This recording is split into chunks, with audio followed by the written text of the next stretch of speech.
your future. Now through June 15th, get gig Wi-Fi for just $50 a month for 5 years with equipment and unlimited data included. No strings, no commitments. And get online in minutes with same-day Wi-Fi. You're guaranteed 5 years of Wi-Fi that finds and fixes problems before you even notice them. Like super intelligent Wi-Fi that keeps you protected from online threats. Plus, you can even try Xfinity Mobile free for a year. Lock in your price and unlock the possibilities during the Xfinity Summer Savings Event. Get it now at Xfinity.com. Xfinity, imagine that. Restrictions apply. Requires paperless billing and auto pay with stored bank account. Taxes and fees extra. After 12 months, regular rates apply to Mobile Select. Xfinity Internet required. Speeds vary. Use of fiber, coaxial cable. Whoa. Okay. This one says you get a free phone if you switch. Hey, this one also says you get a free phone if you switch. Yeah, they all do, hon. The T-Mobile one says their customers had the lowest wireless bills versus the other big guys over the past 5 years. And their latest experience plans have Netflix included, plus a year of Dash Pass by DoorDash. Hang on, let me see that. Oh yeah, we're switching. That's what I'm talking about. Do we clap now or... At T-Mobile, get savings that keep stacking up. That's value you can feel every day. And right now, bring your phone to T-Mobile and we'll give you $400 when you switch. Savings based on Harris X billing snapshots from Q3 2021 to Q4 2025 compared to average AT&T and Verizon bills. Comparison excludes discounts, credits, and optional charges. $400 with new account on qualifying line. Unlocked device credit ported 90-plus days with device and carrier. Entirely redemption required. Virtual MasterCard typically takes 14 weeks. No cash access and expires in 6 months. Card issued by Sunrise Banks N.A. Member FDIC. Visit T-Mobile.com. Sports Radio 93.7 The Fan. The PM Team. Presented by Mike's Beer Bar. He won the first Royal Rumble. He's in the WWE Hall of Fame. He's one of the great wrestlers of all time. Hacksaw Jim Duggan. Can I get one more USA chant on the way out? Well, we got to do a hoe, brother. That's what we're going to do. And if you guys are going to hoe like you mean it. So 1, 2, 3, ho! Say a hacksaw. That's some good hoeing. The PM Team at 2 p.m. Live and local, just like Mike's. HD1 Pittsburgh, an Odyssey Sports Station. Live from the Jim Shorkey Mitsubishi.com studios, North Huntington and North Hills. Always live and free on the Odyssey app. PNC Bank, brilliantly boring since 1865. Now, fan headlines powered by Bowser Chevrolet. All right, Joel Nelson for Fan Headlines. Last night, the Pirates were 6-5 walk-off winners. Brian Reynolds, a 2-run home run for the walk-off as the Pirates take the win against the Minnesota Twins. Game 2 is this afternoon at 4:05. Mitch Keller takes on Bailey Ober, and it's right here on The Fan. Coverage at 3 o'clock with the North Shore Tavern leadoff show. More headlines, 93.7thefan.com. Right now, it's going low. Now, it's time to take a look around the links. It's time for Going Low with Chris Muller. Every Saturday morning, we cover the world of golf, both locally and nationally. Going Low is powered by Bowser Chevrolet. Brought to you by Cedarbrook Golf Course, True Green, Chestnut Ridge Golf Course, Omni Bedford Springs, Moon Golf Club, Lynch Golf Club at Pine Creek, Conley Resort and Golf Club, Western Pennsylvania Golf Association, Hickory Heights Golf Club, Avalon Golf and Country Club, The Grand Resorts, Shooters Golf, and Suncrest Golf and Grill. Going Low with Chris Muller is on Sports Radio 93.7 The Fan. I knew I had to shoot low. I mean, I thought, all right, if I shoot 7 under, there's a good chance I could win or be in a playoff, and I thought anything better than that was going to win. And I'm happy I shot more than that. But it was. I knew I had to make birdies, and at this golf course, you just got to pedal to the metal the whole time, and I did that. That is your CJ Cup Byron Nelson champion, Wyndham Clark. All lockers in the greater Dallas Metroplex marked safe after his 60, 11 under, to get to 30 under to beat up TPC Craig Ranch and win that tournament last week. Good morning. Happy Saturday. Bluebird days here in Southwest Pennsylvania for like a whole week, basically. Did not pick a good time to go golfing up in Northeast Ohio last weekend because it was rain. I think today this entire part of the country is in perfect golf weather. I'm Chris Muller. He is Craig Mankins across the room. Our buddy Joel Nelson is on the 1s and 2s today. Hope you are getting out and playing today. I might have to do one of those things, Craig, where I kind of finesse it a little bit here. We've got some stuff. We got to get Craig's mic on here. He got sucked into listening to that beautiful Wyndham Clark clip. There we go. Sorry about that. No, that's good. I have to finesse it this weekend. Now the good thing is you don't have to worry about a window of time to go play golf. If it's light out, you can golf. Yep. It's going to be that nice for I think till like at least Wednesday or Thursday of next week. I was looking at it. Like we're in the very clear for the next 3 or 4 days. Yes. But I'm going to have to do one of those things where I try to get a bunch of stuff done, including right after this show to help in-laws or wife or whatever. And then kind of do this. You ever done this little sidestep routine? Like you kind of like act like you're almost not even, hey, everything's cool here. I'm just going to sneak out. I'm going to go to I'll be back in 2.5 hours. I got to sneak out and play 9. I'm gonna try to do one of those routines. Good idea for you. With that little one on with the the way. lovely missus here. After I try to get some stuff done today, so we'll see like today or tomorrow if I can sneak out because I gotta get ready. Yeah, I got the big test again. I got the biggest test there is, maybe in golf. Big tournament, Tri-State sponsor. Oh no, I'm not even talking about that test. What are we talking about? I'm talking about Tuesday, my friend. What is Tuesday? Oakmont. For your boy. Me, Joe, and Pomp as the guests of a very generous member there. Nice. Yeah. So I think I got to team up with the member and make Pomp and Joe, because you go to Oakmont, anybody that's lucky enough to go, you play as a foursome and you play a 4-ball. And you play fast. And you play fast, but you play something. You do something. You're playing a little match. Morning shotgun or afternoon shotgun? It's not a shotgun anything. Oh, no, it's just a regular old day. Okay. Oh, yeah, just tea time. I know morning, they do. Late morning. They do sometimes their double shotguns on Tuesdays, Thursdays. I don't think it's a double shotgun. Maybe it would be, but I don't think so. I think it's just tea time. So I got to get ready, man. I found it the last 5 holes of that trip. Chipped in for birdie on the very last hole to beat my buddy. Yep. But found it those last 5 holes, played them even. So it's like, all right, something's back. Tempo's back. Got to figure out the driver, though. You can't go to Oakmont without a full complement of weapons in your bag. You've got to have everything working. So tell me this.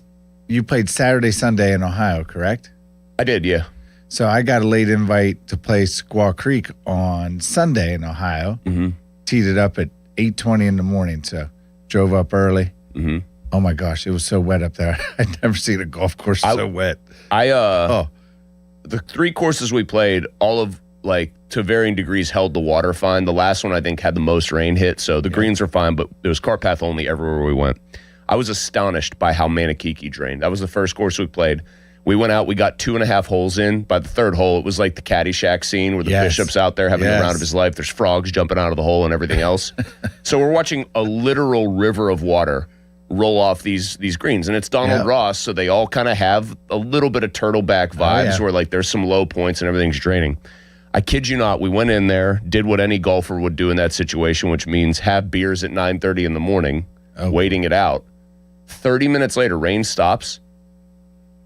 I'm not kidding you, like within an hour, because we went right back out to play to try to, and we did get 18 in. We got all 54 holes in.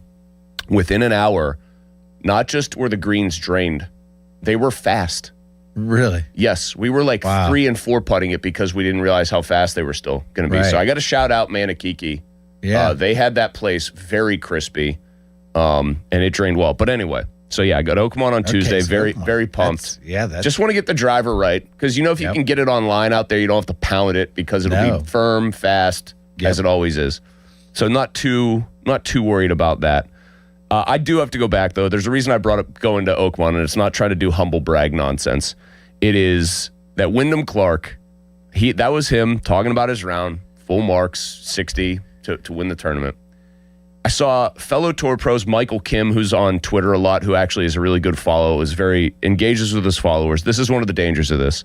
He talked about him overcoming adversity, and a lot of people know Clark's way backstory, which is that in 2013, his mom died of breast cancer while he was in college. Right. And it hurt him. He has talked about how bad that's been for him long term. It's been tough. And then you had other people framing his win as this return to form and triumph over the adversity of last year. And this is me going into full sports talk guy mode here. This is why people get mad at us, because we tell the truth and they don't like it. Uh-huh. It ain't adversity when you go bash up a locker and then for I don't even know how long it's been. I think it finally got resolved, but I can't even say that for sure. There might be somebody giving me a text message soon telling me it hasn't been. You go smash up somebody's locker at Oakmont for the U.S. Open, and then basically stomp out of there and try to hide it, and then don't do anything for at least a couple of weeks, if not a lot longer, to remedy the situation to anyone's satisfaction. You didn't overcome adversity. You smashed the locker. Somebody didn't drop an anvil on his foot like it's Looney Tunes and he's come back from injury. He didn't get into a car crash where the other guy T-boned him and he wasn't at fault. I hate this in all sports, and it applies to him right now, where people say, oh, yeah, so-and-so did something bad, but what we're going to say is that they overcame adversity. Brother, you made the adversity. Yeah. That's like saying, like in golf terms and funnier terms, oh, yeah, he overcame adversity on the first hole. Oh, what happened? He get a tree branch fall on him? Oh, no. He just shanked his drive out of bounds and he managed to make bogey. So that drove me nuts. I had to get that off my chest today because I found that to be completely absurd. Maybe he had a splinter from bashing the locker in. Maybe he got a splinter. I can't root for the dude. Every sport has good guys and bad guys. I cannot root for him at all. I see him on the leaderboard now. I just think, nope, not doing it. And he said some other things where he fell on the sword a little bit more and kind of was like, yeah, it was my fault. So I'm not really killing him for this. But the way other people tried to like give him a break on it was just absurd. Also, here's the other thing. So I wanted to bring him up. I had to just get that out there. I find it a farce that he gets sort of a pass from some people. Do you like a tournament where a guy shoots 30 under to win? You're just watching that is it's a tough part on the golf calendar for us, Craig, right now, because you're between the PGA and the US Open. Correct. So most serious golf fans are thinking about Shinnecock here and like how that's going to play and that's an awesome test, one of the true all-time great courses. Craig Ranch, they brought Lanny Watkins in because they got embarrassed that 31 under won it last year. That like Scheffler just annihilated that place. He said, "Don't worry, you're not going to have to worry about 31 under anymore." $25 million later, one stroke better for the winning score. That's amazing. Is that good for the game? Like when guys are doing this? I watched the last two rounds and I was amazed at how many long putts they just put in. It seemed like at ease. Now, obviously, when all those guys, each guy's shooting, 8, 7. I don't know what Clark there. He said I needed to shoot 7 under to get into a playoff, and he was 2 off the lead. Right. He shoots 11 under to run away with it. Yeah, it was amazing to see what the scores like, what the median score was with those good guys, just to hold ground, and then to actual gain ground, you had to be 8, 9, 10 under. It was wild. Like Neil Shipley makes the cut on the number at 6 under through 2 rounds. That's just yeah, tough. Correct. And then he had, did he shoot 68? He shot 60, I want to say 68, 66, top of my head. Yeah, And he had a nice weekend. That's what? Yep. That's 8 under par on the weekend, gets to like 14 under.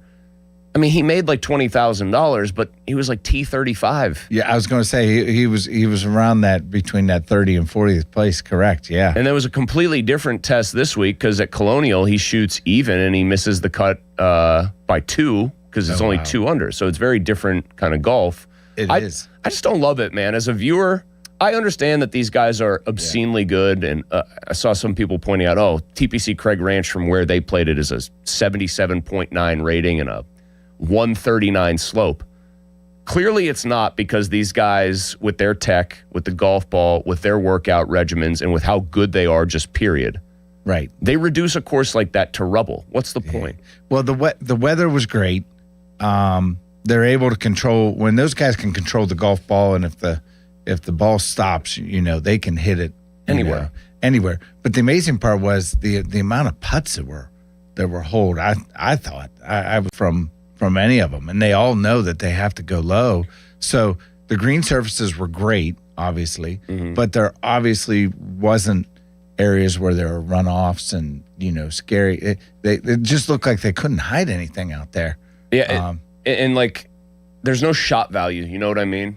Where there's I didn't watch. I'm not going to sit here and be like I was glued to my TV. Part of the reason is I don't find that style compelling. Like we got a guy in our YouTube comments, our guy Sports Sharp, who said there's no chance at like movement up and down the board. It's not volatile at all. Right. Like so many guys are making birdies.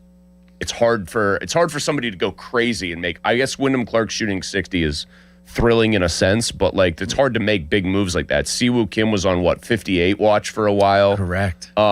If he birdies the last hole, he makes 58. He ends up bogeying at shoe 60. But in terms of shot value, it's like, say a guy's in the fairway and the pin's, I don't know, tucked at a different course. You miss it to a really bad spot. That might be like a full shot difference. Yeah, double bogey into play. Mm-hmm. Right. And at Craig Ranch, it's like, oh, yeah, you're still going to make par. Right. He's going to get it up and down. I mean, this is not for these guys, maybe for me or you, especially me. Yeah, every PGA Tour setup is tough for me, but for these guys, it's like, he's gonna knock it onto 4 feet and he's going to make the putt. Correct. So, I don't know. I'm not a huge fan of that, man. Yeah, 30 under is a little bit. I mean, it was fun to watch for a minute, but it looked like there's no drama. There's no drama. It feels like they're playing the game on easy mode. It's like it's like an NFL game where it does not appear like. I'll make this comparison for our listeners here, and I get it. All these guys are all like absolute mutants as far as being able to do what they do. I get it. Right. But remember the Big 12 when like Baker and Mahomes were still playing in it, like Texas Tech and Oklahoma, and every single game was 59, 56. Sure. And they're scoring 15 combined touchdowns. Yep. Okay, like I can turn this on if I'm having a beer on a Saturday night. Yeah, okay, fine. They're out in the middle of nowhere in West Texas, and look at he threw for 603 yards. But you also know it's tricked out, and if they played Ohio State or even just any old team from a different conference where they actually play defense, that game's going to look a lot different. Right. That's I guess my point about this is just like, yeah. No, it's not as compelling. I mean, you're right, because if making birdies and eagles is one thing to move the leaderboard that way, but there also has to be that opportunity for, like. There's got to be an opportunity for some volatility. And to be very transparent, if Neil Shipley had gone 61-61 on the weekend and won this, I would be hooting and hollering because it'd be his first tour win, and I would be acting like he just won the damn Masters, just to be very clear. Correct. But if it's not a compelling winner or like an interesting story where it's somebody out of nowhere, and it's a guy who's actually a major champion that most people don't like, it's got nothing for me. Yeah, and then you throw into that Wyndham Clark wins, and neither of us are rooting for him. But, he did not take nothing away from him. He did play some great golf down the stretch in which, I was just, how about Scotty again? By the way, I'll say one more thing about Wyndham. I don't like him. I don't really feel any sympathetic vibe towards him whatsoever. The sport is more compelling whether it's for any random person or like at large, you feel like there's a villain in there. Mm-hmm. He's definitely a villain. Like Bryson's a villain for a lot of people. He's probably a hero for some people still, although the live stuff for him now looking very bad. But Bryson though has his group of supporters. He's a polarizing figure. But I think the sport is good when there's some people that maybe are sandpapery that you want to root against. Right. You contrast Wyndham with maybe a Rory, where everyone's usually in Rory's corner. Like that's something that I think is probably good for the sport. What were you going to say though? No, I was just saying Bryson has his group of supporters and his group of people that don't like him.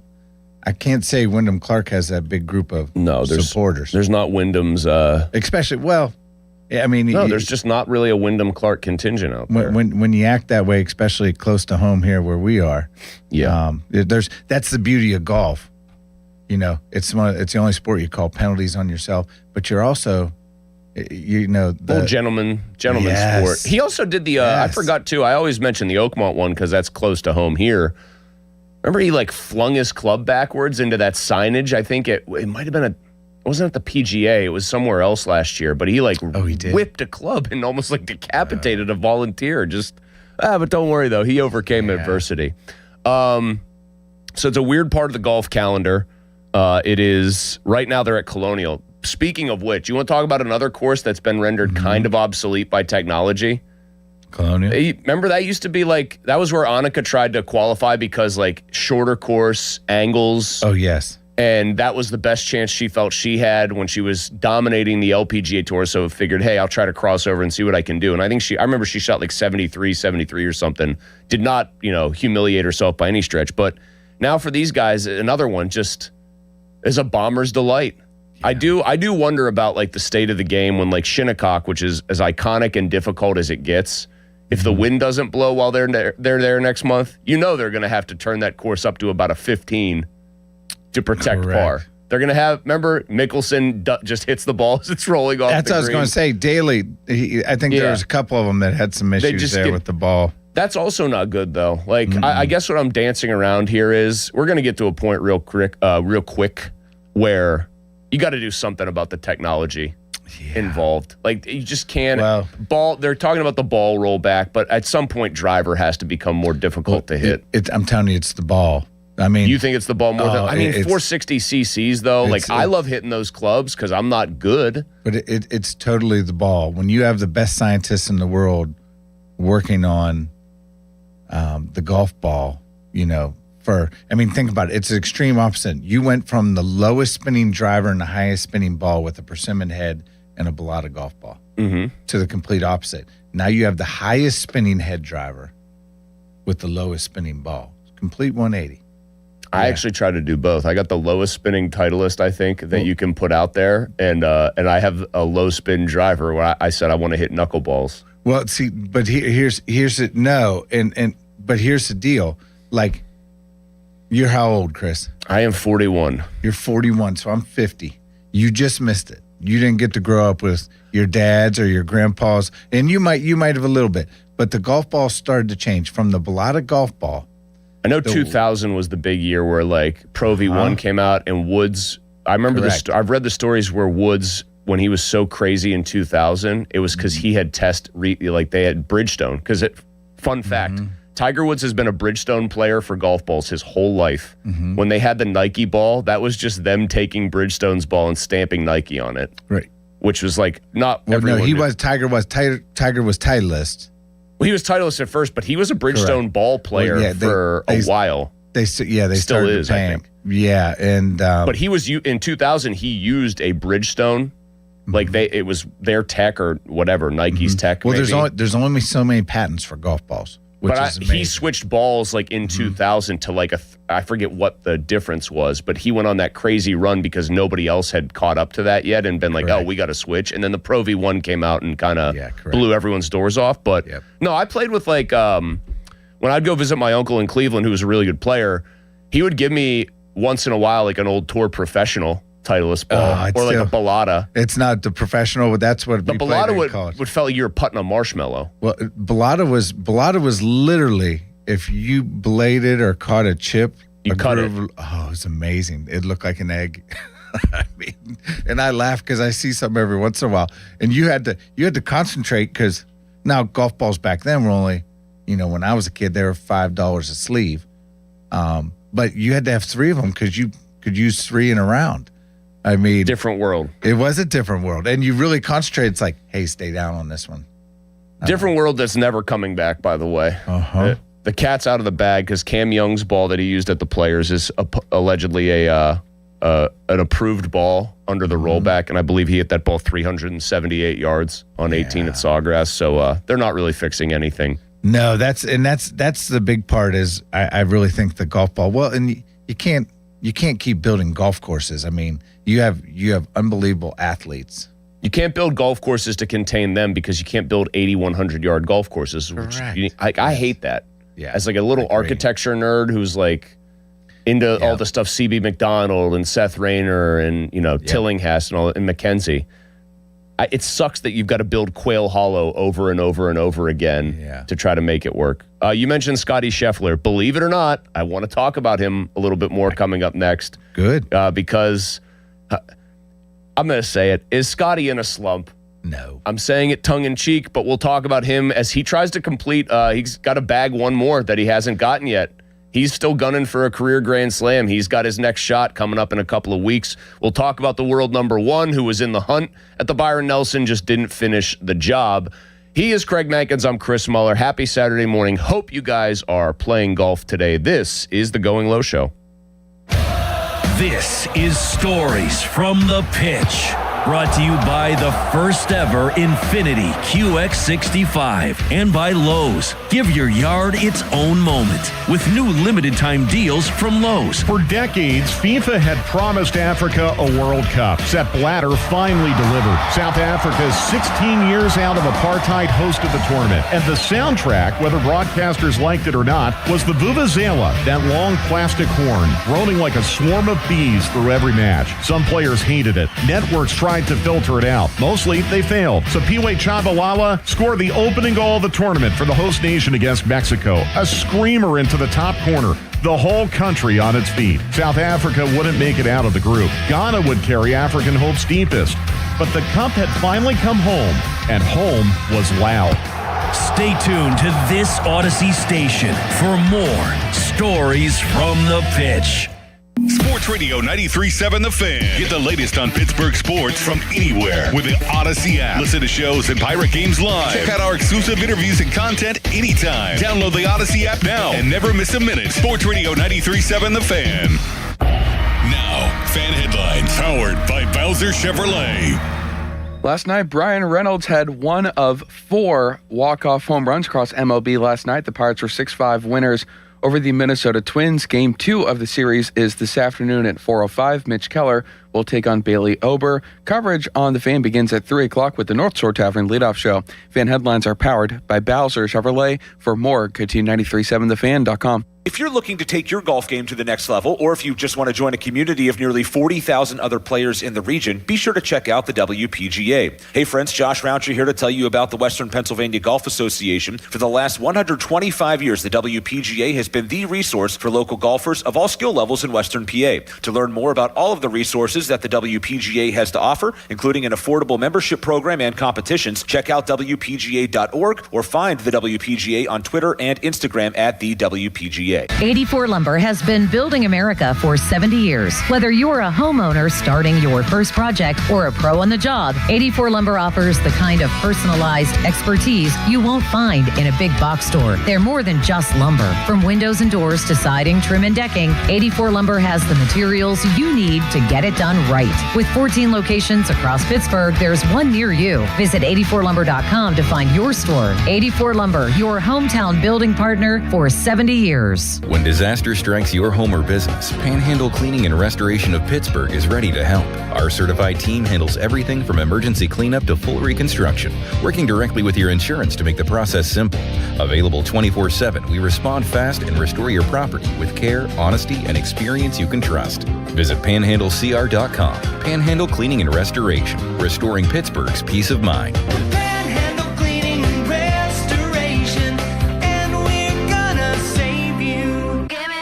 That's the sound we like to hear. It's time to book your trip to the Grand Resort in Warren, Ohio and play your choice of 4 of the best courses you'll find anywhere. Our stay and play deals are unmatched. The most popular is our 3-round, 2-night stay and play, which starts at $549 per person during the week and $647 on the weekends. And ask about our off-season rates too. Visit thegrandresort.com or call 330-856-8825 and book the golf trip of a lifetime.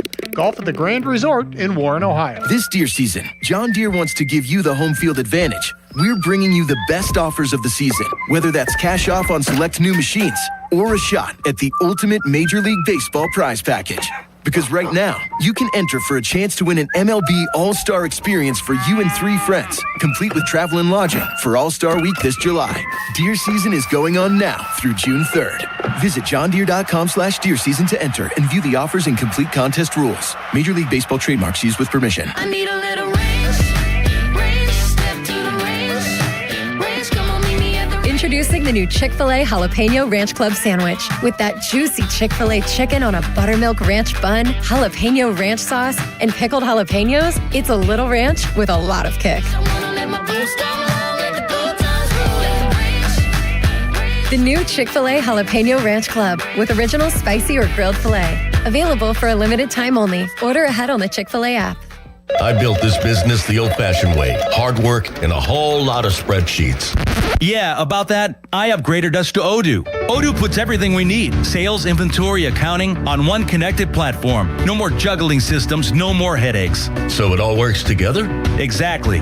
Odoo is the all-in-one business software that makes running and passing on a business easier than ever. Take your business into the next generation. Try Odoo free at odoo.com. That's ODOO.com. SchultzFord.com. SchultzFord.com. SchultzFord.com. SchultzFord.com. Tired of not getting the tea time you want? Endless searching just to get one that works for you? How about planning your rounds for the whole summer? Conley Resort and Golf now has a virtual wait list. Get notified when your desired tee time is available. Booked up? Get notified even when there's a cancellation. Just visit ConleyResort.com and enter the favorite times to play. They'll notify you when it's ready to book. All from your mobile device. Just golf and relax and beat your buddies and let Conley's handle the tee time searches. Visit ConleyResort.com and get notified of your next tee time today. When you enter a place of business, you're owed a legal duty that the place of business is safe for you to shop in. I'm John Morgan of Morgan & Morgan. If you suffered an injury at a place of business, our duty is to protect you after that harm. Morgan & Morgan, for the people.com.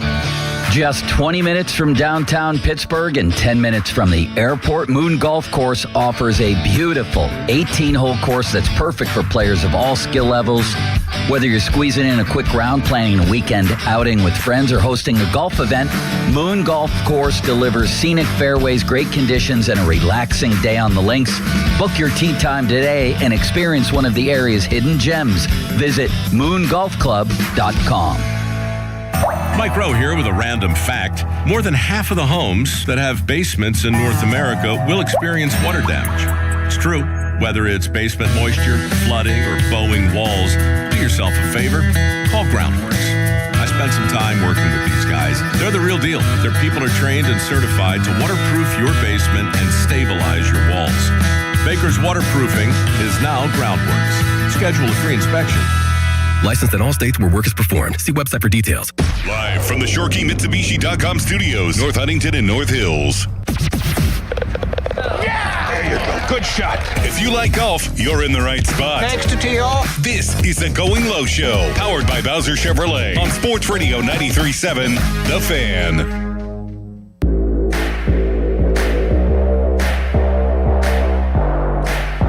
Alongside PGA professional Craig Mankins, Chris Muller here. It's the Going Low Show. Hope your Saturday is going very well.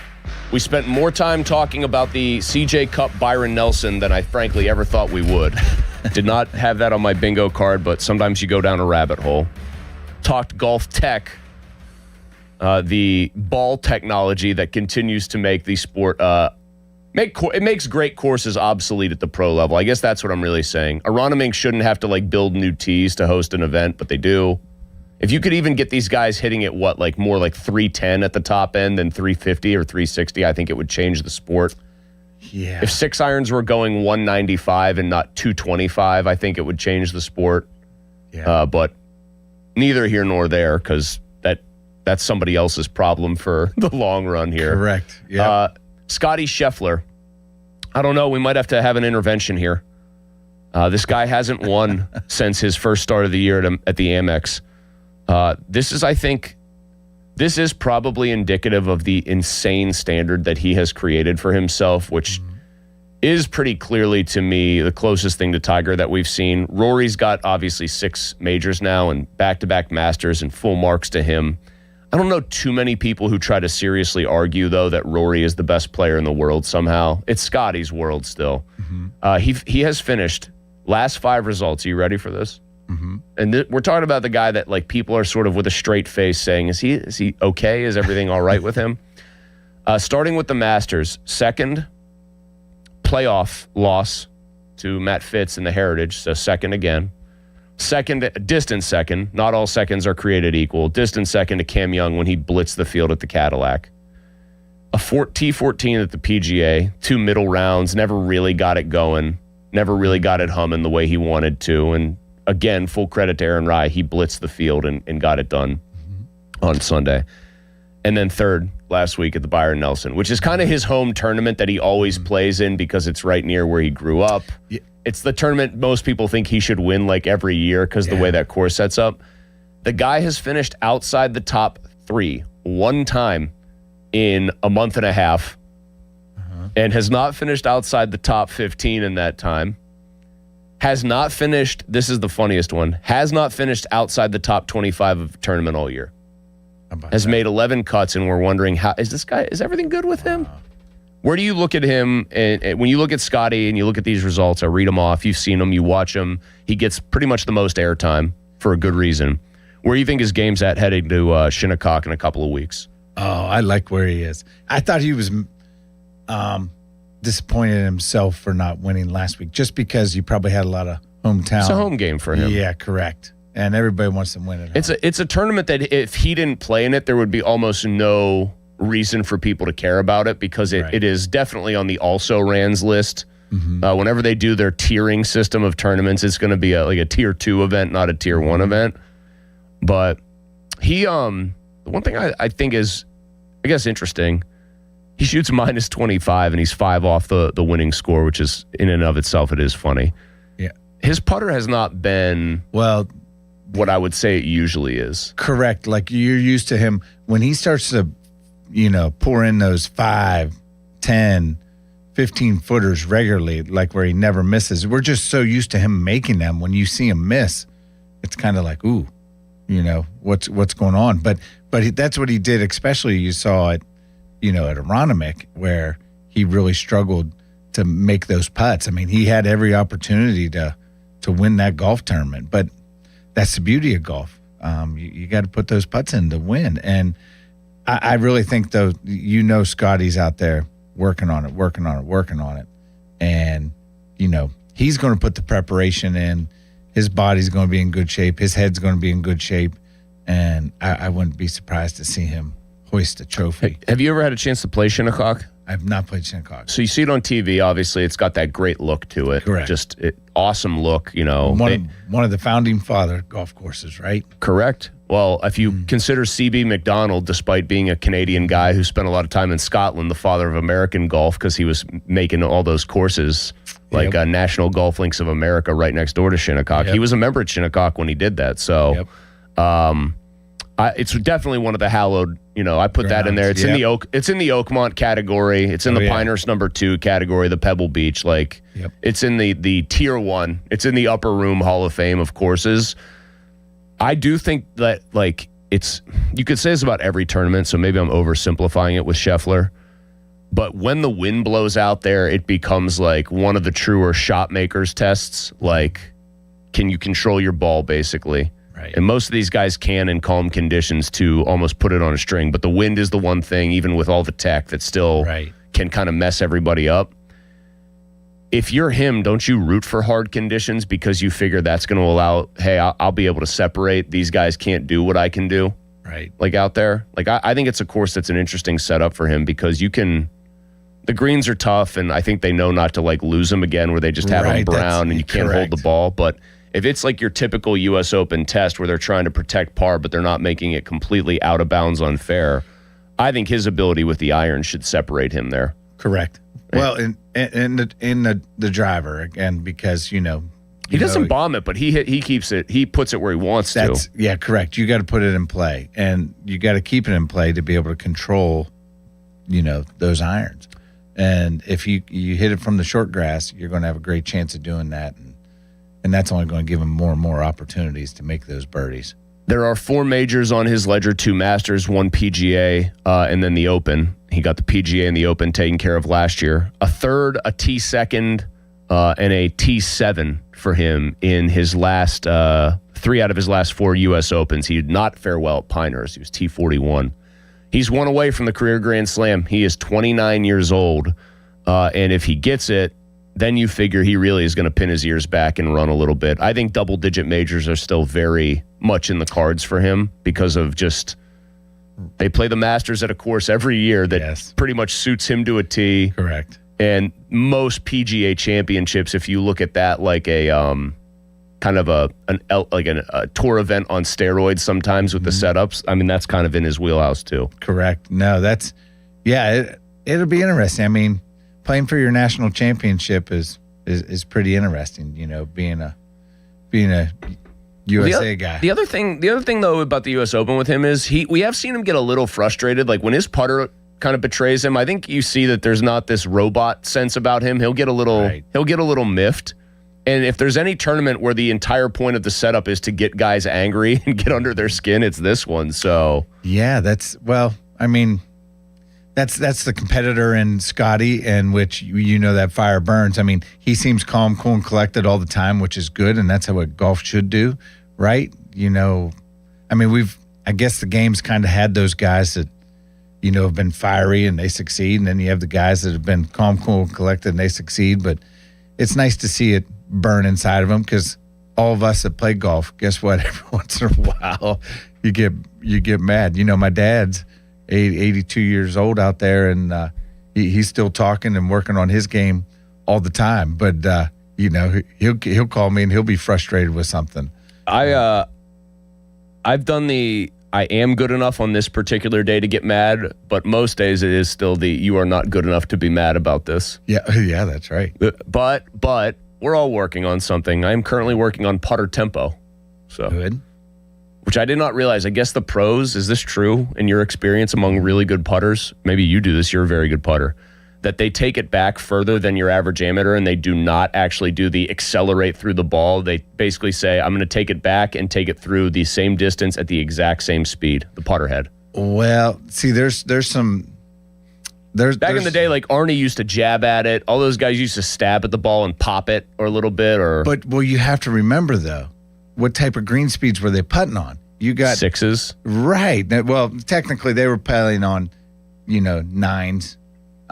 You can see it from the Shell Wonderful World of Golf, when they hit that ball and it goes up there and it stops real fast. Mm-hmm. Where now you're putting on this table. Yeah, so it's totally different. You kind of have to have, when the greens are slower, you have to accelerate through. You have to. Don't have to do it nowadays on nice greens. It used to be, and it wasn't too long ago, it used to be 1.9 seconds back, 1 second through. So it was twice as fast almost. Almost. That was the one where you can control the speed. And when you hit the ball, like people would say, it's not like you're going through the ball like a shot. There is going to be some deadening of the club, of the putter face when it hits the ball, and that's where you get your feel from. But when it gets so fast, it's really interesting. It's really a different type of stroke. I always I was just told do the number 17. So you're rocking your shoulders back. 17.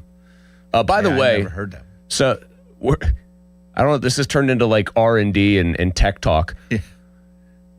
The greens were not meant. Shinnecock's a great example. Now, Oakmont has always been the pioneer of we want the fastest, slickest greens. Like I remember seeing it back in the 70s, and it was all the best courses. What are they stimping at? And it's like Augusta, 7 feet, 11 inches. Very hilarious. They're stimping at a 14 today for the tournament, or, these days.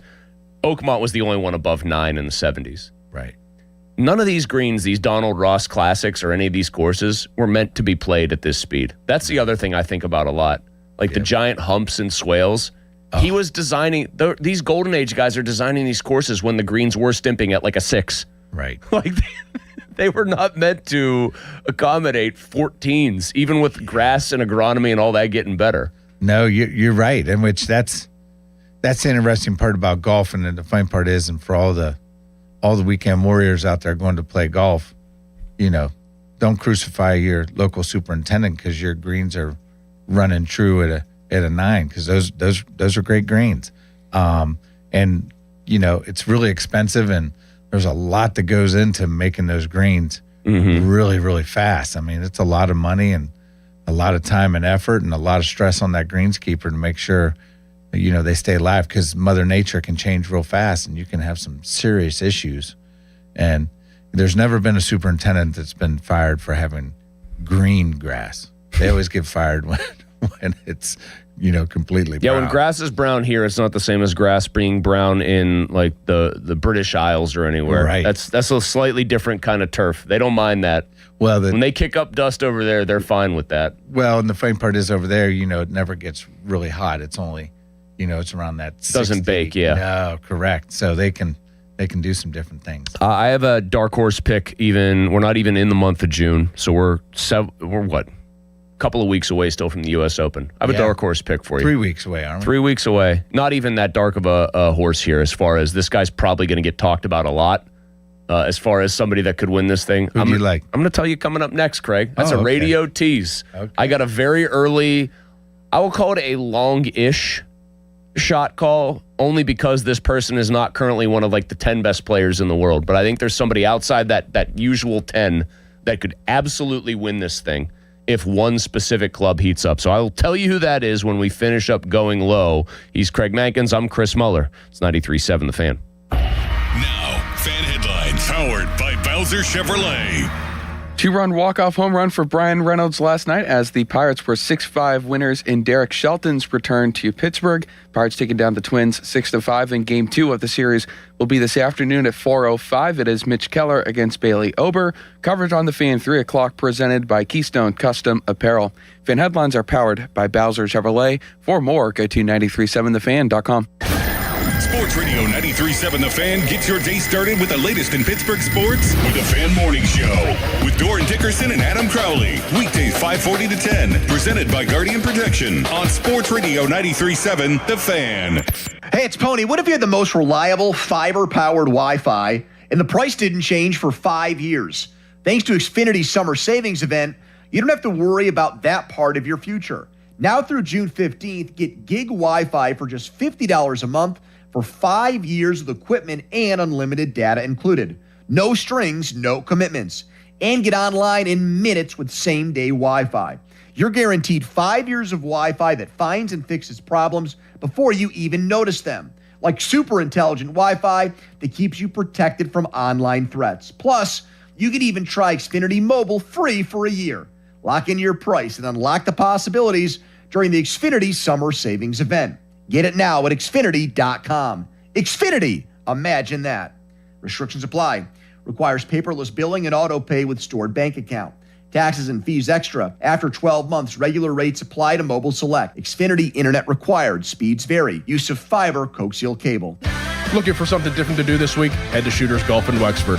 Whether you're planning a night out with friends, date night, or a party, Shooters has something for everyone. Enjoy interactive golf bays powered by Top Tracer technology, great food, ice cold drinks, and a fun atmosphere no matter your skill level. Plus, check out their outdoor patio bar featuring fire pits, private heated cabanas, and live music every Wednesday and Friday night starting at 7 p.m. With indoor and outdoor entertainment, Shooters Golf is your go-to destination for food, drinks, and fun. South Hills Kia, let's go. Drive the 2027 Kia Telluride S all-wheel drive, just $449 a month. Or the 2026 Kia Sportage LX all-wheel drive, only $249 a month. Inventory is here and ready to roll. And they're making deals every day. 24-month leases, $3,999 due at signing. 10,000 miles per year, plus tax and title. First payment due at signing. Not all qualify. No security deposit required. Offer ends June 1st, 2026. South Hills Kia. Go get it before it's gone. Visit southhillskia.net for more details. Hey, it's Pony, brought to you by FanDuel. FanDuel Sportsbook, the official sportsbook of 93.7 The Fan. Hey, this is your reminder to check in daily because every day during the NBA playoffs, FanDuel in partnership with Valley Forge is serving up a happy hour. That's right. Love happy hours. We're talking special drops you won't want to miss, profit boosts, bonus bets, and more. So get on there and check for a new reward every single day of the NBA playoffs and don't miss your shot to get a little extra out of the action. That can go a long way, adding into those parlays and getting better odds on bets this time of year with these great juicy matchups. The Oklahoma City Thunder, they are a wagon. Can San Antonio or New York knock them off here and end their reign? I honestly don't think so, even though I think both of those teams are really, really good. Head to FanDuel.com/Andrew to get started. 21 plus and present in Pennsylvania. Opt-in required. Rewards are non-withdrawable. Restrictions apply, including bonus and token expiration, leg requirements, and max wager amount. Gambling problem? Call 1-800-GAMBLER. The certified elder law attorneys at Julian Gray Associates understand the rules of long-term care and disability. They help families avoid mistakes and protect assets to maintain the best lifestyle options. You don't have to do this alone. Visit grayelderlaw.com. Lynch Golf Sales at Pine Creek and Allison Park is the #1 golf club fitter in the area. Not only do they have the best two fitters, Jim Lynch and Zach Stein, they only do their fitting outdoors on their driving range. If you get fit indoors, you're not not being fit, you must see Ball Flight to be fit properly. They also do fitting the day of purchase, so there is never a fitting fee. So when you're ready for the best club fitting experience, set up your appointment today. Lynch Golf Sales, 412-492-9990. Text us on the Edgar Snyder and Associates text line at 412-928-9370. Edgar Snyder and Associates reminds you to text responsibly. Chestnut Ridge Golf Resort in Blairsville has 2 18-hole golf courses, driving range, and a full pro shop with a variety of golf equipment and apparel. Chestnut Ridge also offers stay-and-play packages with on-site hotel, easy-to-book golf outings, 4 event spaces that are indoor and outdoor, and the famous Spike Bar for food and drinks. Chestnut Ridge Resort also is equipped for banquets and catering for weddings and events. To book a tee time, call 724-459-7191. Hey, Colin Dunlap for Schultz Ford. There is a lot going on at Schultz Ford now that we've drifted into the warmer months. How about this? Employee pricing. It is back, and man, is it a big deal. So, ask for it. All those great locations. Schultz Ford Wexford, Schultz Ford Harmer, Schultz Ford South in West Mifflin, Schultz Ford in Wheeling, and always online at schultzford.com. People love employee pricing. Man, how could you not? So go check out what you want. Maybe you want an Explorer. Maybe you want a Mustang. Perhaps that Expedition for some family vacation time. Oh, yeah. So get there. And the service cannot be beaten. You know that, right? Schultz Ford is the place. All those great locations, all those wonderful people, and employee pricing is back. Oh, that's something. So go online, check out the vehicle you want right now at schultzford.com. This May at Hickory Heights Golf Club, take advantage of an exclusive offer. Half off initiation fees on all membership classes, including their new all-inclusive option.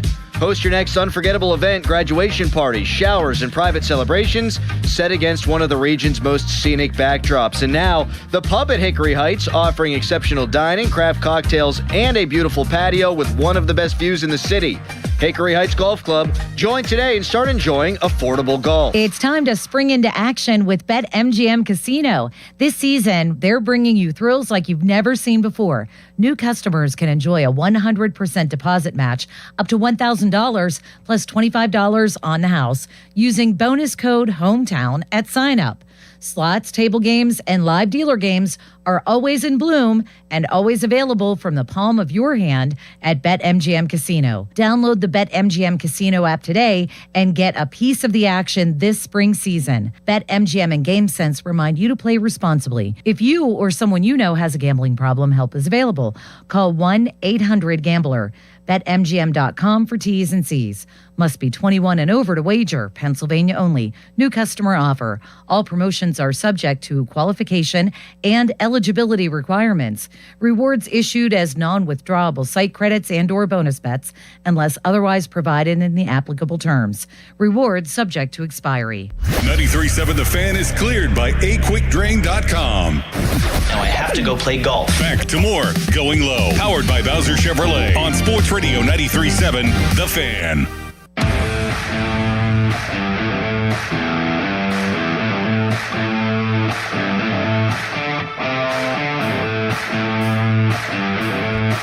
It's Going Low, 93.7 The Fan. He's Craig Mankins. I'm Chris Muller. Glad to have you this morning. Shout out to all our YouTube chatters, our sports sharps, our Yinzer Yans. These are all people who devote themselves to the PM team. Craig, every day. We've got PM team diehards. Our friend Leslie jumping into the chat this morning, among others. And DPJ, of course, very devoted fan who pulled a very funny prank on me with a pack of baseball cards that he sent me. All of which, except for 4, were Bip Roberts cards. Remember Bip Roberts? No. Just a random dude from like the 80s and 90s who would be in every pack of baseball cards I would open as a kid. This guy filled a pack somehow, faked it to look like it was sealed, and it was like Shohei Ohtani, David Bednar, and in between 56 Bip Roberts cards, which is an incredible move for somebody to pull. I'll get to questions from our gallery there in a minute because they have a couple, kind of ask the pro type of things. Hey, I get that question all the time, not to interrupt you. They always go, hey, when are we going to have a call-in portion? We'll do like a special call-in show. We have to do one time. I get I get special call-in show, maybe at a TBD. Oh, I get so many people that ask. They just don't want to talk to you, big dog. No, they talk would. to you. It'd be funny. I just crack up. So here's my U.S. Open not so dark horse pick because he's had success at Shinnecock. I think Koepka can absolutely win this tournament if his putter gets figured out. Well, he played good there, didn't he? I mean, he's won a U.S. Open there. Yeah, right. And I look at him as a guy that I think at Aronimink, he was hitting the ball tee to green just about as well as anybody. He appears to kind of have it back. I think he is an absolute U.S. Open horse because if par is being protected, I think he absolutely can go out to these places and just be better. But what all matters with him is, does the putter come back? He's definitely finding it. You can tell, in which good for him. For getting out of the live and getting back into it. You can tell he's definitely coming back into form. A U.S. Open, you better be in good form. But I think that's his tournament, man. He almost won the Masters when Tiger won it. Obviously, he kind of kicked it away. He obviously, I think, can be good at the Open in the right conditions. But I just look at him as a U.S. Open PGA Championship, especially U.S. Open, just a dude built to win those things. So I'm gonna probably pick Scotty. Right. But I think Koepka would be at least in my top 5 of players I would actually tell you can win the tournament. Not like, oh yeah, I'm going way out on a limb. Like actually win. Yeah. This is something people really want to know. So our buddy Sports Sharp is in here. I have a question. This is all based on YouTube. Yeah, these YouTube chatters are like the new peanut gallery lifeblood here. Right. Used to be Twitter, used to be the text line, now it's YouTube because they all want to see our pretty faces every morning and talk about it. Right. Couple guys. Pat, Sports Sharp. I love golfing, says Pat. My drives are rough sometimes. What are some tips to quit slicing the ball so much? Oh. So we'll practice here. Your 30-second pitch, how do you quit slicing the ball? Easiest way to do it. Well, you got to start first with how he's holding the club. And if Pat's listening, is he a right-hander? Let's assume righty. Okay, so he's got a stronger grip. If not, he's got to invert it. Well, he's got to make it a little bit stronger. He's got to make sure, number one, he sees minimal 2 knuckles on that left hand, probably closer to 3. Mm-hmm. Make sure that V on the left hand is pointing at least towards his chin. And then on the right hand, when he puts that grip in there, make sure that right hand V is pointing more towards his right shoulder to help him out because he's obviously having some trouble squaring it up.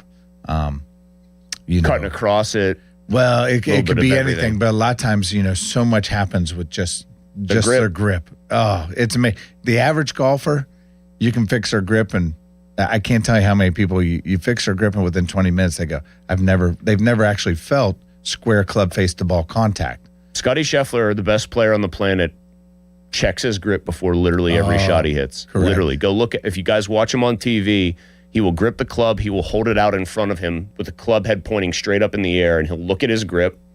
He won't take his hands off the club after that. Yep. That is the best player on the planet.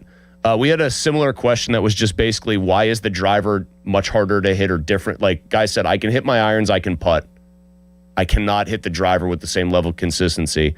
My 2 cents answer is, I don't know what you would say. To me, it's 2 totally different swings with 2 totally different objectives. Irons and wedges, I'm trying to hit down on the golf ball. Correct. Driver, I'm trying to hit up on it. Correct.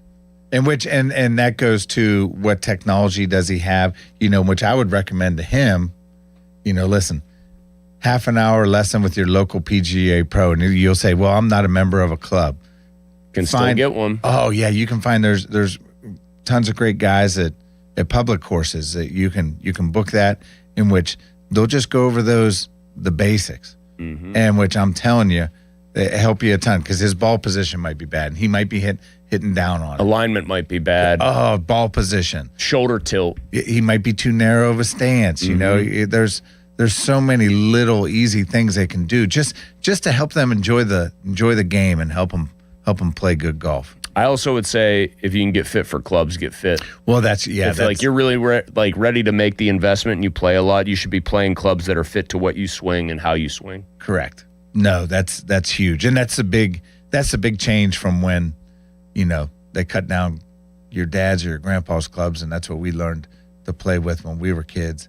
To now they have the U.S. kids stuff that's so light. It's amazing. I rolled to the watch those putting. kids hit. I might be getting into that business because I rolled the good putting mat out and finally steamed out all the bumps in it because I had it sitting. And I kind of found a place in my living room to put it right behind the couch where it doesn't really get in the way. And there's a little flat spot to kind of just lay it out. Nice. And both my sons, but especially my older son, he's like, Dad, I want to do this. I'm like, all right, you want to do this? Here's how we're gripping the putter. You're going left hand low like Jack said he wished he had. But I might be getting into the junior club game very soon. Oh, absolutely. You know what? My memories with my my family, my dad and my grandfather, we used to set up and watch the Masters and watch all the golf tournaments when my grandparents would come into town. And I would putt the ball the whole time while we would watch the golf on TV. You know, we didn't have a million channels. No. And CBS, you know, the golf came on and we'd watch. And it wasn't until Sunday a lot of times you sat down and you're like, that's why you're the putter you are. Well, and I laughed and I go, but here's the funny part. Like Devin Gee, you know, my good buddy from Oakmont, I asked him about, you know, chipping. And he goes, Craig, well, you're going out practicing chipping all the time, right? I laughed. I was like, no. But my putting, my point is, you know, I had to get out and start practicing my putting again because I had a couple bad rounds. Now, I called out my good buddy Jay, who kept missing his putts, and he's been working on his putting. It's looking a lot better. Yes. I'm actually going to play with Jay later this morning, so we're going to work on him. But you have to practice. You have to put in a little bit of time and effort. And number one, it improves that space, that 6-inch space in between the ears. You know, if you're confident, it's amazing what you can do. Yeah, for me, that 6-inch space between the ears just has bats flying around usually in a very empty, weird sounding echo chamber. Nelly, would you like to help me out? Once again, I have come unprepared to the dance here. Fan weather, I'll tell you what the weather is, and Nelly's going to tell you who is bringing you these beautiful conditions. I can say this for literally today, tomorrow, Monday, and Tuesday. At the bare minimum, it is going to be sunny all day. There might be clouds, but there also might not be. It's going to be low humidity. It's going to be in the mid-70s. It's going to be good sleeping weather at night because it's going to be about 49 to 53 degrees for overnight lows under crystal clear skies. It is a waxing gibbous moon tonight. It is at 99% coverage, and 2 nights from now, or tomorrow night, I guess, it'll be a full moon. Nelly, who's bringing you that beautiful forecast? So it's going to be absolutely incrinculant, you're saying. You didn't Fan have to, weather you didn't brought have to you put a by Starkey Secure in Money there. Advisors. Looking to retire soon? Let Secure Money Advisors get your retirement on track. Nelly's the man. He just gave you the weather. Craig Mankins, as always, a pleasure. Thank you to Nelly on the ones and twos. Craig's getting out to play today. Am I playing this weekend? TBD. I hope you are. We will talk again next week. We'll be at Moon Golf Club for Going Low next Saturday. Talk to you then. In between, make sure you get out there and hit the links. This was Going Low. The Fan 5 Alarm, presented by Allegiant Community Federal Credit Union, is back June 17th at Wexford Volunteer Fire Company and June 18th at Robinson Town Center. Volunteer firefighters take their time to serve and protect our local communities, and this is your time to give back. You can visit us on site to make a donation or donate now at 937thefan.com. The Fan 5 Alarm is brought to you by the National Fire Sprinkler Association and Centos. Sports Radio 93.7, The Fan. Your hometown building partner since 1956. 84 Lumber. Visit 84lumber.com. Just hearing the word IRS can make people break out in a cold sweat. No one wants to deal with the IRS, and now you don't have to. The good news is Legal Tax Defense has been successfully negotiating with the IRS for more than 15 years. It doesn't matter how much you owe, whether it's $5,000 or $5 million. You deserve the best in the business on your side, and that is Legal Tax Defense. Even if you're working with someone else and just want a second opinion, there is no cost or obligation to call. They can prevent levies, liens, wage garnishments, even file back tax returns. And the best news about Legal Tax Defense is they won't take your case unless they know they will reduce or eliminate your tax debt. Call Legal Tax Defense right now for a free no-risk consultation. 800-323-8922. 800-323-8922. You have nothing to lose but everything to gain. 800-323-8922. HD1 Pittsburgh, an Odyssey Sports Station. Live from the Jim Shorkey Mitsubishi.com studios, North Huntington and North Hills. Always Always live and free on the Odyssey app. When life changes in an instant, an accident, an injury, or the loss of someone you love, the last thing you should worry about is fighting for justice alone. At Contos, Mengine, Killian, and Hassan, they put people first. They listen, guide, and stand with you through every step. Because of them, your success and your peace of mind will always come before anything else. Call 412-709-6162 today for your free consultation. That's 412-709-6162. Before the first tee time and before the sun comes up, the Cedarbrook Golf Grounds crew is mowing and rolling greens. At Cedarbrook Golf Club, they believe public golf should feel just as good as a private golf club.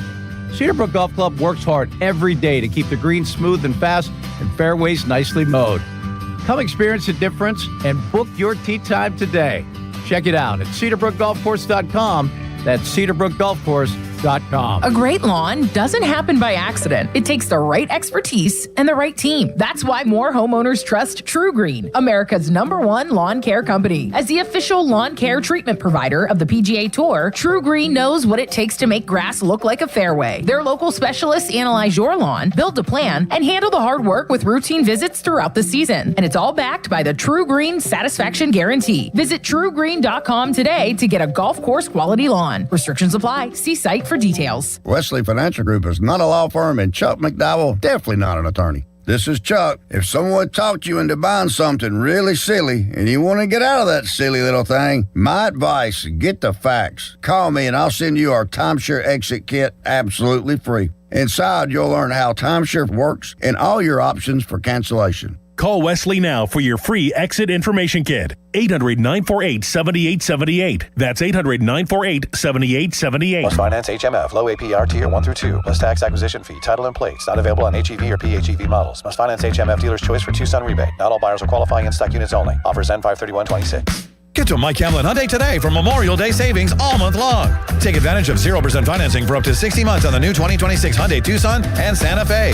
Or receive up to $3,000 in rebates. MikeHamlinHyundai.com. All Mike Hamlin Hyundais are backed by Owner Assurance, America's best warranty, 10 years, 100,000 miles. And the Mike Hamlin Advantage oil changes for life. If you're looking for a fun round and a new spot in your rotation without spending all day on the course, Suncrest Golf and Grill is the place to play. North of Pittsburgh and just minutes from downtown Butler, Suncrest offers a fun, challenging course that's perfect for after-work rounds, weekend games with the guys, or settling a few bragging rights. When the round is over, stick around for cold drinks and the perfect place to relive every shot. Want to play 36? Don't forget our sister course, Conley Resort and Golf, and make your weekend complete. SuncrestGolf.com. Grab your buddies. Book a tee time today.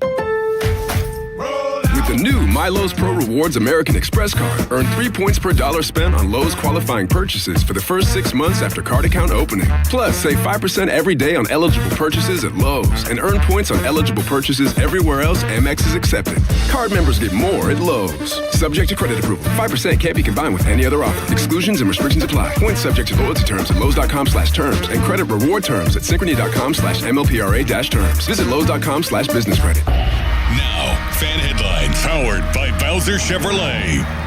All right, Joel Nelson for Fan Headlines. The Pirates last night were 6-5 walk-off winners over the Minnesota Twins. It was Brian Reynolds hitting the walk-off home run for the Pirates. Reynolds was one of 4 players last night in MLB with a walk-off home run.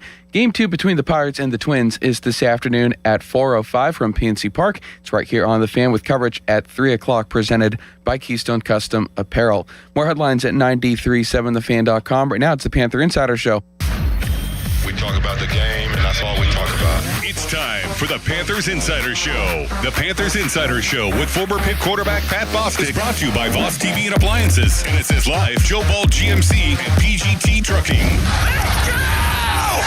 The Panthers Insider Show is on Sports Radio 93.7, The Fan. Welcome into the Panther Insider Show. I'm Pat Bostic here with you every Saturday from 8 to 9 on the flagship for Pitt Sports, Sports Radio 93.7, The Fan. And we did it, ladies and gentlemen. We are inside 100 days till kickoff for Pitt football.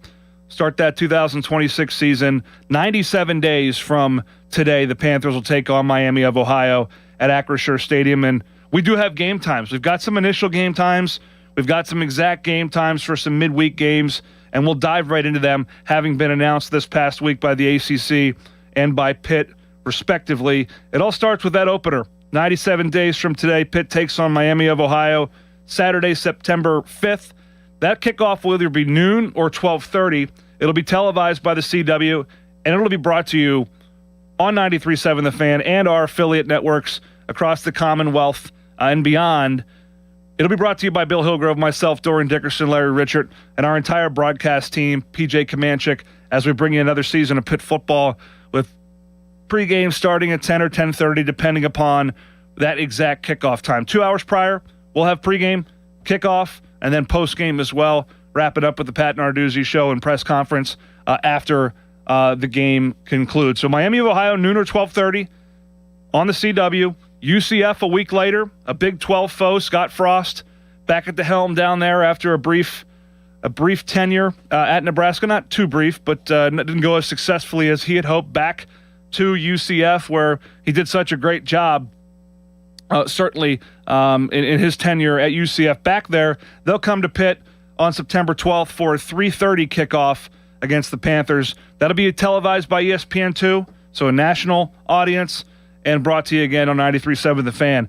Then it's a short week, and that's a theme in the month of September into early October for Pitt, is a short week heading into an ACC opener, which didn't happen in my recollection to Pitt over the years, but now will happen to the Panthers, and they'll have to deal with it coming off of a Power 4 non-con game against a Big 12 foe in UCF, getting ready for a short week, and then a big-time Thursday night matchup against Syracuse at Acrisure Stadium. That'll be a 7:30 kickoff on ESPN, again brought to you on 93.7 The Fan. So Fran Brown and company coming down to Pittsburgh for that Thursday night clash. National TV audience, only show on first ACC matchup for both teams.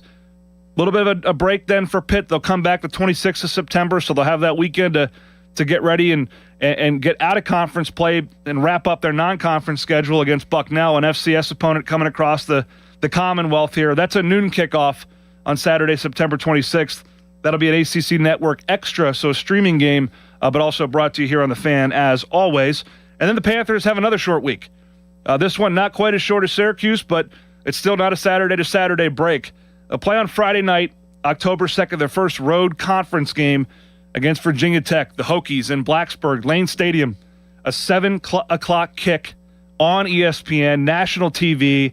James Franklin, in his first season as the head coach of the Hokies at Virginia Tech. Pat Narduzzi and Franklin obviously have some history during that 4-game series between Pitt and Penn State from 2016 to 2019. And now a different color polo or pullover, depending on the weather that night for James Franklin. But obviously familiarity between the two programs, not only the coaches, but these two programs going back to the Big East. So a big first road game for Pitt, another national TV opportunity for the Panthers. No game times available in October for the rest of the month. November 13th, the Panthers will be at home, take it on Florida State. That's a Friday night game as well. That's also a 7 o'clock kickoff on ESPN. Pitt taking on Florida State at home. And then the regular season concludes. No more game times announced. Those will obviously be announced as we head into the 14-day or 6-day hold window that everyone I know loves because you can plan ahead. But we'll be waiting on those game times, obviously, as the season comes. But we have some certainty. We're under 100 days, 97 days to be exact. Ribfest and all the goings-on the North Shore for Pitt's season opener, the 2026 campaign against Miami of Ohio. And we've got a lot of Pitt football talk I want to dive into in the final segment of the show. Mason Heinchel getting some national love. Pitt not exactly flying under the radar, being lauded as a contender in the ACC. I think Heinchel has a lot to do with that. We'll dive into Pitt football talk at the conclusion of the show. The second segment, we're going to get our hands dirty. We're going to dive in to a new bill that has been put forward by Congress with bipartisan legislation to help regulate college athletics. And we've talked about it a lot. This is called the Protect College Sports Act, not the SCORE Act, not many of the iterations prior, but it's bipartisan. So Senator Maria Cantwell, a Democrat, and Ted Cruz, a Republican, reached an agreement on Wednesday of last week after 2 months of negotiations for a comprehensive bill. We're going to dive into that. But first, let's talk why midweek games. Let's talk why all these things that are different about college football. It's all about money, right? It's all about revenue. And it's important, right? It fuels the engine. It makes it go. It helps you compete. And the ACC and Jim Phillips and ACC meetings were a couple weeks ago. We didn't get too deep into that. But really has put the ACC in a strong position. And I want to give him his kudos as Power 4 revenue came out for fiscal year 2025 with media rights deals and so on and so forth. And, everyone talks about the Big Ten and the SEC, and they see eye to eye on many things. The SEC there's been some recent chatter from folks about the SEC just running itself. Obviously, that's simmered down over the past few days. But the ACC is clearly the third conference when it comes to revenue. And I just want to share those numbers with you. The Big Ten, the first adopter of a network, a conference network, and they've been ahead of the game since then with $1.47 billion in revenue in 2025. The SEC trailing behind by about by a significant amount, by about $300 million at $1.11 billion. And again, the member distributions, the Big Ten is a very big league now, as we know, is about $76 million. The SEC is about $70 million per institution. The ACC set a record in 2025 with $826.5 million, only about $42.8 million per school in distribution. So obviously that's now with a kind of metric-based revenue distribution model. That'll change over time with TV ratings and competitive indicators that dictate your distribution. But obviously, it's a far cry from the $70 or $76 million per school. And the ACC has grown its footprint over the years, and there are a lot of reasons why it will continue to try to grow. But I think that is an interesting juxtaposition, right? To see where the ACC compares against the Big Ten and SEC, we kind of know that. But what was interesting to me, at least, just as an observer and someone working in the world of college athletics, was the delta between the Big 12 and the ACC. Big 12 total revenue about $610 million. So that's, you're looking at about $215 million less than the ACC in terms of total revenue with per school distribution about $37 million. So about $5 or $6 million less than the ACC on average per institution. So the ACC moving to these early, midweek games, playing games overseas, and so on and so forth. It's all about revenue. So I tell you, you got these Thursday and a Friday night game, two conference games between obviously Pitt playing Syracuse at home, then Virginia Tech on the road on a Friday, and then obviously Florida State at home on a Friday. Why those Friday night games are inconvenient? Well, it's about TV. It's about revenue. It's about ratings. And those are all good for the ACC, and they're good for the University of Pittsburgh and Pitt football as it stands. Pitt basketball also getting its conference opponents for 2026-27. And we'll dive into those right now. So we're starting to get some clarity. The picture's starting to come together for this upcoming competitive year. And Pitt's conference opponents in 2026 at home, they'll take on North Carolina, Syracuse, Virginia, Miami, Virginia Tech, Clemson, Boston College, Georgia Tech, and Cal at home. Road trips in 2026-27. Panthers will take to the road to Durham, take on Duke. They'll go to Louisville, NC State, Notre Dame, Wake, SMU, Florida State, Syracuse, and Miami. Pitt will not play Stanford during the 26-27 season. They also will not travel to the state of California, having done so last year. So Pitt football heads to Cal this year. Last year they went to Stanford. They're trying to avoid back-to-back years of that type of logistical challenge and also financial commitment to have to travel those distances. Pitt will take on Cal, incidentally, right after Thanksgiving. Likely will leave Pittsburgh on Thanksgiving Day, but Pitt basketball will not travel to California during the 26-27 season. Those are the opponents that the Panthers will face. So there's schedules coming out.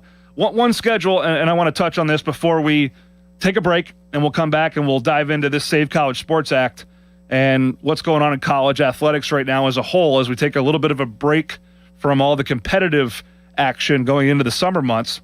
and beautiful weather this weekend, by the way. Pitt baseball getting left out of the big dance or a regional or the College World Series or whatever you want to call it. We spent a good bit of the show last weekend lobbying for Pitt baseball to make it. Mike Bell was kind enough to join us in advance of their semifinal game against a really good North Carolina team. Pitt fell in that game to the Tar Heels, and the Tar Heels would end up losing in the ACC title game. But Pitt left out of the tournament. You know, their conference record, their overall record, the overall record's solid. I mean, certainly some games, some series throughout the course of the year that the Panthers would like to have back. But to end the season at 38 in the RPI, it's a stronger mark than every bubble team, at-large team in the prior year. To not make the dance after the run they made in the ACC tournament, I feel for those guys. I feel for Mike Bell. But it's no reason for them to hang their head, because it was an incredibly successful season for the Panthers. Incredibly successful season. To go 33-24, to make it to the semifinal of the ACC tournament, to do it in walk-off fashion against Florida State, a quad one opponent. Panthers made progress, and I think it bodes well for the future of Pitt baseball, so I'd be remiss if I didn't mention that on this show today, having stumped so hard for them just a week ago. But they should be very proud of the season they put together, one that for sure we'll all remember, especially that late season push. Coming back, we'll be diving into the Save College Sports Act a little bit, pulling from Ross Dellinger's article on Yahoo Sports about where this stands, what this means, and where it will go. And we'll do that next on the Panther Insider Show on Sports Radio 93.7, The Fan. Sports Radio 93.7 The Fan. Get the latest on Pittsburgh sports from anywhere with the Odyssey app. Listen to shows and Pirate Games live. Check out our exclusive interviews and content anytime. Download the Odyssey app now and never miss a minute. Sports Radio 93.7 The Fan. Now, fan headlines powered by Bowser Chevrolet. Charlie Borges with your fan headlines. The Pittsburgh Pirates look to make it 2 in a row against the Minnesota Twins Saturday afternoon at PNC Park. First pitch is scheduled for 4:05. Mitch Keller on the mound for the Pirates. Bailey Ober will go for the Twins. North Shore Tavern leadoff show with Dan Zangrilli will begin at 3 o'clock. For more, go to 937thefan.com. Fan headlines are powered by Bowser Chevrolet. Voss TV and Appliance is my game plan for quality appliance and exceptional service. Pat Bostic here for my friends at Voss TV and Appliance, a trusted third-generation family-owned business. Voss carries many big-name television and appliance brands and provides helpful and honest guidance on product selection. Voss also has the best prices and most reliable service in the area. Get Voss TV and Appliance on your team today. Call 412-650-VOSS. That's 412-650-VOSS or visit VossTV.com. Thanks to the Good Feet Store. Are your bad feet making you grumpy all day, like Dan was? I was born with a sunny disposition, but I had so much knee pain and foot pain, I wasn't that way anymore. I didn't know what to do. But then I'm driving down the street one day and my knee's hurting, and I see a Good Feet store. I thought, what do I have to lose? Good Feet arch supports aren't just a cushion or a flimsy shoe insert. We have a system of arch supports designed to create better alignment for all 4 of your foot's arches. And the only place to get the Good Feet system is at the Good Feet store. Once I got my arch supports from Good Feet, I just went back to being my happy self again. My wife noticed it, my friends noticed it, even my dog noticed it. I just wish that I'd found Good Feet 20 or 30 years ago. I've got my Sonny back. Visit us in Cranberry Township, in Robinson Town Center, in the waterfront, in Morgantown at Suncrest Town Center, and at goodfeet.com. Thanks to the Good Feet store. Some things are great do-it-yourself projects. Your home security system, not one of them. With Guardian Protection, you'll get free professional installation when you purchase a system, so everything's set up properly, tested, and ready to go from day one. No second guessing, no rewiring it 3 times, no why isn't it working moments, just reliable protection including intrusion, fire, cameras, and smart home features. Do it right the first time. Call 1-800-PROTECT or visit guardianprotection.com/FAN today. Terms and conditions apply. Get in the zone, AutoZone. Welcome to Markdowns for Miles at AutoZone. Thanks. Is oil marked down? Save up to $15 when you buy 5 quarts and a filter. And fuel treatment? 2 for $9 on Lucas. Brake pads? marked down to free. Free? Get free Duralast brake pads when you buy 2 Duralast rotors. That's several markdowns. For many more miles.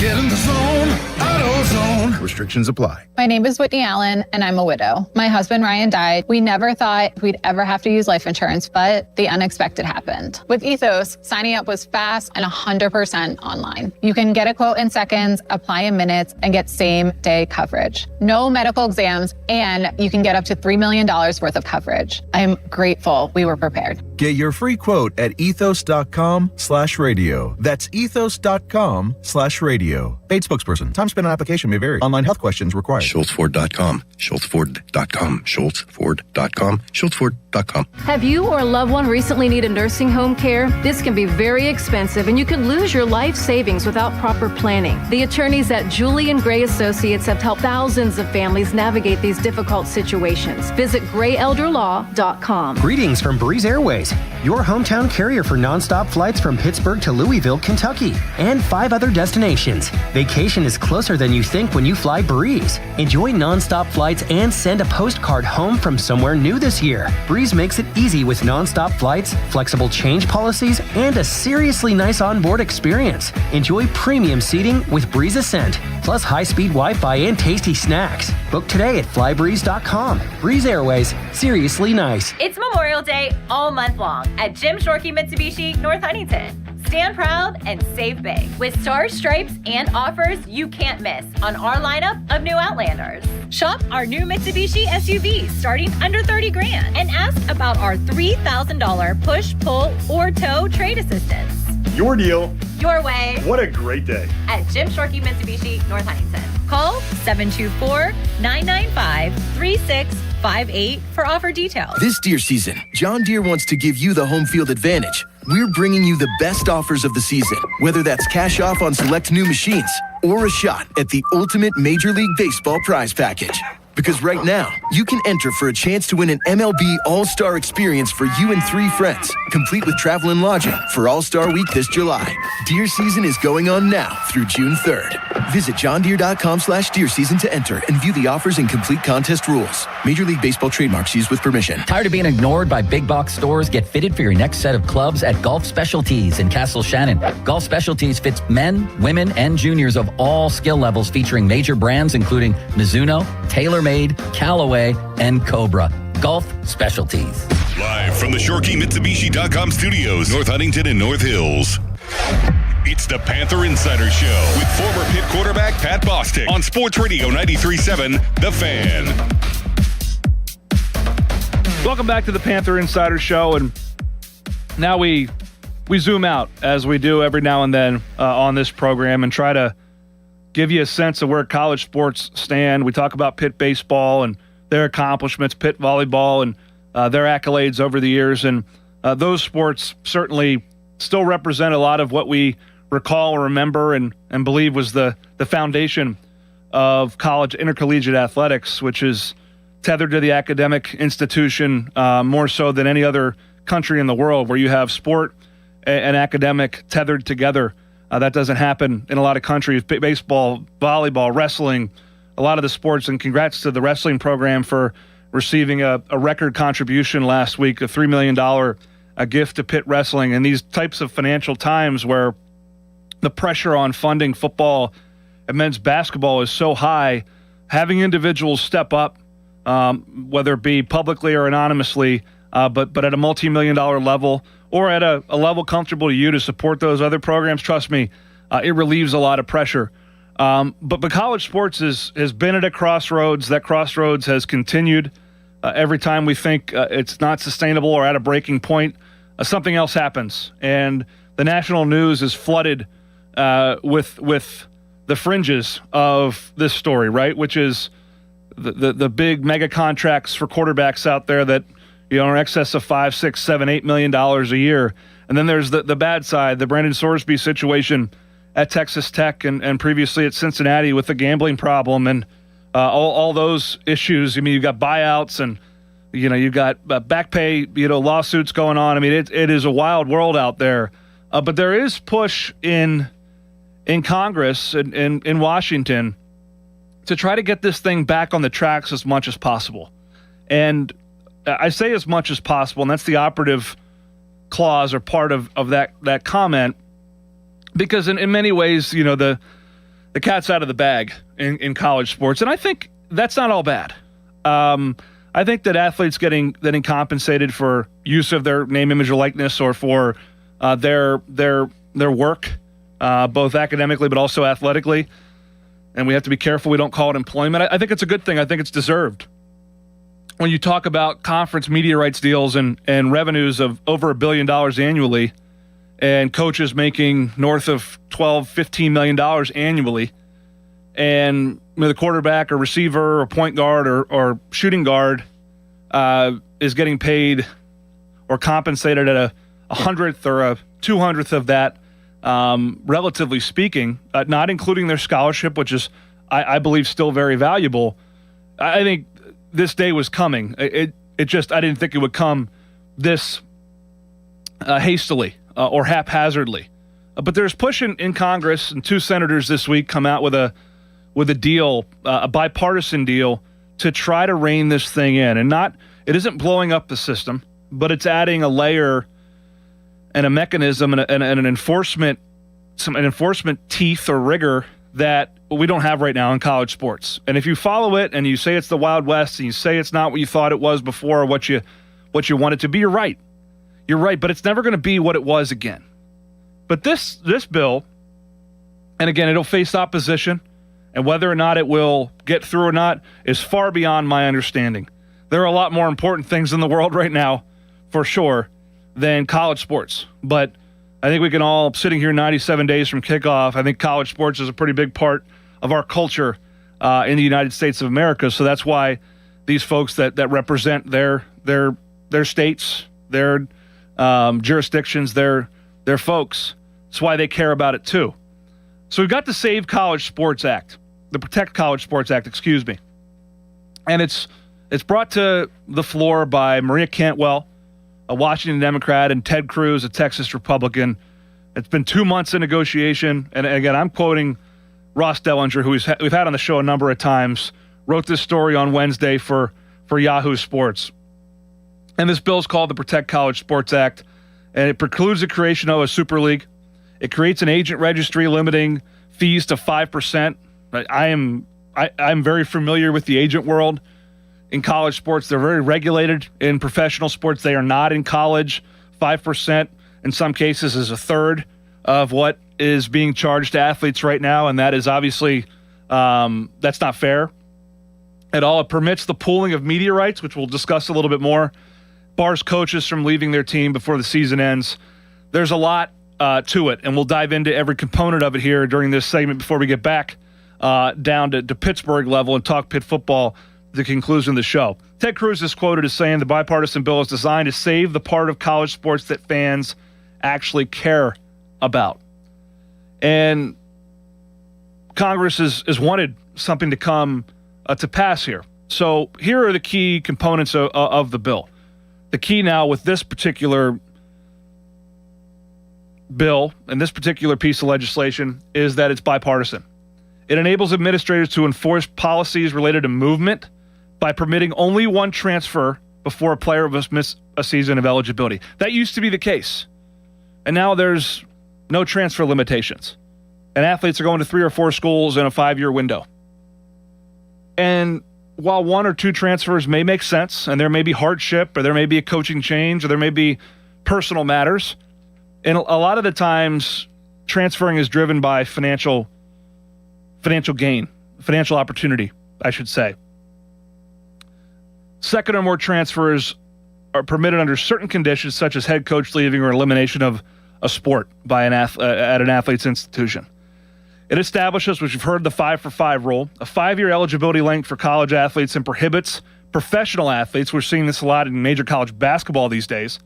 Prohibits professional athletes, even those that have competed overseas, from participating in college sports if they've been compensated in their pro careers beyond just prize money. So being salaried or paid via contract. It codifies portions of the NCAA's House settlement by granting legal protection of the NCAA. This is critical. Legal protection of the NCAA and College Sports Commission to enforce strict standards in prohibiting third-party NIL deals. We'll dive more into that because that's a key part of this.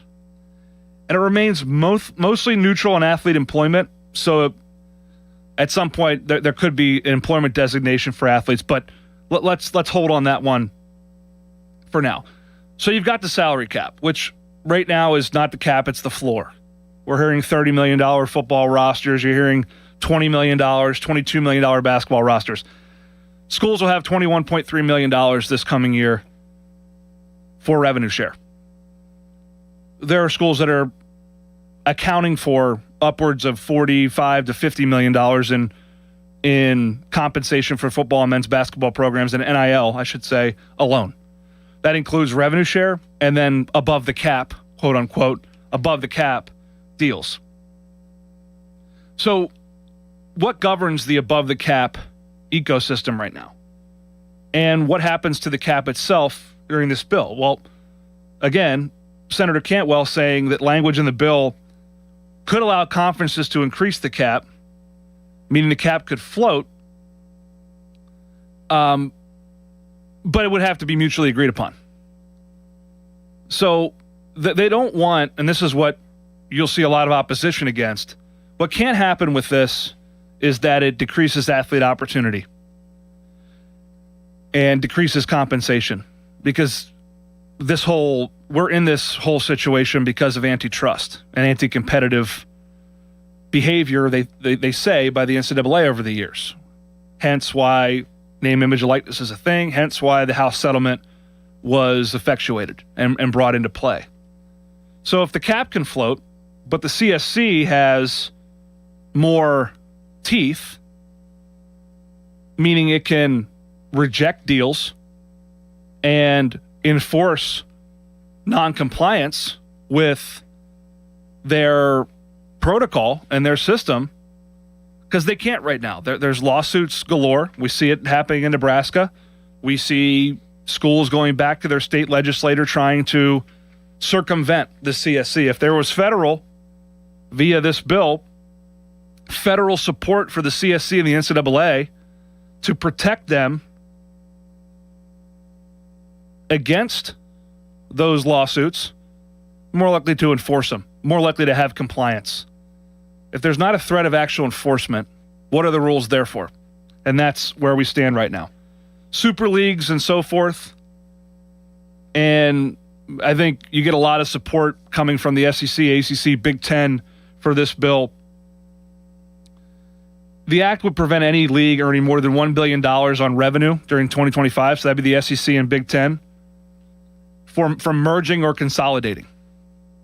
So the Big Ten and SEC couldn't create a super league and just branch off, as per this act. Very interesting there. This is a long process that will go through the Senate and so on.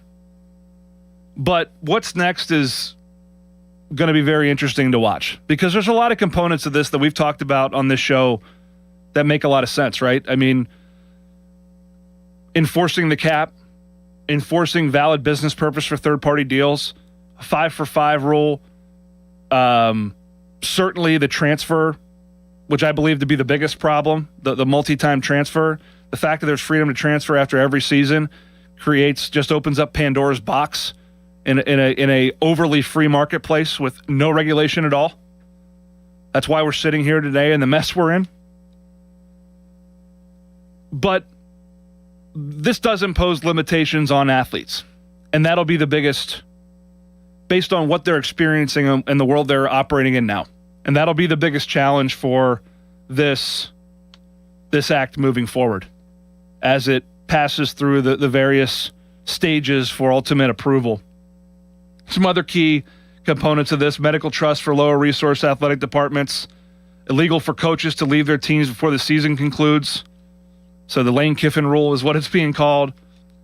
Pooling of rights for and long-term governance of college sports. I mean, it is a very comprehensive bill meant to, again, as stated by Ted Cruz and by Maria Cantwell, to save the part of college sports that people really care about, which was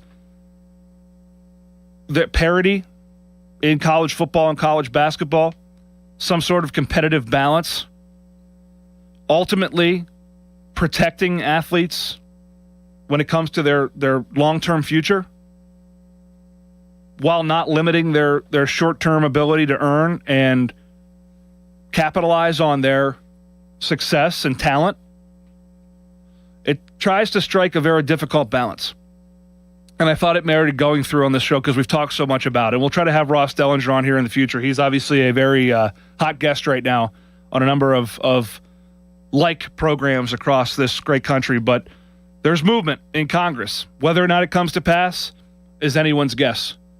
But at least there's movement, and it shows that people care and want to get it right. And hopefully they're able to do that. Pitt football looking to get it right in 2026. Freshman quarterback, now sophomore, Mason Heinchel at the helm. One of the most intriguing second-year players in college football per one publication. We'll dive into that next. Talk some Pitt football to wrap up the show. It's a Panther Insider Show on Sports Radio 93.7 The Fan. Sports Radio 93.7 The Fan. Boney and Muller think they know football until they talk to Aditi Kikawala every Wednesday at 4:15. You see Aditi each week reporting on the sidelines. Tune in as she tells us what she saw and talks about everything going on across the league. Aditi is brought to you by Mr. Water Heater, 2 Men in a Junk Truck, Tri-State Office Equipment, Hampton Beer Outlet, and Joe Ball GMC. Now, Fan Headlines, powered by Bowser Chevrolet. Charlie Borges with your fan headlines. The Pittsburgh Pirates won their series opener against the Minnesota Twins Friday night at PNC Park by a final score of 6-5. Brian Reynolds hit a walk-off home run in the bottom of the ninth inning, a 2-run shot off of Twins reliever Taylor Rogers. Gregory Soto picked up his 4th victory of the season. For more, go to 937thefan.com. Fan headlines are powered by Bowser Chevrolet. Sports Radio 93.7 The Fan. Tune in every Tuesday morning at 9 as the Pittsburgh kid Neil Walker joins the Fan Morning Show. Tune in or listen on the Odyssey app as Neil gives you the latest on our Pirates. The Neil Walker Show brought to you by Mike Camlin Hyundai, Goodrich & Guys, Pittsburgh's personal injury attorneys, and Bet365 on Sports Radio 93.7 The Fan. Trucking isn't just for drivers. PGT Trucking needs professional staff to help support their men and women out on the road. With positions in safety, recruiting, driver training, fleet management, maintenance, and more, you too can join the proud professionals of PGT and play a major role in the supply chain. Ditch the boring desk job and get in on the action with PGT. Call 1-800-TEAM-PGT or apply online at pgttrucking.com/work. That's pgttrucking.com/work. Drive home the power of the 2026 Ram 1500 Bighorn at South Hills Chrysler Dodge Jeep Ram. Get payments starting at just $399 a month for 39 months or 0% APR for 60 months. Strength, style, and serious savings. Visit SouthHillsChryslerJeep.net for more details. Macanudo Cigars will be at Verona New Cigars for a lunch party. Introducing the new Macanudo Sumatra and Ecuadorian Shade Cigars. Don't miss a smoker at Verona New Cigars, 754 Allegheny River Boulevard. Friday, June 5th from 7 to 10. Have a great evening of cigar smoking with a taco bar from Trilogy Kitchen, beer and cocktails from Riverbank Distillery. Only a $10 cover. Buy 10 cigars, get 3 free, or 25% off boxes on the new release of Macanudo Sumatra and Ecuadorian Shade. 84 Lumber has partnered with Anderson Windows and Doors to bring a brand new showroom to Mount Lebanon. From homeowners to industry pros, everyone can see, touch, and interact with various series of Anderson windows and a wide variety of doors to make the most informed decision for their build. 84 Lumber experts are on site to demonstrate product features, answer your questions, and even schedule a visit to the job site for measuring and installation. Your budget matters and flexible financing options are available. Call today to schedule a personal consultation at 570-507-8015. I'm Piera Palazzolo, VP of Digital Marketing for the American Management Association, a company focused on the management training skills needed to enhance the careers of business professionals. We did our research when it came to the best companies for website development and chose AmericanEagle.com. And we couldn't be happier. AmericanEagle.com worked closely with us to understand the front and back end requirements needed to launch an e-commerce website that could handle the complexities of running thousands of seminars nationwide. Our robust new website and improved SEO saw immediate increases in site traffic and web revenue. If you're in need of managerial effectiveness and success, visit our website at Amanet.org. If you're in need of a website that provides an unparalleled consumer experience, I highly recommend AmericanEagle.com. Transform your business today. Dial 877-WebNow1 for a free digital consultation with AmericanEagle.com. Text us on the Edgar Snyder and Associates text line at 412-928-9370. Edgar Snyder and Associates reminds you to text responsibly. Catastrophic injuries bring emotional strain, physical pain, and financial stress. You don't have to face it alone. Ogg, Murphy, and Perkoski will fight to get you the compensation you deserve. Call 412-391-FIRM today. Ogg, Murphy, Perkoski, the firm. We're all in. Mike Rowe here with another fun fact. If your concrete is cracked or uneven, you can actually lift it back up. Whether it's a sinking driveway, a patio, or a sidewalk, do yourself a favor. Call Groundworks. I spent some time working with these guys. They're the real deal. Their people are trained and certified to lift your concrete slabs. Baker's Waterproofing is now Groundworks. Schedule a free inspection. Licensed in all states where work is performed. See website for details. Attention. Have you racked up $10,000 or more in credit card debt? Are you barely getting by making minimum payments? With credit card debt reaching all-time highs, National Debt Relief is notifying consumers about significant debt relief options currently being made available to help those with overwhelming credit card debt. These options may reduce a large portion of credit card debt for those who qualify. You don't need to declare bankruptcy or take out a consolidation loan, and you may only have to pay back a fraction of what you owe, even if you have bad credit.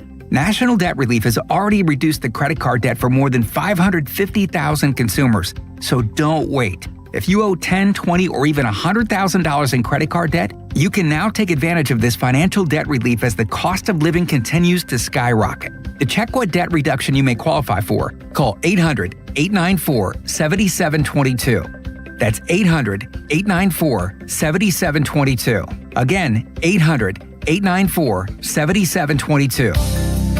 I finished a 5K in 94th place. Right after a man wearing jeans. They still gave me a medal. I don't want a reward for doing. I want a reward for dominating. Like Daily Prize Matcher on Bet365. I play for free and win real rewards, like up to $5,000 in cash weekly. Unlike that joker in denim. Bet365. Winning is everything.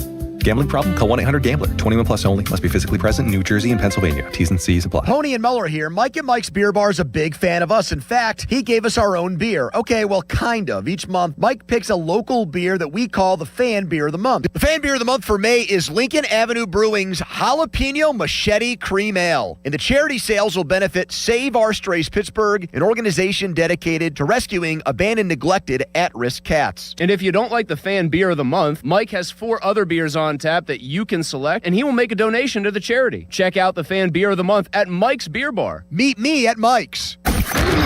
Let's return to the Panthers Insider Show with former Pitt quarterback Pat Bostic on Sports Radio 93.7 The Fan.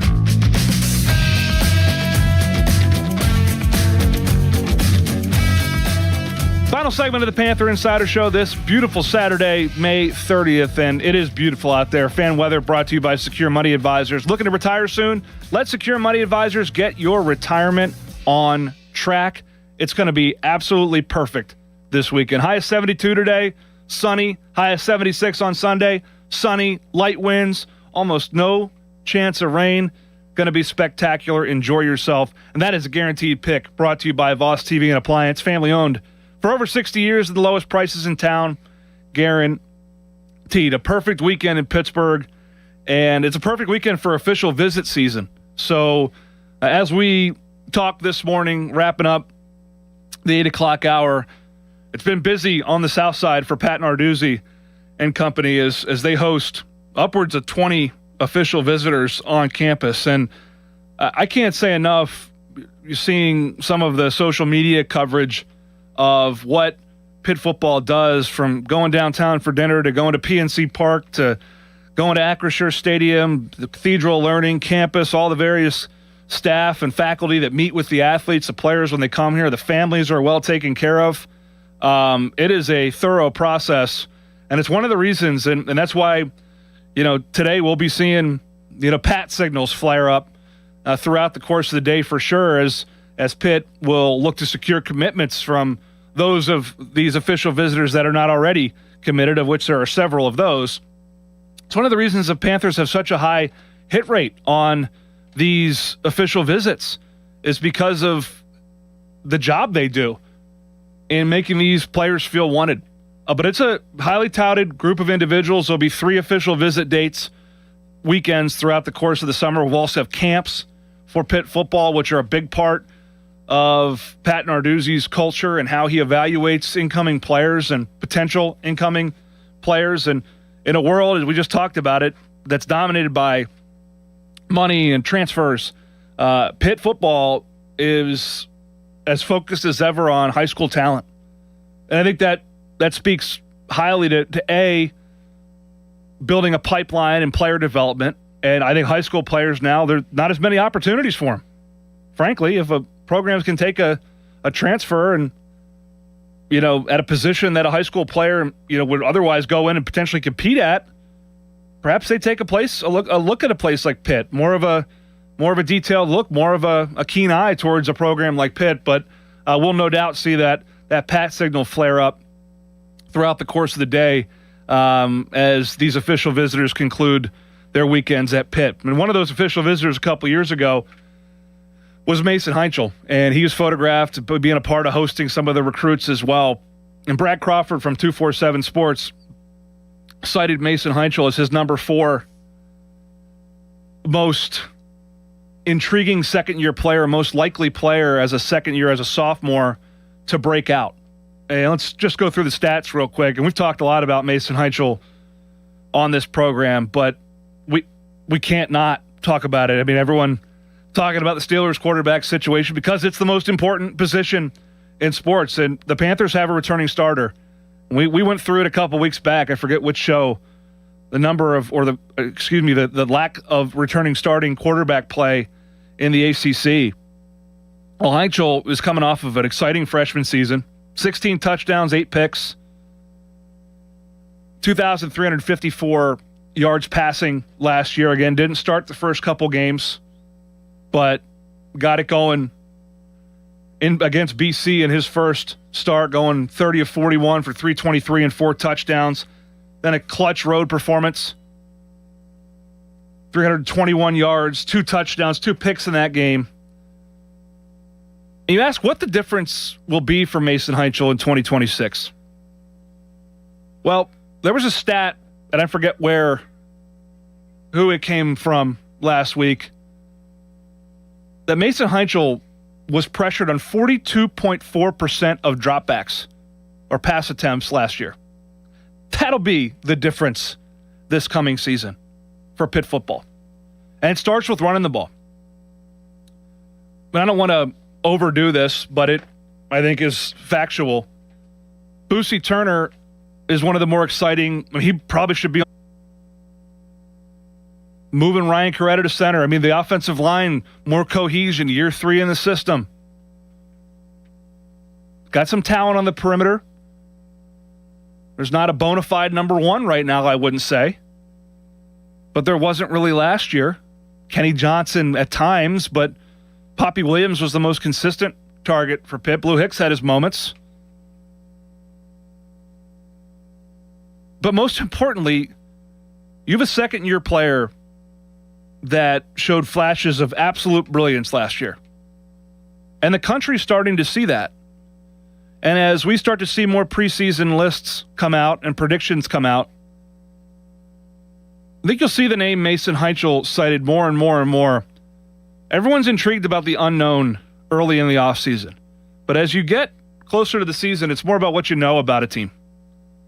What you know about Pitt is they got a guy back there that can make a play. Now, the question becomes, how consistent can he be? How do you get that 42% pressure rate down? How do you take the 5, 6, 7 sack game down and limit sacks to 1 or 2 a ball game? How do you know when it's 1st and 10 that 2nd and 10's fine to throw it away? You don't need to run around and make a play, take a 10-yard sack or turn it over. But still have the ability on 3rd and 6 with the game on the line to run around and play Houdini. And for a guy in Mason Heinzel that has all the athletic ability and talent, perhaps and Brad Crawford talked about this, perhaps his biggest weapon is his love of the game and how much he studies. And Cade Bell had Eli Holstein and Nate Yarnell for year one. He had Holstein, then Heinzel for year two. But this is the first quarterback that Cade Bell picked out of the litter and has raced. And, man, am I excited about seeing what that turns into. Every highlight video that comes out, just when you know you have that quarterback back there that has proven he can do it, and there's so much room to grow, it's exciting. And it's cool to see the country seeing that as well. It's been cool spending the morning with you guys, as always. Hope you guys enjoy the weather this weekend. Have an awesome weekend. Memorial Day last weekend. We're almost into June. Summer's here, and we are 97 days away from kickoff for the 2026 Pitt Panthers. Enjoy yourselves, stay safe, and hail to Pitt. Sports Radio 93.7 The Fan. It's the season to break out the clubs. Practice your swing, then look for the 19th hole. Golf season is here, and Going Low is back. Join Chris Muller every Saturday morning at 7 a.m. for Going Low. Powered by Bowser Chevrolet. Chris will talk national golf news, meet with local golf pros, and visit courses throughout the summer. The Going Low show is brought to you by Moon Golf Club, Lynch Golf Club at Pine Creek, Conley Resort and Golf Club, and Suncrest Golf and Grill. Sports Radio 93.7 The Fan. Retirement can be scary, but only if you're not prepared. That's why AARP created thisispretirement.org. Because unless you've already retired, you're in pretirement and you still have time to plan. Learn about retirement savings options, potential tax breaks, and how you can build savings over time. Visit thisispretirement.org for free resources to help you customize your action plan and feel the retirement fear disappear. Brought to you by AARP and the Ad Council. Wouldn't it be great if life came with a remote control? You know, you could hit pause when you needed to, or hit rewind. Like that time you knocked down that wasp's nest. Uh-oh. Or that time you forgot to roll up your windows in the car wash. Fantastic. Yeah, a remote control would have come in handy then. Well, life doesn't always give you time to change the outcome, but prediabetes does. With early diagnosis and a few healthy changes like managing your weight, getting active, stopping smoking, and eating healthier, you can stop prediabetes before it leads to type 2 diabetes. It's easy to learn your risk. Take the 1-minute test today at doihaveprediabetes.org. Life doesn't come with a remote control. Yikes! So you're on your own with the wasps. You have the power to take control of prediabetes. Visit doihaveprediabetes.org today. That's doihaveprediabetes.org. Brought to you by the Ad Council and its pre-diabetes awareness partners. Substance use disorder and addiction is so isolating. And so, as a Black woman in recovery, hope must be loud. It grows louder when you ask for help and you're vulnerable. It is the thread that lets you know that no matter what happens, you will be okay. When we learn the power of hope, recovery is possible. Find out how at startwithhope.com. Brought to you by the National Council for Mental Wellbeing, Shatterproof, and the Ad Council. The Fan 5 Alarm, presented by Allegiant Community Federal Credit Union, is back. June 17th at Wexford Volunteer Fire Company and June 18th at Robinson Town Center. Volunteer firefighters take their time to serve and protect our local communities. And this is your time to give back. You can visit us on site to make a donation or donate now at 937thefan.com. The Fan 5 Alarm is brought to you by the National Fire Sprinkler Association and Centos. Sports Radio 93.7 The Fan. Your hometown building partner since 1956. 84 Lumber. Visit 84lumber.com. Have you noticed that every service company these days is owned by some giant corporation with zero personality and no personal touch? Yeah, no thanks. Gherkin Roofing is still family owned, truly local, and when you call, a human answers. One with a pulse and probably a Pittsburgh accent. They do roofing, siding, gutters, and win awards year after year for their customer service. So if you want a contractor that picks up the phone, shows up, and treats you like a neighbor, because they are one, call The Pickle. Gherkin Roofing, always local and friendly. 724-515-5551. South Hills Kia, let's go. The 2026 Kia Seltos LX all-wheel drive, just $229 a month. And the all-new 2026 Kia K4 LXS, only $209 a month. Top trade values are happening right now. Don't miss it. 24-month leases, $3,499 due at signing. 10,000 miles per year, plus tax and title. First payment due at signing. Not all qualify. No security deposit required. Offer ends June 1st, 2026. South Hills Kia. Deals like this don't last. Visit southhillskia.net for more details. Miller time. It only happens if you make it happen. So say hello with some beers. Make the plans. Live a little. Because legendary moments start with a light. It's Miller time. Celebrate responsibly. 2026 Miller Brewing Company, Milwaukee, Wisconsin. Hey, Pittsburgh. Join us at Public Lands in Cranberry for a Bike Gear Up event happening May 30th and 31st from 11 a.m. to 3 p.m. Check out top bike brands like Nishiki, Giro, Camelback, and more. Don't miss incredible deals on select styles, like up to $350 off adult and kids Nishiki mountain bikes, and up to $300 off Soar electric bikes. Plus, enjoy prizes, giveaways, bike fittings, and more. Gear up and get ready to ride at Public Lands, your Pittsburgh bike destination. Visit publiclands.com to learn more. Running a small business means juggling a lot. Your network has to handle it all. That's where a fiber-only provider falls short. You deserve a partner who gives you a greater advantage. Introducing the Total Solutions Advantage only from Comcast Business. A first-ever combination of the largest, fastest fiber-powered network, the most reliable Wi-Fi, gig speeds with equipment and security included, and a 5-year price lock. Plus, it's all backed by a 30-day money-back guarantee. The Total Solutions Advantage only from Comcast Business.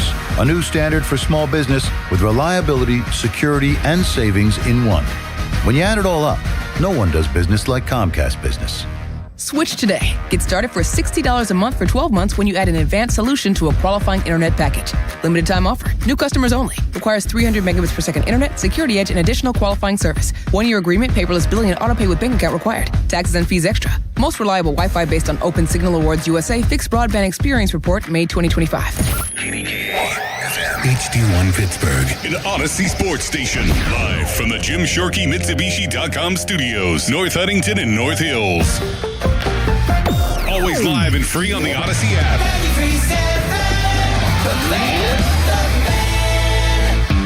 T-Mobile has an exclusive bundle for customers 55 and up. I'm Sarah Bowl. Yeah, I'm Frank Bowl. A reliable network is key for us. And with T-Mobile, it's been wonderful. And going to the 55 plus plan saved us so much money. A lot. And that's important. Trying to keep costs down. The home internet's been perfect. It's fast, it's quick. The setup was so easy, it took less than 15 minutes. It was like, ta-da! If you want simplicity, coverage, reliability, you want the whole package, T-Mobile has it. Right now, T-Mobile customers 55 and up can get 2 phone lines on America's best network, plus America's fastest 5G home internet for just $30 each. $30 per month each line with autopay plus taxes and fees. Minimum age 55. Pricing for home internet rely on 2 lines of essentials. Choice 55. $35 connection charge per line required. Best mobile network and fastest 5G home internet based on analysis by Ookla of Speed Test Intelligence Data 2H 2025. All rights reserved. Sports Radio 93.7 The Fan. Get the latest on Pittsburgh sports from anywhere with the Odyssey app. Listen to shows and Pirate Games live. Check out our exclusive interviews and content anytime. Download the Odyssey app now and never miss a minute. Sports Radio 93.7 The Fan. Now, fan headlines powered by Bowser Chevrolet. All right, Joel Nelson for fan headlines. The Pirates last night were 6-5 walk-off winners. Brian Reynolds with a 2-run walk-off home run in Derek Shelton's return to PNC Park. Reynolds was one of 4 players last night to hit a walk-off home run, as MJ Melendez of the Mets, Miguel Vargas of the Chicago White Sox, and Ezequiel Tovar of the Colorado Rockies. They all had walk-off home runs for their team, and all of which were of multi-run walk-off home runs. And today will be Game 2 between the Pirates and the Twins. 4:05, it is Mitch Keller up against Bailey Ober. It's here on The Fan with coverage at 3 o'clock presented by Keystone Custom Apparel. More headlines, 93.7thefan.com. Right now, it's Bucko Talk. Now, it's time for Bucko Talk. Can you believe it? Bucko Talk is presented by Mike Hamlin Hyundai and brought to you by Two Men and a Junk Truck, Hampton Beer Outlet, and Stone & Company. This is Bucko Talk on Sports Radio 93.7 The Fan.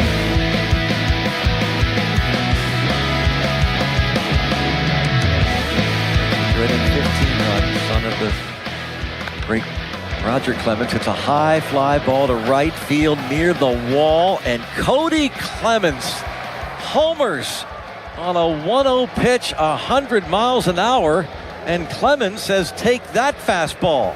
His 6th, it's 1-0 Twins. 1-2 pitch. Line drive, base hit into center field. That was ripped into center. A 1-2 pitch with 2 outs. Griffin delivers, scoring Gonzalez. 3-1 Buccos. The pitch. Drilled to right field. Oh my goodness, that's a no-doubter. Headed toward the Allegheny. Trevor Larnach just plastered that pitch. His 3rd home run, and it's 5-3 Twins in the 3rd. Taj Bradley ready. The 3-1 pitch. High fly ball to right field. Look at this blast. This cruise missile's headed toward the Allegheny. Oh, baby. Number 12 for O'Neill Cruz, a no-doubter. It's a beautiful thing. It's 5-4. Rogers delivers. Drive to left field. This is going to do it. Walk it off. Brian Reynolds. Oh, baby. Brian Reynolds clears the deck. Anchor down. B-Ray. Pirates win it on a Friday night in the Berg. Oh, did they need that one? Pirates break off their 2-game losing streak after splitting with the Chicago Cubs. Comeback fashion, Friday night, PNC Park, starting to feel like summer, unofficial start of summer, City Connect uniforms. You welcome back your former manager. Your Jared Jones excitement runs rampant before the game, and we'll get into his start, but he's back, and you find a way in the 9th inning, thanks to your longest tenured player, thanks to one of your most underrated players, to win it in style.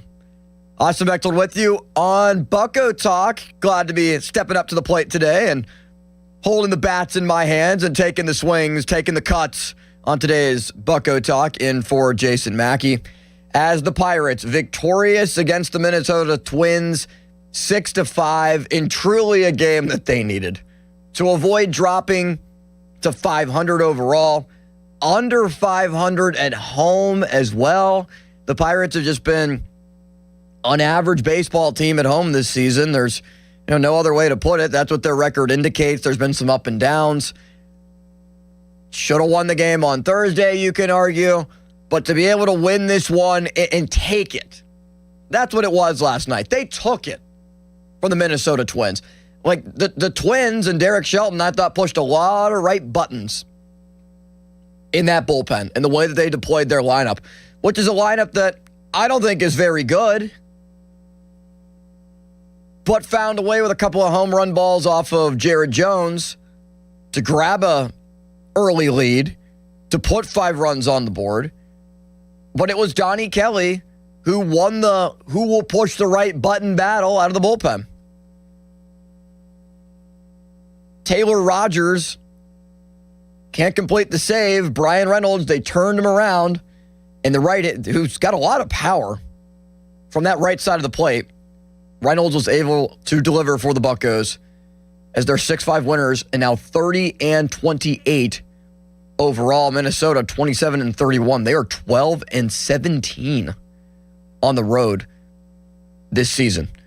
Would love to hear from you at 412-928-9370 as we break down last night's game, break down a lot of the things that we saw earlier this week. Esmeralyn Valdez was sent down, but saw some good things for him before he was demoted down to AAA because of some injury concerns for Connor Griffin, who had 2 hits yesterday. Tyler Callahan, promoted from AAA, had a double in Thursday's game, an RBI double. Also played in last night's game, going into the game as a pinch runner at one point, late in the game for Spencer Horwitz, and ended up scoring the game-tying run with Brian Reynolds, of course, on the walk-off winner, scoring the game-winning run. 2 RBIs for Reynolds in a 1-for-3 day with 2 runs scored, also walked twice.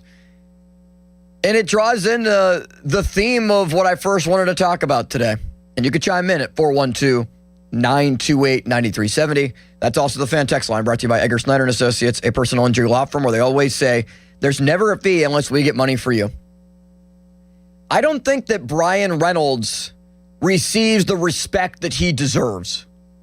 I'm not saying from Pirates fans. I'm not saying from the media. Maybe nationally. I just think Bryan Reynolds is very underrated. And I know he's a $107 million player going into this season, the highest paid player on the Pirates, and total value of a contract before Connor Griffin's deal a couple weeks into the season exceeded that. But Bryan Reynolds is having a sneaky good year. He hasn't been earth-shattering, but when you dive into some of the numbers, I don't think people are realizing how good of a year Reynolds is having. And I think after last night's walk-off home run, when I was at the game, hanging out by the bullpen, watched Jared Jones warm up, watched some of the relievers warm up, and was trying to break down, okay, what the right matchups are. I think we all do that when you go to a game. You play armchair general manager, you play armchair manager. What's the right button to press? Who should go in at this point in time? That ball was smoked by Bryan Reynolds as soon as he hit it. I knew it from where I was sitting. You knew it watching on TV or listening on the radio based on Greg Brown's reaction or anywhere that you were at the game, just like Bryan Reynolds did. You knew that thing was smashed. He's hit 2 home runs this week. Bryan Reynolds, in total RBIs this year now, with 37, that is tied with Oneil Cruz, so the team lead, that is tied for 14th in all of baseball. But here's another fascinating number with Reynolds. Those 37 RBIs is the most by any left fielder in Major League Baseball this year. That's his primary position. In 205 at-bats, Bryan Reynolds' 37 RBIs is the most by any left fielder in Major League Baseball. Not the National League, in all of MLB. Well, he doesn't hit for the best average. Sure, he's hitting 278, and that number continues to climb. On-base percentage is a number I like to look at a lot. Spencer Horwitz is 11th at 394. At one point earlier this week, he was 5th. Yet Bryan Reynolds is 10th in the major leagues in on-base percentage at 395. A 439 slugging percentage and an 834 OPS. It's pretty good. That's not earth-shattering. Partly due to the 6 home runs, 12 doubles thrown in there too. But if this engine is going to continue to rev up for the Bucs, a big reason why is Bryan Reynolds. And we know that he notoriously gets off to some slow starts. It takes some time for Reynolds. Usually his Aprils outside of the 20-8 season are not the best. But what Reynolds is doing right now over the last 15 games, as sure the Pirates have been up and down, back and forth, they really need a 5 out of 7 streak or 7 out of 9 streak would be even better. And with Minnesota in town, then you go to Houston, who's not playing good baseball. There are opportunities out there before you play Atlanta next weekend. Reynolds in his last 7 games is hitting .500. 12 hits and 24 at-bats, 6 runs scored, 5 RBIs. He's walked 5 times and struck out 3. He has walked more times than he has struck out with an on-base percentage over the last 7 games of .586. In his last 15 games, he has 19 hits and 12 RBIs, hitting .339 with an on-base percentage of .403. Over his last 30 games, you might be saying, okay, Austin, that's a 2-week sample. Is that really a big enough sample size to show how Reynolds is playing? Has Reynolds found it? Because a good friend of mine on this station said that, Bryan Reynolds, he's not playing up to his contract. He's not doing well enough. He's not hitting for enough power. Reynolds over his last 30 games, sure, just 3 home runs, 32 hits, 20 RBIs, 17 walks compared to 19 strikeouts. He's also stolen 3 bases. a .403 on base percentage, and a .302 batting average. I would say that that's pretty good. He is currently riding a 7-game hit streak as well. That includes 3 2-hit games and 1 3-hit game. The 3-hit game coming against Chicago on Wednesday. The 2-hit games coming twice in that Chicago series. And in the second to last game in Toronto for the Bucks. Reynolds' average was 243, I should say, on May 22nd. Due to this hit streak, he's been able to get it up to 273, and he's hitting 308 in May. I'm not going to just throw these stats out there and hope they stick. Bryan Reynolds is playing like the player that the Pirates need him to be. He is defensively not great. Nobody's going to say otherwise. I think he would admit he's not a great defender, but he's doing enough out there for them defensively. But offensively, batting third, he's played every single game, whether it was in the starting lineup or coming off the bench in a pinch hit appearance. Bryan Reynolds has been the Pirates' answer for a lot of questions. You know every single day who's batting third. And with Reynolds' presence, I think it helps Brandon Lau. And I think Brandon Lau, it works both ways, has helped Bryan Reynolds a lot. And now with Spencer Horwitz batting leadoff, we told you his on-base percentage, 11th in all of Major League Baseball. The Pirates' offense is very good. And that's just not me saying the eye test and them scoring 6 runs last night to prove it. The numbers back it up. This is the Pirates' best offense statistically in over 50 years. They're tied for 5th in runs per game at 4.9. They're tied for 3rd in hits per game, 8.7. Did you ever expect, after last year's abomination of an offense, that at times was embarrassing to put out there, that was averaging 3 runs per game, that watched Paul Skeens finish 10-10 in his Cy Young season because they couldn't score enough runs for him in a majority of his games? They're 4th in batting average, 250. If you look at last night's batting lineup, and you look at all the averages, and I know Marcell Ozuna wasn't in it, and Henry Davis wasn't in it, and that would have brought them down a little bit. Horwitz, 288. Lau, 260. Reynolds, 273. Gonzalez, 295. Another hit last night. Cruz with a shot into the river. We'll get into that in a little bit. Hitting 258, 2 RBIs and a walk yesterday. Connor Griffin, a 2-hit day, 266. Andy Rodriguez, 304. Short distance and Garcia, 214. He needs to figure it out at the plate. Young player trying to get his footing in his first week and a half in the majors. And then there's Jared Triolo, who doesn't hit much of anything, but is batting 233. They're 4th in batting average, tied for 4th in on-base percentage. They've also stolen 51 bags. Last year, they hit 117 home runs. In 162 games, they hit 117 home runs. They're halfway there already. 63 on May 30th. The pieces are there. The ingredients are there. There are many things that need to improve in the bullpen. Jared Jones with a very shaky start yesterday. We'll dive into all of it. Fan Twitter brought to you by South Hills Chrysler Dodge Jeep Ram, Route 19 in Peters Township. We will hear from Don Kelly post-game. We will hear from Bryan Reynolds after hitting the walk-off home run. We will hear from Jared Jones on his start. Also, the most underrated Pirates pitcher that needs to receive more attention for a multitude of reasons. At 412-928-9370. But first on Bucket Talk, we open up the lines.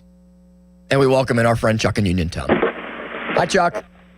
Morning, City Limits. Good morning. Yes. It was redemption win last night because the Dauber was pretty low after that any of the Cubs series. It was. I'm kind of disappointed on this homestand because even if we go 5-2, AB, the thing is, the 2 games we lost were divisional losses in our home ballpark. It still gnaws at me. We are just 16-15 in our own ballpark. We have to do much at least 10 and probably 2-1 in our home ballpark. Our road record isn't that bad, but how long is that going to hold up? The thing is, we won't play anymore in the Central Division until Cincinnati comes to town for a weekend series in late June. And remember, there's fewer games against divisional opponents than there used to be. Right. You are absolutely correct. We need to go on a winning cycle. I'm not talking about a real long winning streak like 10 games. I don't like things like that. I like what you said. 5 out of 7, 7 out of 10, 10 out of 12, etc. That's the way you do it. But listen, AB, you take a look at the standings. We are the ones that are behind. Are we in first place? No. We're in last place. We are the ones that have to play a little bit better to catch up to those that are in front of us. And that's why, even though we may wind up with a winning homestand, that's why those 2 losses to the Cubs were so bad, because particularly either one of the 2 that we lost, particularly the second one, we could have easily won that. But that's water over the dam. You can't do anything about that. But two things, AB, we got to do. The bullpen has to be more consistent, and I think it will, with Majinski down there and with Wilbur Dotel. Although myself, I'd like to see Isaac Matson come back up. The bullpen has to be much better, and we have to improve our situational hitting. We are still leaving too many men on base. Yeah. Scoring position. Thanks. Bye-bye. Thanks, Chuck. Appreciate it. I don't know what the exact number is now, but I know earlier in the week, the Pirates had the most at-bats with runners in scoring position. If you would have told any Pirates fan that at the start of the year, hey, end of May, the Pirates will take the most at-bats of any team in baseball, including the Dodgers, including Atlanta, who's on fire, including Milwaukee, who's seemingly just, trade your best players, trade Burns, or trade Peralta, and acquire a lefty from the Red Sox that was just, kind of average, turn him into an all-star. And Milwaukee, once again, top of the division, shocking everyone, playing good, fundamental, small market baseball, which we can dive into some labor stuff as well coming up. But, Chuck said, I don't really know if I want a 10-game winning streak. I'd rather have like 7 out of 10 or 7 out of 9 or something like that. I would take 10 in a row. I would take 10 in a row in a heartbeat. I don't think it would be followed up by like the Cubs winning 10 in a row and then losing 10 in a row not that long after.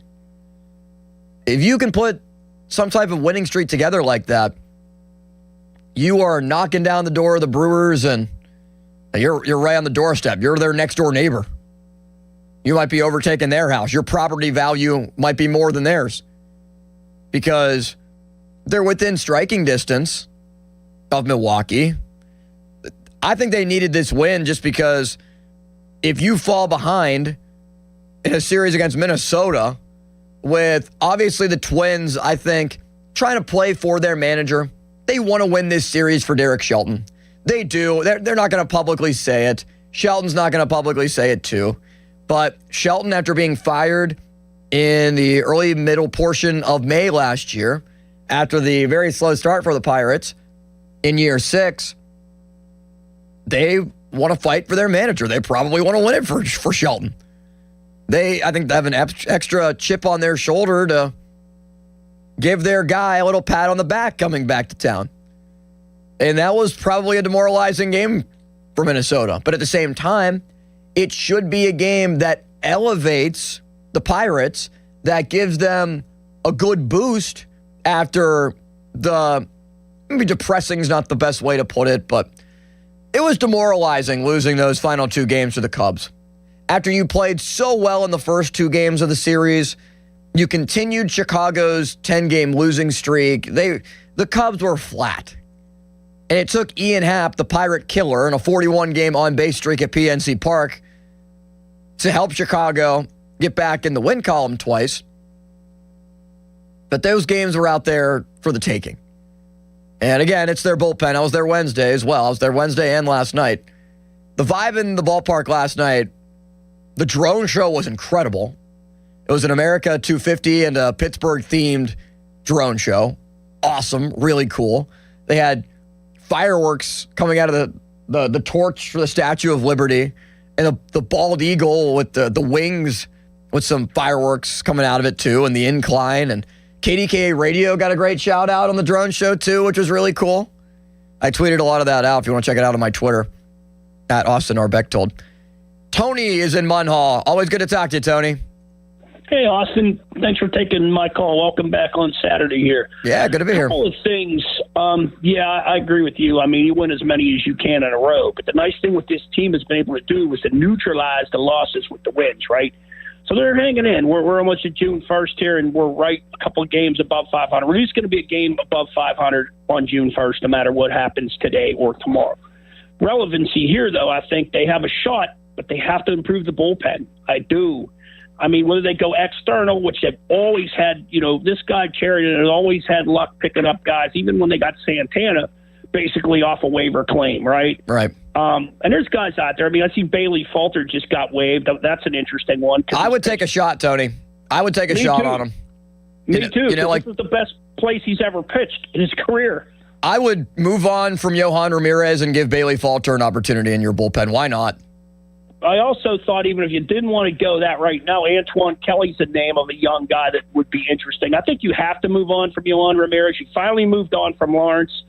But that's the thing, Austin. I think they could do things this year, but they got to improve the bullpen, and they got to do it, whether it's externally, internally, or a waiver claim, like you said. And I just hope that he's going to do this sooner rather than later, because I think they're going to hover around 500 at least into late August, early September, which is going to give us a shot. But it's what we do with that bullpen. I think it's going to make a difference. Austin, thanks for taking my call. Good talking to you again, and be safe. I hear you every morning on the Joe Show. Talk to you soon. Bye-bye. Same to you, Tony. Appreciate it. 412-928-9370 if you want to make your voice heard this morning on Bucko Talk. Mentioned Antoine Kelly, and Kelly had a really tough start to the year. In his first start, just went 2 2/3, 3 earned runs. Starting pitcher that can also come out of the bullpen. He's made 1 relief appearance this year. He had a 5.91 ERA in April. It was not good. But recently for Kelly, in May, a lot better. He did allow 5 runs and 5 2/3, 4 of them earned, or 6 runs, I should say, 5 of them earned, on May 12th against the Louisville Bats, but then responded against Louisville, which is 2 innings, but 2 earned, 4 hits, and a couple of strikeouts on May 17th. His ERA in May is 3.60, and they might end up doing a similar thing with him. His last start, 5 1/3, 6 hits allowed, 3 walks, 4 strikeouts, but no one crossed the plate against the Iowa Cubs. That could be an option if you want to bring Antoine Kelly up and move on from a Yohan Ramirez, or Dennis Santana still doesn't look right. Maybe he needs an IL stint. Is that in the cards for him? Hunter Barco has a 2.74 ERA in Indianapolis this year as a starting pitcher. He's started 4 games, pitched 7 total, 31 strikeouts in 23 innings. They need to work him back as a starting pitcher. Hopefully no one gets hurt, but he would be an option. Not in the bullpen. I think that experiment has completely expired, and it's something that they just cannot run back anymore. So Barco's a starting pitcher option. If you want to put somebody in the bullpen, Antoine Kelly could make sense. Justin Mice, the Bethel Park product, is a 3.33 ERA so far this year. Bo Burrows, in 17 relief outings, has a 1.66 ERA. Now, he's not somebody that's going to blow a fastball by you, just 17 strikeouts and 21 2/3 innings. Not great stuff, but he's solid. He's decent. He's probably somebody that is in line for an opportunity. 29-year-old player that has bounced around before. He's pitched for multiple different teams. He could be a guy that you call up and fills an answer, hopefully long term, but at least in the short term, until you are able to get to July, maybe tread water for 2 more months before they acquire, I think, 2 relievers. You need to acquire a closer, and you need another high leverage reliever. But I'm also fascinated by Carmen Mlodzinski now in the bullpen and how he could succeed there. Mlodzinski deserved a rotation spot. He did. But they need him in the bullpen. That's just the reality of it. It's a want to have him in the starting rotation. It's a need to have him in that bullpen that has struggled throughout the season. Greg is in Youngstown. What's up, man? Hey, City. Couple things. I agree with you on Reynolds. Reynolds should be our DH. I wish we could dump Ozuna, get another left fielder for the end of the year, and get rid of Ozuna and make Reynolds a DH full time. Because Reynolds can't field, but he can hit. You know. Yeah, he's going to be a DH probably starting next year, Greg. Like especially if Valdez and the passwords start to figure some things out. Yeah, I could see Reynolds as a DH. And here's something too. You know who our future closer is? Is Jones. Jones is not a starter. Jones would be great as a closer. That's what I've been saying, Greg. I've been saying he should be a reliever for weeks, and I was getting tomatoes thrown at me. They're wrong. They're totally wrong. This guy should be our closer. You come in the 9th inning and throw the ball 101, 102, 100 miles per hour like a Chapman, and you're more like when he pitches 5 innings, they just catch up to his fastball. That's the problem with him. But when you pitch 1 inning, they're not going to catch up to your fastball. But for some weird reason, baseball teams do not think that way. They think like, well, you know, I don't know. I don't want to rock the boat too much. But I don't think he's a starter. I think he's a future closer in Major League Baseball. And I think he would be a pretty good one, Greg, and I appreciate it. Let's dive into that coming up next. Join Pop and Joe at Allegiant Community Federal Credit Union in Wexford this Wednesday during our show from 10 to 2. Get your commemorative Fan 5 alarm t-shirts for just $20, and all proceeds go directly to the cause to help volunteer firefighters and volunteer fire departments in our area. Allegiant Community Federal Credit Union off Brant School Road. That's on Wednesday, June 3rd, this upcoming Wednesday, from 10 to 2 p.m. 412-928-9370. I want to hear from you.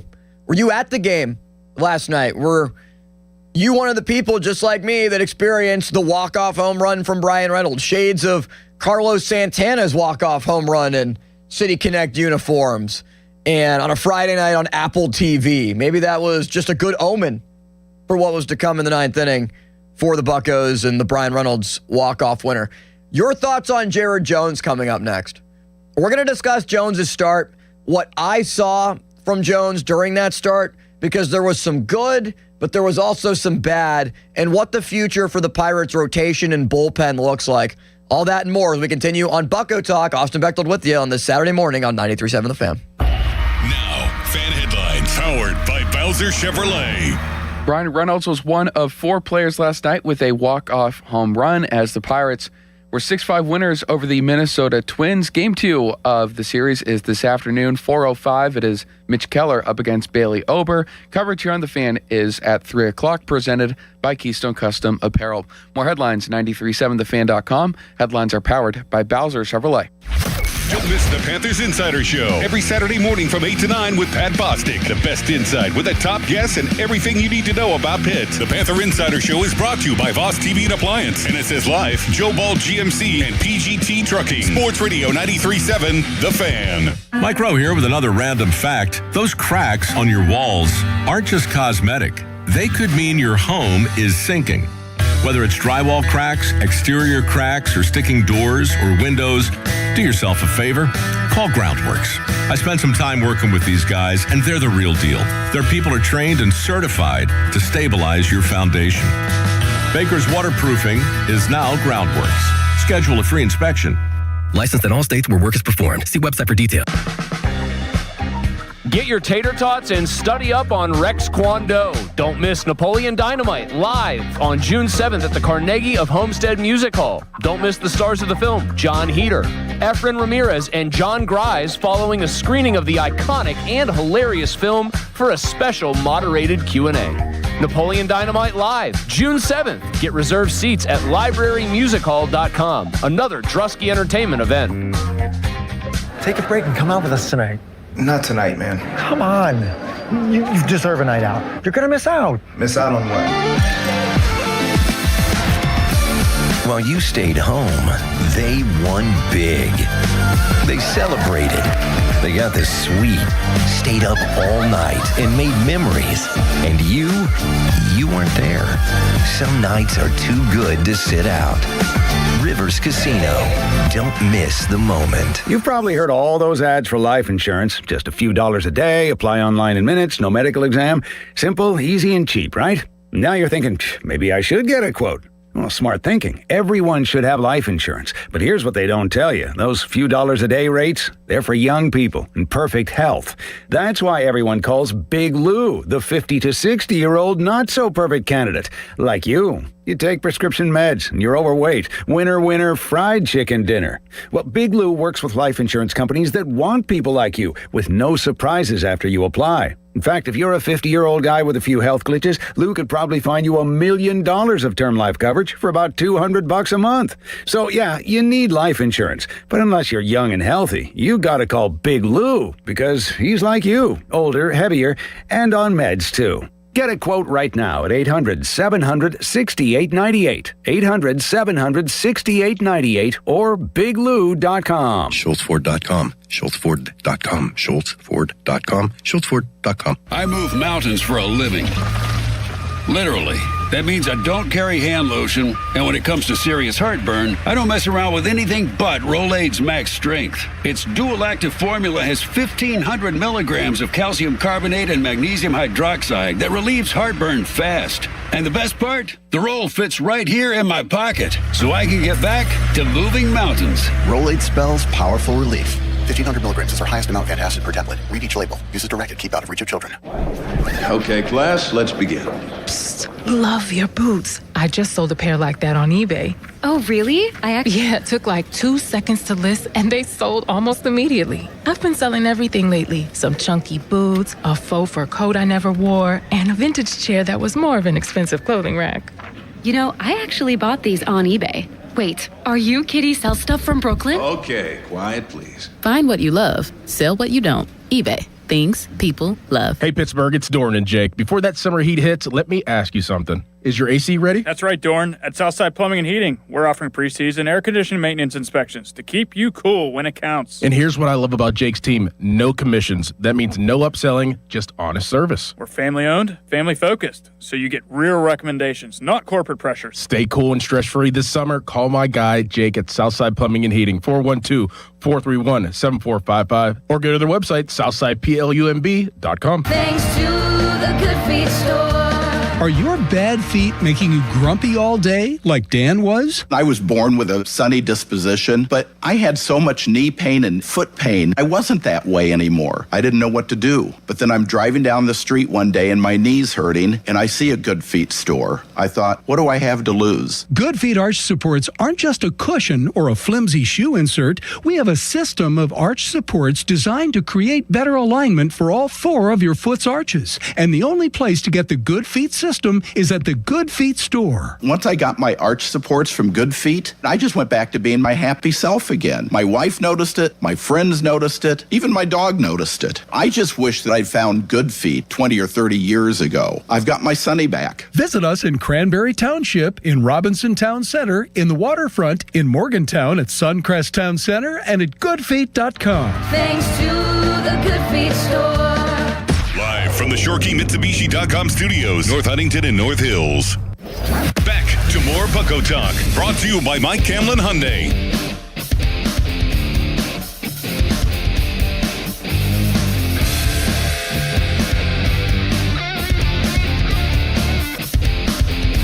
RBIs, the veteran right-handed batter, the 0-2 pitch. Swing and a miss, struck him out, 101. Welcome back to Pittsburgh, Jared Jones. His first start since late September of 2024. To be exact, September 27th, 2024 against the New York Yankees. Jared Jones stepped on a major league mound. Good morning, good afternoon, good night. Sent Byron Buxton down on 3 straight fastballs At 100 miles an hour, Jared Jones came back with authority. But he did run into some issues and some trouble throughout the game. It was good to see Jones's fastball topping out as high as it did at one point at 101.5. That coming in the first inning. Fastballs in the first inning for Jones. 101.5, 101.2, 2 at 100.7, star, and another at 100.6. I know you like that one, Joel. Giving a little ode to our sister station, brother station, 100.7 star. But Jones overall on the day, he battled and he fought through some things because the control was an issue. Jones pitching just 4 1/3 innings, was not able to get out of the 5th. I think it is a positive that he pitched into the 5th inning. He had not done that really much at all during his rehab outings. Jones's official line last night, 4 1/3, 7 hits, 6 strikeouts, 5 earned. He walked 2, allowed 2 home runs. Don't look at the ERA. Don't look at the whip right now. It's the first time he's been out there. 77 pitches. Now, 53 of them were for strikes. He really settled in after a rocky first 2 innings. Well, first 3 innings, allowing 1 in the first, 2 in the second, 2 in the third. Because Cody Clemens, as the third batter of the game, came up and hit a rocket to right. Deep, way gone, no doubt about it, over the Clemente wall.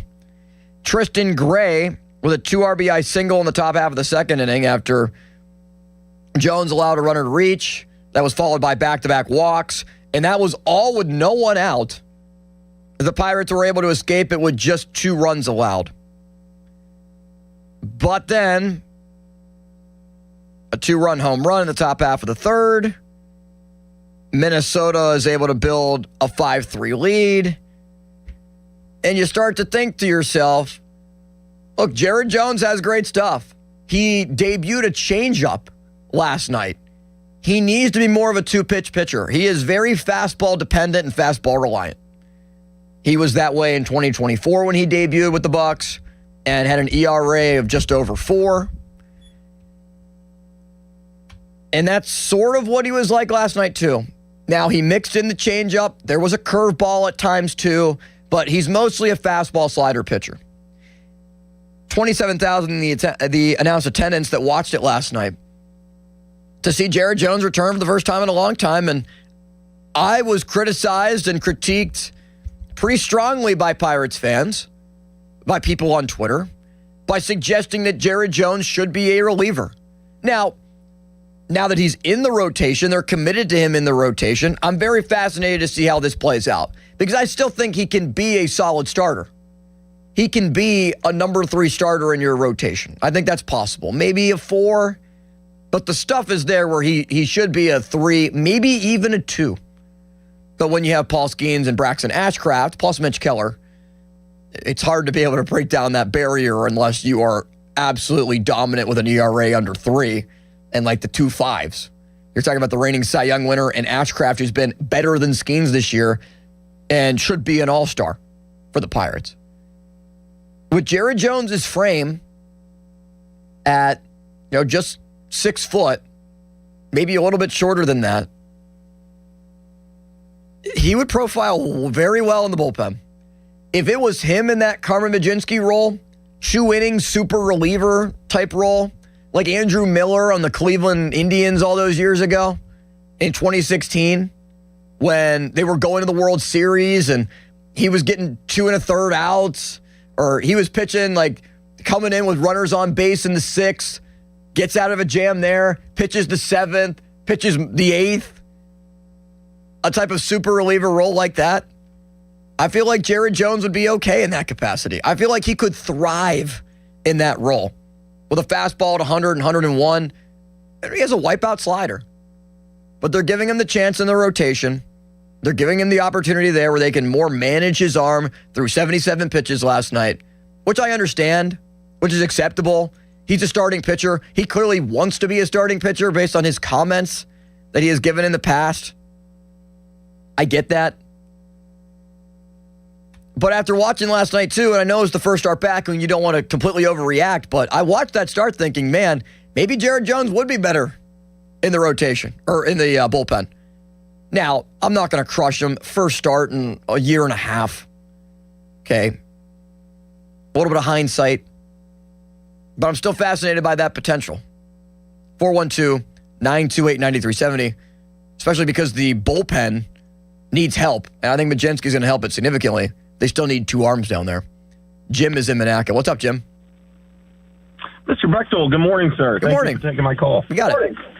I don't really care for sending Jared Jones to the bullpen, and the only reason I say that, I don't know when really this transpired, but it seems like Major League Baseball is really curbing starting pitchers, and the pitch count seems to be getting lower every year. Yeah, it gets worse and worse every year. It does. Yeah, and it's just like, so if that's going to be what it is moving forward, I want my best talent out there on the mound to start the game for 5 innings and maybe 6. Yeah. But I looked around the league, and what I really want to see from the Pirates is I want to see Ben Cherington, and I haven't heard from the media. This would be, man, if there was a source out there that could get some information on it, he should be calling every one of the dumpster fires in Major League Baseball and trying to get a reliever. And, one of the dumpster fires is the Boston Red Sox, and that is where Chapman resides now. Right. And look, I think, I don't care who you are, there's no shame in saying, hey, you know what, we got this one wrong, we got to fix it. But if you're going to be honest with yourself and do nothing about it, or not, at least not be on top of it right away, what's the point? I want to see Ben Cherington say, listen, the Bednar trade was jacked up. It was a bad trade. Should have kept Chapman. We got it wrong. No, let's go to work. Let's fix it. Well, I think I agree with that, Jim, but I think the only problem with that, I'll let you finish your point too, is that it's May 30th, and those teams might think that they can have a Washington Nationals-like comeback when they went on to win the World Series not that long ago, like 5-6 years ago, where they were like 9 games under 500 at one point in May. And then they made this huge surge up the standings and went on a very historic run. And I'm sure a lot of teams are trying to convince themselves of that. Hey, we're just 2+ months in.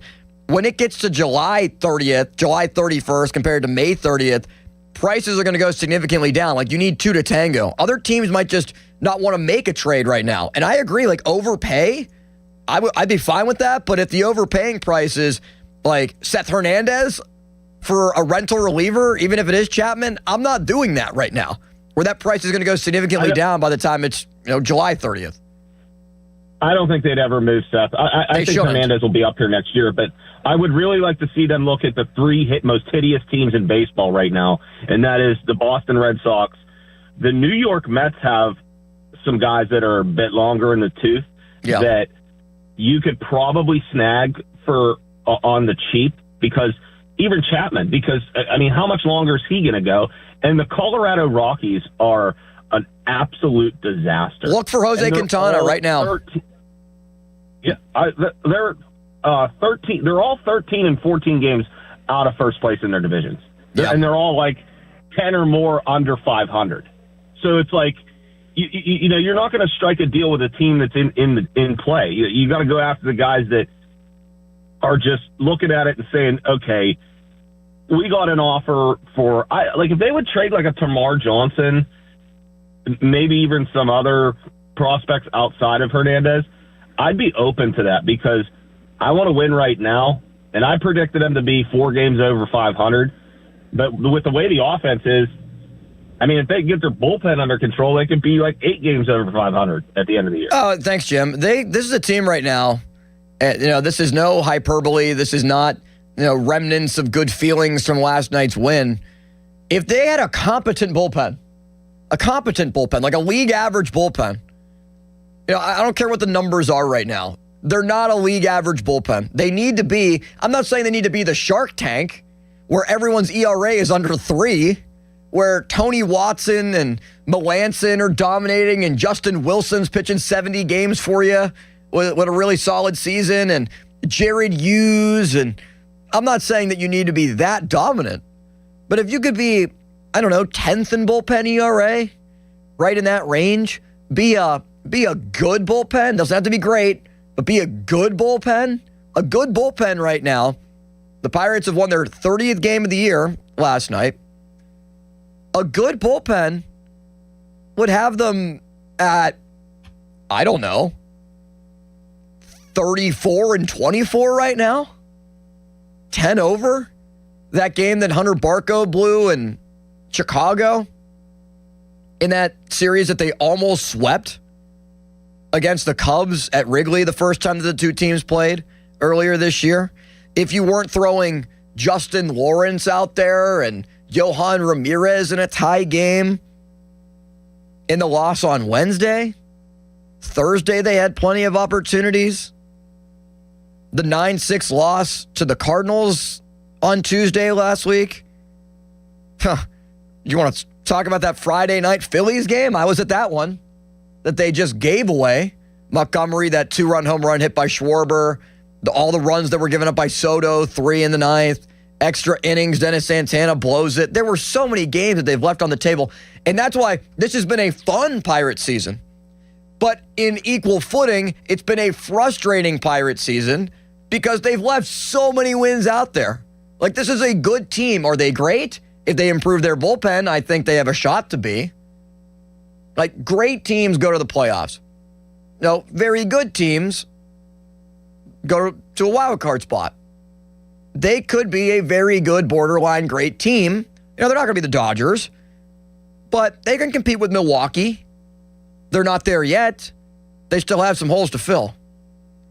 John is in Geneva on the Lake, Ohio, one of my favorite places on earth. Hello, John. I know it, Austin. For some reason, in the old back head of my head, I know that you love it up here. John, I'll be up there in less than a month. Me and my boys that I graduated high school with go up every single year. We're going up in June. I just drove by Eddie's Grill, and I'm headed to Pascagoula for some breakfast. You're getting me excited, John. Get some Madsen donuts for me, all right? I don't think it's open anymore, is it? What do you mean it's not open? Yes, it's open. It's a staple. It's a staple there on the boardwalk. You have to go to Madsen's. You sound like my brother. I'm going over to his boat on the dock in the marina, and then I'm coming back, and he goes, "There's no Madsen donuts anymore. It's closed." Well, that would be breaking news to me and absolutely depressing news to me if true. I don't think it is true. I like your Pittsburgh vibe you got going on with the Pirates. I got my new hat yesterday, my Pirates hat, and all last night, everywhere I went, the winery, everywhere I went down the strip, go Pirates, go Pirates. Everyone really? What? Really? A lot of Pirate fans up there this week. Oh, my God. Pittsburgh is the second city to Geneva on the lake. It's a fact. Everywhere I go, they go Pirates, go Pirates. I'm just picking up on your vibe this morning. And John, I looked it up. They're not closed. Madsen Donuts did not close. No need to fret here. They're not closed. They are open and doing well. Well, my brother's stupid, so there you go. Anyway, I'm picking up on your vibe. Can you imagine if the Pirates were just 5 games over 500, what it would be like? It would be amazing. Yeah, we'd have a much better feeling. Can you imagine if Hank Davis actually batted his weight, how good they would be? These are simple little things. It's not hard to figure out. And I can't figure out. And I get happy, but I get sad why these stupid little things, all they need is just a little tweak. And what you said earlier with the earlier caller, they're not a good team. They're a great team. Jesus. Well, they can be. I don't think they're a great team right now. Thanks, John. I appreciate it. I don't think they're a great team right now, but they have a chance to be. Like, you see signs of greatness with Brandon Lau hitting 14 home runs. Cruz hitting the ball into the river last night. We obviously know his power. This lineup is different. It's not even night and day. It's like I don't know, what's a better comparison? You know I'm not the best at these. It's like being at the bottom of the ocean and being in a boat on top of the water. That's the difference between last year's offense that was sunk from the start of the year in this year's offense, which is statistically top 5 in baseball. And the numbers prove that. The numbers back it up. That's not an opinion. That's a fact. Zangrilli put a good number out there last night. The Pirates have won their 30th game of the year. They have 30 wins by June 1st for the first time since 2013. Now, what's interesting about that is they didn't have 30 wins in June of 2014. That was the year they got off to more of a slow start. But when they won 98 games in 2015, they didn't have 30 wins by June 1st. So there's a lot of work to do. There's some things that still need to sort themselves out, especially in that bullpen. But if they can find a way to get hot, steal some games away from good teams too, like Atlanta coming up here next week, and they're going to play the Dodgers at PNC Park coming up later on in June. Some games out there to take. Some games to take advantage of. That will define this team. And I think moving Carmen Mlodzinski to the bullpen, maybe give a Beau Burrows or a Justin Mice an opportunity. And you're starting to sort some things out with Jared Jones coming back. I didn't think it was going to be immediate for Jones. I really didn't. And that's why I kind of tried to throw some caution to the wind. Like, people were trying to say that Jared Jones would come up and immediately save this team with Mlodzinski to the bullpen, Jones coming back, firing 100. I think Jones is going to figure it out. Like, I'm not that concerned about Jones. I still think he'd be better as a reliever, as an Andrew Miller type that could be just dominant in your bullpen and can thrive there. That doesn't mean I don't think he can be a good starting pitcher. I just think people need to pump the brakes, and we saw it last night. It's going to take some time for Jared Jones. It's not going to be immediate. He hadn't faced major league hitting in a year and a half. Also, a correction to make. Thank you to the texters for pointing out Jose Quintana placed on the 60-day injured list by the Colorado Rockies. So maybe he gets traded at the deadline, but he's not going to pitch until then. 412-928-9370. Continue to hear from you. Coming up next, we'll hear from Jared Jones as well. Bryce, Mike, Jim, and our boy Troy on Mount Washington. Coming up next, Austin Bechtold with you. Back in a moment on Bucko Talk, 93.7 The Fan. Now, Fan Headlines, powered by Bowser Chevrolet. Brian Reynolds, the walk-off home run last night as the Pirates were 6-5 winners over Derek Shelton and the Minnesota Twins. Game 2 today is at 4:05. Mitch Keller takes on Bailey Ober, and it's here on The Fan with coverage at 3 o'clock, presented by Keystone Custom Apparel. More headlines, 937thefan.com. Headlines are powered by Bowser Chevrolet. Commemorative Fan 5 Alarm t-shirts are now available at KeystoneCustomApparel.com. Get your 2026 shirt while supplies last. The Fan 5 Alarm is presented by Allegiant Community Federal Credit Union and brought to you by 1-800-BOARD-UP, Leach Insurance, and Target Freight Management. Hey, it's Jason Mackey, Westminster College, class of 2006. I wouldn't trade my time at Westminster for anything. I had great professors, and I was a student athlete on the Titan baseball team. But most importantly, I didn't just graduate with a degree. I graduated with the hands-on experiences I needed for a career in the media.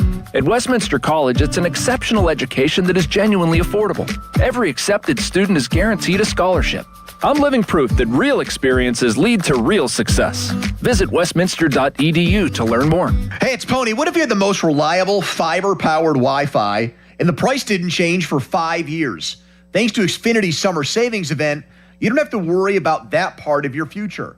Now through June 15th, get gig Wi-Fi for just $50 a month for 5 years with equipment and unlimited data included. No strings, no commitments. And get online in minutes with same-day Wi-Fi. You're guaranteed 5 years of Wi-Fi that finds and fixes problems before you even notice them. Like super intelligent Wi-Fi that keeps you protected from online threats. Plus, you can even try Xfinity Mobile free for a year.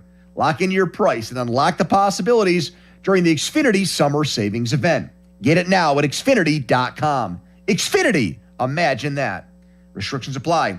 Requires paperless billing and auto pay with stored bank account. Taxes and fees extra. After 12 months, regular rates apply to Mobile Select. Xfinity Internet required. Speeds vary. Use of fiber coaxial cable.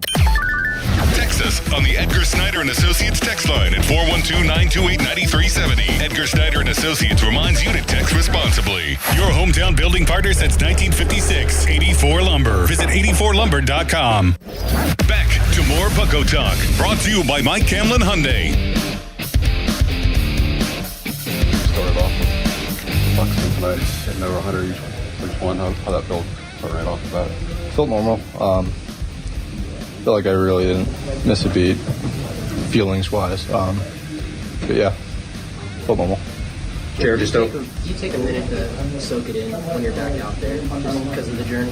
Yeah, the homer came too quick to soak anything in, but yeah, it was really cool being back out there, being on the team. But yeah, just super grateful to be here. Jared Jones back on the mound for the Pirates. Walked 2, was able to get out of a bases-loaded jam with nobody out, with just allowing 2 runs. Early portion of the game. Pirates were behind the 8 ball, gave up 5 runs in the first 3 innings. That's all it was, though. Wilber Dotel out of the Pirates bullpen, plus Evan Sisk for 2/3 of an innings in the 5th. Gregory Soto, a scoreless 9th inning with just quick work. No one reached, 8 pitches, 6 of them were for strikes. Wilber Dotel went 3 innings, gave up 1 hit, no runs, struck out 4, threw just 38 pitches. Dotel out of the Pirates bullpen has been a super reliever, has been a great piggyback for Pirates starting pitching. A 1.32 ERA for Dotel, who was a fast riser through the Pirates system over the last couple of years, especially last year, making a good name for himself. Dotel is finding his niche and is somebody that should not even be considered at any point, I think, this year at all, to go back to the minor leagues. He is earning his keep. He is earning a position. Him and Carmen Mlodzinski, I think, really could help this bullpen. Like, Dotel being able to cover 3 innings and then go to Soto, that's as ideal as you can get. Knowing that Jones wasn't going to go more than 5, Evan Sisk helps to clean it up a little bit. Gets a strikeout, 11 pitches, 6 of them were for strikes. His ERA is at 1.52 this year. But you heard from Jared Jones, those 5 earned runs, was able to soak it in a little bit. The home run that Clemens hit 365 feet out to right took away a little bit of the luster for the start. He allowed 3 runs over the first 3 innings. We talked about that second inning that, really started to fall apart on him. Runner reaches, 2 walks, that Gray 2 RBI base hit that was shot through the left side of the infield, and as a left-handed hitter, they had him significantly shifted. If they played straight up, it would have been a double play ball. Jones was getting behind in the count a little bit. He was blowing a lot of fastballs by guys, too. I just worried that it's just too many fastballs, needing to use secondary pitches a little bit more.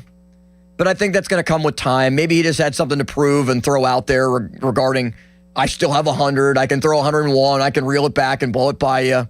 Maybe there was a little bit of just demeanor to him in that start where he can calm down in the second start more and be more refined as a pitcher coming back. But again, first start in a year and a half. Maybe the tone of the show today would be a little bit different. I'm sure it would if it wasn't for a walk-off home run, but you have Brian Reynolds to thank for that.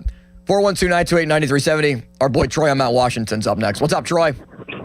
Austin, what up? What up? Guys, this is what I've been saying it from the beginning of the season before the season started. Just think about this. Just envision this, please.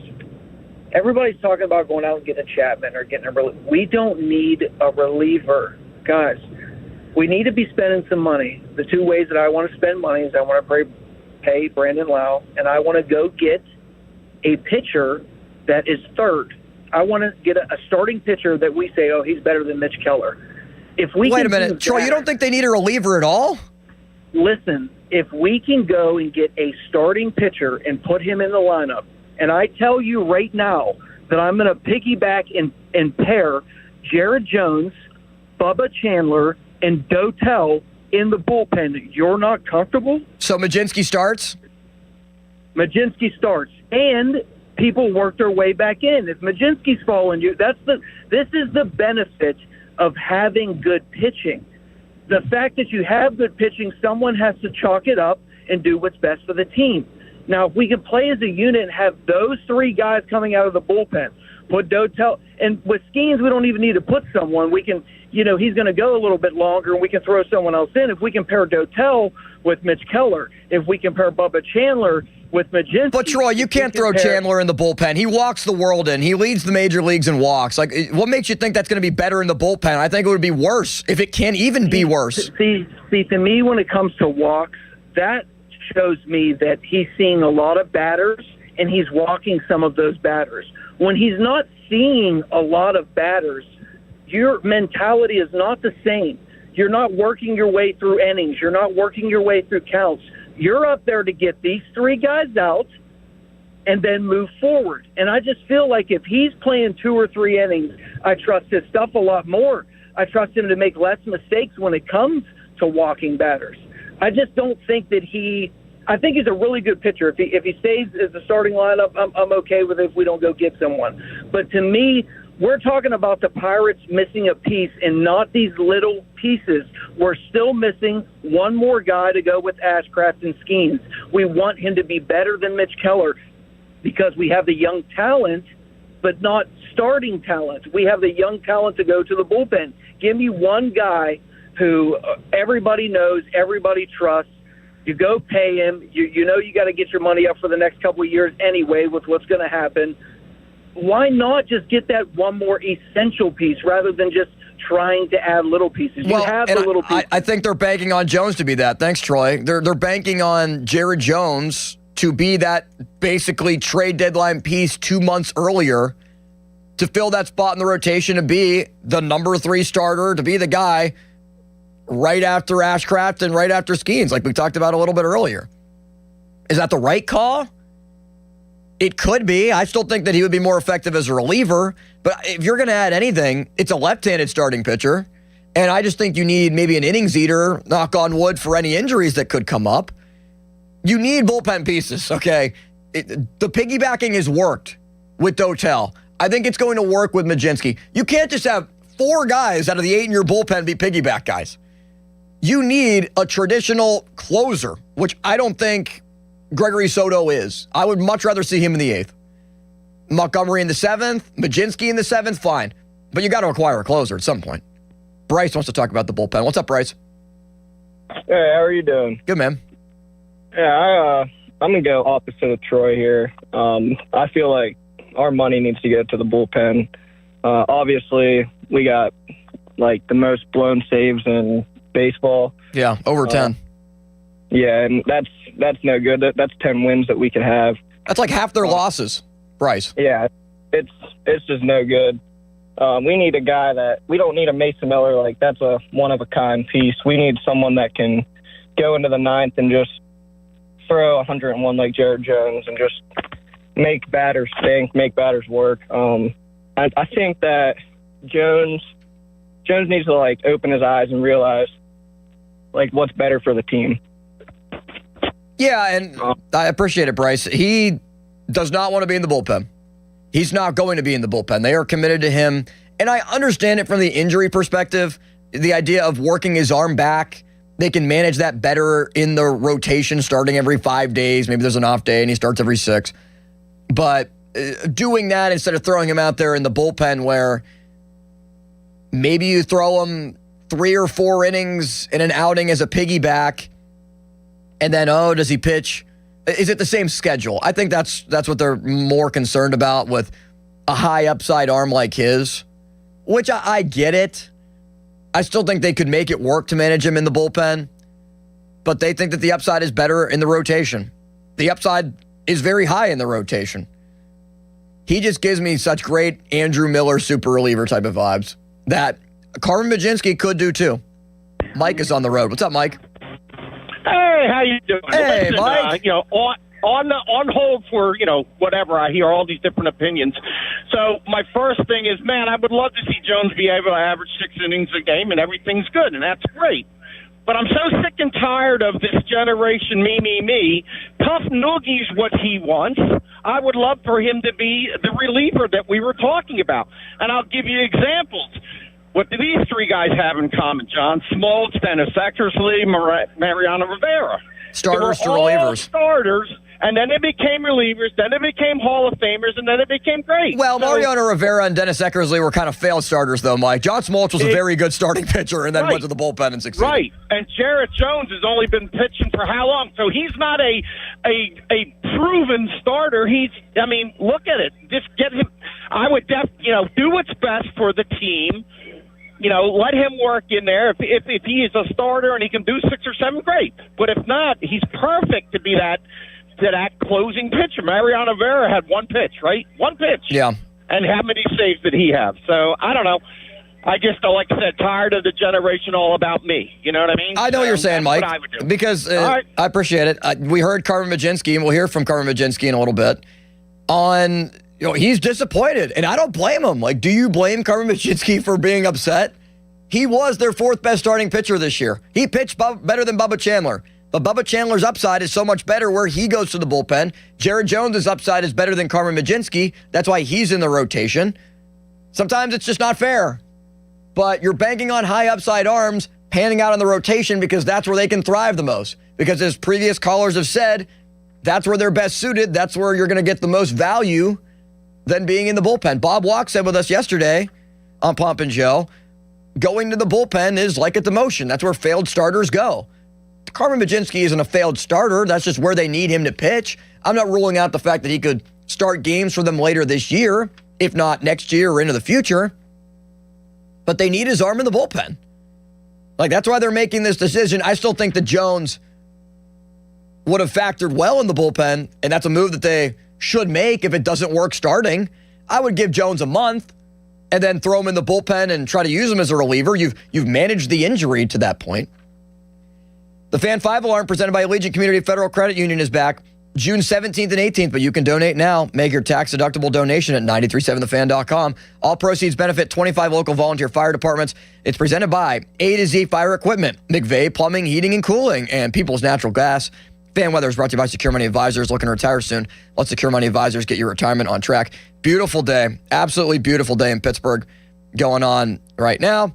72 degrees is the high. Currently 58 degrees. That's Jack Lambert. More in a moment. We hear from Donnie Kelly. We hear from you, and we discuss what O'Neal Cruz did yesterday as well at 412-928-9370. Austin Bechtold with you on Bucko Talk. HD1 Pittsburgh, an Odyssey sports station, live from the Jim Sharkey Mitsubishi.com studios, North Huntington and North Hills. Always live and free on the Odyssey app.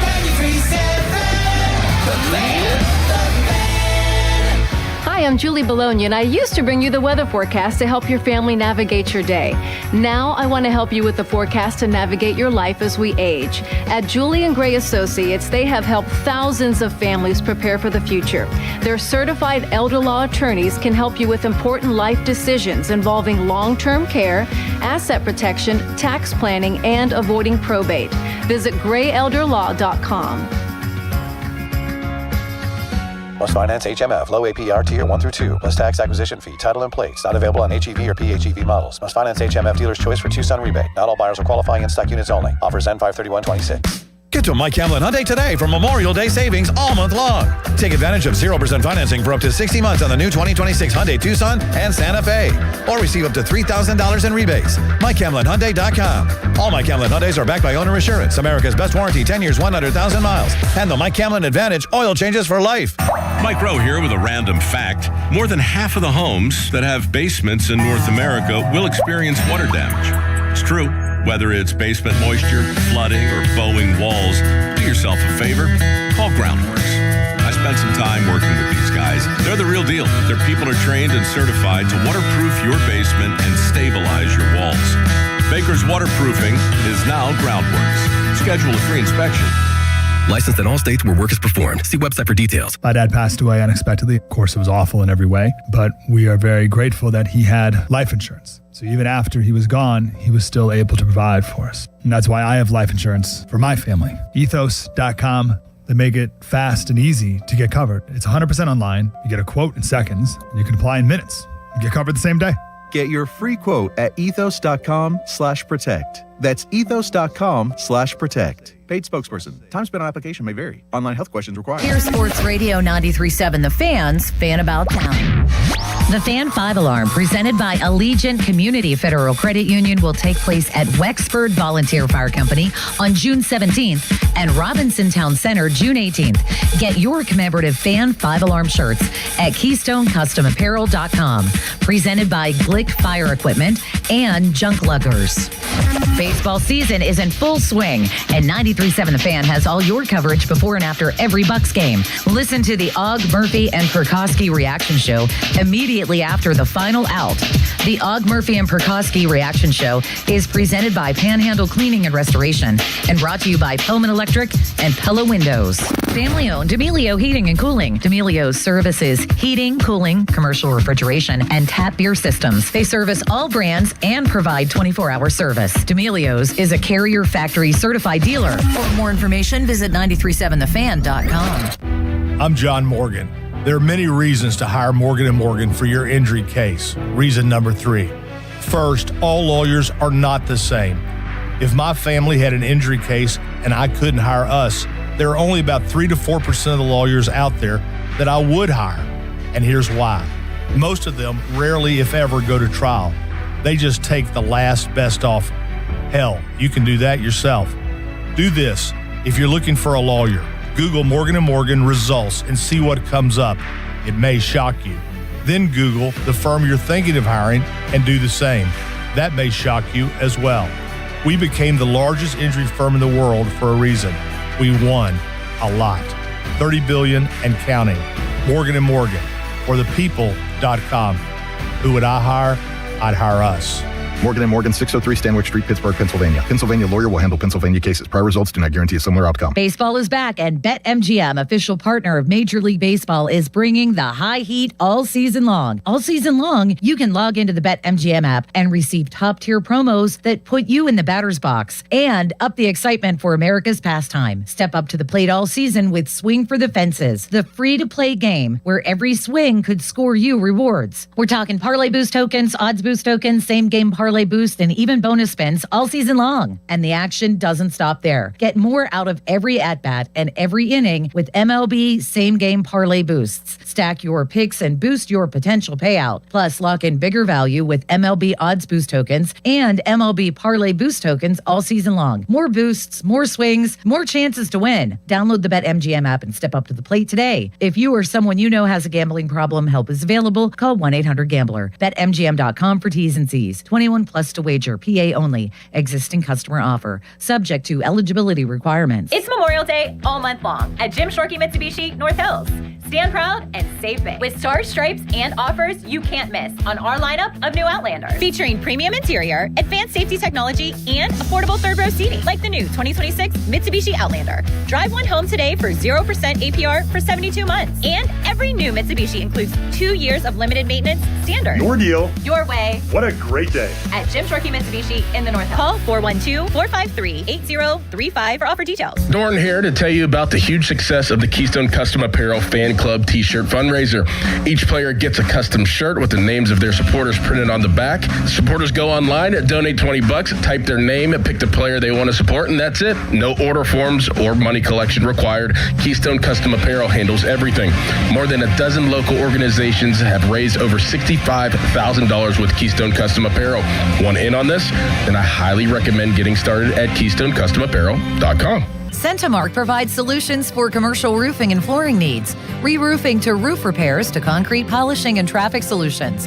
While roofing and flooring is the business, giving back to the community is Centimark's commitment. 724-514-8700. I need a little range, step to the range. There's a new flavor in town, the Jalapeno Ranch Club at Chick-fil-A. With that juicy Chick-fil-A original spicy or grilled chicken, a buttermilk ranch bun, candied bacon, pepper jack cheese, and jalapeno ranch sauce. It's got big ranch vibes with a little heat.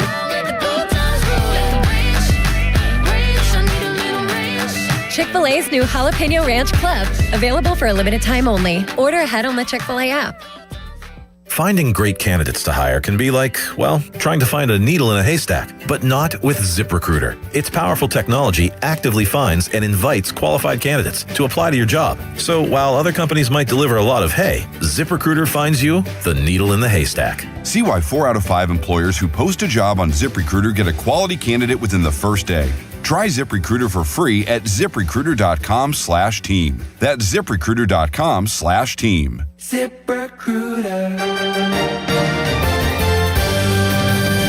A sunny Saturday ahead with high temperatures around 70 degrees. Clear tonight with lows in the upper 40s. Mostly sunny Sunday with seasonable highs in the mid-70s. Mostly clear Sunday night with temperatures around 50 degrees. And Monday, another beautiful, dry, sunny day with high temperatures in the upper 70s. I'm meteorologist Mary Hours in the KDK First Alert Weather Center. Now, fan headlines powered by Bowser Chevrolet. All right, Joel Nelson for fan headlines. The Pirates last night were 6-5 walk-off winners over the Minnesota Twins. Brian Reynolds with the two-run walk-off home run. Reynolds was one of 4 players with a walk-off home run last night, joining MJ Melendez of the New York Mets, Miguel Vargas of the White Sox, and Ezequiel Tovar of the Colorado Rockies. Game 2 today between the Pirates and the Twins is 4:05. Mitch Keller against Bailey Ober. It's here on The Fan with coverage at 3 o'clock, presented by Keystone Custom Apparel. More headlines, 93.7thefan.com. Right now it's more Bucko Talk. 93.7 The Fan is cleared by aquickdrain.com. Back to more Bucko Talk, brought to you by Mike Camlin Hyundai. Just what's kind of your instantaneous assessment of this one? Kind of just a mixed pile of everything. Thought I threw some good pitches, thought I threw some pretty bad ones. First one back in over 600 days, whatever it is. Figured out soon. I would imagine Drummond running the first inning with throwing 90 or 12 for over 100 miles an hour. How much did the secondary offense go into the breaking and the off-speed stuff help kind of even that out?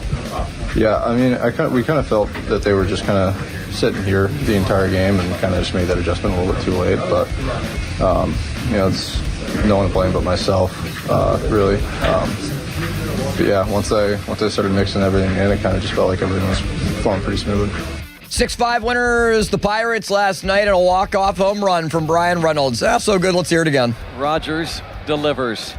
Drive to left field. This is going to do it. Walk it off. Brian Reynolds.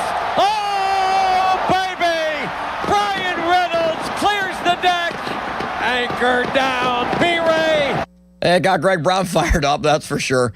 Austin Bechtold in with you on Bucko Talk. Bucko Talk with Jason Mackey every week is brought to you by Westminster College. Register for a summer information session today. That's westminster.edu for details. So, Jared Jones, we've been talking about it throughout the show, and you can continue to chime in. It's been great to talk to you at 412-928-9370. Just love talking to Bucko fans every time I'm able to host a show here on Bucko Talk and dive into what happened in last night's game, the win for the Pirates, putting them at 30-28 overall. I'll check at the National League Central standings at the moment because the Pirates are, still looking up at everyone in the division over 500. Cincinnati did lose yesterday. They've lost 2 games in a row. Those dang pesky Milwaukee Brewers found a way to win again yesterday. They have won now 4 games in a row. They are 34-20. Milwaukee yesterday beating the Astros in 10 innings. As Houston had a 1-0 lead in the second. Going into the 5th, had a 4-1 lead. Milwaukee able to get 2 in the 5th. They score 1 run in the 8th inning as well. And, of course, they win it in the top half of the 10th against a reeling Astros team that the Pirates will be playing against coming up here, not too distant future. St. Louis, who played against the Chicago Cubs, beat the Cubs yesterday. So the Cubs right now are 31-27. They are 13-16 on the road. What's crazy about Milwaukee is they're 19-11 at home and 15-9 on the road. They are good anywhere they play. Their expected win-loss record, according to MLB.com, is 35-19. You might wonder, what's the Pirates' expected win-loss record? 31-27, just 1 game better. They're over 500 at home and over 500 on the road. Cincinnati's in the exact same boat, 14-13 at home, 15-14 on the road. So the only real difference is the Cubs are very good at Wrigley, and they're not good on the road. So St. Louis, 30-25 right now in second place. They're currently in a wild card spot. Pirates a game and a half back in a wild card spot. They're 6 out, same with Cincinnati, in the division of the first place Milwaukee Brewers at 34-20. Fan Twitter is brought to you by South Hills Chrysler Dodge Jeep Ram, Route 19 in Peters Township. Watch the show on Twitter. You can watch Bucko Talk there. You can watch Bucko Talk on YouTube as well. You can take a part in our YouTube chat, which is also always very prevalent and very exciting to be a part of. Here's what Bryan Reynolds had to say after walking it off yesterday in a game that it wasn't a must-win, but a game that the Pirates so desperately needed. Inclination that was gone? No, I thought I flew out. No, I got every bit of it. Yeah. Well, I love the sarcasm from B-Ray in the joking around because, Reynolds is a very serious player. It doesn't seem like he cracks a lot of jokes. He is a no-nonsense, show up to the ballpark and just play baseball type of guy. You're never going to have to worry about him saying the wrong thing. He's a good leader. He's a quiet guy. He just goes out there and balls. And, even for him to have a little bit of a joke in there shows a little bit of a different side of his personality. What was it like to put an ending on that kind of a game? It was sick. Yeah, I mean, we were kind of grinding for most of the game after the first couple innings, and Spencer had a good at-bat, left on left there, got on base, and did that, so it was cool. Brian, can you describe the feeling rounding the bases when that happens? Shoot, I don't know. It's kind of, I don't know. It's like a movie. Yeah, I don't know. It's pretty sick. It looked like Spence had something to say to you when you were on the on-deck circle. Did he maybe give you a little bit of advice going into that at-bat? Yeah, I mean, he just saw a bunch of pitches from him, so he was trying to, help me out and give me an idea of what the pitches were looking like. With the way Jared started the game and the way you ended that game, it was a pretty significant bookmark. So what was it like to punctuate it that way?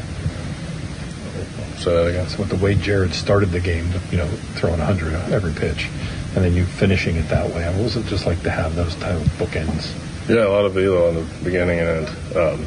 Yeah, Jared, I mean, he's good down and back. He was throwing smoke. So, squeak out a win there at the end. It's pretty cool. I think it was 8 hits in the Cup Series, and then obviously that hit today. Just what are you kind of seeing right now at the plate that's working for you? I've had some good drill work the last 3-4 days, so just building on that and getting good pitches to hit. As somebody who saw Jared in 2024, how good was it to see him back on the mound and see that velo be there like it was? Yeah, I mean, he's electric tonight. It's been a really long time since he's been on a big league mound and handled himself well, and he's a bulldog out there. So Bryan Reynolds again is first in all of baseball for RBIs by left fielders, 37. That's tied that number for 14th in baseball. It's tied with O'Neal Cruz as well for the team lead. Reynolds has the 10th highest on-base percentage in the game, .395. He's an underrated player. Maybe a properly paid player because, obviously the $107 million that he's been given over the course of this long contract that runs through 2031 allows for, obviously he needs to perform. Like he needs to hit well. He's making this year just over $14 million. He is playing like it. That's a good deal for the Pirates. He's probably playing better than what he's being paid. Marcell Ozuna is being paid $12.5 million, and he's hitting under 200 and can't consistently be in the lineup. So Bryan Reynolds has been good for the Pirates, hitting .500 over his last 7 games. He's hitting over his last 15, .339, a .403 on-base percentage, .403 on-base percentage over the last 30 games, 20 RBIs, 17 walks, 19 strikeouts during that span. 412-928-9370. Our guy Dyson is in D.C. What's up, man? What's up? Good morning, Austin. What a game last night. That was awesome. You got me fired up again playing the Greg Brown radio call. Yeah, man. It's cool being there. I just wanted to point out Bryan Reynolds, like you were saying, like just a bucko through and through. Like last night on the broadcast, they said he's the longest active player that hasn't made the postseason. And he's just... I didn't know that. Consistently. Yeah, they said it on the Apple TV broadcast. And, but yeah, he's just been a consistently, like him and Mitch Keller they kind of have held this organization together. Nothing they've like you're saying, like he's nothing crazy. He's not a superstar, been a couple time All-Star, but he's a solid guy that you can consistently rely on. And we know he always heats up in June, and it's pretty crazy. It seems like he got that a week earlier this year. Like you said, batting .500 in the last 7, and it was awesome to see that moment for him last night. And you really don't see that much emotion from Bryan Reynolds, and that was freaking awesome. Yeah, you really don't. Good call, Dyson. Appreciate it. Where, look, it seems like every year he starts off somewhat slow. 238 average in May of last year, 248 in April. But once June hits, 256. July, he actually had a poor year. It's kind of hard to look at last year and, truly be able to judge because last year was just such a weird year. You fire your manager mid-season, your expectations are high, and, you do nothing with it. But, Reynolds, the year previously, 2024, he hit 330 in June, 325 in July, 274 in August. I think we're starting to see, and that was on a Pirates team that was buyers at the deadline, acquiring Jalen Beeks. That was the year that you thought, okay, maybe this team actually could do something. First year of Paul Skeens. Could they make a wild card push? And then completely teetered in August and September and fell apart. But yeah, when the weather gets warmer, Brian Reynolds just ultimately seems to heat up as well. Where it's always hot is in Scottsdale, Arizona. That's where we find Bob. Hi, Bob. Hey, Austin. Thanks for taking my call. Love your show. Appreciate it. I got a couple of points if you'd let me make them. Sure. First is we're talking about a streak, and you made a great point. This team easily could be 10 games over 500 if the bullpen was right. Well, let's just think about the next 60, and let's think that we are 10 games over that 60. That means we're 12 games over 500 with about 40 to go. We're right there. If I'd sign up for that right now. Here's how I think we should be thinking about this bullpen problem, okay? Nobody's a sacred cow. Adam Wainwright and David Price started out in the bullpen. Jared Jones and Bubba Chandler are not running this team last time I looked. Right now, in my opinion, the five guys who should be starting are obviously Skeens, Ashcroft, and Keller. And Keller, by the way, has been our best stopper. He hasn't gotten enough credit for that. But to be honest with you, Majinski and Dotel are better than those two guys. I have zero confidence every time Bubba Chandler takes the round. And I hear your point about, and you trust him in the bullpen, but you know what? He's a big boy. If he wants to stay in the major leagues, he better figure out how to throw the ball over the plate. They've lost 9 of his 11 starts, Bob. 9 of the 11 starts that they've made, they have lost. It's not he only has 6 losses on his record, but they've lost 9 out of 11 games that Bubba Chandler has started. It's been poor. Exactly. They're 2-9 when he starts. Anybody could do better than that, for God's sakes. I don't care that he throws 100 miles an hour. There's always a Bubba inning where there's a couple of hits and he walks a bunch of guys and all of a sudden he's giving them 4 runs. And how much I'm not saying we do this now in Boston, but one thing, when Kelly made the announcement, he said the situation was fluid. I hope that's true, and we're running a meritocracy here. And the best 5 guys start. And Jones, I agree that Jones would be a great closer, as would Bubba. And, by the way, that's what Adam Wainwright started as. He was a closer for the 2006 championship Cardinals. Yeah. So, and he became, and somebody, if Bubba doesn't get straightened out, and I'm saying, give him 15, maybe give us 15 more games of the current configuration. And if I see 3 more starts of Jerry Jones like this, to the bullpen, baby. We don't need that as a starter. I mean, they were hitting a lot of hard balls off. Yes. I a lot of hard contact. And can I make some other improvements to this team? But just quickly, number 1, and we're up against it here. And I'm saying, what's that? Yeah, quickly if you can, because we're up against it here. Okay. The other one is Triola. How much more do we give Triola and Osuna? To be honest with you, I think Nick York gave us more energy. I'm about ready to move on from Triola. I would move on from Triola. He doesn't. His defense has been poor over the last week. I know he's a Gold Glover, but he can't hit mainly anything, Bob.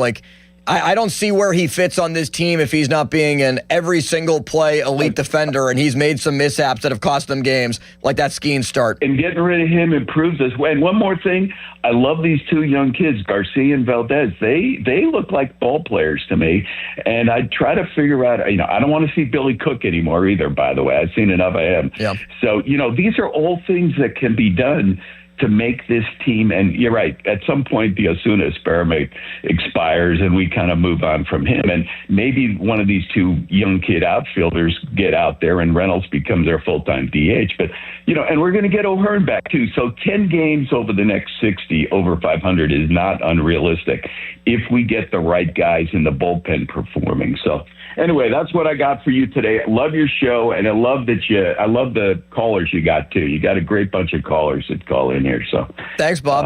Appreciate it. There's been a lot of really good callers today, and we'll continue to hear from you at 412-928-9370. I like doing these Saturday shows, whether it's Bucko Talk, whether it's 1 to 3 during the season, and just talking to people. Get your voices heard. I have a lot to say as well, but I've gotten a lot of the takes in so far. I have another coming up on Oneil Cruz and Don Kelly in a moment. Fan text line brought to you by Edgar Snyder & Associates.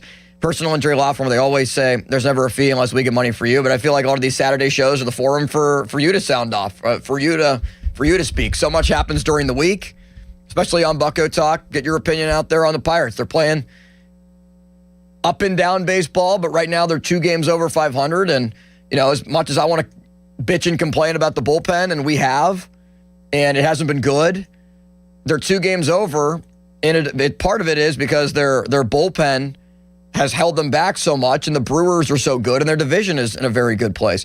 If they were in any other division, this would be a different conversation. Like if they were in the look at the American League, look at the AL West. The Mariners are at 500, 29-29. There are more teams. The Blue Jays are 29-29. They're on a run. They've won 4 in a row, and 8 out of their last 10 games. The Pirates series really sparked them. But the NL Central has more teams over 500 than the entire American League. It's hard to fathom. We continue to hear from you, 412-928-9370. And what Oneil Cruz did yesterday that made history. Austin Bechtold with you. It's Bucko Talk on the Fan. Now, Fan Headlines, powered by Bowser Chevrolet. 6-5 the final last night. The Pirates were walk-off winners thanks to a 2-run home run from Bryan Reynolds. Game 2 today is 4:05. Mitch Keller will take on Bailey Ober. Catch it on the Fan and on the free Odyssey app with coverage starting at 3 o'clock with the North Shore Tavern leadoff show. Fan Headlines are powered by Bowser Chevrolet. For more, go to 937thefan.com. Sports Radio 93.7 The Fan. Get the latest on Pittsburgh sports from anywhere with the Odyssey app. Listen to shows and Pirate games live. Check out our exclusive interviews and content anytime. Download the Odyssey app now and never miss a minute. Sports Radio 93.7 The Fan. Zero-Res Commercial Cleaning is helping businesses stay cleaner longer. Their residue-free processes uses no soaps or detergents, so your carpets, tile, and upholstery don't just look clean, they stay clean longer. That's why offices, apartments, medical facilities, and retail spaces trust Zero-Res to help maintain their spaces, not just clean them. Check out this limited time offer. Get 15% off carpet, tile, and grout, or upholstery cleaning. And when you bundle air duct cleaning, receive 20% off your entire commercial service. Visit zerores.com/commercial. Mention 93.7 The Fan. Commercial services only. Not valid with other offers. Macanudo Cigars will be at Verona New Cigars for a lunch party. Introducing the new Macanudo Sumatra and Ecuadorian Shade Cigars. Don't miss a smoker at Verona New Cigars, 754 Allegheny River Boulevard. Friday, June 5th from 7 to 10. Have a great evening of cigar smoking with a taco bar from Trilogy Kitchen, beer and cocktails from Riverbank Distillery. Only a $10 cover. Buy 10 cigars, get 3 free, or 25% off boxes on the new release of Macanudo Sumatra and Ecuadorian Shade. Make your downtime fun time. It's time to play on the BetParx online casino and sportsbook app, where there's always another way to win. Right now, new casino users can get up to a $500 casino bonus back, plus 250 bonus spins on the new game Gold Trio Soccer. Play classic casino games for real money and bet on all your favorite sports right on your phone. The BetParx online casino and sportsbook app, where there's always another way to win. Must be 21 in Pennsylvania, New Jersey, Michigan, or Maryland. New users only. See BetParx.com for T's and C's. Casino bonus must be wagered. Gambling problem? Call 1-800-GAMBLER. Get in the zone. AutoZone. Welcome to Markdowns for Miles at AutoZone. Got any markdowns on oil? We've got many markdowns on oil. How about on that new STP Any Mileage? You'll save $5 when you buy 5 quarts of STP Any Mileage with an oil filter and get up to 5,000 miles of protection. Heck of a markdown for quite a lot of miles. At AutoZone.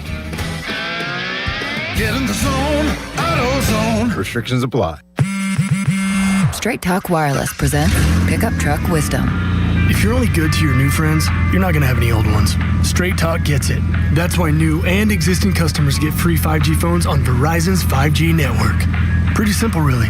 You keep good people by being good people. Find us at straighttalk.com and Walmart. Straight Talk Wireless. Straightforward. Always. Taxes and fees apply. Plan purchase required for free phone offers. Copyright 2026 Verizon.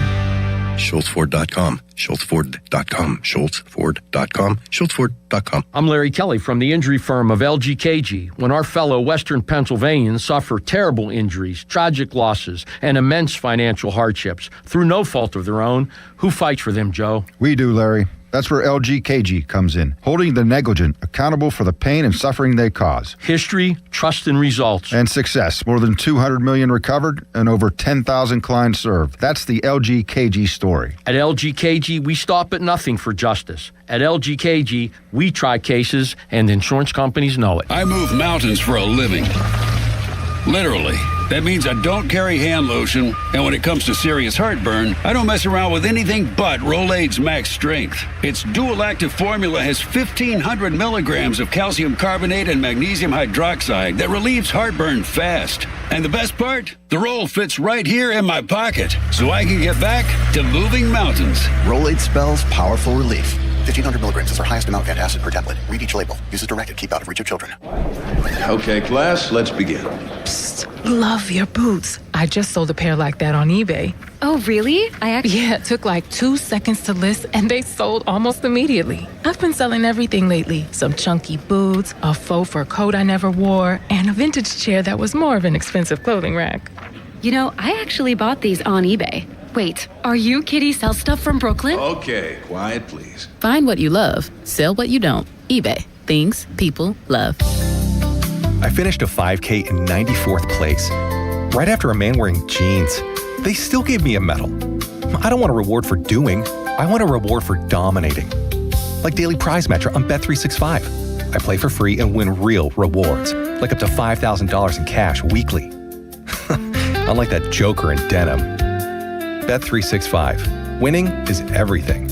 Gambling problem? Call 1-800-GAMBLER. 21 plus only. Must be physically present in New Jersey and Pennsylvania. T's and C's apply. Are you paying too much for term life insurance? There is a tremendous price war in the term life industry. Rates have dropped dramatically in the past few years. For example, a man age 45 non-smoker can get $1 million of coverage for $75 per month level rate for 10 years, or a man age 50 non-smoker can obtain $500,000 coverage for a month premium of $110 level rate for 20 years. That's right, guaranteed level rate for 20 years. If you're a smoker, we have great rates for you as well. At Termbusters, we specialize in policies of $500,000 and above. If you're looking for a new or replacement term life insurance, call Termbusters today for a quote at 1-800-908-7636. You're probably paying more than you should. Call 1-800-908-7636. Remember, 1-800-908-7636. Rate and availability may vary by state. Sample quotes based on preferred non-smoker. Underwriting and exam required. Call 1-800-908-7636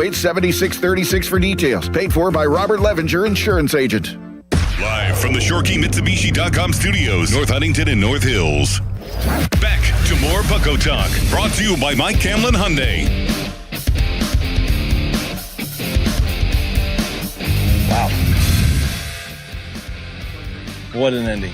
And what a beginning, to get Jones back and see him back out there. And I think we could safely say he was fired up, throwing the ball the way that he was. Velo was there, and good to see him settle down and get into a rhythm, especially with the off speed, as the outing went along. It was really cool. And then to keep it close and Reynolds cap it off, that was a great baseball game. Huge. I mean, that's twice this week that he's been able to do that with, on Monday, coming in against the Cubs, and then today. And I think that's the thing that we're excited about with two guys, to be able to do that and have an opportunity to fill some innings out of the pen in big leverage situations. 93.7 The Fan of the Pittsburgh Pirates want to visit your teams in action for our youth baseball and softball showcase. Parents and coaches, send an email to us at youthsports@937thefan.com. That's youthsports@937thefan.com. To register your 12 and under team, and 93.7 The Fan may make a stop at your field. It's brought to you by Keystone Custom Apparel. Details, 937thefam.com. You heard Don Kelly reacting to the victory last night. Huge, the word he used. A very important game to not go back to 500. They've been teetering around that range. They've been really teetering in this spot for a couple of weeks now. Right around 500, not dipping below it. You got to find a way to get back to 5 over or 6 over or 7 games over 500 to be able to really feel good about yourself going into middle of June, end of June, start of July, where you're true buyers at the deadline. They're buyers at the deadline right now. All things considered, it's 2 months away. But right now, that's the way that they're trending. That's the direction that they're at. And I don't think we should have this perspective. I think because the bar has been risen, expectations have changed. Like coming into the season, I thought they would win 85 games and clinch a wild card spot. No, this should be an 88-win team, teetering on 90. That would be their pace if their bullpen wasn't as bad as it's been. But who locked it down when they needed him to? Who locked it down when it was a one-run game? Which didn't happen on Wednesday with Justin Lawrence, who was DFA'd, and the Pirates brought up Tyler Callahan, and they made a couple of other roster moves. I'll tell you about injuries in a moment. But Wilber Dotel, 3 strong innings, just 1 hit allowed. Out of his 38 pitches, 27 of them were for strikes. Had 4 strikeouts, an ERA of 1.32. This is the second consecutive time this week that Wilber Dotel has been a huge factor in a Pirates victory. He received his first career win against Chicago on Monday in that 2-1 win. 3 innings, 1 hit, no runs, no walks, 4 strikeouts. It was the exact same ledger pretty much for Dotel. Same amount of hits, same amount of runs. He didn't walk anyone, and 4 strikeouts. Over his last 3 outings, spanning 7 innings, Dotel has allowed 1 run. That came in just 1 inning against the Cardinals in a 6-2 victory. He allowed 3 hits in that 1 run, 2 strikeouts. But he struck out 10 and hasn't walked anybody over his last 3 appearances in the month of May. He has been very, very good. Just 1 run. He's allowed in 13 2/3 innings this season just 2 runs, 1 home run, 3 walks compared to 14 strikeouts. For a bullpen that walks way too many guys, that gets into trouble, Yohan Ramirez doesn't know where the ball's going, I don't think, when he throws it. Wilber Dotel has been a very good surprise in the Pirates bullpen at just 23 years old. He's been a big piece for them, a piece that they've desperately, desperately needed. O'Neal Cruz helped in the offensive effort last night. Solo shot, 450 feet, that landed in the Allegheny River on the fly. Last night was just the 7th time that has ever happened. Cruz, who did it previously, was the last Pirate to do it, hitting it 445 feet against the Rays. So I guess there's just something about playing American League teams in Pittsburgh at PNC Park that makes the Pirates want to tee off, because that wasn't the last. Well, that wasn't the only other time, I should say, that a Pirate has homered in the river on the fly against an American League team and against Minnesota. Pedro Alvarez in 2015, it would have ended up being a blowout win for the Twins. I was at this game. Homered off of Ricky Nolasco on a ball that went 461 feet into the river on the fly on May 19th, 2015. My sisters in high school sang the national anthem at that game. Or maybe it was middle school with the choir at Baldwin. Sung the national anthem before that game. It was like a Tuesday. And Pedro Alvarez hit a ball so far gone in the river on the fly. Might be the farthest ball I've ever seen hit in person. So the instances that has occurred, Daryl Ward, of course, was the first one with the Astros. It was on the road, a road team, rather, that hit it, the first one on the fly. July 6th of 2002, 479 feet off of Kip Wells. That's the furthest ball that's ever been hit in the river on the fly. The others have all been Pirates. Garrett Jones did it 11 years later, June 2nd, 2013, 463 feet off of Jonathan Broxton of the Reds. The Pedro Alvarez home run came 2 years later, May 19th, 2015. Josh Bell did it twice. Out of the 7 home runs that have been hit in the river on the fly, 5 players have done it, 2 played in last night's game. Josh Bell did it twice, both in May of 2019. In that stretch, Joel, that I think he hit like 11 home runs that month. Those 2 home runs were against Cincinnati and Texas, right? I think. They were actually against the Rangers off Shelby Miller, 472 feet. So, yes, one was off of Texas. And John Gray, 454 feet, May 22nd, 2019, against the Rockies, where Josh Bell was on fire. That was the year that he was in the Home Run Derby as well. And then Oneil Cruz, we told you, June 22nd, 2024, against Zach Eflin of the Rays. Last night, in the river, on the fly. Oneil Cruz now has 7 home runs. This is a great number from our guy Luke Henney, Duquesne grad, Pittsburgh zone, working in the Pirates baseball communications department. Good dude. Cruz's 7th home run that landed in the Allegheny River. He now has 7 total, of the most by any player in history. 2 of them have been on the fly. The others, his first that bounced in against the Mets in the 2022 season. That was in September of 2022, September 6th. He did it 4 times in 2024. 4 times against Jalen Beeks, the lefty that formerly pitched for the Pirates, on May 3rd. June 6th against the Dodgers. Told you about that June 22nd game against Tampa Bay. July 6th against the Mets, against another lefty, Peterson. And against Milwaukee on May 25th last year. And then against Taj Bradley in the river on the fly yesterday on the 29th of May. 412-928-9370. More people want to chime in. Lauren is in Moon. Hi, Lauren. Hi, City Limits. Thanks for taking my call. Yeah, you got it. 2 points I want to bring up real quick is I'm really disappointed they sent Valdez down. I thought he was looking great. I'll never understand that. Another point is, everybody's really... Let me answer that real quick, Lauren. I think the reason why they did that is because Connor Griffin was dealing with some injury concerns. He has a low-grade muscle strain to one of the flexors in his forearm. He DH'd yesterday, had 2 hits, not cleared to throw, so they just needed another infielder, and unfortunately for Valdez, they decided that he was the outfielder to go instead of the password. I know. I love Valdez. I love the password. I love this young team. It's getting me fired up. Another point is everybody's really up in arms about Mlodzinski going to the bullpen. He could be really good in there, he could be the savior of our bullpen. So I just don't understand why everybody's up in arms about it. I want to see him succeed, but just really excited to see that bullpen kind of turn a leaf here.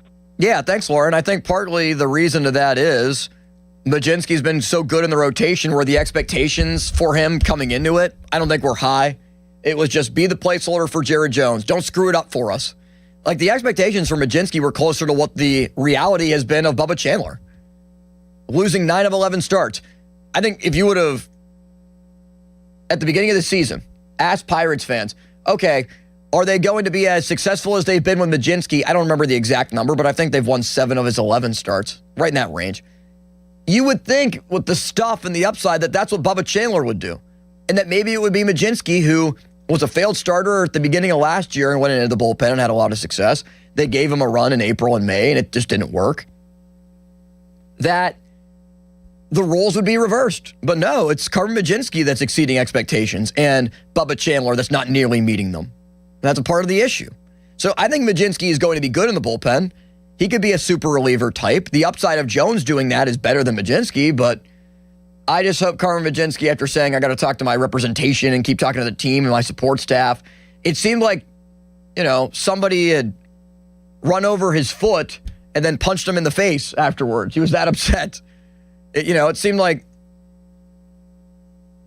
I don't like making references to something happened to pets or anything like that, but it seemed like, Carmen Mlodzinski went through a really tough time with hearing that news. And look, he deserved to be in the rotation, but they need him in the bullpen more. Gino's in Shady Side. What's up? Austin, what's going on, man? Good, man. So we've been talking, obviously, how Bubba struggles in the beginning and, guys going to the bullpen and stuff like that. But Bubba seems to be that guy that's got the swag to him, like a lot of young pitchers do, that, flamethrowers and stuff like that. We both agree that Soto is not a true closer. Let Bubba close 2 games maybe. Keep the leash short, but, tell him go in there. You got 3 outs to get. Give him whatever you got, dude. Like, you're going to blow games the rest of the year. He's going to blow them if he's starting, and the team themselves are going to blow games the rest of the year. It's still May. let him go in and close the game, keep the leash short. But I'd let him try to close a couple games. Thanks, Gino. I think the only problem with that is you don't want Bubba Chandler thinking too much about his outings. And that, if you put him in the bullpen and you tinker with him a little bit too much, it would make him think. If anything, I thought what Bob Walk suggested, you put him in AAA and let him work on the walks. I don't know if that'll help because a lot of minor leaguers are going to swing at some of the outside pitches that he's been throwing, some of the stuff outside the zone. Here is our friend Sean in Imperial. Sean, you have 30 seconds before we're wrapping up the show here. What's up? All right, Austin, I got you. So I think everyone would agree we need to acquire a reliever at the deadline. But I'd like to get a third baseman, right? One of the best moves GMBC Ben Cherington did was get Brian Hayes off the books, but then he didn't back it up. He put Jared Triolo there, who none of us like, and now Nick Gonzalez, who I think is a second baseman, is there, and his OPS now below 700. Casey Schmidt, San Francisco Giants is the name to watch. Thank you, Sean. And the Giants are going to be selling off some pieces because they're not that good this year. Will Casey Schmidt be one of them? Questionable. But the Pirates at 30-28 and a 4.05 and Nick Gonzalez is one of the best players in terms of batting average this year. Another hit last night. He's been good defensively. I'm fine with keeping him at third. I would like more power. He has as many home runs as you and I do.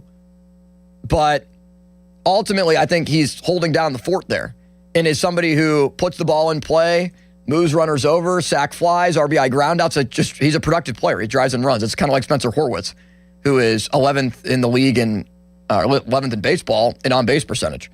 Like, those players bring value when you have power coming from Reynolds and Lowell and Cruz and O'Hearn when he comes back, which sounds like it's not going to be that long. Good update from Todd Tomczyk on the health of Ryan O'Hearn with his right quad strain. Ran the bases today, is asymptomatic. Sounds like it could be days away from a return, Colin Beasley says. Nick Gonzalez with a leg contusion, about 90%, 95%. He was in the lineup last night and should be ultimately good to go.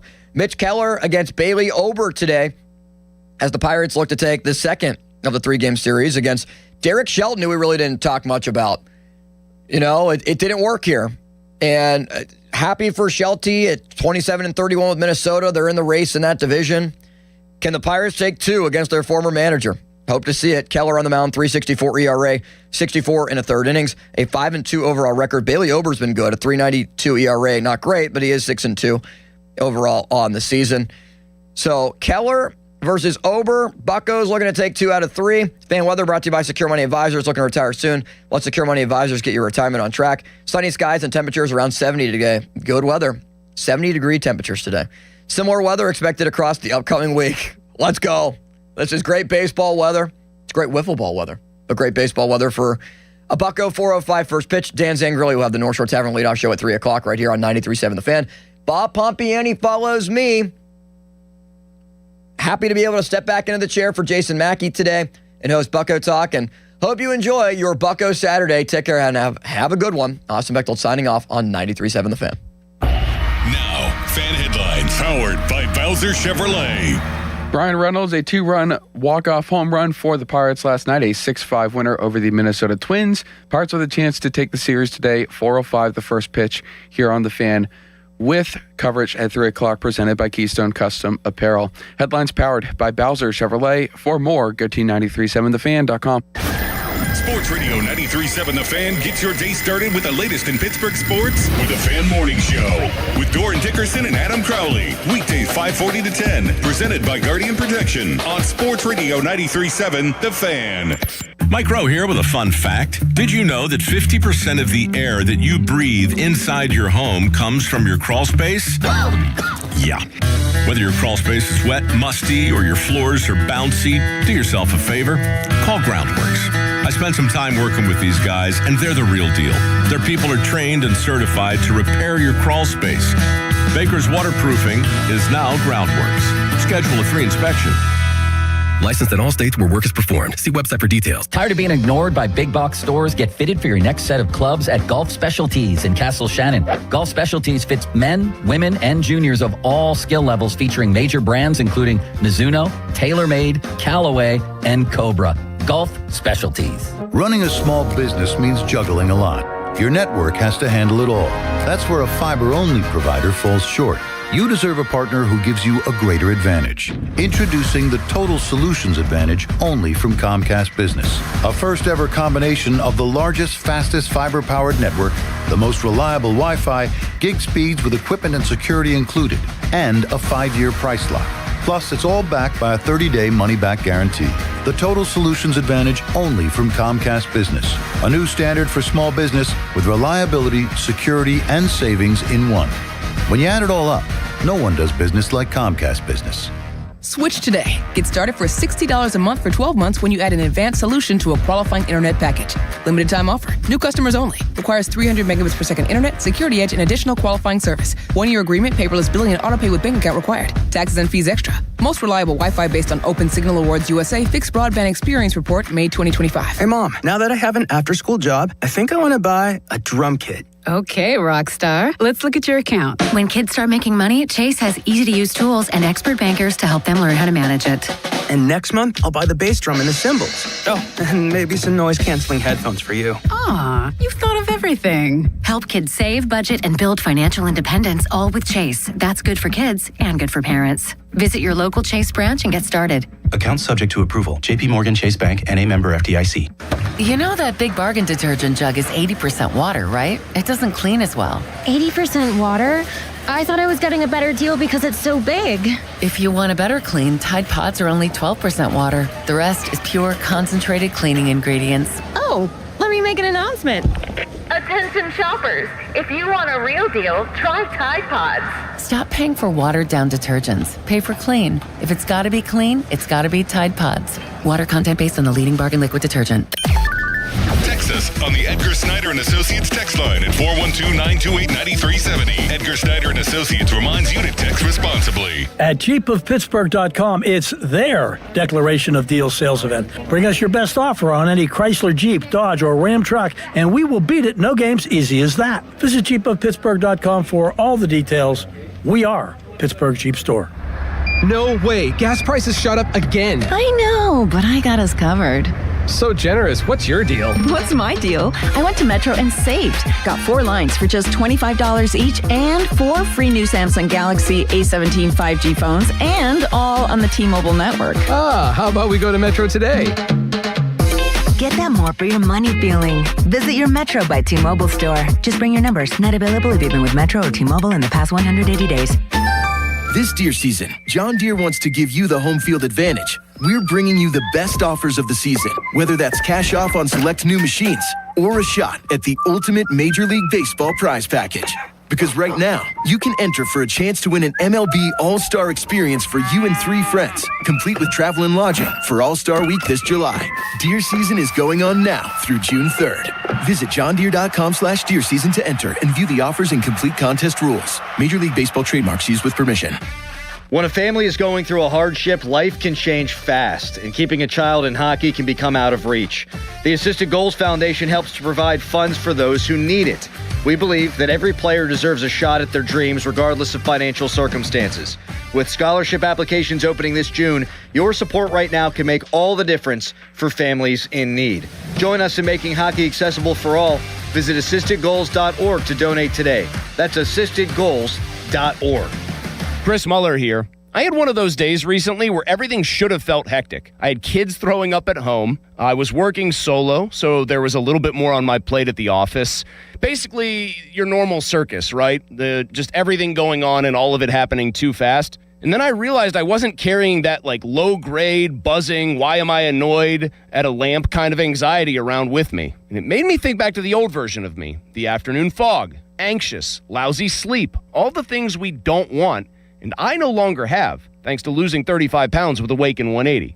Because losing the weight is great, but all the benefits that come with it are the most important.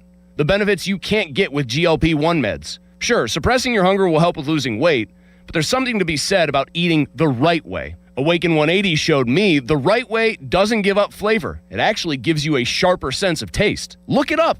Lose the weight and turn hectic into, I've got this. at awaken180weightloss.com. Your hometown building partner since 1956. 84 Lumber. Visit 84lumber.com. I'm John Morgan of Morgan & Morgan. If you've been injured in a car accident, call America's largest injury law firm. For over 35 years, my mission has been to deliver more for our clients, to deliver more for you. Injured? Visit forthepeople.com for an office near you. The PA Turnpike takes you so many places to explore. From historical sites and stadiums to family picnics and local parks. Now, thanks to the PA Turnpike's open road tolling, trips are easier than ever. It eliminates the stop and go of traditional tolling. It increases safety and reduces environmental impact. Plus, have even more confidence that you'll arrive on time. Be driven to explore. Visit paturnpike.com/ORT. Mike Rowe here with another random fact. Those cracks on your walls aren't just cosmetic. They could mean your home is sinking. Whether it's drywall cracks, exterior cracks, or sticking doors or windows, do yourself a favor. Call Groundworks.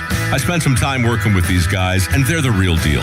Their people are trained and certified to stabilize your foundation. Baker's Waterproofing is now Groundworks. Schedule a free inspection. Licensed in all states where work is performed. See website for details.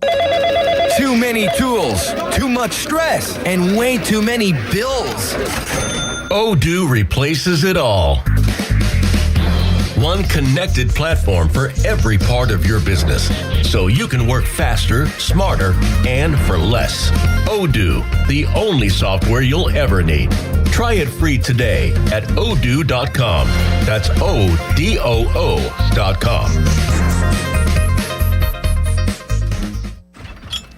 A cool and crisp Modelo tastes good.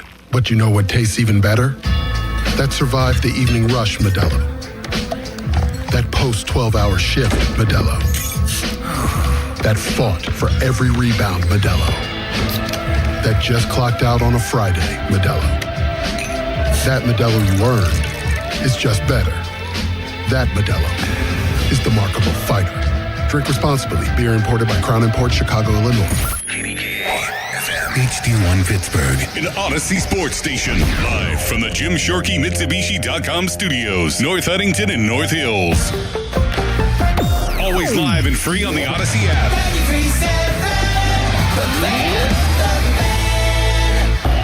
Now, fan headlines powered by Bowser Chevrolet. All right, Joel Nelson for fan headlines. The Pirates last night were 6-5 walk-off winners. A Brian Reynolds 2-run walk-off home run, and today's game is going to be at 4:05. Game 2 of the series. It is Mitch Keller against Bailey Ober. It's here on The Fan with coverage at 3 o'clock with the North Shore Tavern leadoff show. Reynolds last night, along with MJ Melendez of the Mets, Miguel Vargas of the White Sox, and Ezequiel Tovar of the Rockies, all hitting walk-off home runs last night. And tonight, Game 7 of the NBA Western Conference Finals is at 8 o'clock between the Spurs and the Thunder. Thunder star Jalen Williams out for tonight's game with a hamstring injury. More headlines, 93.7thefan.com. Right now, it's the Bob Pompiani Show. 93.7 The Fan is cleared by aquickdrain.com. Sports Radio 93.7 The Fan. It's time for the Bob Pompiani Show, an in-depth look at local sports with KDKA TV's own Bob Pompiani. Presented by Number One Cockroach, Shederovich and Fishman, PNC Bank. See how PNC Bank can make a difference for you. The Bob Pompiani Show on Sports Radio 93.7 The Fan. What a Saturday morning it is here in Pittsburgh, Pennsylvania. A great day for baseball, a great day for the Riverhounds to play at home tonight against Miami. It's a great day to do just about everything, and if you happen to be riding around and you want to talk some sports, this is your place to do it. Bob Pompiani here at 412-928-9370. The one and only Joel Nelson is behind the glass, taking your calls and providing the updates as we go along, and we have a lot to talk about, as always, and beginning with the Pirates, of course, which I'm going to do a lot of that as this show goes on, obviously. It's the hot topic, and what they did last night with Brian Reynolds hitting the walk-off. He's been hot. He's been swinging the bat as well as anyone. O'Neill Cruz reaching the river, and had some really good relief work by the Pirates. After Jared Jones got his first start, a little rocky to start, although he did show you that the arm is fine with 101.5 top pitch. He had, I think, 9 pitches over 100 miles an hour right off the bat. Byron Buxton goes down on 3 fastballs. I mean, he just blew him away. So that's encouraging to see, but he also got hit hard. He had some walks. But I don't know what you would expect from a first game back after not pitching in the majors since 2024, but I think it was encouraging for me to look at the velocity and the swings and misses. That's number one. Good work by Dotel in the bullpen. He's become maybe this unsung kind of guy that you can go to, and he's going to, eat some innings. And he had 3 more last night. Really good velocity and location. He was at about 99 miles an hour. He also just gave up 1 hit in those 3 innings, setting the stage for Gregory Soto to come in and get the save. Or get the win, actually, as it turned out, because Brian Reynolds hit the game-winning walk-off home run. And that's a nice way to start the series against Derek Shelton back in time with the Twins. Twins have, I think, a very good young team that will get better in time, some young talent on that team.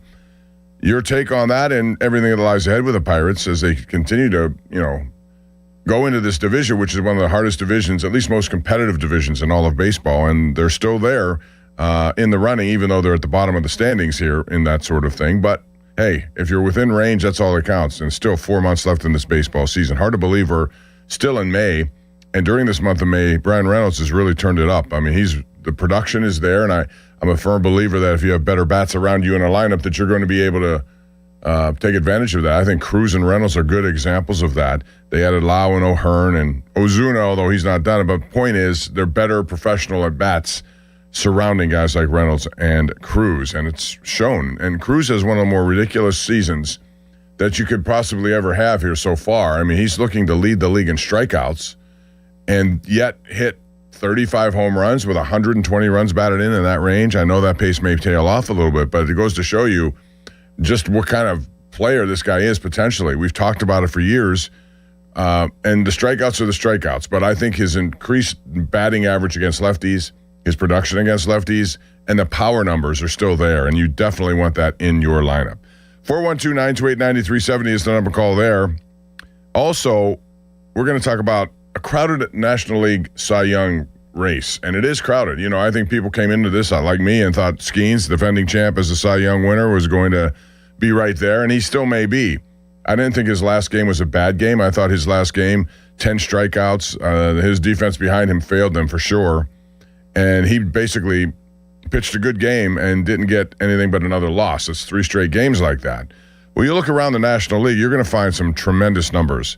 Shohei Ohtani on the mound this year, aside from what he does as an offensive player, 0.82 ERA. The Pirates have seen in person on one Saturday afternoon here a few weeks ago when Christopher Sanchez came into Pittsburgh and just absolutely dominated them. How about his May? He has not given up 1 run in May. 45 scoreless innings, 1.47 ERA. That puts you right in the middle of a Cy Young conversation. But don't forget about Jacob Misiorowski of the Milwaukee Brewers, who is just incredible what he's been able to do. 1.83 ERA, and he has 100 strikeouts in just 64 innings of work. That's it. On top of that, 6 straight 8-plus strikeout games, no extra base hits allowed. Never before in baseball have we seen that. 6 straight starts, 8-plus strikeouts, no extra base hits allowed. So that's certainly somebody you got to keep. And there's some veteran guys. Chris Sale's having an outstanding season with swings and misses. He's got a sub-2 ERA. Chase Burns is getting people to chase his pitches, 1.96 ERA. So this is going to be a very competitive field all the way through. And again, a reminder, we're just 2 months into this season. A lot more coming up. The other story from Major League Baseball this week was this proposed hard salary cap by the owners to the players. Roughly $245 million as a cap, and a floor, which was higher than I think a lot of us expected to see, of $171.2 million. Now, in their first round of negotiations, it was the players who came up with something different. It wasn't a cap, but it was a floor that was in the 150 range. Keep in mind this contract, CBA, expires in December 1st of this year, which means next year is in jeopardy. I like salary caps and floors. I do. I think when you talk about competitive balance, it starts with leagues that have that kind of stuff. And competitive balance is something that a lot of people will look at and say, well, it's not been there in baseball. Well, most of the time it's not there because, number one, nobody's forced to spend. And if you want to spend less, you can. But number two, it still comes back to, what you do as a general manager, what you do as a baseball team, what you do with your drafting, your developing, your execution. Those things are not related to revenue sharing or not related to revenue systems. revenue share and be great. I think that help everybody out even more than what it is. But the point is, you can still outwork your other teams in high market, big markets by doing those things, by outworking. Tampa Bay is a good example of that. But when you look at the last decade or so, you're not going to see many small market teams win championships.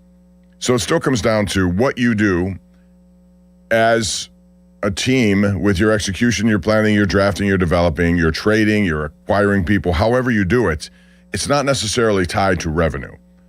So I think that's one thing that, teams want. They want to see more competitive balance. Well, how do you get there? To me, the best thing is a salary cap and floor, or at least a floor to get things moving. I always cite to the NFL, and I go back to the statement that I think you never hear the term small market in the National Football League. You never do. For that matter, look at who's San Antonio and OKC are in the Game 7 tonight in the Western Conference. Are they small markets? Yeah, as defined by the DMI that you're working in and where you rank. Those are not big markets. So it comes down to what you do as an organization. And the NFL Steelers are not known as small market. Green Bay is not a small market. Buffalo's not a small market. Go on and on. Most of the problems that these teams have are self-inflicted. They don't know what they're doing with their drafting. They allocate money badly. They don't do the things that good teams do. Kansas City's never been looked at as a big market, and it falls below what is, quote, a big market. Yet they win, and how do they do it? They do it because they're good at drafting, developing, bringing in players, trades, whatever the case may be. 412-928-9370 is the number to call. Speaking of that series tonight between OKC and San Antonio, this is Game 7 between two teams that finished over the season with 750 win percentages. That is very rarely the case. You never see that. But this series has been great. San Antonio won big the other night at home. You would expect them to win. I don't know about that big. And tonight I would expect a Game 7 approach by both teams, which is more cautious in terms of, just not – I don't expect a blowout. Let's put it that way. The line indicates that. I think it's 3.5 on DraftKings Casino. So – that's going to be a tough game. Maybe in the fourth quarter somebody pulls away, and maybe that somebody's OKC. I love their team. I always have. But I think San Antonio's a team that I would really, really like to see win and see what the Knicks can offer. And speaking of the Knicks, they're running through the Eastern Conference, 11 straight blowout wins. But boy, Jalen Brunson has had such a major impact on that team. Jalen Brunson is a guy who, when he was with Dallas, and he was drafted in the same year as Luka Doncic, they were teammates. They didn't really do much. No playoffs, except 1 year they got in his first round, got eliminated promptly. So that's when he was in Dallas. He immediately signs with the Knicks, and boy, their 4-year span since he's been there is Eastern Conference semifinals, Eastern Conference semifinals, Eastern Conference finals, and now an NBA finals. Can they win against either of these two teams in the West? I don't think they can, but the way they're playing and their defense, they certainly have a chance. But they got to keep that level of play up all the way through. And what about the NHL? Boy, these two teams that have emerged here as finalists just ran through people. I didn't see Vegas being Colorado in 4 straight games, but they did. Vegas is 12-4 in this postseason, only to be outdone by the Carolina Hurricanes, who are 12-1. Sweep, 5 games over Montreal. First game, Montreal won 6-2, and I had a good feeling that Montreal would win just because Carolina has sat around for 12 days. However, once they got that rust off, it was all Carolina. The next 4 games, just complete domination. So Montreal averaged 13 shots on goal per game. Montreal never led for 1 second after that first game.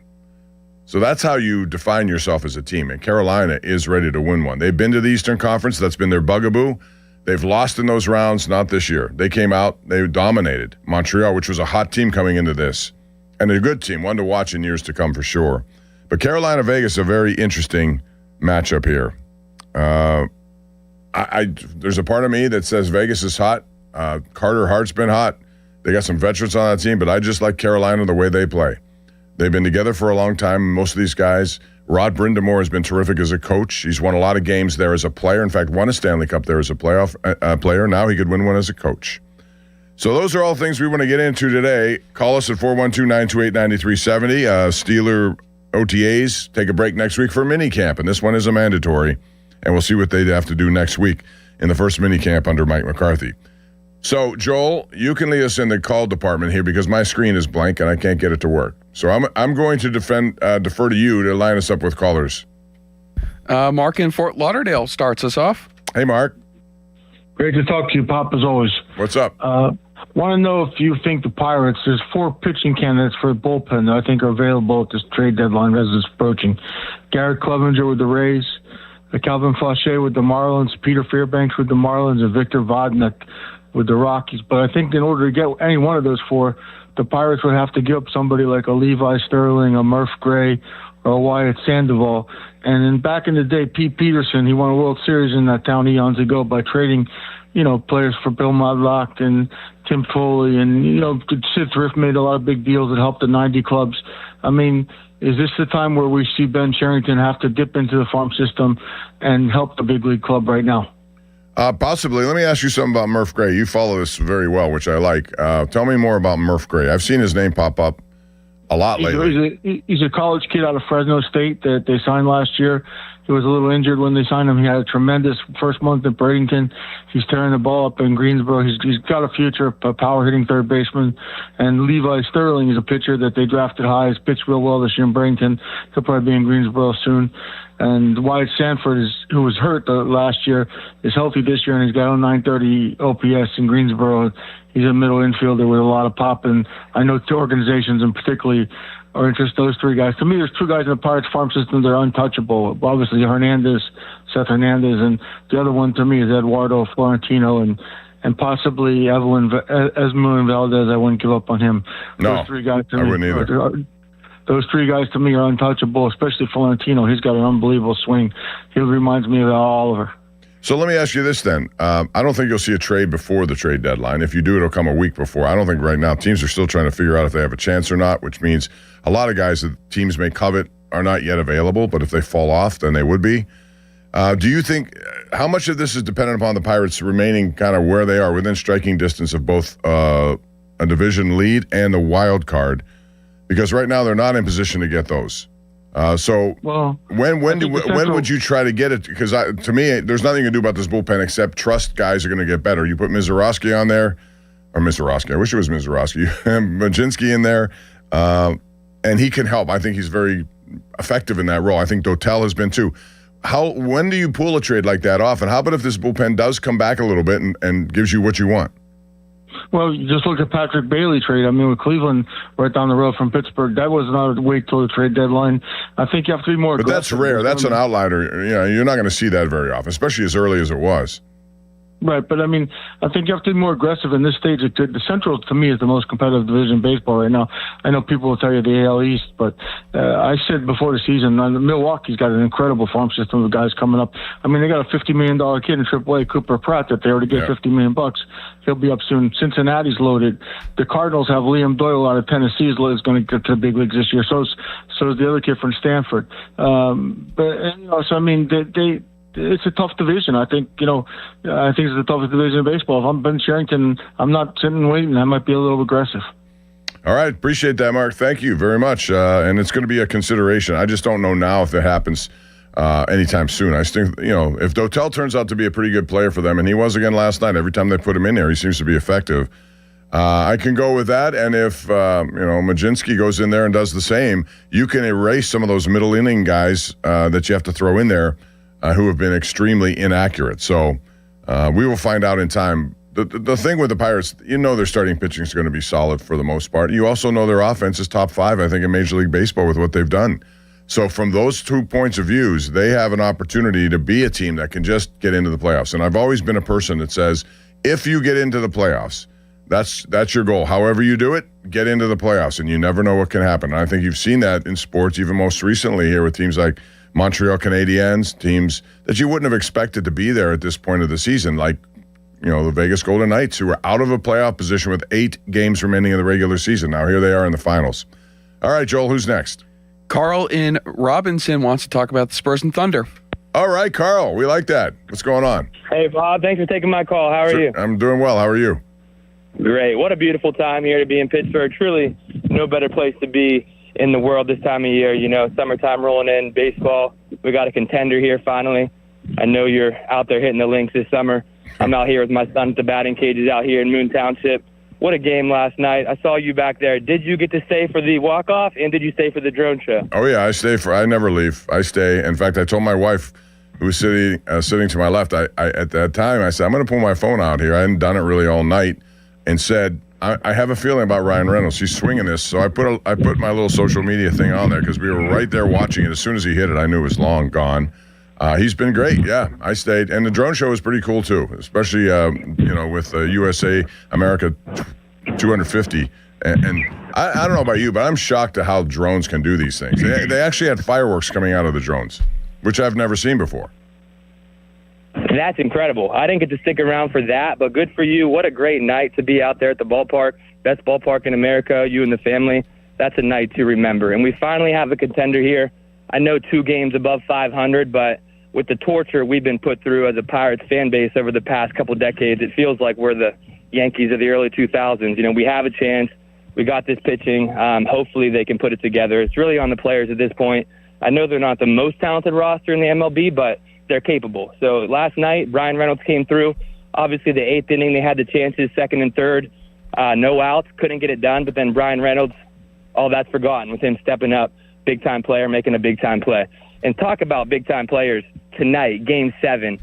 2 players in this matchup that have a chance to be all-time generational-type talents, the best of all time when you look at MJs, the guys who have done amazing things throughout history. Shea obviously has one already, trying to go back-to-back, in Wemby, a player who can really cement himself as a dominant force at the age of 22. Already has, but he can enter legendary status very, very quickly within his career. If he can win Game 7 on the road in Oklahoma City against the defending champions and going to the Knicks in the finals in Madison Square Garden, can you imagine what that series would be like? Wemby already has had 3 lights-out, all-time type games in this Western Conference Finals, has a chance to do a 4th one in this series.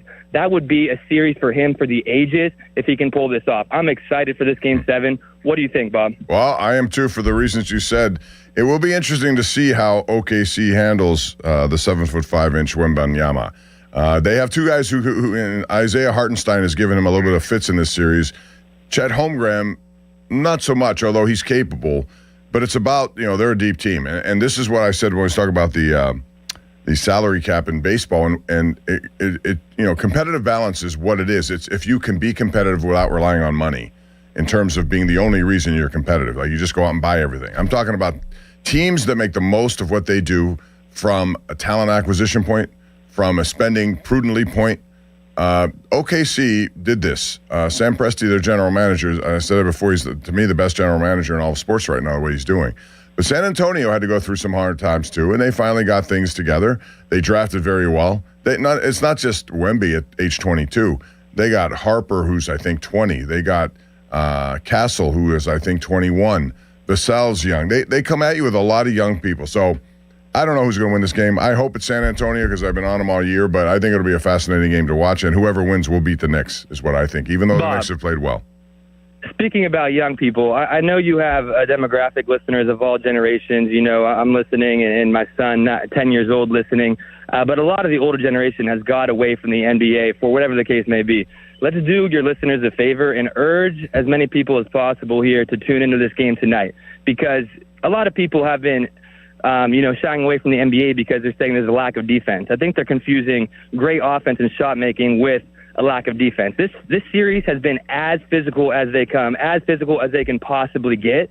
So if you have been one of those, sports fans who shied away from the NBA, do yourself a favor, tune in for Game 7. These guys are absolutely going at it with everything they have, every possession on both sides of the ball. It's incredible to watch. Well, I appreciate you listening, and thanks for calling. Yeah, I think it's fun to watch this kind of stuff. I'm equally as excited about watching the NHL finals and some of the stuff that those 2 teams will bring at one another. So, yeah, a lot to get into. Joel, I know you're a big NBA fan. Who do you like in this one tonight?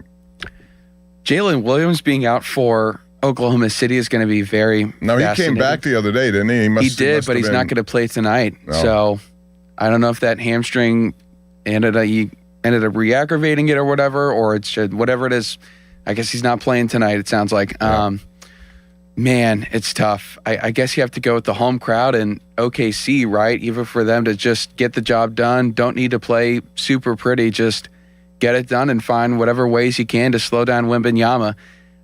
Man, I have to take the Thunder by just a little bit. It's not going to be one of those blowout wins that we've seen before from this team, but it's really 50-50. If they had Williams, I won't say it's a no-brainer, but I feel more confident in OKC. If they did have Williams, I'll still say OKC because of Shea. Well, and then they're a deep team, too. They come at you with a lot of guys, and you're right. Jalen Williams is a very good player. He's one of their best players, and he's missed almost the entire series, except for the other day he tried to come in. But I thought they would save him for a Game 7. They didn't. They put him in Game 6. I'm sure they wanted to try to win this before he got to Game 7, but OKC is very tough at home. We'll find out. It's going to be fun to watch that one for sure. 412-928-9370 is the number to call. The fan text line is brought to you by Edgar Snyder and Associates, a personal injury law firm where they always say there's never a fee unless they get money for you. Fan Twitter is brought to you by South Hills Chrysler Dodge Jeep Ram, Route 19 in Peters Township. More calls on the way. Plus, Matt Clement, our insider for covering baseball, will be with me in studio here today at noon. So we'll get into some stuff with Matt, talk about pitching. Some of the stuff that went on this week with Carmen Majinski. He took that news very tough the other night that he was going to be taken out of the rotation.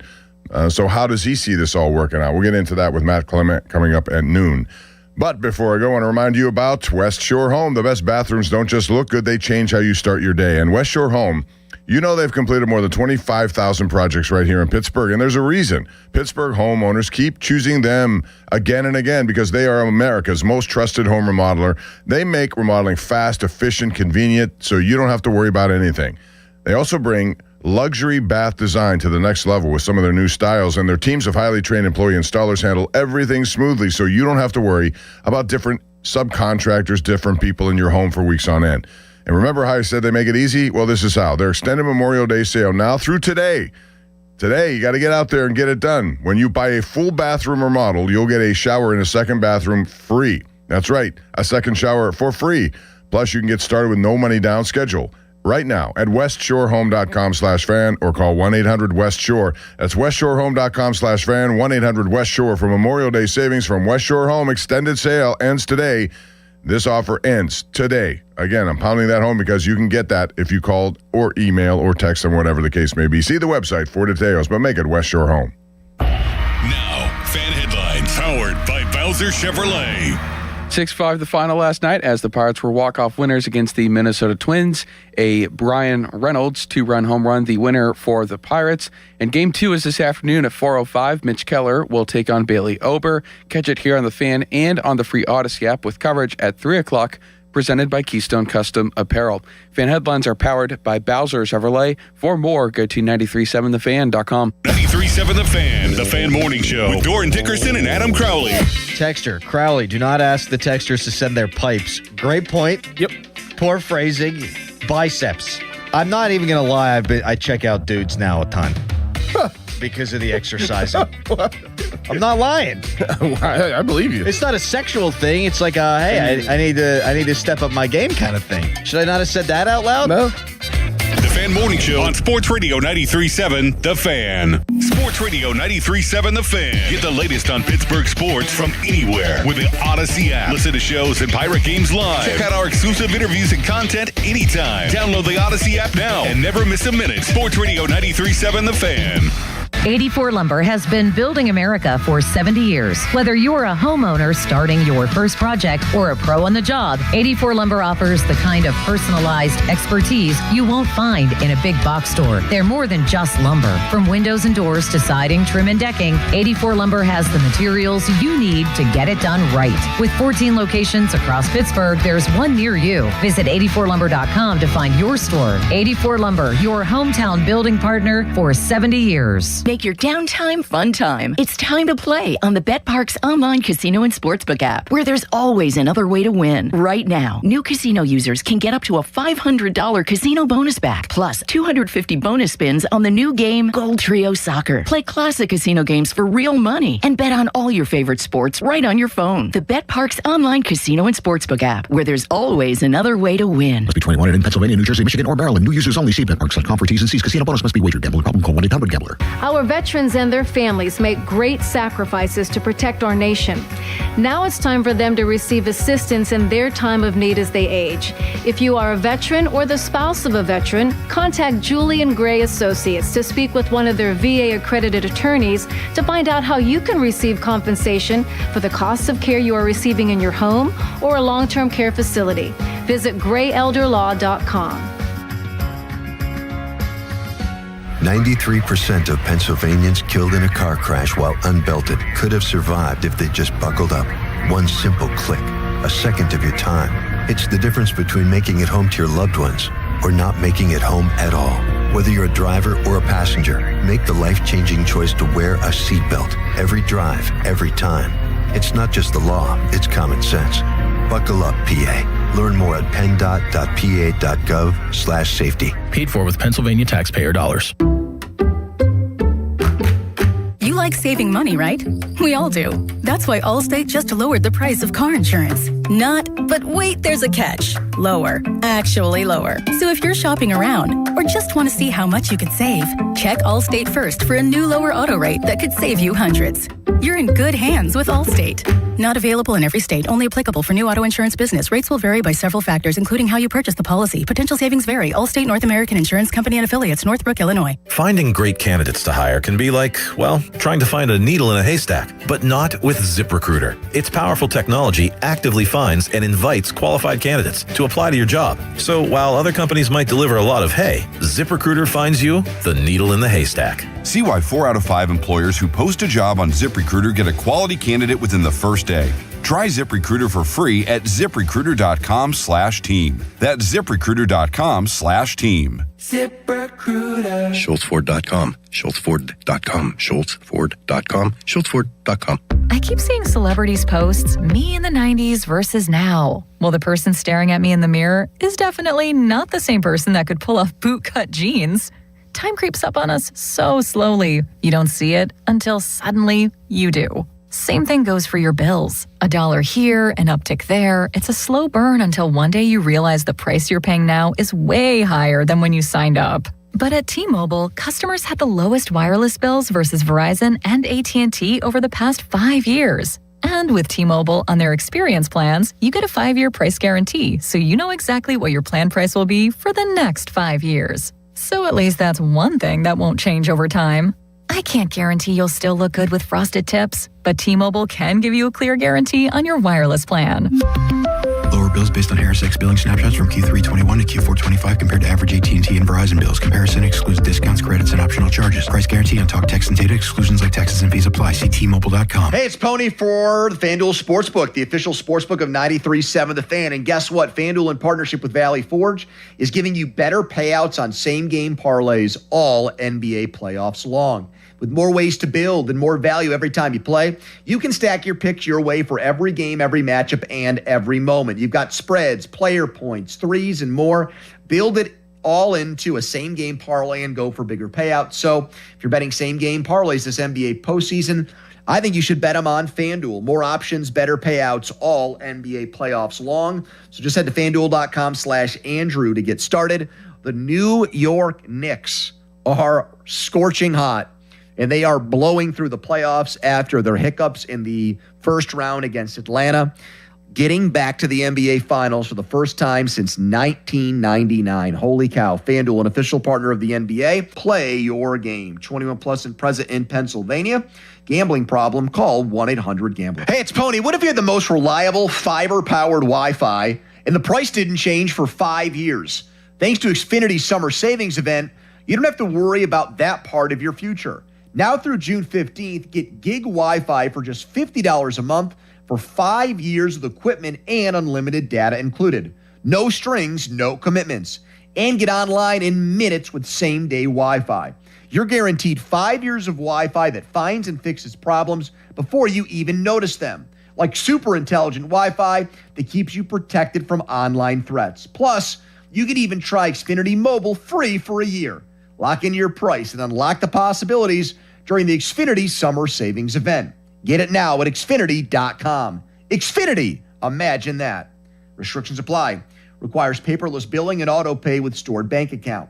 Taxes and fees extra. After 12 months, regular rates apply to Mobile Select. Xfinity internet required. Speeds vary. Use of fiber, coaxial cable. Live from the ShoreKeyMitsubishi.com studios, North Huntington and North Hills.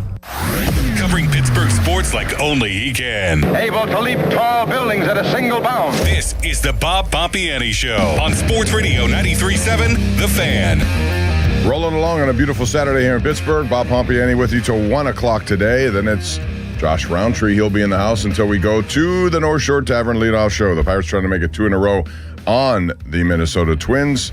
That'll be it. Is it Dan Zangrilli today? It is. Thank you, Joel.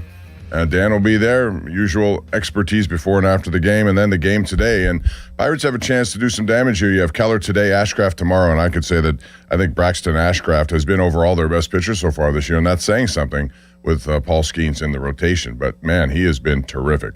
412-928-9370. Let's get back to the calls. I finally have my screen up, Joel, so we'll go with Carl in West Mifflin. Hey, Carl, how are you? Hey, Bob, how you doing? Good. What's going on, Carl? Hey, I just wanted to ask you a question. Is that other teams getting help to Skeens pitching now? No. I mean, if you're going to look at his standards, I think, Carl, the way we do, in that he'll take a no-hitter in every seventh inning. That's not going to happen every day. The other night, he was in there, and he had 10 strikeouts in 5 innings of work. And quite frankly, he looked to be the same to me. The defense failed him. He didn't get run support early, so no, I'm not going to over. Paul Skeens is going to be fine. He'll still be in the Cy Young battle all the way to the end, I think. Okay. And one more question. The Steelers are so high on the rookie quarterback from Ohio State. What do you think they're going to do with Rudolph?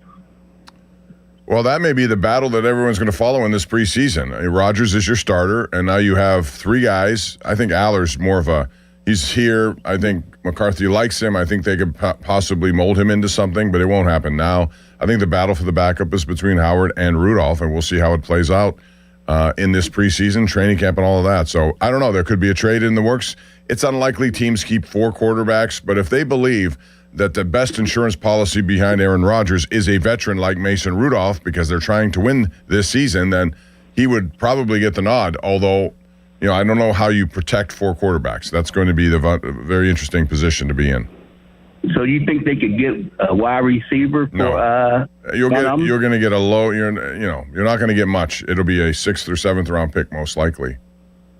Okay, thank you, Bob. Have a good day. Thank you, Carl. Appreciate that. Let's go to Frank in the car who joins us right now. Hey, Frank, what's going on? Hey, Bob. My head's spinning from your show today. All good calls. When you start off with baseball, hockey, and basketball, it's like, whoa, this is going to be some show.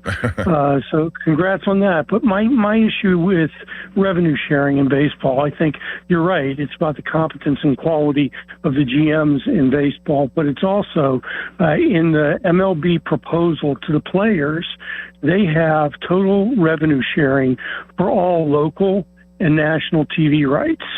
And I think that is a huge key because Pittsburgh's TV rights, and you've noticed in several markets, you had to give it up, and Major League Baseball's had to take over the management. And in Washington, they have a streaming service that's their primary, that goes directly to the team. So I think the revenue sharing piece is going to be critical as we move forward for competitive balance. I agree. What your thoughts are? No, I agree. I think anything to make it so that it's more equitable for all these teams. All you want, Frank, in a league is competitive balance on the field. And while you could tell me that 7 different World Series champions have been here in the last decade, if you look back and where they rank in terms of market size, in terms of where they are in the, quote, big market scenario, all of them are from that.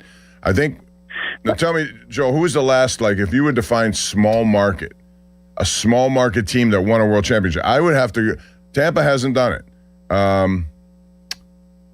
Would it be Kansas City Royals, maybe? That's what I'm thinking, too. I mean, that goes to show you that it's tough to do. And all I want to see is when you go into a season, Frank, it should not be, you have a 1% chance of competing. And people will point to the NFL and say, well, look how bad the Browns have been. You know why they've been bad? Because they can't do anything right. They waste their quarterback situation year in and year out. They draft the wrong guys. They spend the wrong money. They do everything backwards, and it has nothing to do with money they take in. They all make the same amount of money. But as far as the ceiling and the floor in terms of the dollar amount, the 171, I think that the fact that the major league owners, including New York and LA, have agreed that they will give up the revenue that they have from their TV markets and have it more like the NFL, to me is a huge unifying part for the owners to have done. I agree with that. And if you could do it that way, because if you look at the disproportion numbers here when it comes to LA and what they make more money in just their own local revenue that they could pay off their entire payroll, and everything else they get. Thanks, Bob. No, thank you, Frank. But that's a good point. So the players are hell-bent on not having a salary cap. And I don't know why. I think it's still good for everybody. It helps those who are not the big names. The big names are going to get their money no matter what. But other guys, you're gonna move it up. Instead of making whatever $750,000 as a first-year player, maybe $2 million or $1.5 million. It's just better for everyone, I think. And listen, the Major League Baseball Players Association has to rep not just the Shohei Ohtanis of the world, but everyone else who's in there. You're a part of their union, so you think you have the best interest in everyone in mind if you do that. George Manesson joins us right now. Hello, George. You're on the hotline. What's going on? Good morning, Bob. How are you today? I'm doing great, thanks. Good. Hey, before I bring up the Pirates, I just want to let you know that at the Avalanche game a few months ago, I had the honor and pleasure of meeting you and shaking your hand of the legend. So I just want to let you know it was. I always love talking to people who have sports, first and foremost, man. And so, yes, that was. Now that Colorado team was different that night than we saw in the last 4 games. Yeah, and then especially when we went out there and kicked their butts and they destroyed us that night. But like I said, it was an honor and pleasure to meet you. Thank you. You too. So as far as the Pirates go, I think what we have to look at is some consistency issues. Like last night, Reynolds had the walk-off, which is amazing. And if that doesn't happen, then we're talking about the runners in scoring position that we left on base. And that we seem to leave a lot on over the season so far. And I think Gonzalez is probably our best hitter with that situation. And then at other games, it's like we get the hitting and we don't need the bullpen. Then we'll have one game where we have a lead and the bullpen blows it. So it's like, I think maybe if Majinski can get over his anger and go out to the bullpen, and with Dotel and the other guy, maybe that'll all come together. But I think, we win 3 games and we look good, then we lose 2. I think we need to get on like a decent winning streak, 5 to 7. Yeah, they haven't had that. Right. They have not had that this year. And I just think it's just, we have, you see it in pieces, but it's not like together as one, if that makes sense. Yeah. And the other thing is, you need that because, quite frankly, they're in this tough division.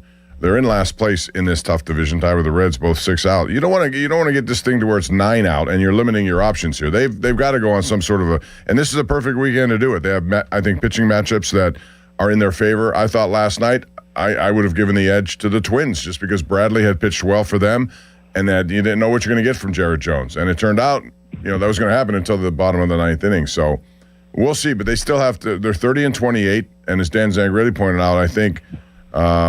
It's the first time since May of 2013 that they've had 30 wins this late in the season. But now you have a division that everyone has that. So you got to keep pace. You got to do what you got to do. But I think they're going to have to go on a streak. Absolutely. And why not now? You're going to go to, where do they go after this? Houston? I think they go to Houston, take on the Astros. Yeah, and then I think we have Atlanta. And then and Dodgers. You have pretty good teams coming up. Atlanta right now is 39-19. They're a really good baseball team. So playing at a high level, we'll see what happens. And those are going to be tough. That's why they need to figure out some things in this bullpen before it gets to that level where you're losing games along the way that you really feel. You have 11 blown saves. That tells you everything you know about the Pirates this year. You can't afford to do that. No, because you're going to look back on the end if you finish 1 or 2 games out. And, it's ironic that, the year that we finally spend some money and get some guys in here, we're in the toughest division in baseball. So, but hopefully it's only May, though. The things tend to separate themselves as you get into June and especially before the trade deadline. So you'll know more about them. Thanks, though, for the call, man. Appreciate it, George. 412-928-9370. Joe is in Plum, and now he's on the Fan. Hey, Joe. Hey, Bob. Do you think it was Sherrington's for Kelly's decision to move down Majeski? And secondly, do you think they'll keep Jones in the number 2 slot? Well, I don't think he's a number 2 guy right now, Joe. I think it's Ashcraft. And then Keller. He's going to have to fight his way to just be in there. And, his talent, again, we've only seen one season of him as a rookie. And that was the season he ended up having his, injury that resulted in surgery. So I'm willing to wait. He's only 24 years old. He's got 100-mile-an-hour stuff. I think when you saw him at the beginning of that season, he was really dominant, he and Skeens together. So as far as whose decision it was probably a collective one. I think they looked at all the opportunities. I think in many ways, Carmen Majeski is a victim of his own success in that he was a guy who had a history in the bullpen, did well in that bullpen when he was in there. And I think because of that, they wanted and needed help.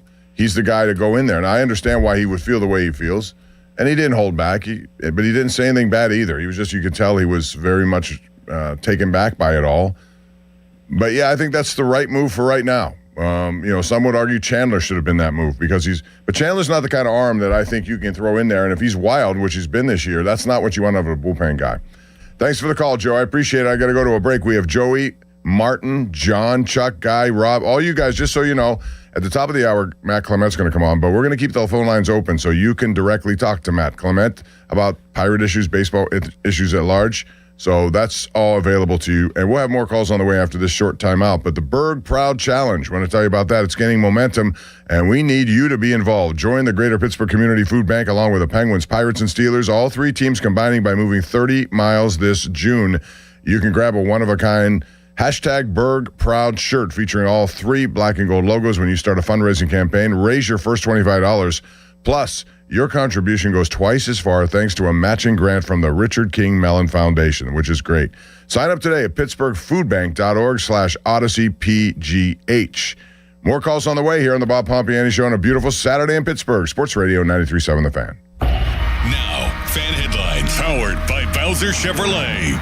Brian Reynolds was one of 4 players with a walk-off home run last night. Pirates 6-5 winners over the Twins. Game 2 is this afternoon at 4:05. It is Mitch Keller taking the mound up against Bailey Ober of Minnesota. And coverage on the Fan begins at 3 o'clock with the North Shore Tavern leadoff show. Hurricanes last night, big winners over the Montreal Canadiens. So it'll be Carolina and Vegas in the Stanley Cup final.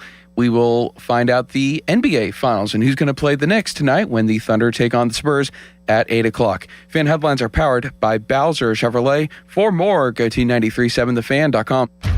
The Fan 5-Alarm, presented by Allegiant Community Federal Credit Union, is back June 17th and 18th. And you can make a tax-deductible donation at 937thefan.com. The Fan 5-Alarm is brought to you by Contos, Minji, Killian, and Hassan, Impact HVAC, and Glick Fire Equipment. Looking for insurance you can trust? At Neophis Insurance Group, they're proud to partner with Nationwide Insurance to bring you dependable coverage backed by one of the most recognized names in the industry. From auto and home to business protection, their team works with you to find the right policy for your needs and your budget. Call Neophis Insurance Group today and experience the confidence of coverage powered by Nationwide. 412-364-3388 or online at neophisinsurance.com. Hey Pittsburgh, join us at Public Lands in Cranberry for a Bike Gear Up event happening May 30th and 31st from 11 a.m. to 3 p.m. Check out top bike brands like Nishiki, Giro, Camelback, and more. Don't miss incredible deals on select styles, like up to $350 off adult and kids Nishiki mountain bikes, and up to $300 off Soar electric bikes. Plus, enjoy prizes, giveaways, bike fittings, and more. Gear up and get ready to ride at Public Lands, your Pittsburgh bike destination. Visit publiclands.com to learn more. It's Dora Dickerson. Did you feel that drafty breeze from your windows this winter? Oh, it was scary cold, but just as scary is that now you know that your windows will let in that hot, humid air all summer long. Let PJ Fitzpatrick reduce your utility bills with custom-made, double-insulated replacement windows. PJ provides peace of mind with a lifetime guarantee on materials and labor. Plus, PJ Fitzpatrick has a variety of financing packages that work with any budget. You can have it all. Visit trustpj.com today for your new windows. That's trustpj.com. Hey, want to do dinner with us tonight? I don't know. The kids just left. I think we're just going to stay in tonight. Oh, come on. Don't miss out again. Miss out on what? Catch catching up with friends, the sounds of winning, celebrations, endless laughs, and memories they'll never forget. Don't just hear about the fun. Time moves fast, so go have it. Rivers Casino. Don't miss the moment. Lots of things can go wrong with your property. Fire, wind, water, mold, and much, much more. G.S. Jones Restoration has been a trusted source for property owners, business owners, and property managers for nearly 40 years. G.S. Jones team members have the experience and expertise needed in order to get the remediation completed properly and in a timely fashion. G.S. Jones provides emergency services, restoration, disinfection services, disaster preparedness, and more. Call 412-766-6886 to learn how G.S. Jones Restoration can help. In a world in need of a hero, one man rises to the challenge in style. He is... just driving the kids to soccer practice. Make every day feel epic in the all-new Hyundai Palisade Hybrid with up to an EPA estimated 619 miles of range on select trims, advanced tech, and class-leading interior space. Visit HyundaiUSA.com or call 562-314-4603 for more details. And hey, come on, no cleats on the seats. Text us on the Edgar Snyder and Associates text line at 412-928-9370. Edgar Snyder and Associates reminds you to text responsibly. Hey everyone, this is Bob Pompiani. If you're looking to save more on a new Ford, you don't need to know a guy who knows a guy who knows a guy. Just visit any one of the 5 number 1 Cochran Ford stores where employee pricing for all is back. You pay what a number 1 Cochran team member pays for a new Ford without ever having to clock in. This includes many of their best sellers, including the 2026 Escape, Explorer, Bronco, and F-150. Plus, when you join the number 1 Cochran Club One Rewards program, you'll earn an extra 50,000 reward points, which you can redeem for dollars off future service visits and more. With more locations, more vehicles, and more rewards, it's time to get your employee pricing at number 1 Cochran Ford store near you. Shop now at Cochran.com. Applies to eligible new 2025 or 2026 Ford vehicles. Prior purchases not eligible. End 7/6/26. T-Mobile has an exclusive bundle for customers 55 and up. I'm Sarah Bowl. Yeah, I'm Frank Bowl. A reliable network is key for us. And with T-Mobile, it's been wonderful. And going to the 55 plus plan saved us so much money. A lot. And that's important. Trying to keep costs down. The home internet's been perfect. It's fast, it's quick. The setup was so easy, it took less than 15 minutes. It was like, ta-da! If you want simplicity, coverage, reliability, you want the whole package, T-Mobile has it. Right now, T-Mobile customers 55 and up can get 2 phone lines on America's best network, plus America's fastest 5G home internet for just $30 each. $30 per month each line with autopay plus taxes and fees. Minimum age 55. Pricing for home internet rely on 2 lines of essentials. Choice 55. $35 connection charge per line required. Best mobile network and fastest 5G home internet based on analysis by Oak Cliff Speed Test Intelligence data 2H 2025. All rights reserved. 93.7 The Fan is cleared by aquickdrain.com. In the 70s, a poet named Bob Pompiani took the movers and shakers of the sports world all around the world. Back with more of the Bob Pompiani Show on Sports Radio 93.7 The Fan. All right, we're back here, 412-928-9370. Got a lot of calls in. We're going to, as I said at the top of the hour, Matt Clement will be here. He'll be taking those calls with you, so you can hang on the line. In the meantime, let's get back to them, beginning with Bob, who's on the road. Hey, Bob, how are you? Bob, are you there? Hello, Bob. Rob? Okay. Sorry, Rob or Bob. You're on the road. You may be in a bad place. Let's go out to Joe, who's in the city. Hey, Joe, in the city. Good to talk to you, Bob. Yeah, I was asking the producer if the walk-off home run last night was the first by the Pirates this year. I couldn't recall because it just seemed to me that they're seldom in that position, either because they leave runners on base, or maybe they are in position and don't do it, or because the bullpen doesn't have them in that position. They get so far behind. And it seems like, to me, the problems with the bullpen are systemic. It's not just any one spot in the bullpen. You have the starters coming out a little early, and they have, trouble there. And then sometimes in the closer role, which they don't have one set closer. One thing I will say is, though, that Sherrington has been true to his word that he's trying to find the internal fixes with different moves, getting rid of some players, bringing up Dotel again, moving Carmen Majinski to the bullpen. So, I give him credit for trying to fix it. Let's see what happens before they maybe get some outside help. Well, Joe, thank you for the call. And Matt Clement, nobody better to talk about pitchers than Matt. He's actually here in the studio. I appreciate you coming in, Matt. So those of you on the line, we're going to continue to take calls. So Matt will be here to give you his perspective. But your thoughts on that? I think it was the only walk-off home run. I can't remember another one. I don't think so this year, no. Yeah, so bottom line is Reynolds has been hot. And I had a funny feeling about that. At bat, it would turn into something special, and it certainly was. But let's go talk about the bullpen as he suggested. It's certainly left a lot to be desired. He thinks looking for a closer. I think right now that closer is Gregory Soto. Yeah, Soto's going to be the closer. I actually think there's an outside chance you're going to see Majinski close some. I do. I would like to see that. Like the Kent Colby days, the 3 innings, start in the 7th and go 3 innings, kind of like what Dotel did last night, but it may be coming an inning later. And I think you're going to see that a little bit, especially if he's rolling. His stuff has played so good. Let's see it play at a level where in the bullpen it's going to be harder. Everything's going to be, a little more adrenaline going on. He's done it before. Not closed necessarily, but been in the pen. And, I think the pen's starting to take some shape. It leaves a lot to be desired this year. Big step for them, DFA and Lawrence. We're not going to hold on to everybody here. We're not going to keep trying to rehabilitate everybody here. I think that was a big step yesterday, and it kind of opened the door that, okay, Dotel's here to stay. The lefties have been pretty good for the most part this year. Let's keep rehabilitating Ramirez and some of these other guys and getting them back to where Santana, they need to be. He needs to be rehabilitated. Yeah, Santana also. Yes, absolutely. Get them back maybe, and they slowly come back into play, and then you have a pretty good bullpen, hopefully. Martin is in Uniontown. Martin, you have a chance to talk to Matt Clement. 87 wins in his major league career. I want to ask you something. What about that? Do you think of any good relief pitchers down the minor leagues ready to come up? Like some with stronger arms that they can go longer?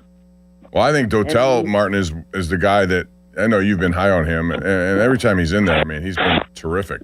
And last night, no exception. They needed somebody to do that, and he did it. So I don't know about anyone else who's ready to come up here. My answer to that would probably be not. Yeah, I agree. It's that's why I've said they have to rehabilitate these guys, because there isn't options. There's not a lot down there right now unless somebody kind of keeps going. They've brought their guys up. They've brought the guys up that can be good. Dotel. I said last time, Dotel went down because of necessity. They needed to get a fresh arm up here, and the arms were blown from all the bad bullpen work, and they just counted the days till they get him back. He's not going back down, but there's not a lot more coming. It's going to be a trade, like I heard on the way in when you were talking, a trade a little bit later on, maybe not right now. No, I agree with that. Guys in Southern California, and just so you know, you could talk everything with Matt. Matt's a big NBA fan, too, so we'll leave it open for whatever you guys want to talk about. Go ahead, Guy. How are you? Good morning. Ole, Bob. Hey, listen, you don't mind my talking about hockey, do you? No, I love it. Okay, listen, it was a great week for hockey, but also a tragic week, obviously, with the passing of Claude Lemieux just days after he carried the torch in Montreal. I have a Penguin question for you guys, but real quick, I just want to say this Stanley Cup final is a redemption series. You think about Rod Brindamore. He was taunted as a regular season Rod. Now he's finally in the Stanley Cup. And on the Vegas side, it's hard to imagine anything being redeemed in Sin City. But, you got a guy like Eichel. He was discarded by the Buffalo Sabres because of that controversial neck surgery. And now he's in his second Stanley Cup.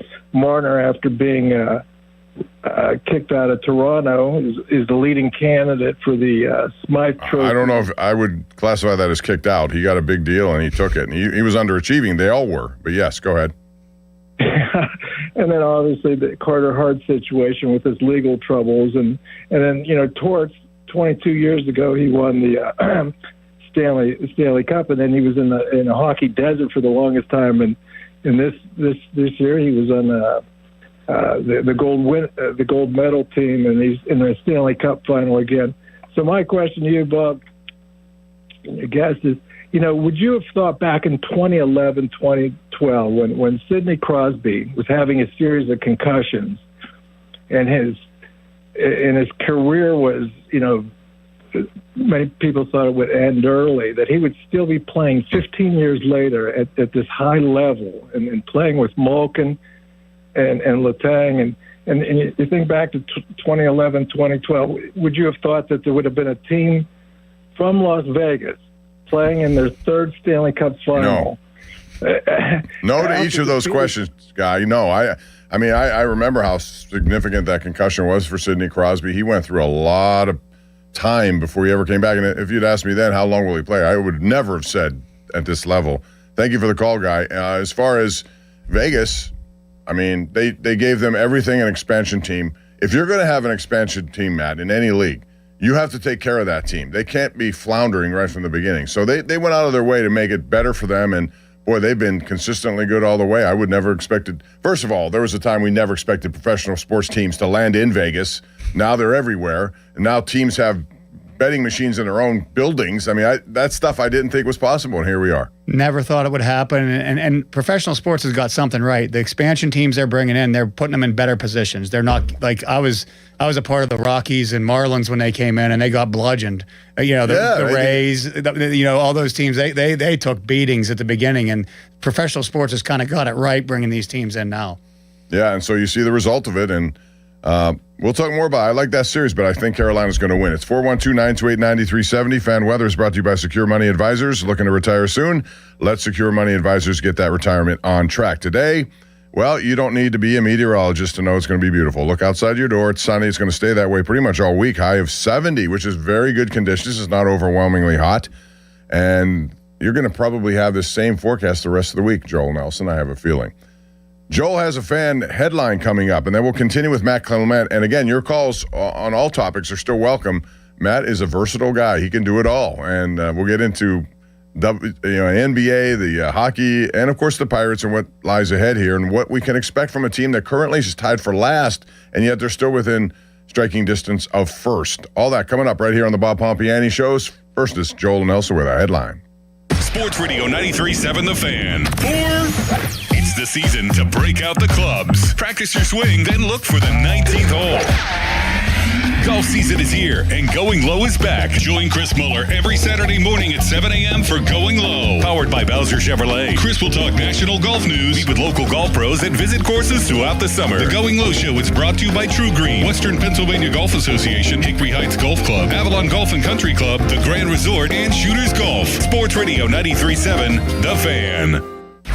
Don't miss the Panthers Insider Show every Saturday morning from 8 to 9 with Pat Bostic. The best insight with the top guests and everything you need to know about Pitt. The Panther Insider Show is brought to you by Voss TV and Appliance, NSS Life, Joe Ball GMC, and PGT Trucking. Sports Radio 93.7 The Fan. HD1 Pittsburgh. An Odyssey Sports Station. Live from the Jim Shorkey Mitsubishi.com studios, North Huntington and North Hills. Always live and free on the Odyssey app. Your hometown building partner since 1956. 84 Lumber. Visit 84lumber.com. Running a small business means juggling a lot. Your network has to handle it all. That's where a fiber-only provider falls short. You deserve a partner who gives you a greater advantage. Introducing the Total Solutions Advantage only from Comcast Business. A first-ever combination of the largest, fastest fiber-powered network, the most reliable Wi-Fi, gig speeds with equipment and security included, and a 5-year price lock. Plus, it's all backed by a 30-day money-back guarantee. The Total Solutions Advantage only from Comcast Business. A new standard for small business with reliability, security, and savings in one. When you add it all up, no one does business like Comcast Business. Switch today. Get started for $60 a month for 12 months when you add an advanced solution to a qualifying internet package. Limited time offer. New customers only. Requires 300 megabits per second internet, security edge, and additional qualifying service. 1-year agreement, paperless billing, and autopay with bank account required. Taxes and fees extra. Most reliable Wi-Fi based on Open Signal Awards USA Fixed Broadband Experience Report, May 2025. Attention. Have you racked up $10,000 or more in credit card debt? Are you barely getting by making minimum payments? With credit card debt reaching all-time highs, National Debt Relief is notifying consumers about significant debt relief options currently being made available to help those with overwhelming credit card debt. These options may reduce a large portion of credit card debt for those who qualify. You don't need to declare bankruptcy or take out a consolidation loan, and you may only have to pay back a fraction of what you owe, even if you have bad credit. National Debt Relief has already reduced the credit card debt for more than 550,000 consumers, so don't wait. If you owe $10,000, $20,000, or even $100,000 in credit card debt, you can now take advantage of this financial debt relief as the cost of living continues to skyrocket. To check what debt reduction you may qualify for, call 800-894-7722. That's 800-894-7722. Again, 800-894-7722. With the new MyLowe's Pro Rewards American Express card, earn 3 points per dollar spent on Lowe's qualifying purchases for the first 6 months after card account opening. Plus, save 5% every day on eligible purchases at Lowe's and earn points on eligible purchases everywhere else Amex is accepted. Card members get more at Lowe's. Subject to credit approval. 5% can't be combined with any other offer. Exclusions and restrictions apply. Points subject to loyalty terms at Lowe's.com/terms and credit reward terms at Synchrony.com/MLPRA-terms. Visit Lowe's.com/business credit. Indeed presents hires you can't afford to get wrong, like customer service associate at a dry cleaning shop. Yeah, hi. I'm here to pick up my suit. Ah, yes. Here you go. There must be a mistake. This is too small. It shrunk a whole lot. Look on the bright side. Now you have a suit you can give to a child. This is your job for sponsored jobs. This is what happens when you don't sponsor your job on Indeed. Next time, get matched with quality candidates with Indeed sponsored jobs. Visit Indeed.com/hire now and sponsor your job today. Now, fan headlines powered by Bowser Chevrolet. Charlie Borges with your fan headlines as the Pittsburgh Pirates come off a walk-off win last night over the Minnesota Twins. Brian Reynolds with a 2-run shot in the bottom of the ninth to win at 6-5. North Shore Tavern leadoff show today will begin at 3 o'clock before the Pirates take on the Twins again. Mitch Keller on the mound. Bailey Ober for the Twins. For more, go to 937thefan.com. Fan headlines are powered by Bowser Chevrolet. Sports Radio 93.7 The Fan. It's time for the Bob Pompiani Show, an in-depth look at local sports with KDKA TV's own Bob Pompiani. Presented by Number One Cochrane, Shenderovich and Fishman. PNC Bank. See how PNC Bank can make a difference for you. The Bob Pompiani Show on Sports Radio 93.7 The Fan. Back with hour number 2 of the program. Our thanks to our show sponsors, PNC Bank. Brilliantly boring since 1865. Number One Cochrane, ride and styling, go one better. With Number One Cochrane, we have the Number One Cochrane Sports Showdown every Sunday night on KDKA TV. 11:35 is the start time there. And Shenderovich, and Fishman. They got your back, not your wallet, unless you take them on the golf course, then they got your wallet. We're here with Matt Clement, who will still be here through the hour. We're going to take phone calls. Matt has a great perspective on pitching. Given the fact that he was in the majors for a long time, 87 wins, as I said. I want to real quick before we go back to the phone lines here. Please call again at 412-928-9370. The Mlodzinski situation took everyone, to one side or the other with opinions. He was clearly upset. I don't know if blindsided would be the word. Jared Jones made it clear he's going to be a starter. Is this the best? You mentioned Mlodzinski as a closer. I think Jared Jones down the road could be a very effective closer with 101 heat. For right now, was that the right choice, and why was it the right choice? I'm torn on this one because, there's a part of me that loves the electric fastball of Chandler and Jones and, never give up on that and think it's going to be just everybody's going to be like Skeens. But then my heart hurts for Mlodzinski, the guy that had to fight his way in to even get a chance in the rotation, does his job, decisions coming up, and then they take – and then he gets probably unfairly put in the bullpen because he's the one that's capable of doing it. I think he gets put there also as a bad bullpen. You're not throwing Chandler in a bad bullpen with his walk problems. Jones coming back, you aren't going to regulate his innings and his recovery in the bullpen. We've talked about this before. And Carmen's the one that gets sent down there. Now, how he reacted to it, you're probably going to be surprised to hear me say I actually was kind of proud of him. I liked the reaction. That he showed a little bit of fire there that I thought he was just going to say the right thing. He didn't say the wrong thing. And that's what I was going to say. He didn't cross the line. He showed his disappointment. Sometimes when you're in the heat of battle and you're sticking up for yourself, that kind of stuff happens. He still was professional about it. He handled it really well. But at the same time, he showed his displeasure with kind of how it went down. Like he earned that right to be in that position. And tough decision by the Pirates. I think they didn't know what they were going to do the whole way through. I think this is what they wanted to do, and I think they were hoping it would play out where it just happened and they could do it. Mm-hmm. And it's going to be interesting to see. I think they think he can be an asset to them down there. I'm sure they're telling him that. But then you get money involved, right? You're going to get paid a lot more as a starter. He's probably in the top half of starters this year, and MLB going into getting paid and arbitration and all this other stuff. That's where you can see all these things crossing and everything and convulging and making things tough on everybody. Want to remind you, Fan Text Line brought to you by Egger Steiner & Associates, a personal injury law firm where they always say there's never a fee unless they get money for you. And Fan Twitter is brought to you by South Hills Chrysler, Dodge, Jeep, Ram, Route 19, Peters Township. Joel Nelson is on his way out. Does a great job. Charlie Borges. Gorgeous Charlie Borges. I like to call him Bourgeois. Whatever you want to call him right now at 412-928-9370. Chuck in Uniontown has been waiting a while. Hello, Chuck. How are you today? Good afternoon, fellas. Thunder Spurs, has it been all you hoped it would be? Yes. Absolutely. I'm still on the Thunder tonight, but I'll leave you with this. Think about this. The champion of the league in the San Antonio Spurs franchise, first year of existence, was the Pittsburgh Pirates. How about that? The Spurs were born as the Dallas Chaparrals. Then they moved to San Antonio. And so you're telling me you should share in the celebration if the San Antonio Spurs win? Well, I guess we could. But let me ask you this as I go out.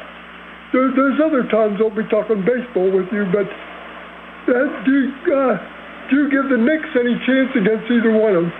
Chuck, that's great. I'm glad you brought it in another direction because I know you're always on the Pirates, which is also great. But thank you for the call, and that's a good question for you, Matt. Do you like the Knicks? Do you give them I give them a chance. I don't think I'd give them the favorite status. I'll give them a 25% chance. That probably. Low? Yeah, wow. I feel like this.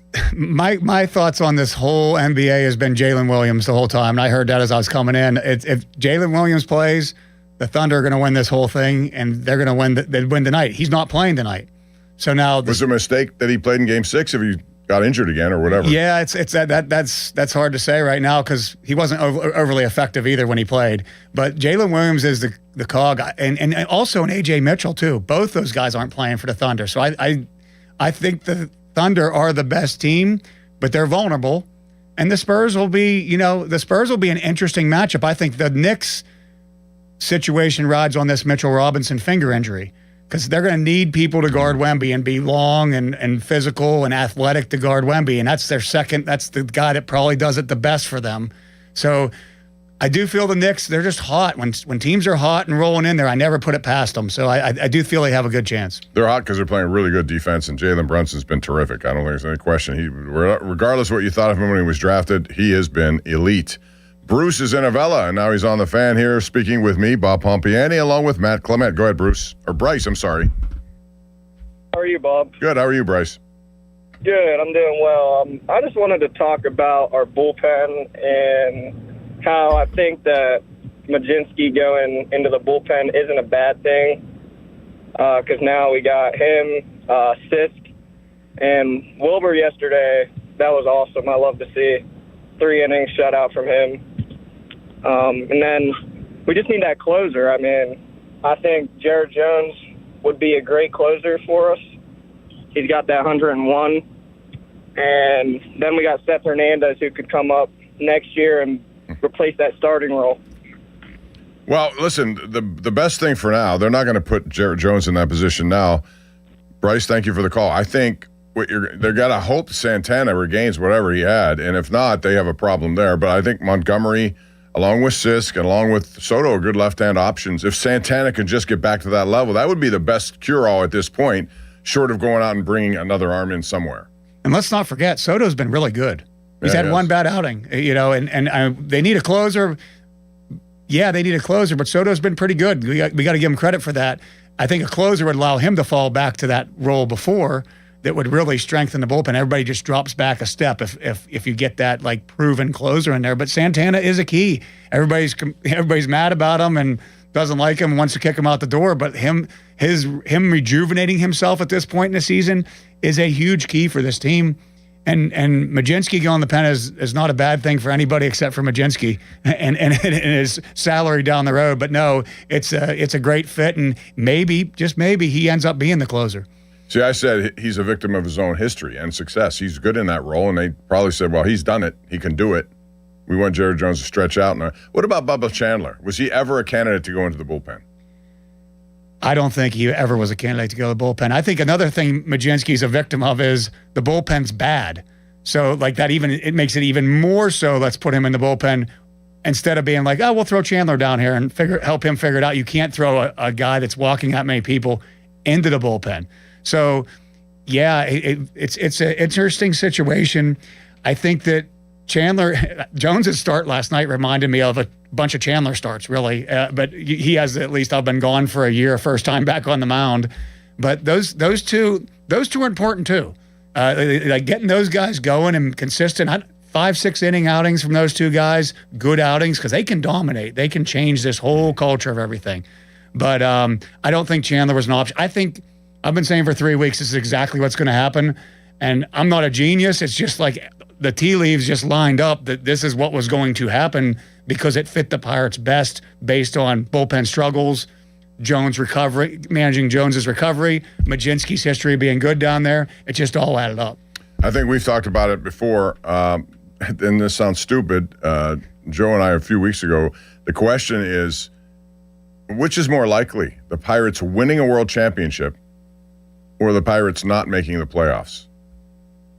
When you have a pitching staff that features Skeens, and if Ashcraft continues at this level in short series, whether it's best of 3, 5, 7, it doesn't matter. You have arms like that with Keller, and if Chandler ever gets it in Jones, are you kidding me? You could have your choice of whoever matchup you want, and you'd be favored, I bet, in those series. Does that make sense? Yes, absolutely. And I think if you're going to say, hey, they have this world that we're living in, it's probably a dream right now that they win the World Series, right? Jones is the third pitcher for me. Like that if this world, if everything pulls together, he's the guy that has the stuff that can say, okay, these three guys are going to dominate you. And it's no disrespect to Keller, because Keller's been awesome. Mm-hmm. I mean, and I'm a big Keller fan, but like you want to have this outlier year that just all comes together and you dominate in the postseason. He's going to be right in the middle of it, and that's why you put him into rotation and you rehabilitate him the exact perfect way to do it. Danny is in Las Vegas. Danny, are you awaiting the Vegas and the Carolina series? My son is. He's a big Knights fan. I'm a Pens fan. I mean, it's they definitely got the city by storm, though. It's everywhere out here. What's on your mind, Danny? Hey, so I wanted to get your opinion on Crosby playing in the World Championships over in Europe. I mean, they play a semifinal here in about an hour.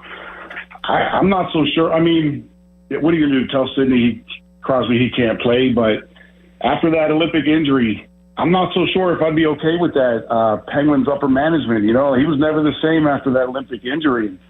I just don't know. I mean, he took a shot to the head the other day. I know it's a more of a laid-back tournament. There's not as much physical play. There's nothing like the Olympics, but I'd be a little worried about that. I mean, he's what, 38? I don't know. Going to be 39. I just want to get your opinion on it. I don't have a problem, only because he's earned the right to do whatever he wants. He's met so much. I'm not going to stand in his way, and they allowed the Olympics. Yes, you don't want to see an injury like that. I get it.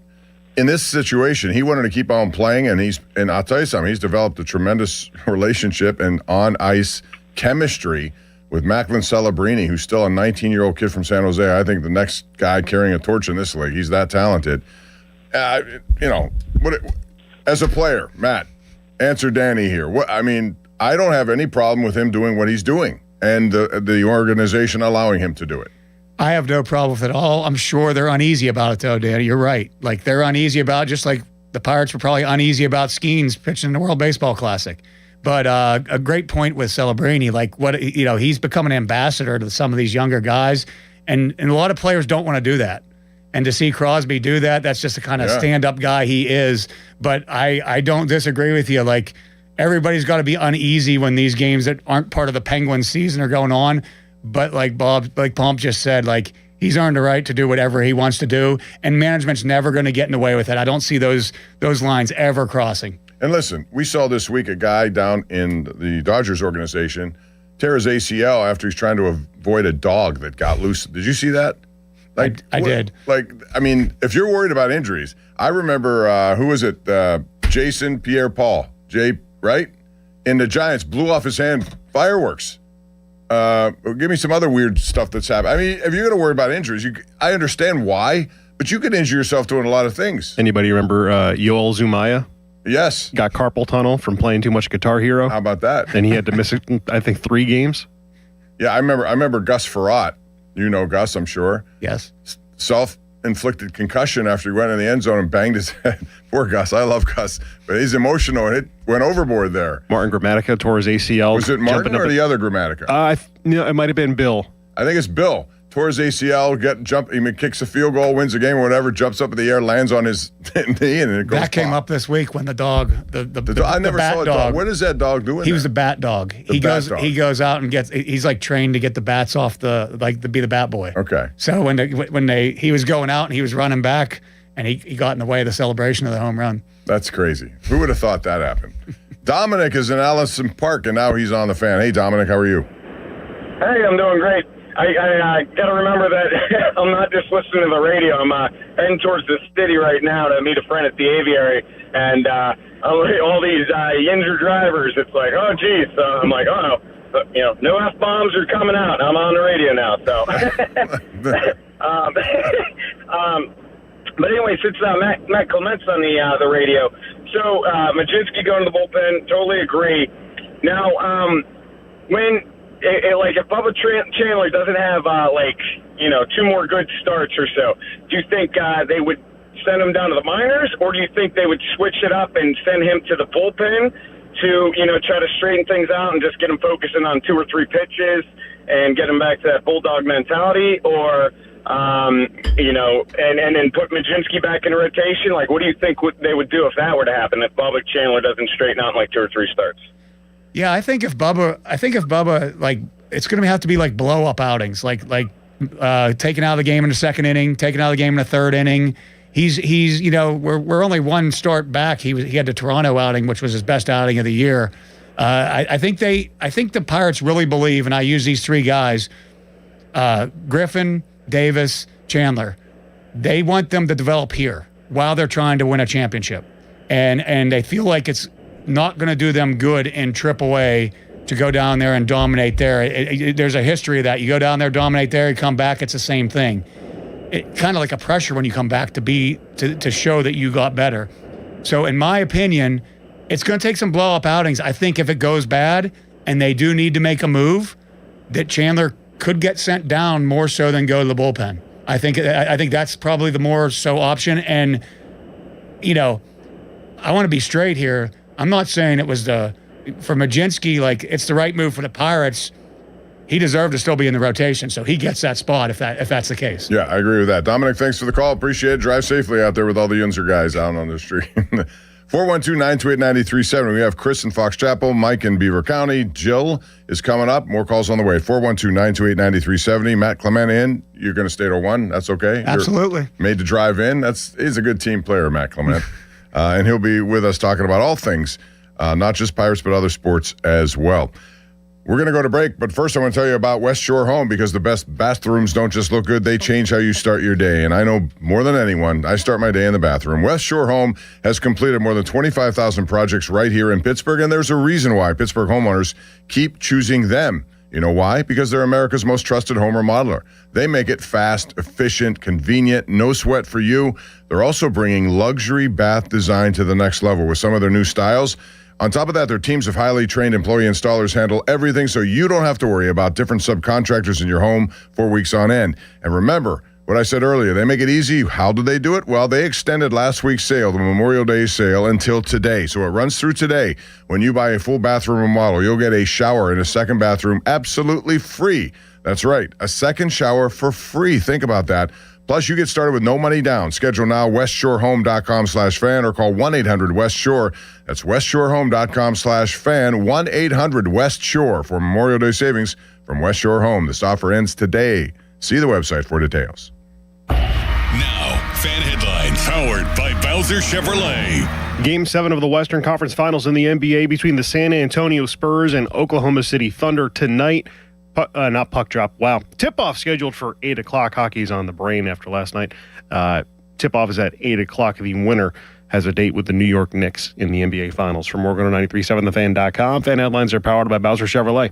Sports Radio 93.7 The Fan. Get the latest on Pittsburgh sports from anywhere with the Odyssey app. Listen to shows and Pirate Games live. Check out our exclusive interviews and content anytime. Download the Odyssey app now and never miss a minute. Sports Radio 93.7 The Fan.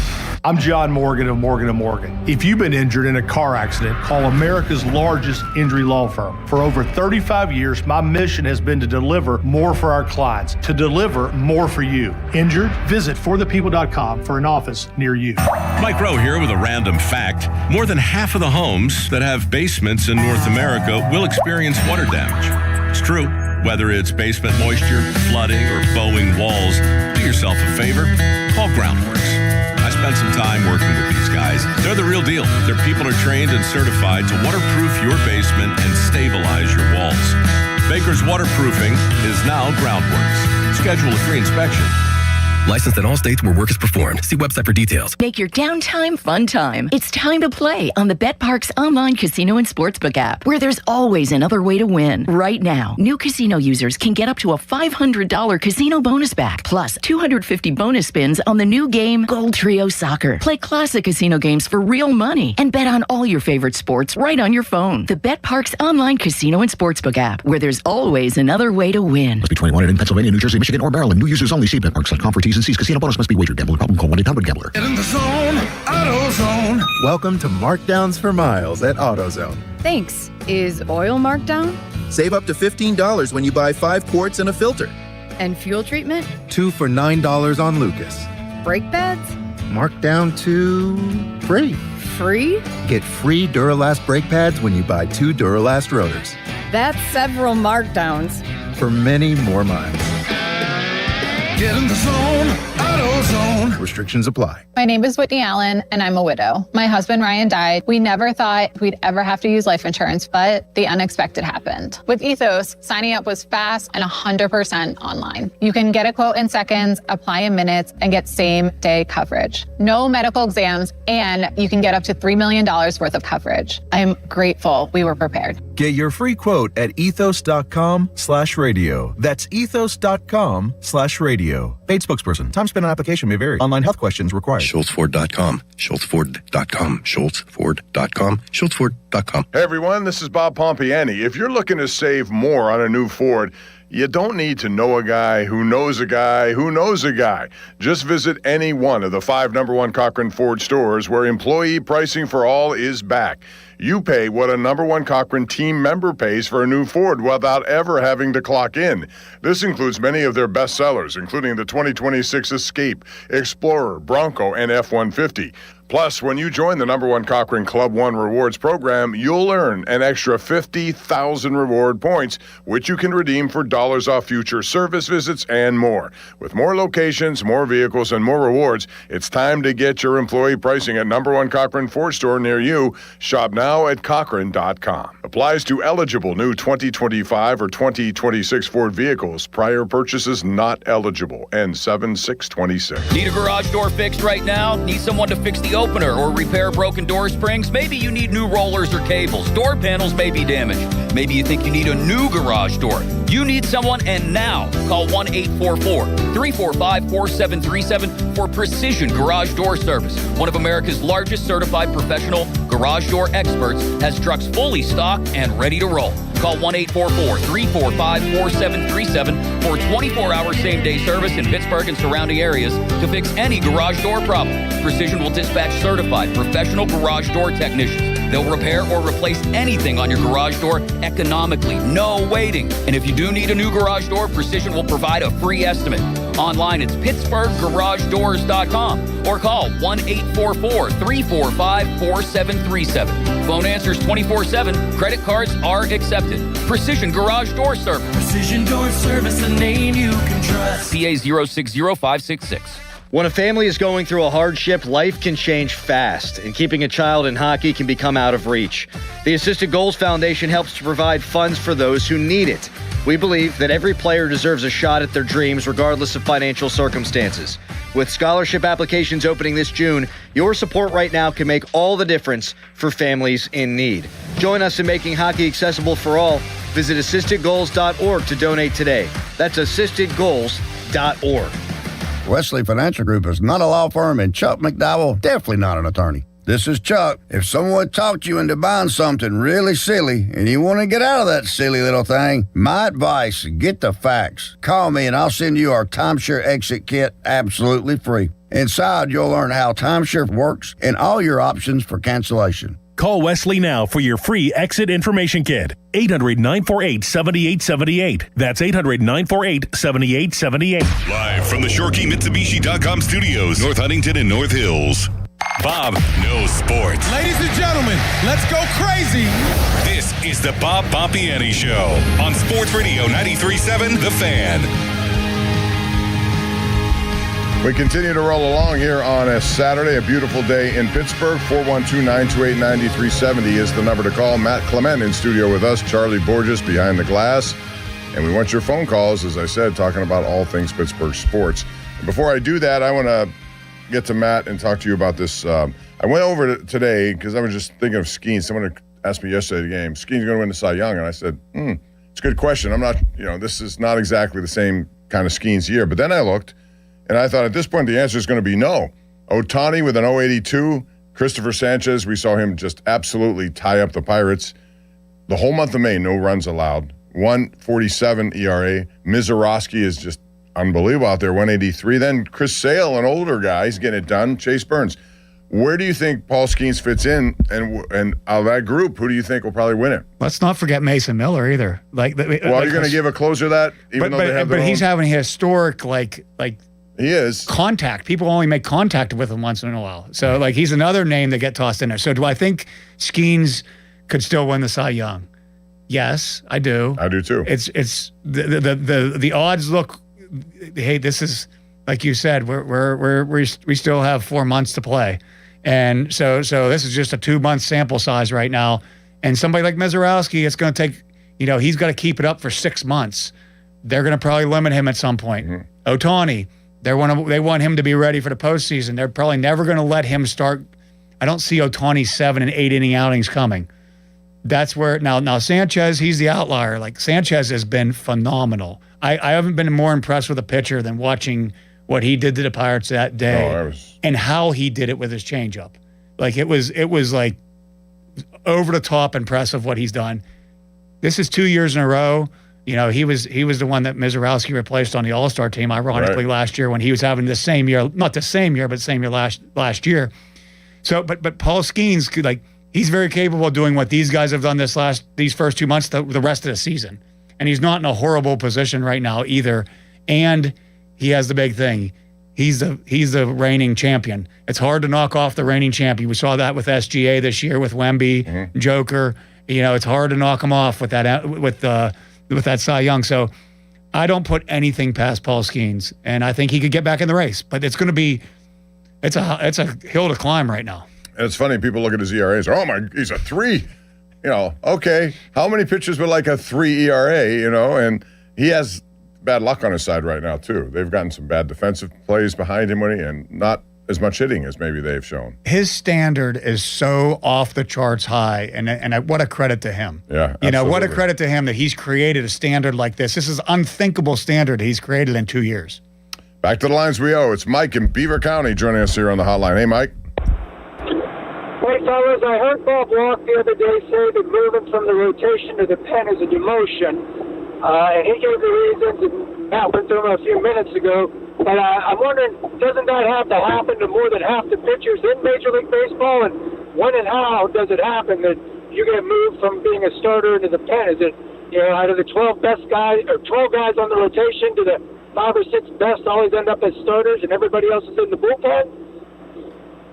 Well, that's a great question. I think what happens, though, if you really pay attention to it a little bit closer, usually the guy in the rotation, when he gets demoted, he goes to the minor leagues. So this is a rare, this is less likely happens where you take him from the rotation and put him in the bullpen. And most teams don't have this plethora of starters all converging at the same times like the Pirates have right now. So Bob's right. I agree with Bob Walk, and that's why you saw the reaction from Mlodzinski. It's not just about everybody's like making this about his agent, his family, and the money. It's a pride factor too, and it is a demotion. It's 100% a demotion. Now I'm sure the Pirates didn't play it that way, like it was a demotion, or picture it that way, and said we need you here, but it's a demotion. But you don't see this as often.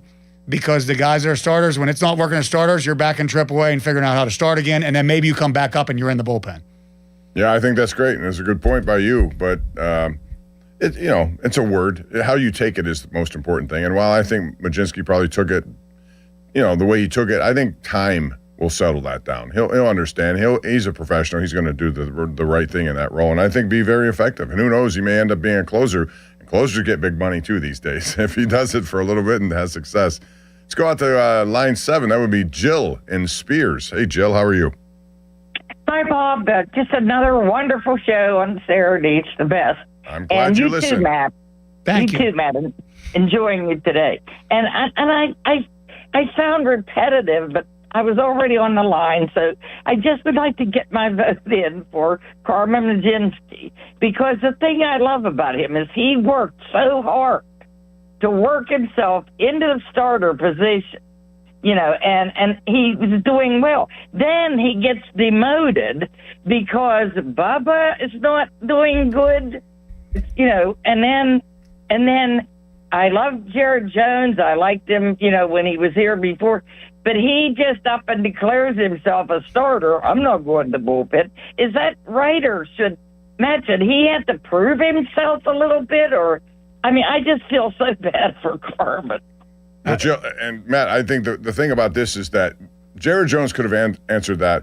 As much as you appreciate Carmen Mlodzinski's answer, I understand what Jared Jones was saying. Now, he may not have handled that question correctly, but, I mean, I don't know how he maybe should have just said, look, I'll do whatever they want me to do. If you want standard pat answers, those answers should come out. If not, he's a fiery competitor, right? I agree with you. I feel bad for Carmen too. I really do. I really feel bad for him because I've been that guy in that situation where I'm the fifth starter, and I have to figure out a way to earn my way into that rotation, and somebody's coming up.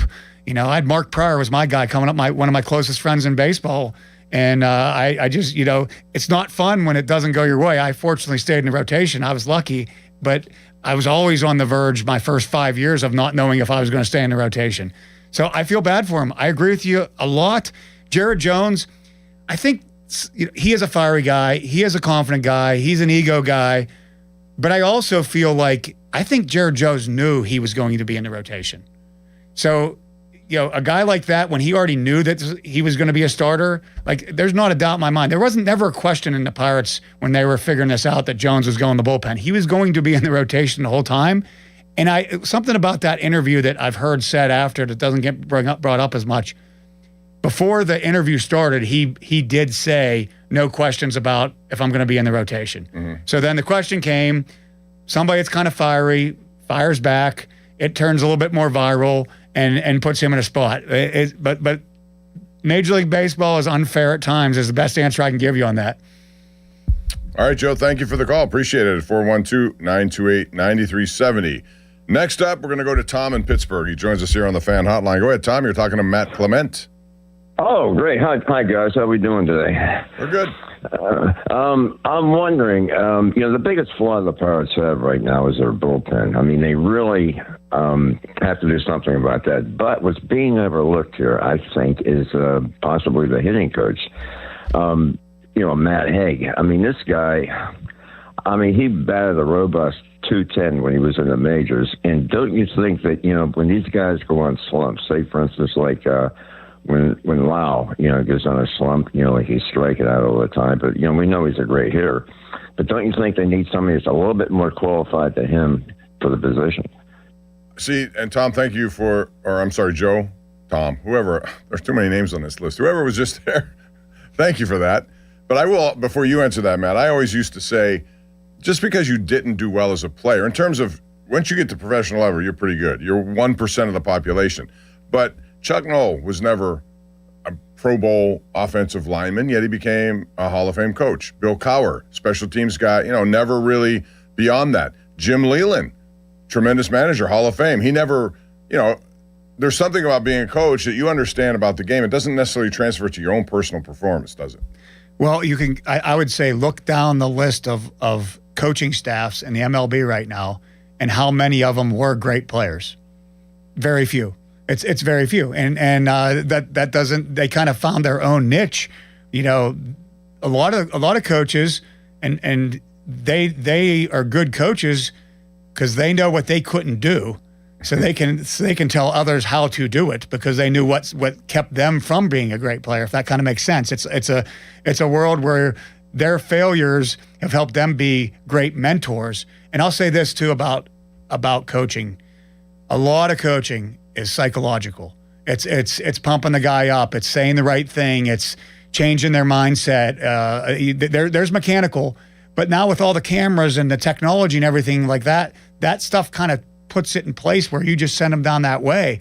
But psychologically, these guys that can get through to the players and change their mindset are the ones that are really successful. Yeah, and in a lot of ways, it's also culture related too. When you're talking about like professional football, you set a culture based on how you don't have to be the best at what you do, but you have to understand. I think that's a great point you make about you learn from your failures and you transfer that to them. Wayne Gretzky wasn't a great coach. He was the greatest player of all time. No, he wasn't. Do you like him as a broadcaster? I mean, he's a hockey player, so trying to get any personality out of him is he's not going to get through that. Pulling teeth. Right. So that's why a guy like Bissonnette is on there, because he was never that good. All he did was fight people, but he's got a personality. I have become all the stuff that failed me as a player. Thinking about this Helps question, you as a coach, is what I've used as a coach, and a lot of the conversations I have with young kids, with my son that's pitching in college, revolves around like, hey, I'm telling you this because this is what messed me up. This is what kept me from, I had 87 wins. You guys have reminded me of that, which is kind of cool that you guys bring that up. But I would have had 150 if I could have done. I know if I could have done differently, would have given me 150 wins. So I try to pass that on as I coach at the same time, and I think that's what a good coach does. Thank you for the call. We have Joe in Verona, Debbie in South Hills. We'll get to your calls next year. I want to remind you first about commemorative Fan 5-alarm T-shirts are available at KeystoneCustomApparel.com. A portion of the proceeds benefit local volunteer fire departments, and really, they do such a great job giving of their time, and this is your chance to help them. Order your shirt while supplies last. The Fan 5-alarm is presented by Allegiant Community Federal Credit Union and brought to you in part by Target Freight Management. 1-800-BOARD-UP as well.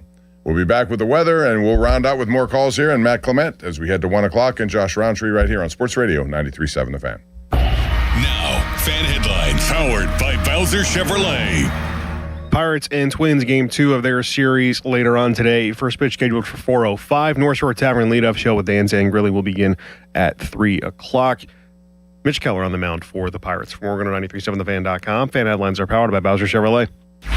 Don't miss the Panthers Insider Show every Saturday morning from 8 to 9 with Pat Bostic. The best insight with the top guests and everything you need to know about Pitt. The Panther Insider Show is brought to you by Voss TV and Appliance, NSS Life, Joe Ball GMC, and PGT Trucking. Sports Radio 93.7 The Fan.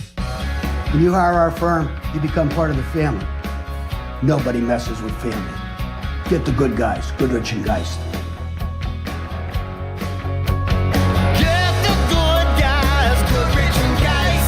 For over 60 years, Neophis Insurance Group has proudly partnered with Nationwide Insurance to help protect what matters most. From the car you drive every day, to the home where your family lives, to the business you've worked so hard to build, Neophis Insurance Group offers reliable coverage backed by the strength and stability of Nationwide. With local service and trusted protection, they're here when you need them most. Contact Neophis Insurance Group today and see how their experience can help protect your future. 412-364-3388 or neophisinsurance.com. JeepOfPittsburgh.com. Come on, Taylor, inform us. During the Jeep of Pittsburgh's Declaration of Deals sales event, what's your difference? Bob, we keep it really simple. Bring us your best offer on any new Chrysler, Jeep, Dodge, or Ram truck, and we're gonna beat it. Within minutes. No waiting, no games. It's as easy as that. And if you can't? We haven't run into that problem yet. Get to Fournier's Jeep of Pittsburgh at the corner of West Liberty Avenue and Brookline Boulevard, or visit jeepofpittsburgh.com for all the details. We truly are Pittsburgh's Jeep store. Do you have 3 ex-wives and your current trophy wife wants a life insurance policy 3 times the size of the policies you had to purchase for your previous mistakes? If so, you need to call Big Lou at Term Provider, 800-700-6898. Big Lou is intimately familiar with your problems, and if you're 50 or 60 years old and in reasonably good health, a $1 million policy should only cost about $100 to $200 per month. Big Lou may have a solution for your previous policies as well. You may even save enough money to lighten the load on your new $1 million policy. Remember, call Big Lou. He's like you, except he's only on number 2. Call Term Provider at 800-700-6898. That's 800-700-6898. For $1 million in term life insurance that you can live with. Call Big Lou at 800-700-6898. 800-700-6898. Text us on the Edgar Snyder and Associates text line at 412-928-9370. Edgar Snyder and Associates reminds you to text responsibly. Have you noticed that every service company these days is owned by some giant corporation with zero personality and no personal touch? Yeah, no thanks. Gerken Roofing is still family-owned, truly local, and when you call, a human answers. One with a pulse and probably a Pittsburgh accent. They do roofing, siding, gutters, and win awards year after year for their customer service. So if you want a contractor that picks up the phone, shows up, and treats you like a neighbor, because they are one, call The Pickle. Gerken Roofing, always local and friendly, 724-515-5551. Take a break and come out with us tonight. Not tonight, man. Come on. You deserve a night out. You're going to miss out. Miss out on what? While you stayed home, they won big. They celebrated. They got the suite, stayed up all night, and made memories. And you weren't there. Some nights are too good to sit out. Rivers Casino. Don't miss the moment. Man, I love this place. I've been surfing here since I was a kid. Now, seeing my grandson out on the water, it means everything to me. Watching him and taking in the blue waves, the sea breeze, the blurry horizon. If you have geographic atrophy, or GA, subtle changes in vision could mean it's progressing toward irreversible vision loss. Izervay is proven to slow GA progression and could help preserve your vision for longer, so you may keep seeing the world around you.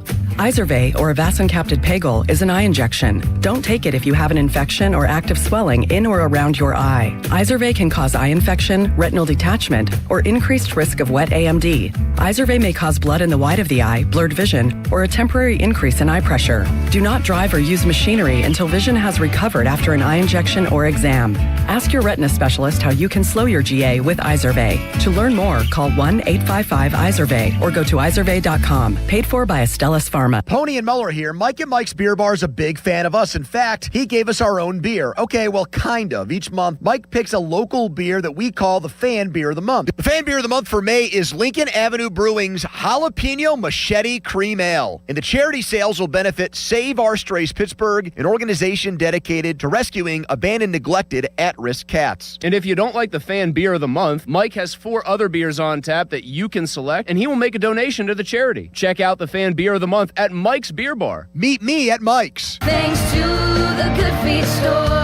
Are your bad feet making you grumpy all day like Dan was? I was born with a sunny disposition, but I had so much knee pain and foot pain. I wasn't that way anymore. I didn't know what to do. But then I'm driving down the street one day and my knee's hurting and I see a Good Feet store. I thought, what do I have to lose? Good Feet arch supports aren't just a cushion or a flimsy shoe insert. We have a system of arch supports designed to create better alignment for all 4 of your foot's arches. And the only place to get the Good Feet system system is at the Good Feet store. Once I got my arch supports from Good Feet, I just went back to being my happy self again. My wife noticed it, my friends noticed it, even my dog noticed it. I just wish that I'd found Good Feet 20 or 30 years ago. I've got my Sonny back. Visit us in Cranberry Township, in Robinson Town Center, in the Waterfront, in Morgantown at Suncrest Town Center, and at goodfeet.com. Thanks to the Good Feet store.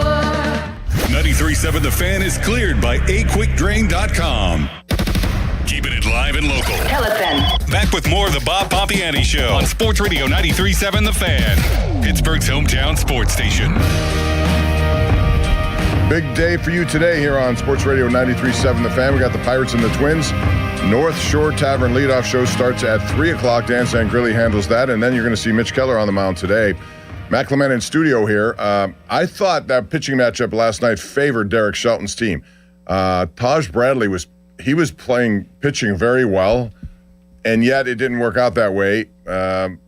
Jared Jones I expected Jared Jones to have somewhat of a rough outing just because it's his first one back. Did you look at that game that way? Because the next two I favor Pittsburgh in. I think you and I are the only two that felt like Taj Bradley had the matchup advantage last night. I agree with you 100%. Good pitcher, really good pitcher. From time with Tampa till the time he came here, and just the unknown of Jones. You know, the Jones outing, you have to put this in perspective. He got hurt in May, but like he had the surgery in May. He got hurt in spring training. That's 15 months since he pitched in a big league stadium. In a game like that, you're going to have some adrenaline issues, some control issues, everything else. Like this needs to be a sweep. You know, you hate to say that and act almost like pompous towards the Pirates, but like this needs to be a sweep because they need a couple 5-2 homestands. And like I heard you say on the way in, get on a roll here. Yeah. Let's not make the barometer, we're close to 500, we're still over it. Let's make it we're 5 to 7 games over 500. That's the barometer, and you build up that way. And that's mostly because if you look at Major League Baseball wildcard standings, as I just did, they're still on the outside looking in there too. You don't want to fall too far back in these things so that you have to do this in the second half of the season where you're down 4 games over 4 teams that are ahead of you. It's just not a good recipe for having a chance at the postseason. But again, if they get in, I'm pretty bullish on their starting rotation. Let's go out to Joe in Verona. Joe joins us right now on the hotline. Hey, Joe. Hey, Bob. Hey, Matt. How are you? Good. Listen, yeah, you know me, Bob. I've talked to you many times. My first game in 1949, I like to bring that up because I've seen a lot of great baseball. No analytics in them times, too. That's what I really like. Yeah. But I got to know Dan Sangrilli a little bit, too. I talked to him for the last 2 or 3 years, and he asked me the other day, he said, you want to go see Bob's games? Because I'm 82, and I don't get down to the stadium. My legs too much. And he said, you ever seen him live? And I says, no. And he said, well, I'm going to get you tickets. So he got my wife and I tickets this Sunday 2 weeks ago in Philly. So when we were watching the game, what seats he gave us with the shade, I said, let me see the lineup. And there was Trillo, there was Davis. So I told my wife, I said, well, we're going to have to win 1-0. And we lost 6-0. And I noticed every time Schemes pitches, Triolo seems to be in there. And we know he likes Davis, and that's too bad because he can't hit out of a paper bag. But he's having a hard time now. Trillo, maybe you can look it down the line, Bob. What's their record when he starts? And Bubba Chandler's 1-9, and you can't have 500. You're not going to get no playoffs if they're going to keep pushing those two guys. So I just want to know your comments on both you and Matt. Why Trillo plays as much as he does? Maybe 8th or 9th inning he should come in as a defense, but he can hit, and I can't understand. 6'3", 215. He don't even have a home run. So please give me some information, Bob. I appreciate it. Thank you. I'll let Matt take that away. Yeah, Jared Triolo is a hot topic. There's not a lot of people that really like to see him play at all, it seems like, and I feel bad for him because that's just the perception of him. I think that, like, Donnie Kelly, when I overlook how he does everything there, he's really trying to manage workloads, but also make it where guys don't play for a long time and get them at bats. I think he plays a lot of matchups. So he tries to put those guys in certain situations.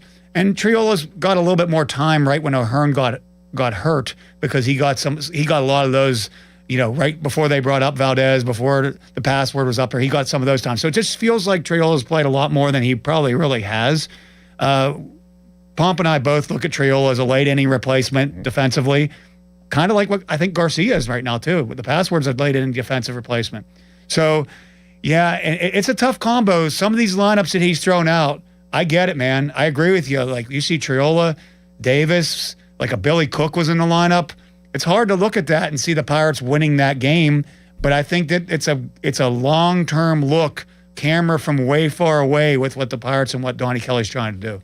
Jason Shetler, he does a lot of Pirate coverage, and he pointed this out, and I went back to look, and it's really true. If I had told you this over the first 2 months of the season, right, first 58 games, that the Pirates would have 28 games this year with 5+ runs, 28. Last year, this time they only had 10. That's an 18-game improvement in terms of that kind of run production. So that certainly bodes well moving forward. Our last caller of the day will be Debbie in the South Hills. Hey, Debbie, how are you? Well, I'm good. Thank you for taking my call. You know, I hear this talked about every day by so many people. And why is it that it matters whether a pitcher is left-handed or right-handed? Okay, Debbie, that's all part of the strategy. I'll let Matt take it away because I'm sure you've been in games where you feel you have it going, but there's a lefty late in the game that probably hit you well a little bit, and you're taken out because of it. So why is that the case? Debbie, did you mean a hitter or pitcher? She's off the line. Okay. Now, so I can't remember. I didn't catch what she said, but pitcher. Okay. I thought you meant pitcher too. Okay. So as a pitcher, a left-handed pitcher is just less seen throughout your life. You go to little leagues, and you go to Little League and Pony League and high school and everything else. So that's what makes them kind of different and a different look for the batter that's at the plate in that situation. And that's why they're such a commodity.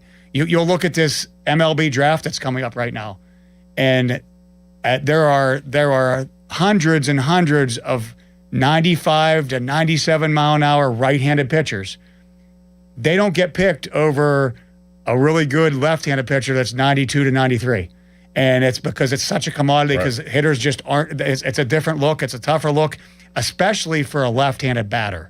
It can really neutralize a good left-handed batter, a good left-handed pitcher, where righties their whole life have seen right-handed batters, have seen right-handed pitchers. That's a good point. That left-hander, and it's such a commodity because you see the best hitters in a lot of these lineups are left-handed. And it's funny, I remember Dave Parker against Steve Carlton. He would go fishing on every time a curveball would come that dropped out of the zone, but he, especially if Carlton got ahead on the count. And that's, for some reason, that looks harder than righty-unrighty. Always has been to me, too. So, hey, I want to remind you about fan weather. It's brought to you by Secure Money Advisors. Looking for a retirement soon? Well, let Secure Money Advisors get your retirement on track. Sunny skies today.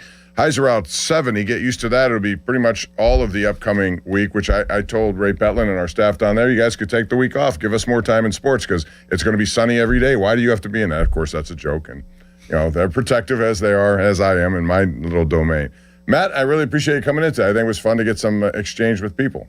Thank you. We can do that again. Great experience. I appreciate it a lot. Matt Clement just retired from coaching and had a great baseball career. Did I tell you he had 87 wins in the majors? If I didn't, I should remind you. So that's pretty good. Not many people get that far. Matt, have a great weekend. Appreciate it. Charlie Borges, thank you very much. Stick around. Josh Roundtree will take you from 1 to 3. Then it's Dan Zangrilli, followed by the Pirates and the Twins, game 2 of a 3-game series right here on Sports Radio 93.7 The Fan. Sports Radio 93.7 The Fan. The Bob and Joe Show, weekdays 10 to 2. When Ron was there with you, during the conversation you would have with Ron, at the end of every conversation, many times you would go, all right, Ron, and you would move on. My wife's granddaughters were with me, and every time they were here, I'd listen to the radio with you. And when they went home, they started saying this to their mother, all right, Ron. And nobody's been wanting to tell you this for months, and now the whole family's doing, all right, Ron, when they don't know what to say. Yeah, or when they want to move on. I love that. The funny thing about this is, every time that I leave the booth and Donnie comes in at the end of the day, I say, all right, Ron, and Donnie says, all right, Ron, right back. The Bob and Joe Show, weekdays 10 to 2 on Sports Radio 93.7 The Fan. Your hometown building partner since 1956, 84 Lumber. Visit 84lumber.com. Hey, it's Pony, brought to you by FanDuel. FanDuel Sportsbook, the official sportsbook of 93.7 The Fan. Hey, this is your reminder to check in daily because every day during the NBA playoffs, FanDuel in partnership with Valley Forge is serving up a happy hour. That's right. Love happy hours. We're talking special drops you won't want to miss, profit boosts, bonus bets, and more. So get on there and check for a new reward every single day of the NBA playoffs, and don't miss your shot to get a little extra out of the action. That can go a long way, adding into those parlays and getting better odds on bets this time of year with these great juicy matchups. The Oklahoma City Thunder, they are a wagon. Can San Antonio or New York knock them off here and end their reign? I honestly don't think so, even though I think both of those teams are really, really good. Head to FanDuel.com/Andrew to get started. 21 plus and present in Pennsylvania. Opt-in required. Rewards are non-withdrawable. Restrictions apply, including bonus and token expiration, leg requirements, and max wager amount. Gambling problem? Call 1-800-GAMBLER. Hey, Pittsburgh.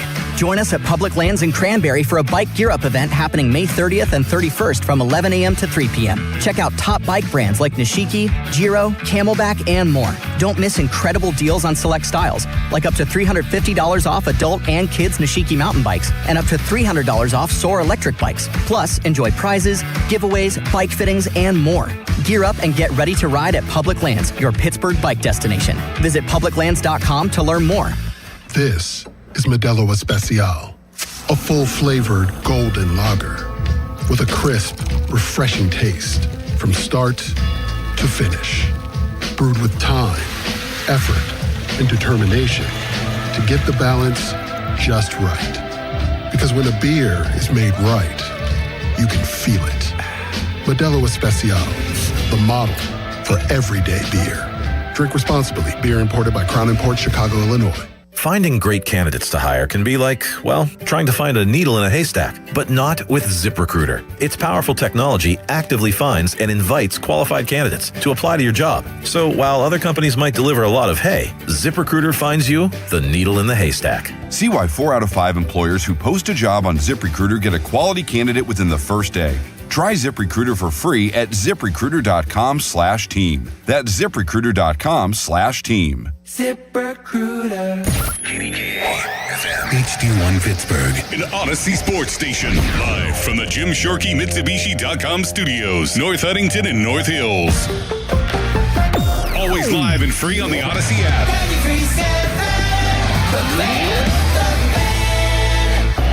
Now, fan headlines powered by Bowser Chevrolet. The Pirates and Twins, Game 2 of their series later on today. First pitch scheduled for 4:05. Mitch Keller on the mound for the Pirates. For more, go to 937thefan.com. Fan headlines are powered by Bowser Chevrolet. And now, 2 hours with Josh Roundtree. If it matters in Pittsburgh sports, we're talking about it. Even on the weekend. That's cool. Sports Radio 93.7 The Fan. Pittsburgh's hometown sports station.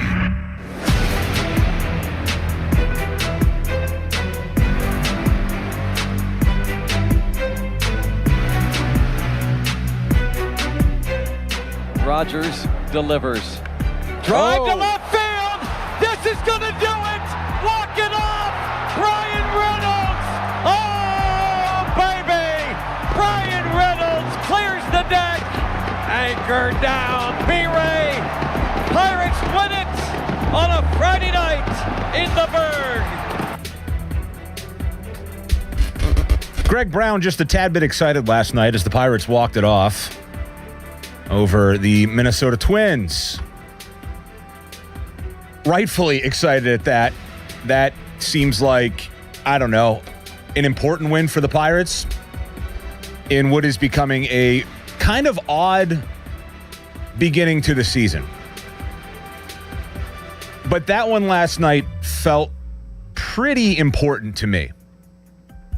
Now, of course, if they go out today and lose 10-2, it feels less important, but last night felt big for the Bucs, and it felt like one that they really need to have with their former failure of a manager sitting in the other dugout. You did not want to get started with a loss here this weekend, particularly coming off what was a disappointing split with Chicago during the course of that 4-game series earlier this week. I'm Josh Roundtree. This is Sports Radio 93.7 The Fan. I will be with you until 3 o'clock, and then Dan Zangrilli will be with you. I was asking a question of Charlie Borges, our producer there, because I believe Dan's in after me. Yes, he confirms. Dan is after me. But I'll have you, and Dan will have you for Bucco pregame tonight here on Sports Radio 93.7 The Fan. That was arguably one of the most no-doubty, majestic walk-off home runs that we've seen at PNC Park, perhaps in its history, 25-year history of the ballpark. I mean, that thing took off Brian Reynolds' bat, and I don't think there was any hesitation on where that thing was going. I think, if I could see correctly, it was a little hard to tell because so many people were standing up and cheering. It looked like it cleared the bottom part of the bleachers in left field and actually reached the upper part of the bleachers in left field. And you don't see a ton of baseballs get up into there, but that one from Reynolds did, and he did it as a righty. Switch hitter is Reynolds. He did it as a righty. So a good win for the Pirates last night, and yes, it does feel important, but yes, as I just mentioned, it only carries weight, I think, if they go and win this series and if they are able to build on it. It felt important for Brian Reynolds, who got off to a kind of mundane start to the season, and they need Brian Reynolds to be a really good player for them. I didn't think he was a good player for them last year. I felt like it hurt them. The expectations, particularly given the money that they gave Reynolds, and rightfully so. I think he had done enough to deserve a contract extension, but the money that they gave Reynolds, it needed a little bit more on the return side from the player. Not that Brian Reynolds is getting paid like the absolute heavyweights in the league, but given what he is making in this part of his career, signing an 8-year, $106 million contract, a year ago, putting together a 720 OPS season wasn't good enough. That, by the way, the second lowest mark of his career, next to just the COVID-shortened 55-game season that he played in 2020. But you look at Reynolds so far this year, OPS is up over 100 points at 834. His batting average is up about 30 points right now from a year ago at 273. He's getting on base nearly 80% better, or 0.8% better, 0.08% better. Let me get the math correct here. Not a mathematician, more of a talker than a brainiac. But he is putting together, by all metrics, a better season so far. And obviously, a lot of that has come here of late for Reynolds because after sort of a sluggish start, he has been able to get the bat cranked here a little bit over the last couple of weeks. So that's good because they need Reynolds to be good. They need Reynolds to be one of their better players. They've had some injuries on the offensive side, and so they need Reynolds to be good. So it felt like an important game from that side of things, from just the individual player. O'Neal Cruz launched a ball that I believe ended up in the river, though with the game on Apple TV last night, there was no way of really knowing that because unlike other networks who have a camera on the river, I never saw the ball actually end up in the river. But if he hit it 450, I'm guessing that it probably made it to the water. I calculus and all that. Not my. Is it calculus? Maybe not. I don't know. Mathematician, I am not. Geometry, yes, that would work as well. See, not my strength in school, Charlie. Not my strength in school. I had to get tutored in math. So did I. And my tutor ended up being the older sister of my co-best man in my upcoming wedding. And I failed. Well, congratulations on all of your success. So for 20 years, I've been... Or lack of success. Reminding her, hey, remember how you helped me fail math? Mr. Birkenpass was my tutor, and he took me in because they wanted me to be able to remain eligible to be on the basketball team. I was slumping a bit on the mathematics side of things, so I had to go in early to school 3 times a week, and Mr. Birkenpass would tutor me, and it got my grades up. I think I ended up with like a B in math that year. So Mr. Birkenpass wanted you to pass math right. so you could pass on the court. That's right.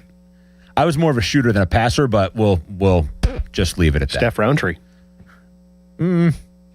Yeah. Josh Curry. Chef Roundtree. So it felt good for Reynolds last night, right? I mean, that's a big swing for Reynolds. It's a momentum booster. I think you saw something you rarely see out of Brian Reynolds, and that's emotion. He's just a guy that is just very blah at times when it comes to the ups and downs of the game. He's just kind of always very vanilla. But I think we saw a little bit of fire out of the guy last night. And I'm guessing that's something that comes when You've been maybe for, a year and change right now, a little bit lackluster at the plate, and you have a big breakthrough performance like that and a big swing like that last night. Beyond that, though, it feels important for the Pirates. It feels like an important win. It puts them to 30 wins on the year. And shout out to Dan Zangrilli, because I know he posted this earlier, and I'm going to steal this from him, stealing his thunder just a tad. He'll be up with you in a couple hours here. First time the Pirates have had 30 wins before June 1st since 2013. Anybody know what happened in 2013? I think we all do. They made the playoffs for the first time in a very long time, and that was, as the song says, a very good year. But all of this being said, and don't get me wrong, I think the Pirates have had, if you would have told me before the season started that on June 1st the Pirates would have their most wins by June 1st since 2013, I would have said, all right, it must be a pretty good year. They must be living up to perhaps some of the expectations of this season. They are just 2 games over 500. They've bounced back and forth. They've had their ups and downs. It just feels like right now the margin of error is far, far, far too small for this team. It's far too slim. That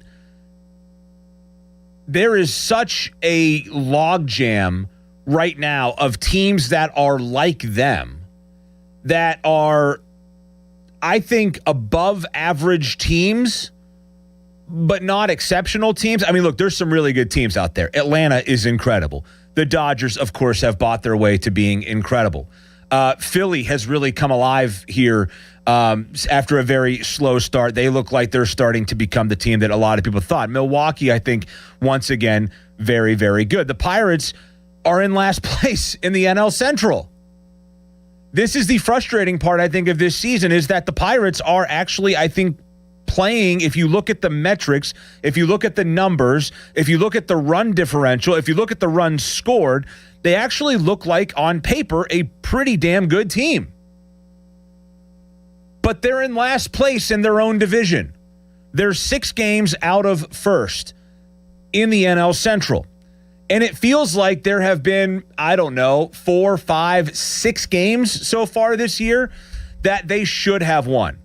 It feels like there is so much more on this bone. There's so much more meat on this bone right now for this Pirates team, and that they have kind of gotten in their own way here at the start of this season. It feels like the sins of the first month and a half or 2 months of the year might end up plaguing them when we start talking September and maybe even October baseball. It feels like they might not make it to October because of what potentially happened in April and May. There's still a ton of time to make things up here.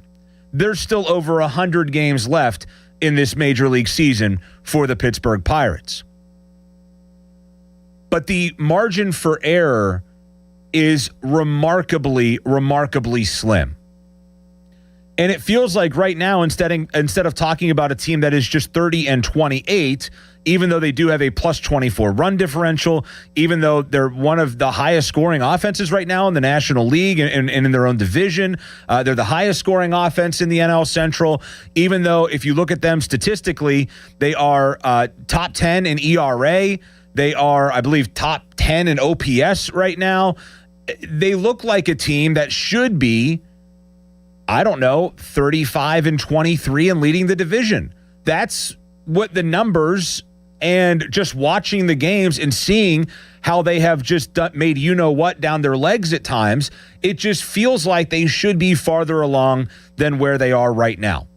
And we can sit here and argue about why that is. I'm sure there are some people who, as they always do, will point to the manager. I'm sure there are people who, as they always do, will point to ownership or the GM, etc. But to me, this really comes down to players. They've made this team better. I think they've made this team good enough to compete, to win a division. I think they should be right there. I don't really put 5 losses, and that's what I look at right now. It's 4 or 5 games that the Pirates probably should have had that they did not win. And if they win those 5 games, they're 35-23 and they're in first place. They have the most wins of any team in the NL Central right now.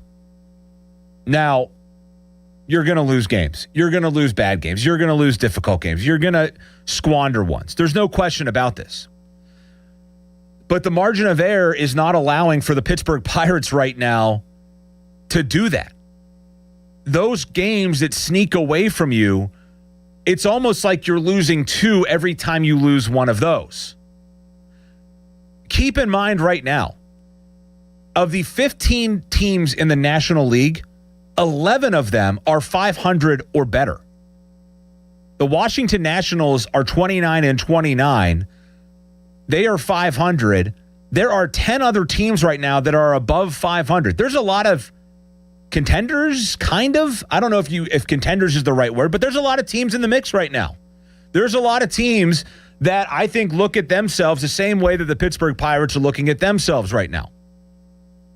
So when you dive deeper into this Pirates team, 4th in the National League in run differential. They lead the division in runs scored. They're top 10 in ERA and OPS this year. Statistically, this feels like a team that should be in first place in their division, and yet they're in last. They are tied for last entering play today with a game against the Twins coming up later on this afternoon. Why is that? I'm curious to get your thoughts. 412-928-9370. Last night's a great win for the Pirates. They had to have that one. It felt like one that they really needed. They could not be sitting here 29-29, firmly, securely in last place in the division entering today's game.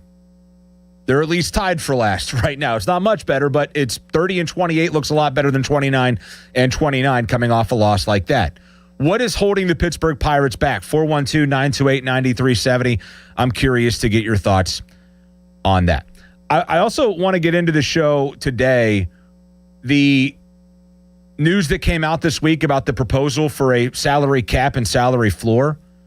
I think that's going to be very interesting to watch play out over the next few months. This might be the last bit of baseball these next couple months that we see in maybe a year and a half.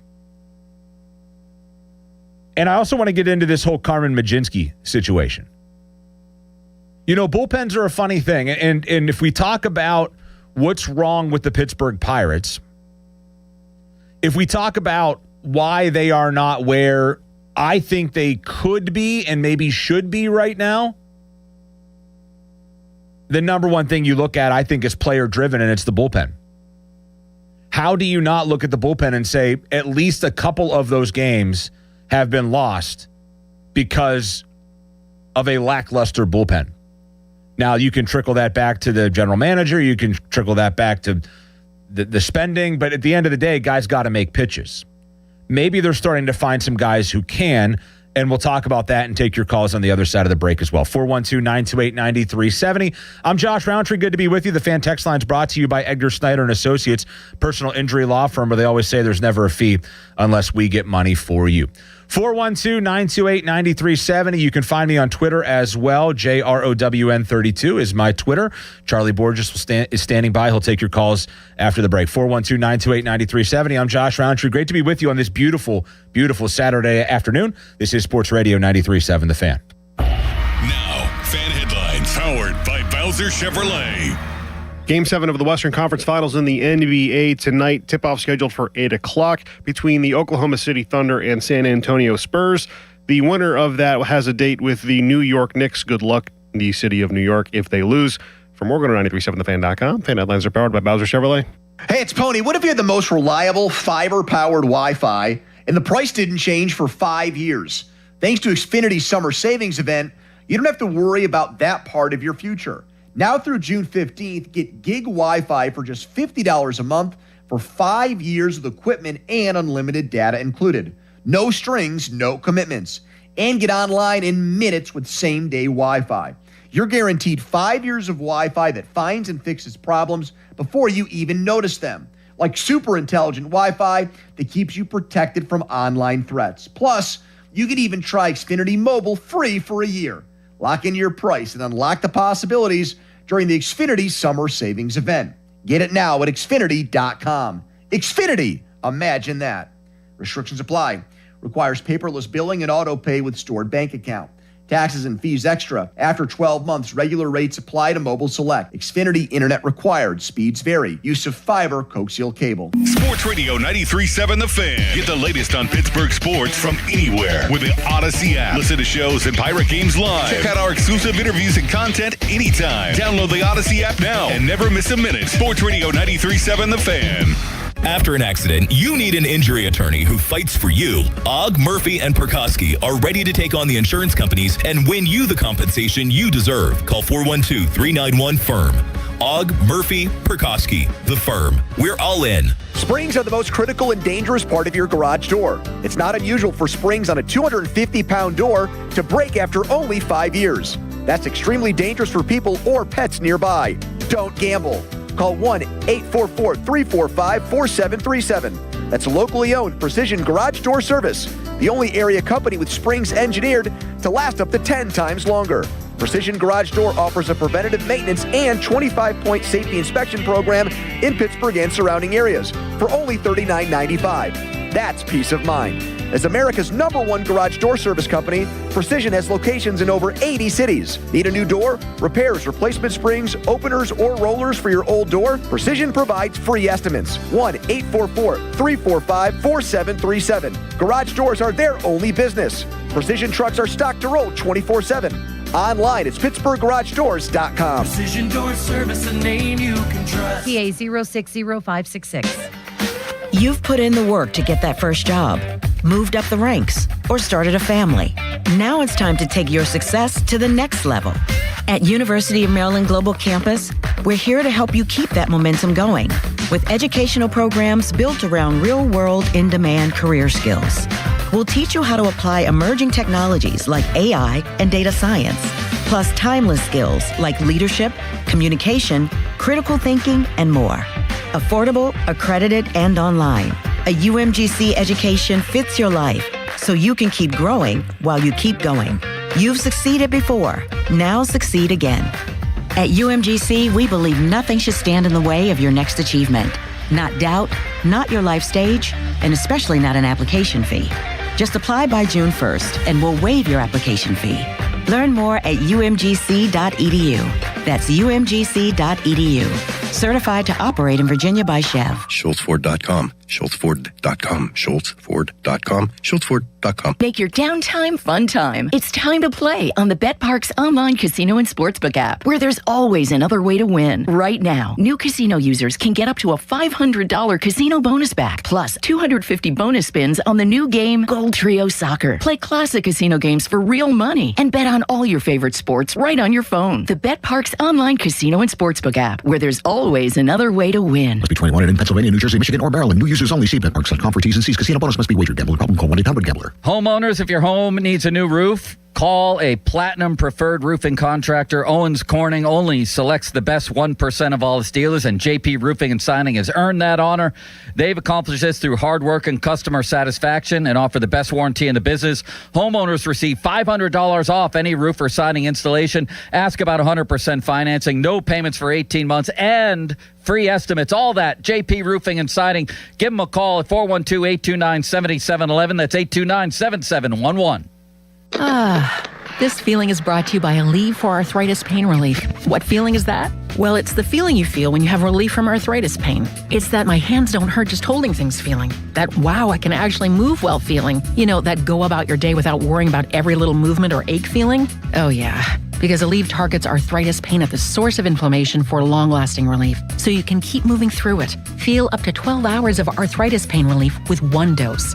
Feel Aleve. Use is directed for minor arthritis pain. Hey, Mom, now that I have an after-school job, I think I want to buy a drum kit. Okay, Rockstar. Let's look at your account. When kids start making money, Chase has easy-to-use tools and expert bankers to help them learn how to manage it.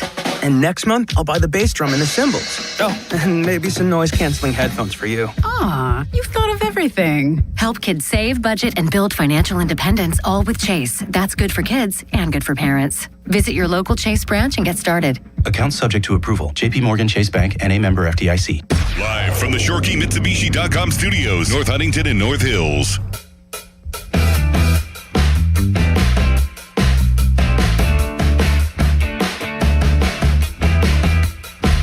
Charlie, why did you fold the papers like this? If you're watching on the live stream, I want to... What? Sorry, I thought I was talking. I did the IFB. That's not me.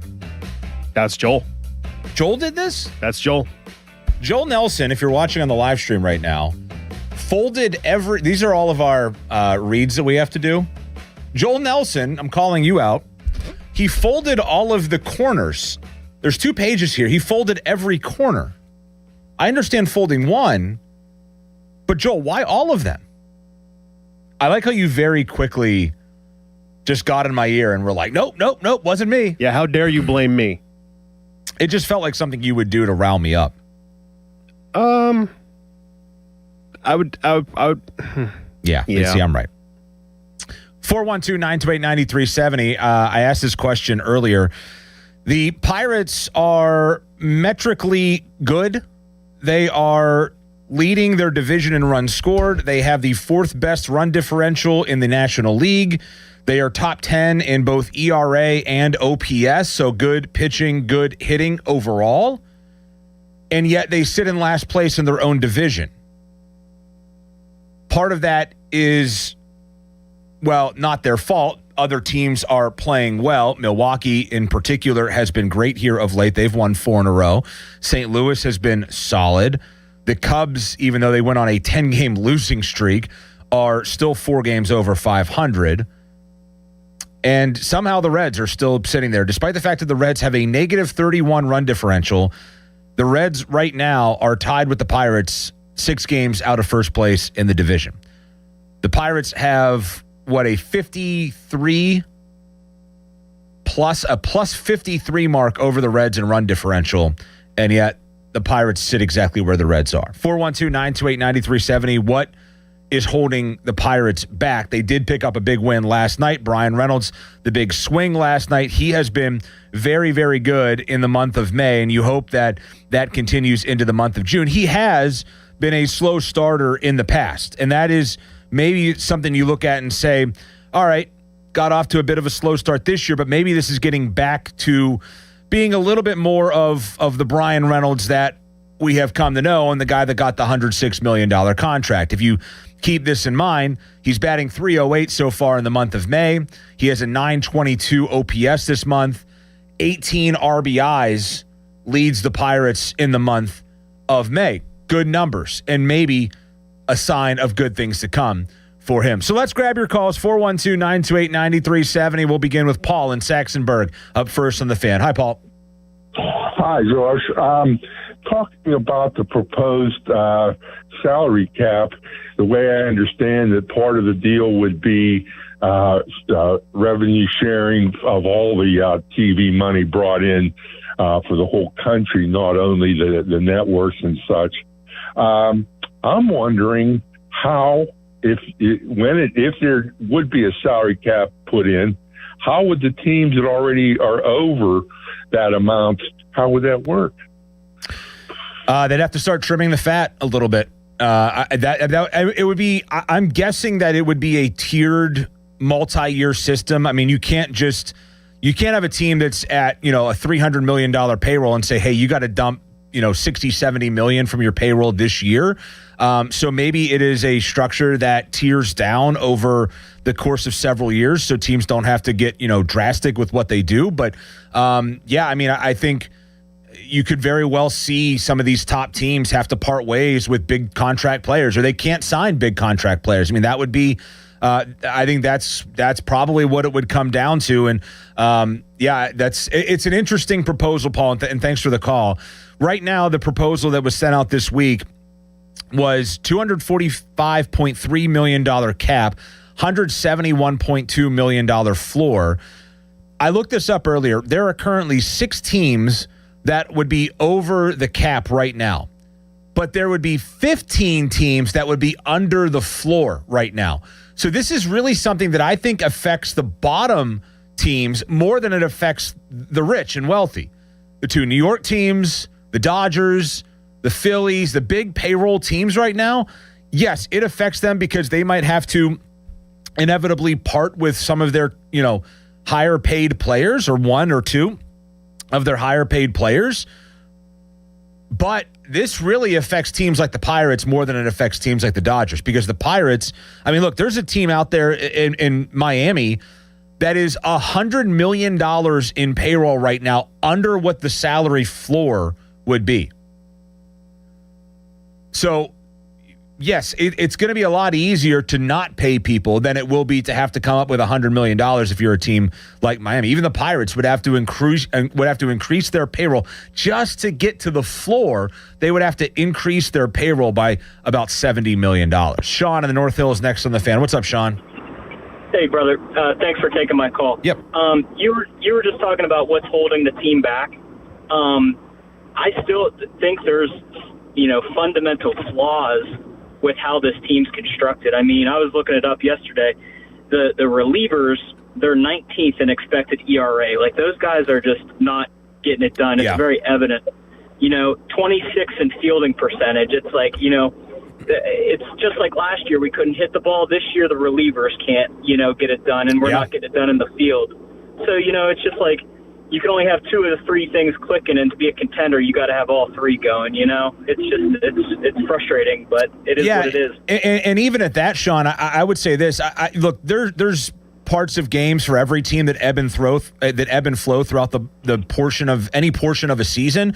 But for them right now, because you have in the National League 11 of 15 teams are 500 or better, their margin for error right now has kind of exacerbated their bullpen issues. They might be able to get away with it if there weren't so many good teams, particularly in their own division. They might be all right. They might have a couple more wins potentially, or they might not be in last place right now if their division wasn't looking so competitive from top to bottom. And I think that's been the issue more than anything, because there's times in every season where your bullpen goes through ruts, things like that, and that's probably held them back.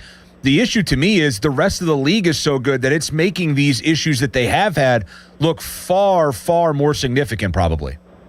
Right. I guess it'll all come out in the wash come August, I guess. We'll see. Yeah, I think that's the hope, Sean. Thanks for the call. I mean, I think if you're looking at it right now, you say, hey, look, if you want to play the numbers game, if you want to play the analytics game, this isn't even really analytics. If you're just looking at the pure stats of all this, they're top 10 in ERA in baseball. They're top 10 in OPS in baseball. They're fourth in the National League in run differential. They lead the NL Central in runs scored. Those are all statistics I look at right there and think, all right, this is not a bad baseball team. And this is probably a team that is far better than last place in the NL Central, which is where they sit at 1:30 in the afternoon on May 30th. They've already reached more wins in pre-June 1st part of their calendar of their schedule than they have in 13 years. So they're doing some good things. The problem is the rest of the league just looks so good right now. And it's just taking their issues, even the small ones, even the big ones, and it's magnifying them a hell of a lot more. John in Bridgeville next on the Fan. Hi, John. Yeah, how you doing? Thanks for taking my call. Yep. Like Sean pointed out, yes, the bullpen has been a little awful lately, but I guess mine would be the defense is a big problem. And I guess my second point would be our development as younger, especially with pitching. It's been a problem for a long time now. Other than Skeens being a generational talent and maybe Jones having some talent, I just think there's something that we're not unlocking for these guys to reach their potential. If you look at Glass now, you look at, I guess Cole was okay with us, but Charlie Morton, it's been going back for a long time. When these guys leave, there's something that's unlocked that they become, like Mitch Keller should be a much better pitcher in my opinion. If he, I don't know. I just wanted to hear your thoughts on that. I agree in part with what you're saying, John, and thanks for the call. That said, I mean, I can't look at Tyler Glass now and Garrett Cole and I mean, that's a previous regime. That's a previous manager. I mean, multiple previous managerial staffs. The sins of two regimes ago, I can't look at and say, that is a current issue for the Pirates. Now, the point of development, I think there's some validity to that. I mean, I haven't been overly impressed with Bubba Chandler. I thought we were getting another rock star caliber pitcher with Bubba Chandler. He seems like he struggles to find the strike zone quite often. And you go up and down, and I agree to an extent with it, but I can't go back and say, well, Charlie Morton, another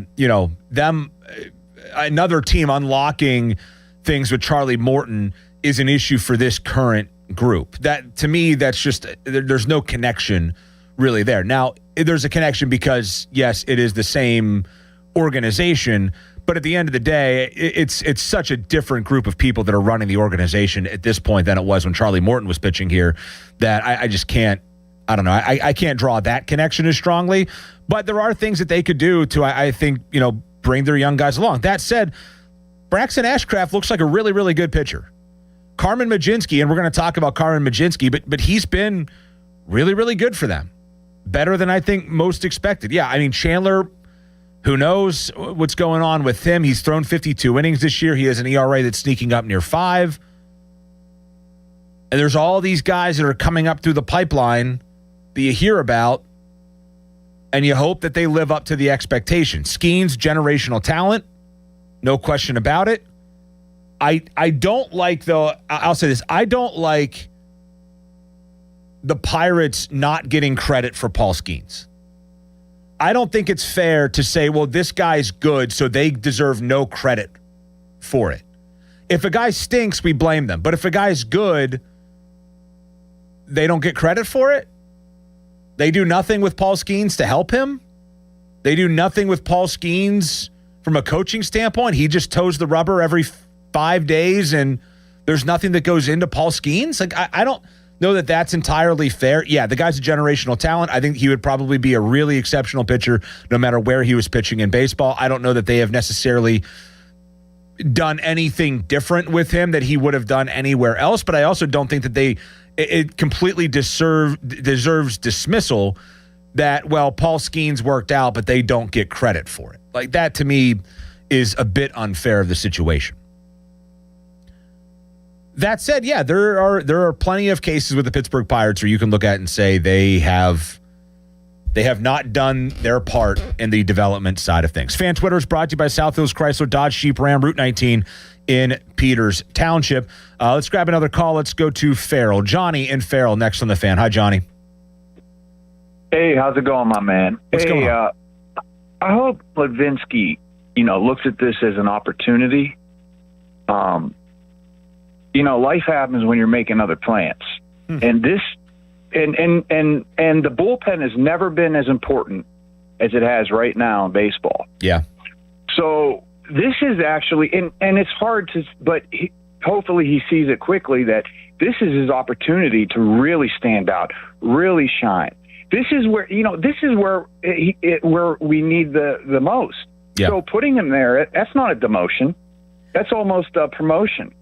Yeah. And you know what I mean? Like, when I was in sales and they had me run a team, I thought I was going to get this ultra great team. And then they ended up giving me a bunch of new hires. And that was the opportunity because I turned them into the best team. And that's what I hope DK framed it that way. And if he lets his feelings get into this, it's only going to hurt himself. So yeah, no, it's a great point, Johnny, and thanks for the call. We're going to take a break. I want to dive into that on the other side, though, because I have some thoughts on what we heard from Carmen Mlodzinski. Needless to say, I am not a fan of what we heard come out of that guy's mouth this week. Not a fan at all. So we'll get into that on the other side of the break. If you want to keep the conversation going, 412-928-9370. That's the number to reach us. We'll take your calls. Coming up on the other side, the Berg Proud Challenge is gaining momentum, and we need you. Join the Greater Pittsburgh Community Food Bank along with the Penguins, Pirates, and Steelers by moving 30 miles this June. You can grab a one-of-a-kind Berg Proud shirt featuring all 3 black and gold logos when you start a fundraising campaign and raise your first $25. Plus, your contribution goes twice as far thanks to a matching grant from the Richard King Mellon Foundation. Sign up today at pittsburghfoodbank.org/Odyssey PGH. That's AUDACYPGH. We'll take a quick break. We'll take more of your calls on the other side. I mentioned this earlier, and I want to keep this conversation going.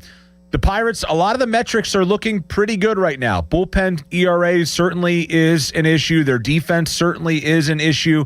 But overall, it feels like this should be maybe a better team from a wins and losses standpoint than what we're seeing right now. And it certainly doesn't feel like a team that should be in last place in its own division as we get set to turn the calendar from May to June. So we'll talk about that. We'll take your calls at 412-928-9370. And I want to talk about this Carmen Mlodzinski situation. You heard our last caller bring it up. Boy, I'm not a fan of what we heard this week. Not a fan one bit. And I'll tell you why when we come back here on Sports Radio 93.7 The Fan. Now, Fan Headlines, powered by Bowser Chevrolet. Pirates and Twins later today at PNC Park. First pitch scheduled for 4:05. We'll have the North Shore Tavern leadoff show with Dan Zangrilli beginning at 3 o'clock. For more, go to 937thefan.com. Fan Headlines are powered by Bowser Chevrolet.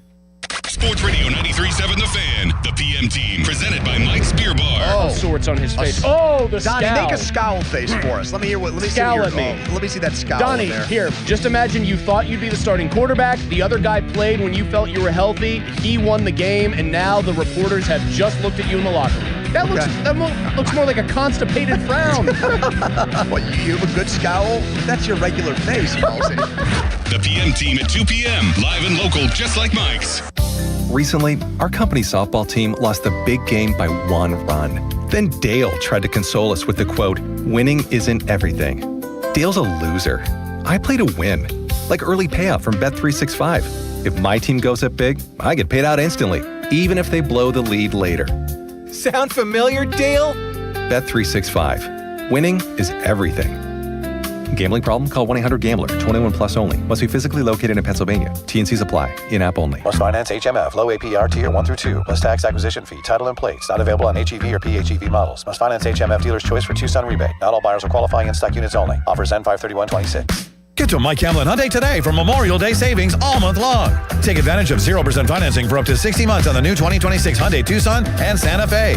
Or receive up to $3,000 in rebates. MikeHamlinHyundai.com. All Mike Hamlin Hyundais are backed by Owner Assurance, America's best warranty, 10 years, 100,000 miles. And the Mike Hamlin Advantage oil changes for life. 84 Lumber has partnered with Anderson Windows and Doors to bring a brand new showroom to Mount Lebanon. From homeowners to industry pros, everyone can see, touch, and interact with various series of Anderson windows and a wide variety of doors to make the most informed decision for their build.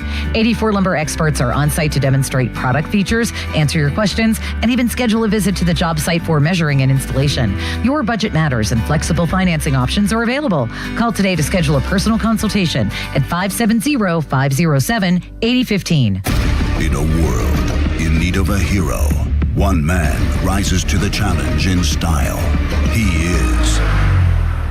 just driving the kids to soccer practice. Make every day feel epic in the all-new Hyundai Palisade Hybrid with up to an EPA estimated 619 miles of range on select trims, advanced tech, and class-leading interior space. Visit HyundaiUSA.com or call 562-314-4603 for more details. And hey, come on, no cleats on the seats. Text us on the Edgar Snyder & Associates text line at 412-928-9370. Edgar Snyder & Associates reminds you to text responsibly. Commemorative Fan 5 Alarm t-shirts are now available at KeystoneCustomApparel.com. Get your 2026 shirt while supplies last. The Fan 5 Alarm is presented by Allegiant Community Federal Credit Union and brought to you by 1-800-BOARD-UP, Leach Insurance, and Target Freight Management. Hey, it's Pony for the FanDuel Sportsbook, the official sportsbook of 93.7 The Fan. And guess what? FanDuel, in partnership with Valley Forge, is giving you better payouts on same-game parlays all NBA playoffs long. With more ways to build and more value every time you play, you can stack your picks your way for every game, every matchup, and every moment. You've got spreads, player points, threes, and more. Build it all into a same-game parlay and go for bigger payouts. So if you're betting same-game parlays this NBA postseason, I think you should bet them on FanDuel. More options, better payouts, all NBA playoffs long. So just head to FanDuel.com/Andrew to get started. The New York Knicks are scorching hot, and they are blowing through the playoffs after their hiccups in the first round against Atlanta. getting back to the NBA Finals for the first time since 1999. Holy cow. FanDuel, an official partner of the NBA. Play your game. 21 plus and present in Pennsylvania. Gambling problem? Call 1-800-GAMBLER. South Hills Kia, let's go. The 2026 Kia Sportage S Hybrid, just $279 a month. Or the 2026 Kia Sportage LX all-wheel drive, only $249 a month. Hybrid or gas, your call. 24-month leases, $3,999 due at signing, 10,000 miles per year, plus tax and title. First payment due at signing. Not all qualify. No security deposit required. Offer ends June 1st, 2026. South Hills Kia, let's ride. Visit southhillskia.net for more details. I'm Ultima Morgan of Morgan & Morgan. Every time one of my children started driving, it was terrifying. I am quite aware of the dangers being on the road. Thousands of accidents happen across the country. We see it every day. These families' lives will be changed in an instant. We fight for these families as if they were our own. We've become America's largest injury law firm by winning cases just like these. If you've been injured in a car accident, call us. Injured? Dial pound law or visit forthepeople.com for an office near you. T-Mobile has an exclusive bundle for customers 55 and up. I'm Sarah Bowl. Yeah, I'm Frank Bowl. A reliable network is key for us. And with T-Mobile, it's been wonderful. And going to the 55 plus plan saved us so much money. A lot. And that's important. Trying to keep costs down. The home internet's been perfect. It's fast, it's quick. The setup was so easy, it took less than 15 minutes. It was like, ta-da! If you want simplicity, coverage, reliability, you want the whole package, T-Mobile has it. Right now, T-Mobile customers 55 and up can get 2 phone lines on America's best network, plus America's fastest 5G home internet for just $30 each. $30 per month each line with autopay plus taxes and fees. Minimum age 55. Pricing for home internet rely on 2 lines of essentials. Choice 55. $35 connection charge per line required. Best mobile network and fastest 5G home internet based on analysis by Oak Cliff Speed Test Intelligence data 2H 2025. All rights reserved. 93.7 The Fan is cleared by aquickdrain.com. Sports don't stop for the weekend, and neither do we. We are going to have so much fun this weekend. Sports Radio 93.7 The Fan, Pittsburgh's hometown sports station.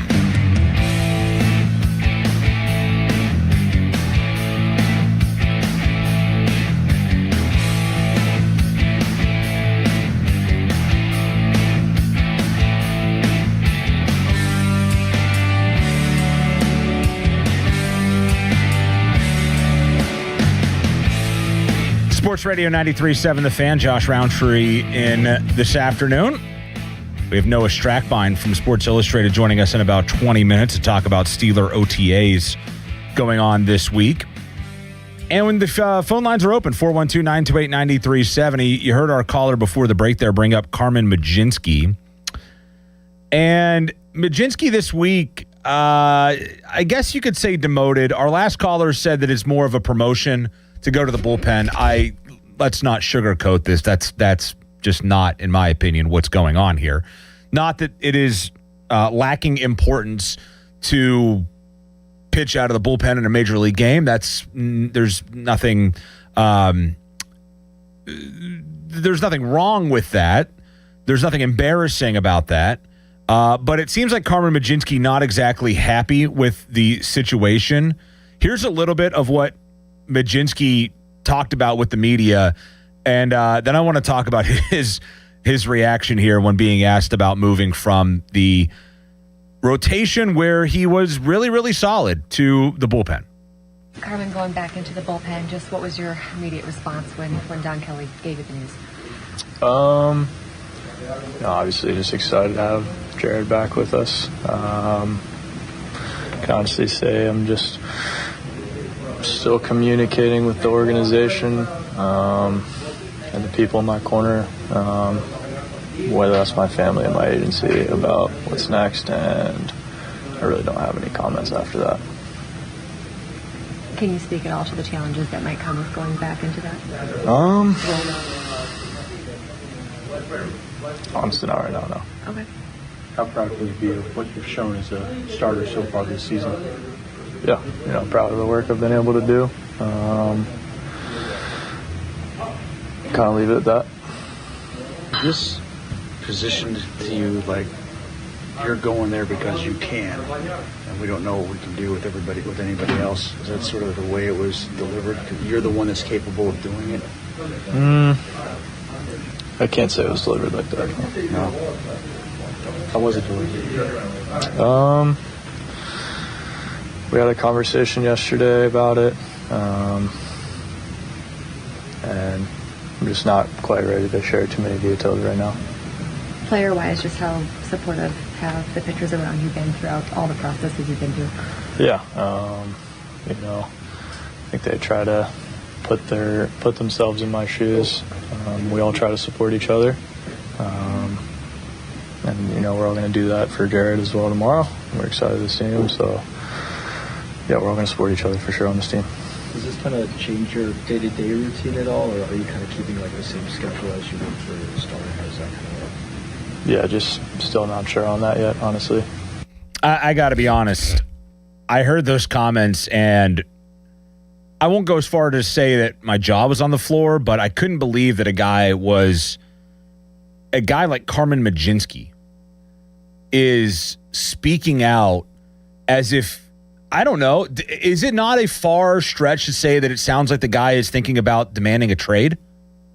When he said, and this is the quote, he said, "I'm just still communicating with the organization and people in my corner, whether that's my family or my agency, about what's next." I read that and I think this is a guy who's going to demand a trade. Now, maybe that's not fair. Maybe that's not what he's saying there. I don't know. It wasn't followed up in that media scrum on, about what he means about what's next and talking with his agency, his agent. What the hell does his agent have to do with any of this? This is an organizational decision to have him pitch in a different role. His agent has unless he is going to demand a trade over this, his agent has and his family, what's next? What's next is you're going to take your ass and sit in the bullpen, and that's where you're going to pitch until you're told, hey, man, we need you back in the rotation, and then you're going to come back in the rotation, and hopefully you're good in the bullpen and you're good in the rotation and you're a good pitcher that's a meaningful part of this team. What has me worried here is that this is becoming some sort of, I don't know, cancerous type of thing in the Pirates clubhouse where they have 6 guys and 5 bones, 6 dogs, 1 bone, to steal a Mike Tomlinism. And you heard comments from Bubba Chandler a couple of weeks ago where he was asked about when he returns if he would pitch out of the bullpen, and I didn't think gave a very good answer at that time either, where he kind of scoffed at it and almost seemingly felt insulted because of it. In Mlodzinski's defense, his ERA is a full point below Bubba Chandler's. I think he has a right to be upset here, but just because you have a right to be upset doesn't mean that you have a right to talk about it publicly. There's a difference there. There's, I think, something to be said about keeping things to yourself and keeping professionalism for the betterment of your organization and your team.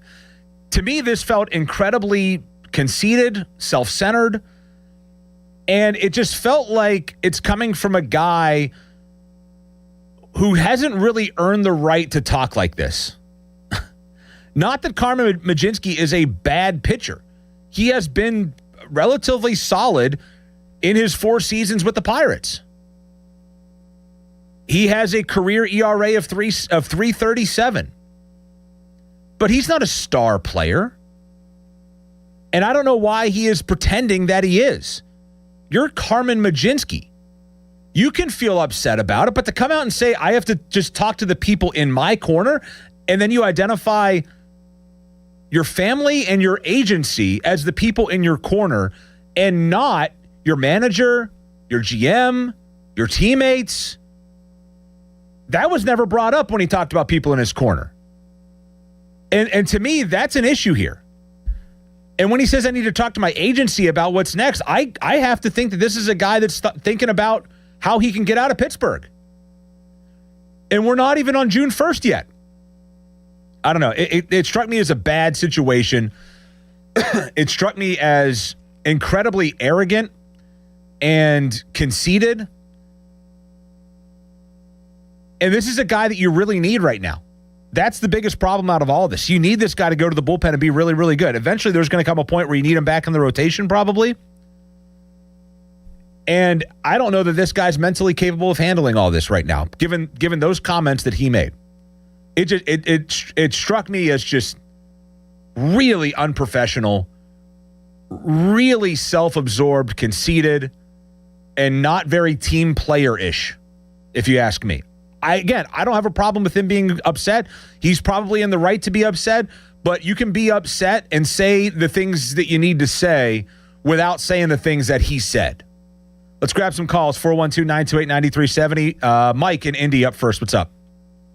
Hey, first with Majinski, if I was him, I would almost be flattered to go to the bullpen, considering the state of the Pirates bullpen, who seems to lose a lot of games. I would take it as a compliment as, hey, we need you in the bullpen compared to Bubba Chandler throwing, how many walks in an inning. But irregardless here, I just wanted to bring this up and I wanted your thoughts. Do you think that Bryan Reynolds is basically the new Neil Walker, just a guy who's around, he's stuck around for a long time and everyone loves him? I don't know if he's the new Neil Walker. I'm not really sure I draw. I mean, yeah, he's a switch hitter. I don't know that I draw the comparison, Mike. Thanks for the call there. I mean, I think there's probably more offensive upside for Reynolds than Walker had. Not that Neil was a bad player. Neil was a really good player, really solid player, and obviously he was really well liked. A lot of that came from the very beginning because Neil's a Pittsburgh guy.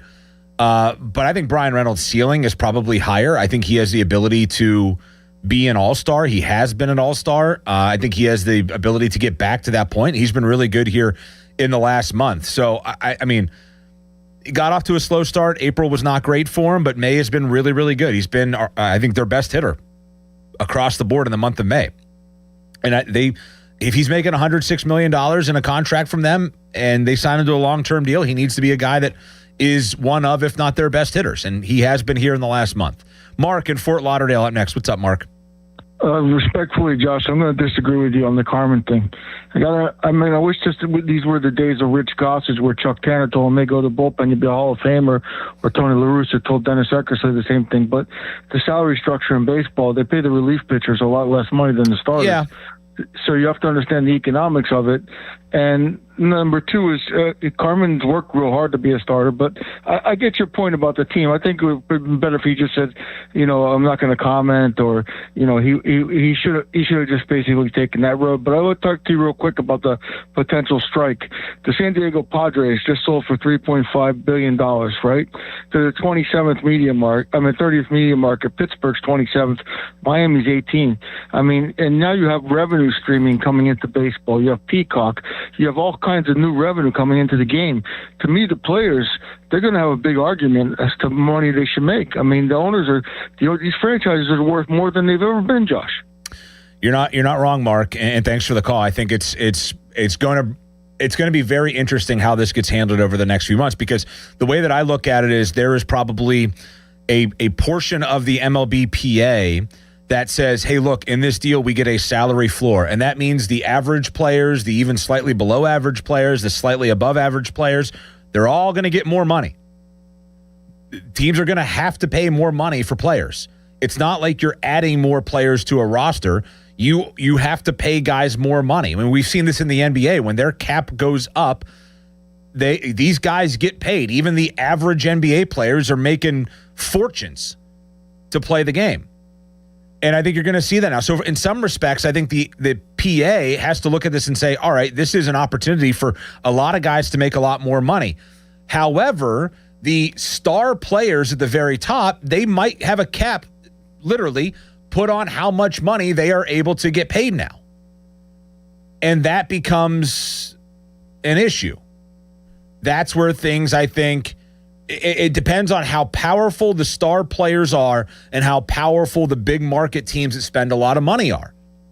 That's where this is going to, I think, kind of meet each other in the crosshairs here. That's where it's going to be magnified the most. And we'll see who wins out there. I don't know how it's going to go. I can't imagine we're getting a full baseball season next year, but we'll see. Joe and McKeesport up next. Hi, Joe. Hey, how you doing? Good.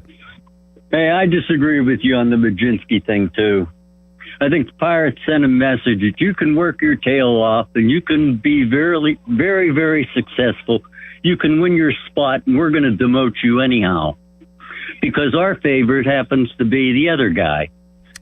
Yeah, but that's life, Joe. That sends a terrible message. That's life.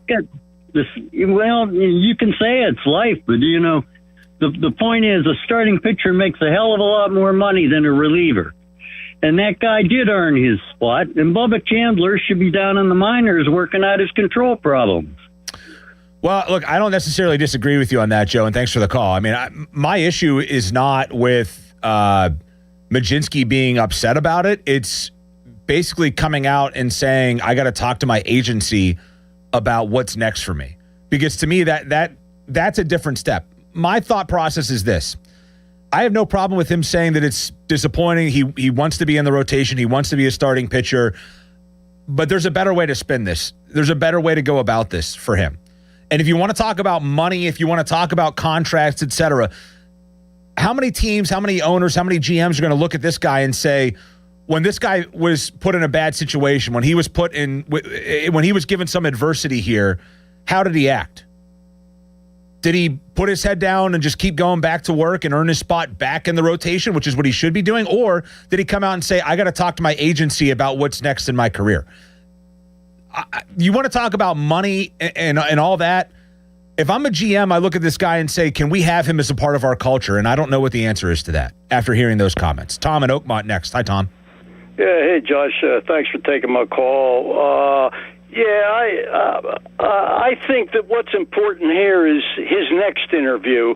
After being having that unloaded on him, he was distraught. I'm with him on this. I think he had a right to to rant and rave a little bit, but I think it's important what his next interview is like, and see how he actually takes it. That he may, he may back up some. I think. Yeah, I think that's probably going to happen, Tom, and thanks for the call. And that's a good point. Like, how does this guy handle this thing now going forward? The next time that he pitches, the next time that he talks, is he still coming out as an issue? Or is he, a little more professional, a little bit more understanding, a little bit more motivated to do what he needs to do? Again, I don't have a problem with him being ticked about this. Rightfully so. But it's how you portray the message. Like, we can't sit here and talk about, 2 years ago, George Pickens doesn't get the ball. Okay, maybe he has a right to be upset that he's not getting the football thrown his way enough. But does that mean that he gets to pout and sulk on the sidelines and throw things and be a bad teammate and a distraction? No. Like, to me, this is a guy being a distraction with his mindset and his mentality and what he is saying, following, what is probably maybe not the best decision for him, and maybe not even the best decision for the team. I have no problem with him being upset by it. I have no problem with him saying that he's frustrated by it. That's okay. But to go as far as to say, I have to talk to my agency about what's next, and then kind of throw Donnie Kelly under the bus, his manager under the bus, when talking about the discussion that they had, and this wasn't really portrayed this way, and I'm not going to get into any more. Like, to me, it just came off very bitter, slightly immature, and wholly unprofessional. Steven in Glassport next. Hi, Steven. How you doing, Josh? Yep, good. Hey, you think McCutchen will be back with the Pirates anytime soon at all? No, not at all. Thanks, Steven, for the call. No. Why would he be back? He's not a good hitter. Why would they bring in a guy that's not a good hitter? They have had enough guys who are not good hitters. Doesn't make sense. All right, final call here in the hour. Jason on the road. Hi, Jason. Hey, thanks for taking a call. Appreciate it. Love the show. Thanks. I have to agree with you on the Carmen situation. I just don't understand what happened to the no-iron team and doing whatever it takes for the team to be better and win. I mean, I think he handled it totally wrong. I think he should have said, whatever it takes for this team to be better, I'm willing to do it. And, they didn't say that he's going to the bullpen for the rest of the year in his career. They just did it for now. Thank you. It's a great point. Yeah, thanks, Jason. Appreciate the call. Again, it's a great point. It's not like they said this guy's going to go to the bullpen for the rest of his life. They clearly have an issue in the bullpen. They clearly have a guy who has pitched in relief before, and they feel like he gives them the best option to shore up in likely the short term, because you're going to have a starter go down at some point. You're going to need him to come in and fill that role again. It's a chance for him to keep pitching in the majors, keep pitching regularly in the majors, and that's that. He did not need to go on the rant that he went on to that extent. I understand being frustrated, but that was, to me, it came off way over the top, way unprofessional, and we'll see how it's handled from now on, because how's this guy going to look the next time he toes the rubber? How's his mind going to work now? Is he going to be committed? Is he going to be in this? Or is he going to be a guy that just said in an interview, I have to talk to my agent about my career and what's next? That to me is alarming. Fan weather brought to you by Secure Money Advisors. Looking to retire soon? Let Secure Money Advisors get your retirement on track. Sunny skies, temps around 70 today. Similar weather expected across the upcoming week. On the other side, we'll get into a little bit of Steelers talk. Noah Strackbein from Sports Illustrated will join us, so we'll talk some Steeler OTAs. That's coming up next. I'm Josh Roundtree here on Sports Radio 93.7 The Fan. Your hometown building partner since 1956. 84 Lumber. Visit 84lumber.com. I wish we were at the game right now. To be honest, I don't mind watching it at home. You'd rather be here than at the game? I mean, kinda. We have comfy seats, replays, and this entire fridge full of Faygo. Red Hot. 60-40. Dr. Faygo. Rock and roll. What the heck was that? Oh, yeah. My fridge does that ever since I stocked it with all this Faygo. Can I try? All yours. Root beer, candy apple, orange. I think one just said my name. Faygo, with over 50 flavors. What flavor you got? Mike Rowe here with a random fact. More than half of the homes that have basements in North America will experience water damage. It's true. Whether it's basement moisture, flooding, or bowing walls, do yourself a favor. Call Groundworks. I spent some time working with these guys. They're the real deal. Their people are trained and certified to waterproof your basement and stabilize your walls. Baker's Waterproofing is now Groundworks. Schedule a free inspection. Licensed in all states where work is performed. See website for details. You've got better things to do this summer than deal with old appliances. That's why right now at Lowe's, you can still get in on Memorial Day savings and get up to 45% off select major appliances. Plus, get up to an additional 25% off when you bundle select major appliances. It's time to upgrade what's outdated. Our best lineup is here at Lowe's. Valid through 6/3. While supplies last, selection varies by location. See Lowe's.com for more details. Okay, class, let's begin. Psst, love your boots. I just sold a pair like that on eBay. Oh, really? Yeah, it took like 2 seconds to list and they sold almost immediately. I've been selling everything lately. Some chunky boots, a faux fur coat I never wore, and a vintage chair that was more of an expensive clothing rack. You know, I actually bought these on eBay. Wait, are you Kitty Sell Stuff from Brooklyn? Okay, quiet, please. Find what you love, sell what you don't. eBay. Things people love. HD1 Pittsburgh, an Odyssey Sports Station. Live from the Jim Shorkey Mitsubishi.com studios, North Huntington and North Hills. Always live and free on the Odyssey app.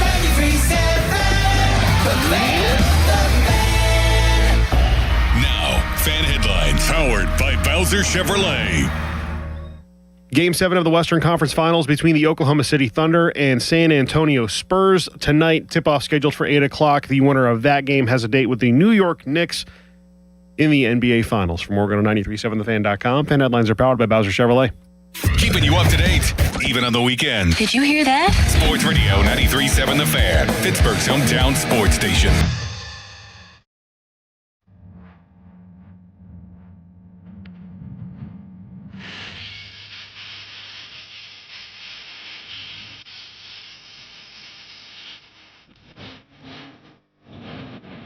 Sports Radio 93.7 The Fan. Josh Roundtree here with you on this beautiful Saturday afternoon. The Fan text line is brought to you by Edgar Snyder and Associates, a personal injury law firm where they always say there's never a fee unless we get money for you. Joining us now on the Fan hotline from SI.com is our pal Noah Strackbein. Hi, Noah. Good afternoon. How are you? Hey, I'm doing good, my friend. We got football. We got sunshine. I'm about to go to Meadows. and get a freeze, as Aaron Rodgers calls them. And we're having a good time. Hope the same to you. Absolutely. All right, let's dive in. OTAs, week number 2 of OTAs. Noah, I'm curious about the first thing. I mean, we always talk about the quarterback situation, right? But we've had the Mike Tomlinism 2 dogs, 1 bone situation. It feels now like there's 4 dogs, 3 bones, I guess, if you want to look at it that way. Who gets the bones here at the end of the day? How is this all going to break down? It feels like there's the potential of a relatively decent quarterback being left out of the mix here. Who's it going to be? You're not wrong on leaving somebody out of the mix. And the competition is real when it comes to Will Howard and I guess Mason Rudolph. Drew Aller, I mean, the Steelers haven't gotten rid of a 3rd-round pick as a rookie since the 80s. I have a hard time that they drafted a quarterback, the first one under Mike McCarthy, and say, we're okay on that.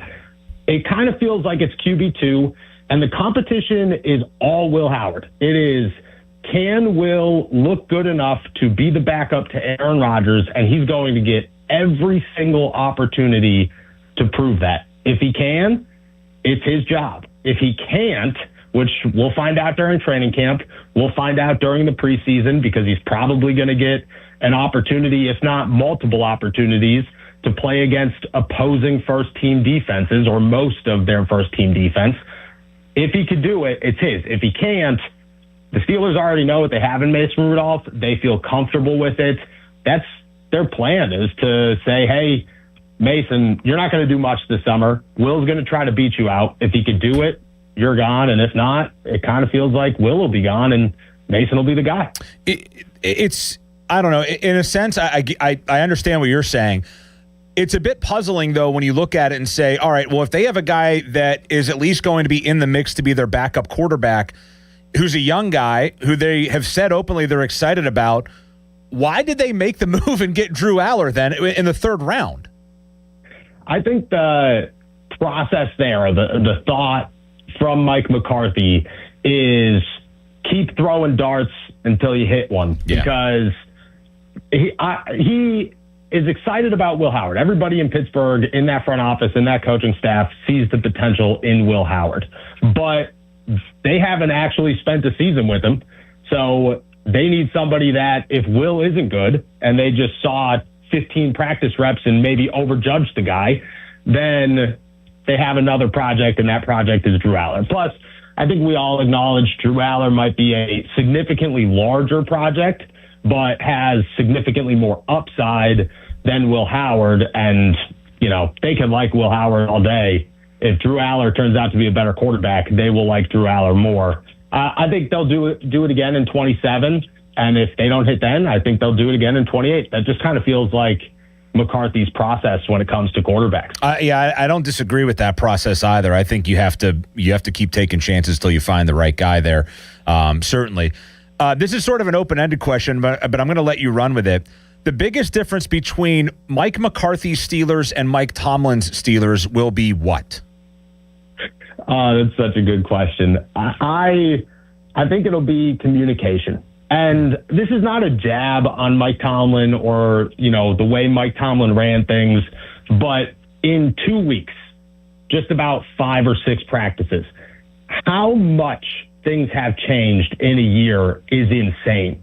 The attention to detail, the organization. I mean, yesterday I watched Tom Arth and 2 other coaches, one of them being Brian Angelico, the offensive coordinator of the Pittsburgh Steelers, stand before the white line joking about how they're waiting for the buzzer to go off so they could actually go onto the field. That's how just down to the minute everything is with Mike McCarthy's practices. Plus, you have a guy in Patrick Graham who comes from Bill Belichick, who has his own culture but is just as detail-oriented as Mike McCarthy.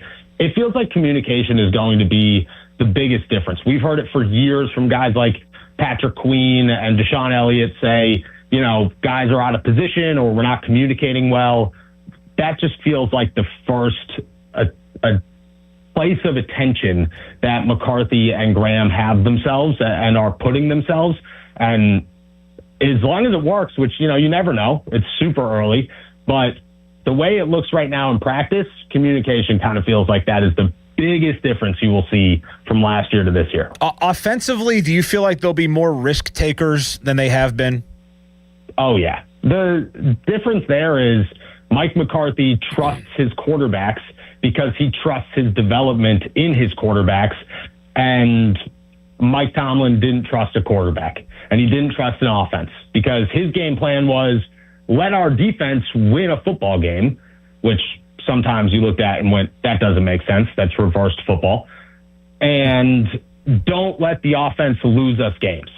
McCarthy is, let's go win some football games. Hey, defense, you better be good enough to not lose it for us. So to me, there's so much more faith in Aaron and the rest of this offense that McCarthy believes in his skill sets and the players' skill sets, and he's going to, in turn, create more risks. And I think you're going to see a much flashier offense from the Pittsburgh Steelers. I understand that observation opportunities are perhaps a little bit more limited than what they used to be, Noah, but watching Drew Aller from week 1 to week 2 of OTAs, has there been any sort of improvement, any sort of difference in what we've seen from their third-round pick? Yes, there has. And look, I want to use the word a step. He took a step forward, but I don't want people to take that as Drew Aller is moving towards becoming this great quarterback. Drew Aller at rookie minicamp looked like he didn't even know how to throw a football. They tore him right down to the studs and said, hey, you're redoing everything. And you saw it. There was no difference between him in that practice and, a 15-year-old kid trying to throw a spiral for the first time. He came into OTAs and you saw that the throwing motion was getting better, but it was still something that he was thinking about almost every time he threw the football. You could see the process happening. And then this past week, while there were definitely moments where, things kind of overwhelmed him, there was the one drill, you've seen it 100 times, where the quarterback hands the football off, runs to the sideline, they pitch it to him, and he throws it to the sideline. And you watched Aaron, Mason, and Will do that, and it's just smooth. You don't even think about it. You watch Drew do it, and it's very slow. And you're going, all right, he's just trying to put all the pieces together. So there's still a lot of those moments. But he's made at least 2, maybe 3 really nice passes in the past week that right in the breadbasket, maybe guys would have some contact on them, but they were the only guys that could catch the football. And it was moments where you said, well, there's Drew Aller. That was nice. That was good to see. And I think if you could continue to do that, it's really good, optimistic signs. But, yeah, I would say Drew Aller has definitely gotten better from when he showed up at rookie minicamp to where he is today. What have been your impressions of Jeremy Bernard so far? It's tough. Jeremy Bernard is a guy that I don't want to say I haven't had, standout impressions, but there really hasn't been a moment where you've said, oh, that was really nice. But I don't think he's getting the opportunities either. The offense is running at half speed, even when they are out there in team or individual drills. They're kind of doing, it's different from what Tomlin did, where everybody broke into their position groups. They do that, but much less. It's a lot of entire multiple positions all doing the same drill. So you're seeing less of him and what he could do, but he looks quick. He is always talking to DK and Michael Pittman Jr., which is obviously a good sign. And what I like about him is his change of direction is definitely noticeable, which you saw that in college. You saw that coming into the NFL. But everything that you saw on tape, you are seeing in the short amount of time that he's on the field with the Steelers. And, it's a good starting point, like a lot of the other guys. Speaking of receivers, and we're talking with Noah Strackbein. Noah, Roman Wilson kind of became the forgotten man of that offense last year, and I guess you could throw out the word doghouse if you want as well. I'm guessing a change in coaching staff has to be at least good for him in that it's a new opportunity. What's been the reaction from him so far? And how big of a role could he potentially play now that they have a different-looking offense, a different staff, all that? Same quarterback, but obviously a different staff in the mix here as well. You did hit, maybe a sore part of the Roman Wilson conversation, which is same quarterback. So the new coaching staff certainly helps. And you remove Roman Wilson from the doghouse, which we all assume he's been in for the last 2 years, and you say, this is a guy who's a third-round pick, who's capable of blocking, who has speed, who, before you put the pads on, and even during training camp last year, Roman Wilson has a lot of moments that impress you. It's just once the games start, some sort of disconnect has seemed to be there between him and whoever the quarterback is or whoever the coaching staff is. Yeah. You look at Roman now in a new offense with new guys. If he could develop the trust with Mike McCarthy and with Brian Angelico, then I think there's a role for him. Maybe it's wide receiver 4, but maybe it's wide receiver 3 if Aaron likes where he's gone and takes seriously what Roman took seriously in the offseason, which is to improve and to maybe work on the quote-unquote unprofessionalism, which Aaron Rodgers tossed out there last year when MVS and Adam Thielen started. He said, well, what was better was it was more professional. Okay, we kind of know where that goes. If he could work on that, I think that Aaron might trust him over a rookie in Jeremy Bernard, which could give him wide receiver 3 reps over wide receiver 4. I think either way, he's right in that ballpark. He's responded well. I mean, Roman's always been a guy that keeps his head up. He doesn't say much. He works a lot. He is always one of the last guys off the field. Is it going to translate? Again, Roman's had really nice moments over the last 2 years, but once the season starts, Roman kind of fades off. Can he kind of take a full circle and be on the field this year? We're all going to find out together, but he's reacted well, and he's definitely working hard. I know you wrote this week about winners and losers of OTAs. One of the guys that you threw out there as one of the winners was a rookie in Dalen Everett. What's Everett's role potentially going to be, and what's impressed you about the rookie third-round corner? What has impressed me is how smooth he looks on the field. I mean, he looks the part. He's tall, he's lengthy, he's got the speed, and he's honestly got the size. You know, for a guy who probably still needs to become a better tackler before he's very efficient at the NFL level, and I think he might even be a little worse than where Joey was when Joey came in as a rookie, he has decent size to him. Like, he looks like a guy that if you were bump and run coverage, he could do it. What gets me, what has impressed me the most is his ability to change direction, his ability to flip his hips is very noticeable. And his instincts on when to do it are there. Like, he knows when a wide receiver is taken off. And you've seen it multiple times throughout practice that he could stay with a DK Metcalf or a Michael Pittman Jr. And there are no pads on, and when things get physical, that might change, but it's impressive. And where his role is, I mean, when he got drafted and before OTA started, you were thinking Dalen Everett is lucky to get a helmet on game days. Probably cornerback 6 because they're not going to get rid of him. Asante Samuel Jr. and Brandon Echols will be ahead of him. And I still think that's the case right now on the depth chart, but I would not be surprised if we are watching a real corner 3 battle going on between the 3 of them, all for a game day helmet. And the fact that Dalen could play inside and outside, just like Brandon Echols, might give him an upper hand over Asante Samuel Jr. So I think he's been the most impressive rookie so far, probably by a wide margin compared to the rest. And he's definitely put himself in a place where going into training camp, I think we have to start talking about a cornerback battle between him, Asante, and Brandon Echols. That would be great news for the Steelers if they could find a corner in the draft because, well, Joey Porter Jr. has been good, but it's been kind of more misses than hits there over the years when drafting that position. Speaking of the secondary, what's been the impression that Jaquan Brisker has made? Obviously, guy with local ties here. I've heard some good buzz around Brisker from the start here. I know it's just OTAs, but seems like a guy that might fit what they like to do pretty well.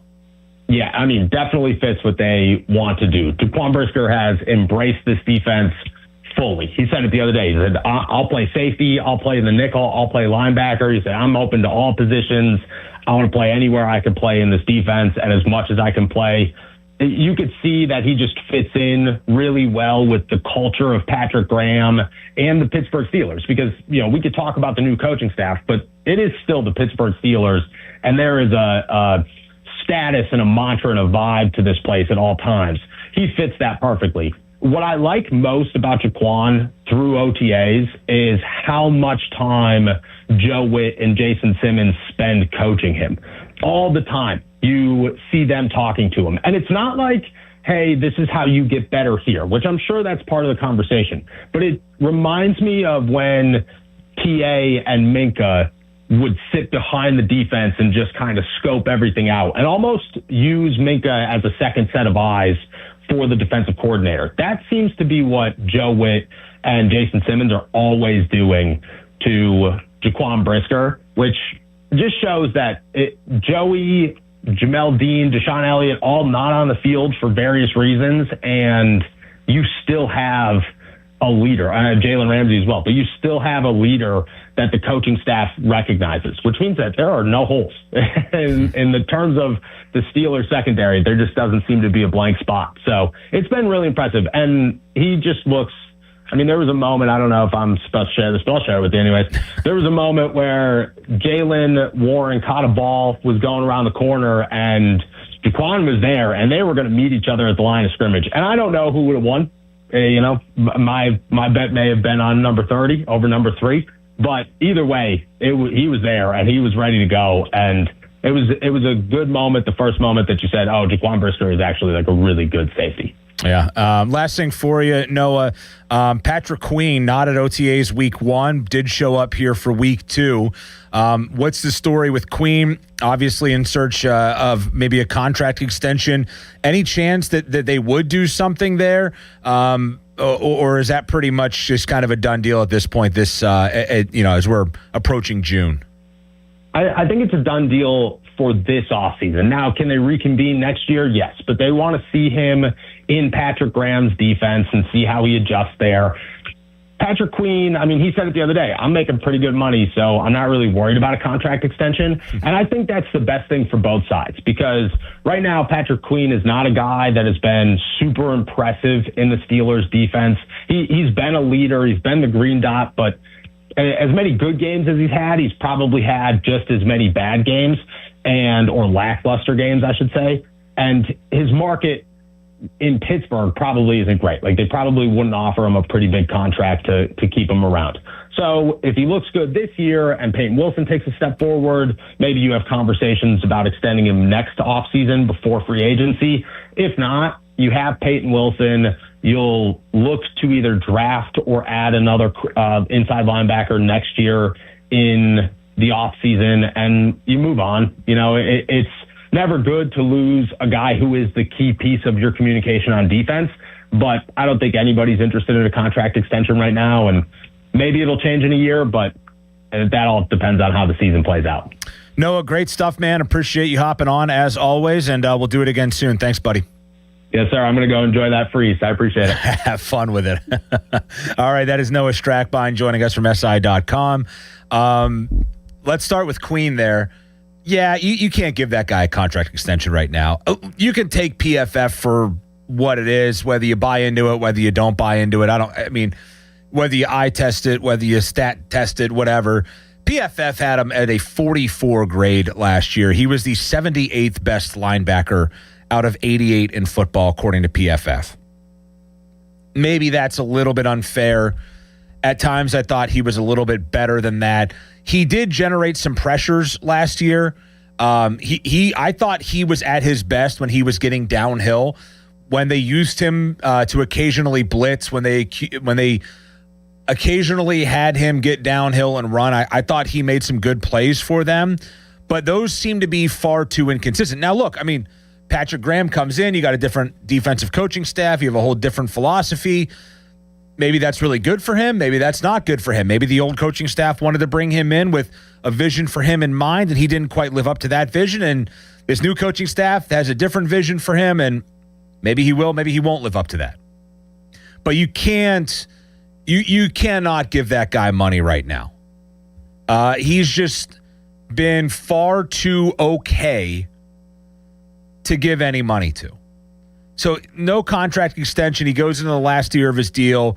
His base salary is $10 million. His cap hit's $17 million. That's a big cap hit for a guy that I don't know is necessarily worth that much money. But you don't really have another choice because, yeah, you have Peyton Wilson behind him.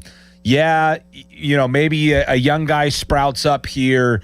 But I don't see him as a guy that you look at and say, we need to dump him, but he's also not a guy that you look at and say we absolutely need him long term here. So he's kind of in that middle spot, that no man's land, and he enters the last year of his deal probably hoping to have a really, really good season. And that could be really good for the Steelers if he does. It could be really good for him if he does, if they approach it the right way. This kind of harkens back to the Carmen Majinski of it all. How do you approach the adversity? Do you embrace it? And do you try to make the most of it for your own benefit? Or do you sulk about it and talk about getting traded? That's the Majinski take. Queen, I think maybe not the best of comments when he said, I'm making enough money this year. I think there's probably some people that will get rubbed the wrong way, but I also think he's right on that as well. He is making enough money this year. He doesn't have to concern himself greatly about his financial situation going forward. So I think, we'll see what happens there. As far as the other stuff goes, I want to dive into more of that on the other side of the break, and we'll take your calls as well at 412-928-9370. In particular, we talked with Noah about the biggest difference between McCarthy Steelers and Tomlin's Steelers. And I have one question about that I want to throw out there. And there's one area that I look at and say, is this going to be the biggest difference? And I'll tell you about that on the other side of the break. We'll take a quick call first, 412-928-9370. We're joined by Anthony in Oakland next on The Fan. What's up, Anthony? Thank you. I've been watching football a very long time. And I'm very familiar with this team because I've been following since the 60s. Fellas, the criticism of all the Steeler linebackers, you have to criticize the defensive line. If they're not taking up blockers, then it doesn't matter. And if you made the Steelers in the 2010s and even before that so good was their defensive line would eat up blockers. Yeah, and that's what allowed, because Larry Foote and some of those guys couldn't have handled if you're not picking up the offensive linemen, and they were getting far too many times. They got to the Steeler linebackers far too many times, especially in the running game. Yeah. No, I agree with that. So is your point that their defensive line hasn't been good enough, and that's why Queen has not looked as impressive as he could? Yes, I mean, look at not only Queen but the outside linebackers too. I mean, they got gouged in the running game. What's the difference? And you've been following this team a long time, between what they had before with Smith and Big Stacks and the Kiesel. They didn't get to those guys hook up blockers.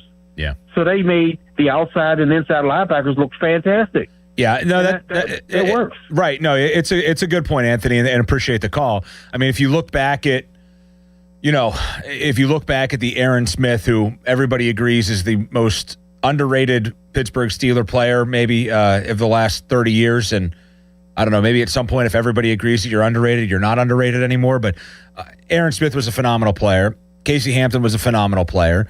Brett Kiesel turned out to be a really, really good player for them. And they had a number of guys on that defensive line. That said, I mean, they do have a guy named Cam Hayward, who's all things considered a really good player. They invested in Derek Harmon. They invested in Keanu Benton. They invested in Y.A. Black. Like, they used picks on guys for that defensive line. Now, you're right. At times, they have not been good enough, and they've been getting gouged in the run game. But I don't know that fully absolves Patrick Queen of the way that he has played here in the last couple of seasons as a Steeler. Not that he has been terrible, but I don't think that he has necessarily been worth the money that they invested in him.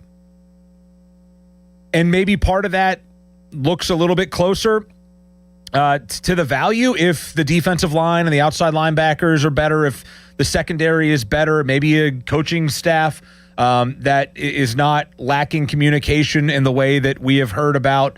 It's amazing to me, too, by the way. I'm listening to this station this week, and I start hearing so many people talk about and these are people that have covered the Steelers for years.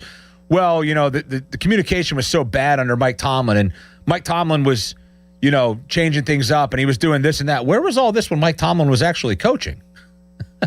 Why weren't we talking about this back then?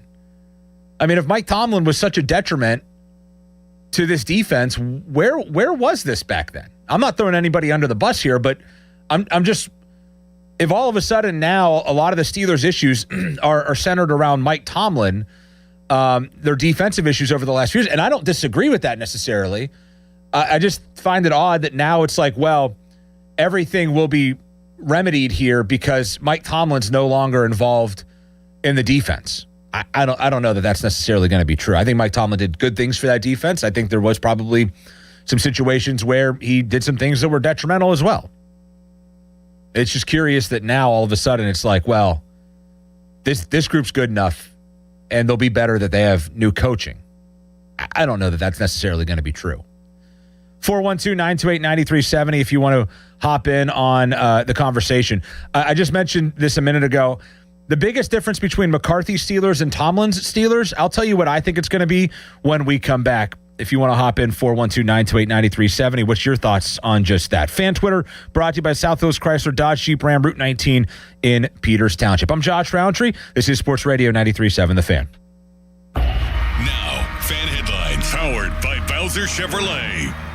North Shore Tavern leadoff show starts in about a half an hour with Dan Zangrilli before the Pirates take on the Minnesota Twins in Game 2 of their series. For more, go to 937thefan.com. Fan Headlines are powered by Bowser Chevrolet. Parents, get your kids in the game with Team Pittsburgh Ball Hockey. For just $100, your child gets full equipment, 2 training sessions with USA Ball Hockey certified coaches and men's team players June 20th and 21st, plus a free summer in-house session starting July 6th. Register now at teampgh.com. Sports Radio 93.7 The Fan. You listen to them every day. Now you can watch them too on the Fan video stream powered by Bowser. Catch your favorite 93.7 The Fan hosts live on the Fan video stream. Just hit up 937thefan.com. Sports Radio 93.7 The Fan. Macanudo Cigars will be at Verona New Cigars for a lunch party. Introducing the new Macanudo Sumatra and Ecuadorian Shade Cigars. Don't miss a smoker at Verona New Cigars, 754 Allegheny River Boulevard. Friday, June 5th from 7 to 10. Have a great evening of cigar smoking with a taco bar from Trilogy Kitchen, beer and cocktails from Riverbank Distillery. Only a $10 cover. Buy 10 cigars, get 3 free, or 25% off boxes on the new release of Macanudo Sumatra and Ecuadorian Shade. Hey everyone, it's Austin Bechtold here. We're hanging out at DJ's, watching some Bucko baseball from 4 to 6 p.m. today. Crack open an IC Light. Clean, crisp, refreshing. A true Pittsburgh original, now with a nod to the legendary Stargell Stars.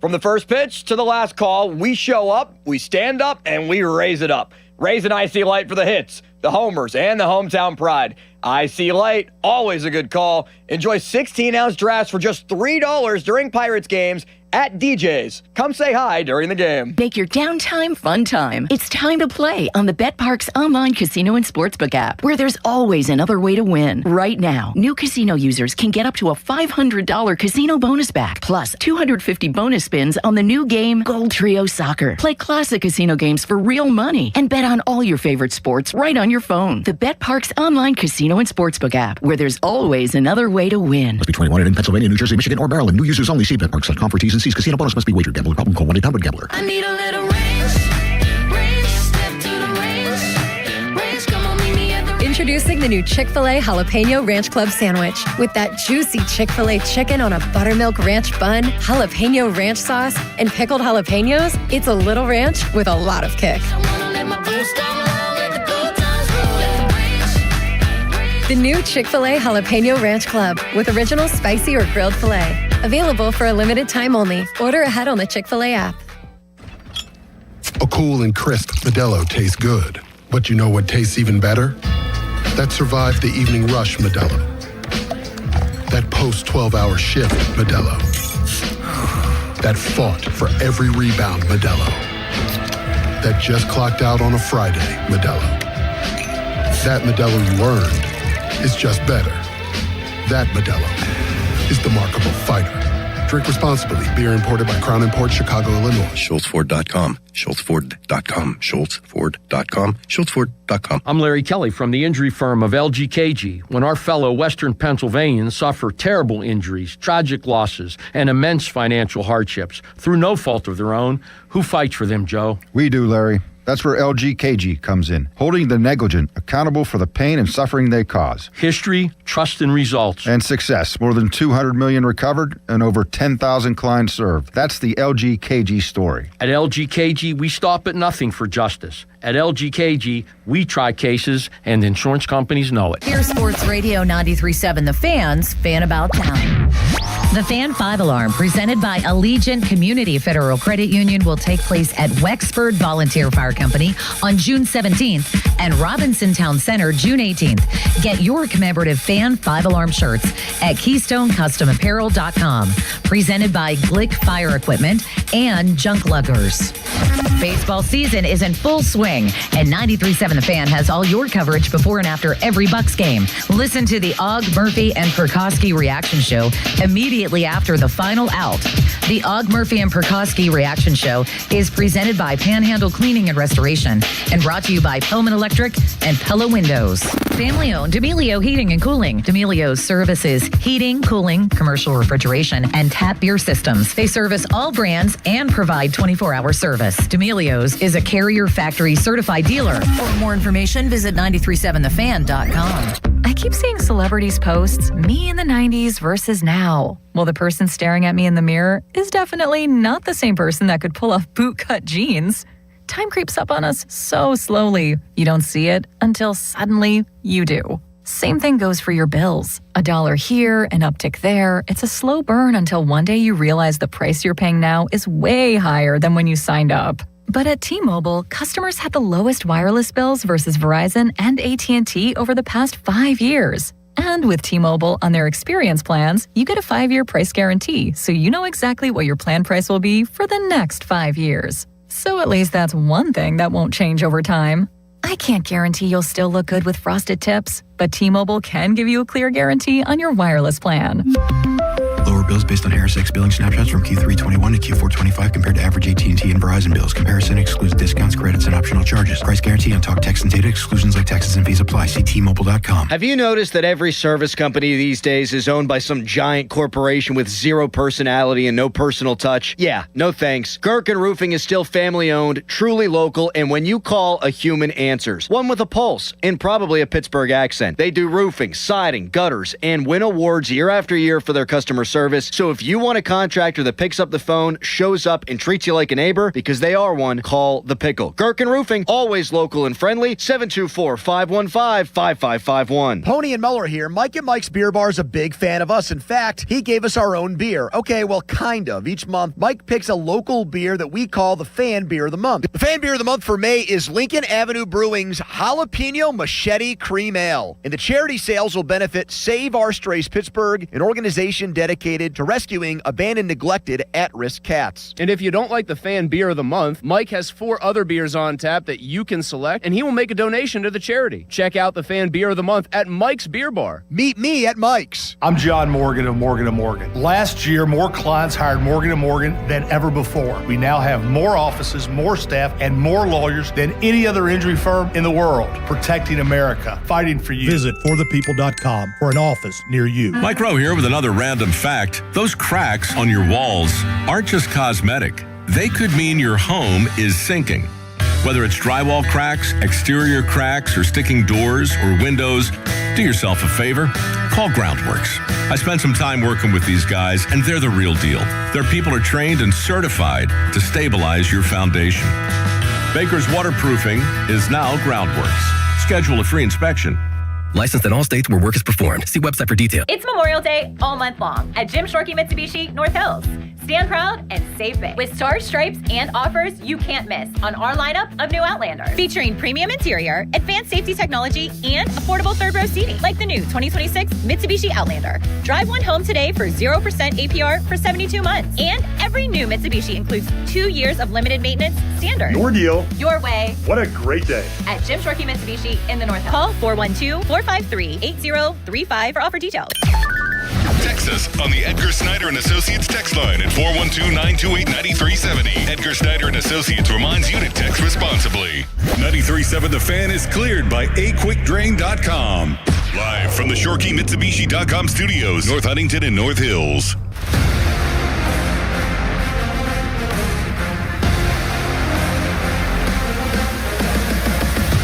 Commemorative Fan 5-alarm t-shirts are available at KeystoneCustomApparel.com. A portion of the proceeds benefits local fire departments. Order your shirt while supplies last. The Fan 5-alarm is presented by Allegiant Community Federal Credit Union and brought to you by Target Freight Management and 1-800-BOARD-UP. I have heard some discussions that the Fan 5-alarm marathon will feature a spelling bee between the producers. Have you heard this, Charlie? You are a producer after all. And are you going to be involved in the spelling bee if there is one? I have indeed heard. I do not know about my participation because I do not know what I am doing. I've heard that you and Sean, don't call me Seth Meyers, have been thrown out there as the favorites to win the spelling bee. Is it I before E except after C?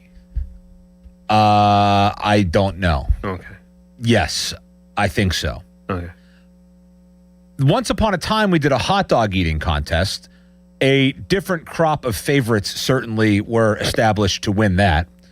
I don't know what T-Bird's involvement is going to be this time around. He is the guy that ultimately won the hot dog eating contest. But if you recall, yours truly was the play-by-play voice for the hot dog eating contest. I was told that the hot dog eating contest might come back this year. Really? I think. Really?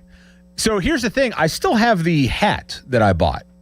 I thought you were going to return that on Amazon. I was, but then I thought, you know what? There might come a time where I need to reprise my role as the voice of the 93.7 The Fan Producer Hot Dog Eating Contest.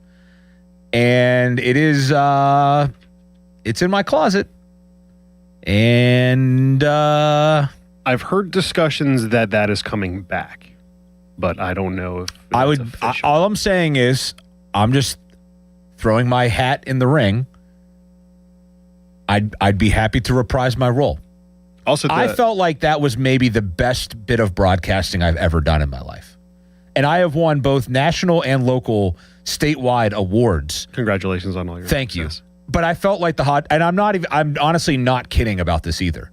I felt like that was maybe the best. I was in my bag more than I've ever been in my bag, as the kids say.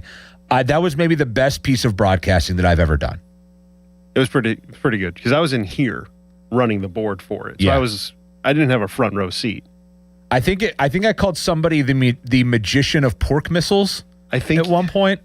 I had a sport coat on, and a few years later I found, or not a few years later, a few months later I wore the sport coat again, and I found in the pocket of the sport coat all of my notes for the hot dog eating contest, including the names that I had anointed people with. But there were some good ones in there. But I would be happy, and I'll tell you this, spelling bees need moderators. Will you be participating in the 5-alarm marathon? Because last couple of years... I have not been able to the last couple of years, but I hold 5 alarms very near and dear to me. I just haven't been able because of scheduling things. My dad was a firefighter, so it's a very important cause for me. I would love to be a part of it. And if that means moderating a spelling bee, Craig Riley, if Content Craig is listening, he needs to know I will do what I can to get there to moderate the spelling bee. What's the language of origin? It is a Pittsburgh sports themed spelling bee. Perfect. So, like names, I'm assuming a name like Darius Kasparaitis. Fuamatu Ma'afala. That's definitely going to be on there. What's the language of origin? Can you use it in a sentence? Fuamatu Ma'afala up the middle, touchdown. Perfect. This is going to be fantastic. I haven't been asked yet, but if we need a moderator for the spelling bee, I'm just saying, I'm available, I think. Callis, your word is Queen for Patrick Queen. Callous. Spell cat. K. That's mean. I threw this out there before the break. We got a few minutes left in the show. By the way, I'm fresh back from Vegas and out west, so I'm a little. My body's still thrown off a little bit clockwise. I don't know. Is that real? Yeah, jet lag. Yeah, but it's weird because I should be more awake now because right now it's like 11:45 out there. But I don't know. It's just I think just waking up early, it's just thrown me off a little bit. But I'm in Dallas for a wedding in 2 weeks. Oh. Will that jet lag throw me off? I've never been. I think that's 2 hours maybe or 1 hour. You should be fine. I've never been that far out of this time zone. You got to get some barbecue while you're there. I'll tell you where to go. I'll give you. That was one of the first questions that I asked the only place that you should go is Terry Black's. Got it. Terry Black's is the only place that if you're going to go get barbecue, go to Terry Black's. You need to text me that so I don't forget it. I will let you know. I asked Noah Strackbein, thanks to Noah for coming on. What's the biggest difference in Mike McCarthy Steelers and Mike Tomlin Steelers going to be? Mike McCarthy Steelers are not going to play scared.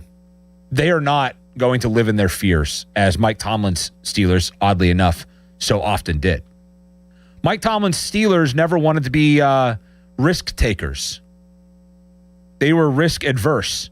They wanted to play the game in front of them. They wanted to be simplistic. They wanted to be vanilla. They wanted to not do anything that might put them at potentially, even if it's a small percentage, put them at a temporary disadvantage. They always wanted everything to be very simplistic. Play defense, run the ball, don't turn it over. Let's not do anything crazy here, folks.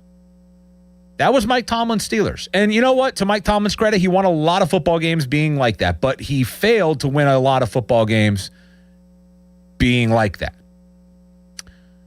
I think Mike McCarthy here, you're talking about a guy that's in his 60s. You're talking about a guy that's kind of done it one way, and that's go big or go home, man. We're taking swings. We're taking haymakers. We're not going to be this uber conservative, defensive-minded first football team. I think that they're going to be a team that throws the football down the field. They're going to be a team that takes shots. They will probably be a team that turns the ball over and makes some mistakes. But you know what? I think being that team gives them a better chance at beating teams like Kansas City and Buffalo and Denver and New England, the top teams in the AFC. It gives them a better fighting chance against the elite quarterback-led teams than what they were in the past. It gives them, even though I'm not a huge fan of bringing Aaron Rodgers back, I think they would have been better off if they had just reset things, but that's neither here nor there now at this point. I feel like if they are going to have a chance with this makeup, this roster makeup, they have to be a team that goes down swinging. And that might backfire in a major way. The biggest question that I have with all of that, if they are going to be a team that its identity first is big plays, high flying, we got Pittman now, we got Bernard, we brought him in, we got a couple decent running backs, obviously DK Metcalf, we have Pat Freiermuth and Darnell Washington, and we have a guy that's won a couple of MVP awards. If that is now going to be their identity, the biggest question that I have is how are guys like Cam Hayward and TJ Watt going to handle that? How are they going to handle, from just an everyday in and out standpoint, being on a team that is number one led by an offensive-minded coach and number two willing to make mistakes that could put that defense at a disadvantage? Because so often the Steelers tried so hard to not leave their defense in adverse positions on the field that they ended up just not doing anything on offense and making it much harder for their defense. How are they going to handle that? I think they might actually end up liking it better.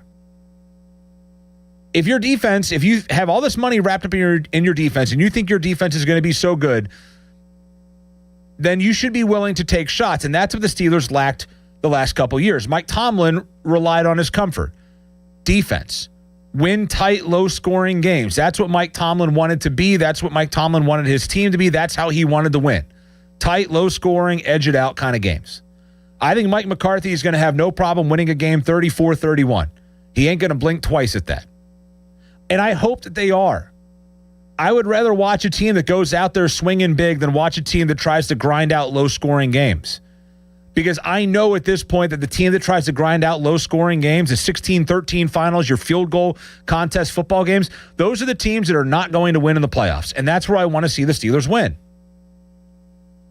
So I hope that Mike McCarthy's entire minicamp, OTAs, all of this training camp, everything in the preseason is about shifting the mentality of the Pittsburgh Steelers to being a group that is far more invested in their offense and being dynamic than one that sits back and just hopes and prays that his defense comes through time and time again. That's what I hope for the Pittsburgh Steelers. And that's what I think that they will be. I don't know if it's going to work, but that's at least what they're going to try. And I'll take that. Thanks so much to Noah Strackbein for joining us. Thanks to Charlie Borges behind the glass. Just horrible work by Charlie all after. I'm just kidding. Great work by Charlie all afternoon. We haven't had an HR meeting in a while. We have, and we're due for one. That's certainly true. Dan Zangrilli with the North Shore Tavern Leadoff Show is standing by from PNC Park. He'll take you through the pregame leading up to Pirates and Twins tonight here on 93.7 The Fan. That'll do it for me. I'm Josh Roundtree. I'll talk to you next time. This is Sports Radio 93.7 The Fan. Now, fan headlines powered by Bowser Chevrolet. For those who care, the Champions League final is happening right now between Arsenal and PSG. It's currently in penalty kicks. For more, go to 937thefan.com. Fan headlines are powered by Bowser Chevrolet. Our yoga instructor challenged us to find inner peace. I found it faster than anyone. After 4 seconds, I stood up and screamed, "I found Nirvana! I win!" They asked me to leave. I guess they don't respect winning. Bet365 does, though. New customers get $200 in bonus bets just for betting $10.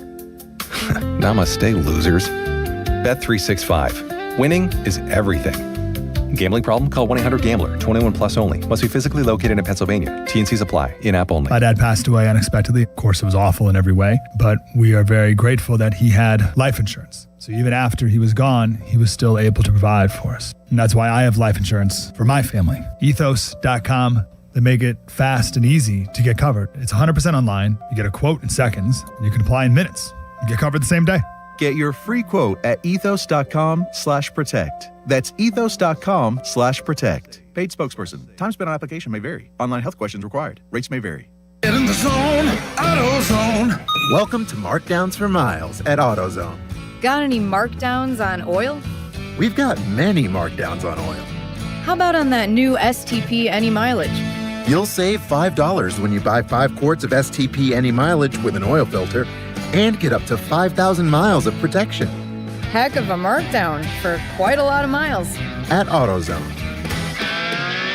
Get in the zone, AutoZone. Restrictions apply. South Hills Kia, let's go. Drive the 2027 Kia Telluride S all-wheel drive, just $449 a month. Or the 2026 Kia Sportage LX all-wheel drive, only $249 a month. Inventory is here and ready to roll. And they're making deals every day. 24-month leases, $3,999 due at signing. 10,000 miles per year, plus tax and title. First payment due at signing. Not all qualify. No security deposit required. Offer ends June 1st, 2026. South Hills Kia, go get it before it's gone. Visit southhillskia.net for more details. This feeling is brought to you by Aleve for Arthritis Pain Relief. What feeling is that? Well, it's the feeling you feel when you have relief from arthritis pain. It's that my hands don't hurt just holding things feeling. That wow, I can actually move well feeling. You know, that go about your day without worrying about every little movement or ache feeling. Oh yeah, because Aleve targets arthritis pain at the source of inflammation for long-lasting relief, so you can keep moving through it. Feel up to 12 hours of arthritis pain relief with 1 dose. Feel Aleve. Use as directed for minor arthritis pain. Hey Mom, now that I have an after-school job, I think I want to buy a drum kit. Okay, Rockstar. Let's look at your account. When kids start making money, Chase has easy-to-use tools and expert bankers to help them learn how to manage it. And next month, I'll buy the bass drum and the cymbals. Oh, and maybe some noise-canceling headphones for you. Aw, you've thought of everything. Help kids save, budget, and build financial independence, all with Chase. That's good for kids and good for parents. Visit your local Chase branch and get started. Account subject to approval. JP Morgan Chase Bank, N.A. member FDIC. Starting a home improvement project? Before you build a deck, plant a tree, or put up a fence, remember to call 811. Professionals from Underground Utilities like Peoples will mark your lines with flags so you can dig safely. Whether you're doing the work yourself or hiring a professional, calling 811 before you dig is free for homeowners. And it's the law. Call 811 3 days before you dig to keep you and your family safe. Peoples, an essential utilities company. Don't miss the Panthers Insider Show every Saturday morning from 8 to 9 with Pat Bostic. The best insight with the top guests and everything you need to know about Pitt. The Panther Insider Show is brought to you by Voss TV and Appliance, NSS Life, Joe Ball GMC, and PGT Trucking. Sports Radio 93.7, The Fan. Your hometown building partner since 1956, 84 Lumber. Visit 84lumber.com. What's up, everyone? It's Austin Bechtold. We're hanging out at DJ's watching some Bucko baseball from 4 to 6 p.m. Crack open an IC Light, clean, crisp, and refreshing. A true Pittsburgh original, now with a nod to the legendary Stargell Stars. From first pitch to last call, we show up, we stand up, we raise it up. Raise an IC Light for the hits, the homers, and the hometown pride. IC Light, always a good call. Enjoy 16-ounce drafts for just $3 during Pirates games at DJ's. Come down and say hello. Mike Rowe here with another random fact. Those cracks on your walls aren't just cosmetic. They could mean your home is sinking. Whether it's drywall cracks, exterior cracks, or sticking doors or windows, do yourself a favor. Call Groundworks. I spent some time working with these guys, and they're the real deal. Their people are trained and certified to stabilize your foundation. Baker's Waterproofing is now Groundworks. Schedule a free inspection. Licensed in all states where work is performed. See website for details. The PA Turnpike takes you so many places to explore. From historical sites and stadiums to family picnics and local parks. Now, thanks to the PA Turnpike's open road tolling, trips are easier than ever. It eliminates the stop and go of traditional tolling. It increases safety and reduces environmental impact. Plus, have even more confidence that you'll arrive on time. Be driven to explore.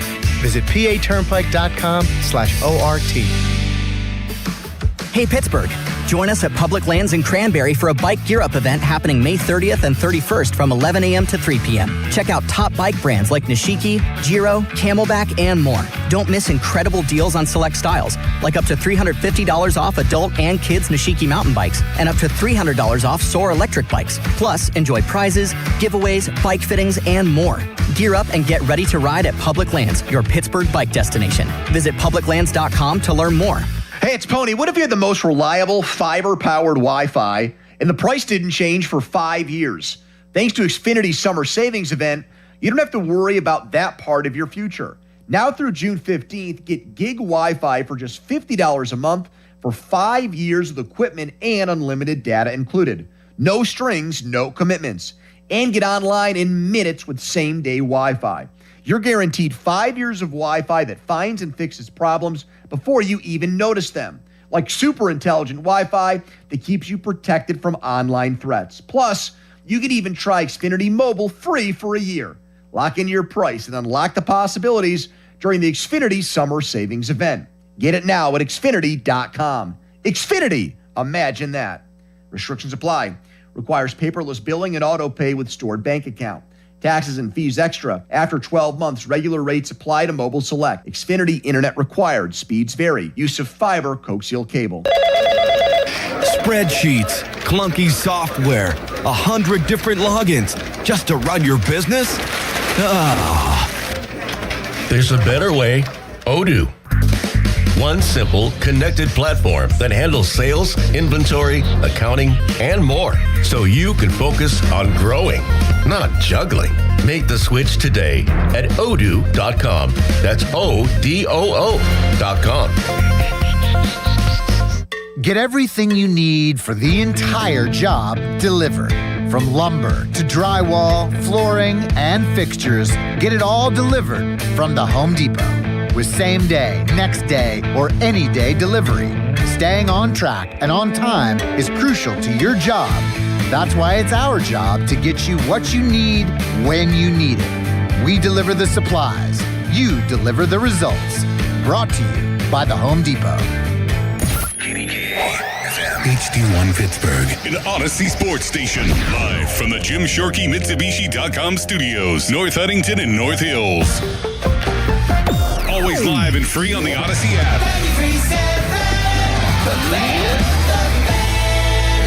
It's time for the North Shore Tavern Leadoff Show. The North Shore Tavern Leadoff Show is presented by Keystone Custom Apparel and is brought to you by Panhandle Cleaning and Restoration, Spencer Toyota, 2 Men in a Junk Truck, Saloni's Italian Bread, Joe Ball GMC, Hampton Beer Outlet, Hello Windows, Og Murphy and Perkoski, Pennsylvania One Call System, Zero Res Commercial Cleaning, Central Outreach, and the North Shore Tavern. The North Shore Tavern Leadoff Show is on Sports Radio 93.7, The Fan. Rogers delivers. Drive to left field. This is going to do it. Walk it off. Brian Reynolds. Oh, baby. Brian Reynolds clears the deck. Anchor down. B-Ray. Pirates win it on a Friday night in the Berg.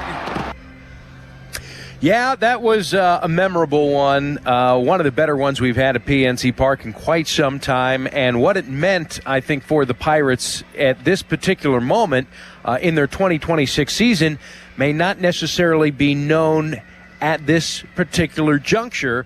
I think it kind of all depends on what happens in the aftermath, and the aftermath being the next handful of games, the next couple of weeks, and do they carry that momentum onto their upcoming road trip and deep into June, as the Pirates at 30-28 are ready to take on the Minnesota Twins on an absolutely perfect afternoon turning evening for baseball here at PNC Park. The Minnesota Twins have lost 3 in a row. Derek Shelton's club is 27-31, leading most of the game yesterday. They lost in heartbreak fashion and have their tail between their legs as Mitch Keller is on the mound against them today. Thanks for being with us. It's our North Shore Tavern Leadoff Show from Keystone Custom Apparel. Dan Zangerly here at the ballpark. Yeah, it is, perfect. It's about 71 degrees. There's a slight breeze out towards right field, not a cloud in the sky, and that's just as good a weather forecast that I'll be able to give you all year. Brought to you by Panhandle Cleaning and Restoration.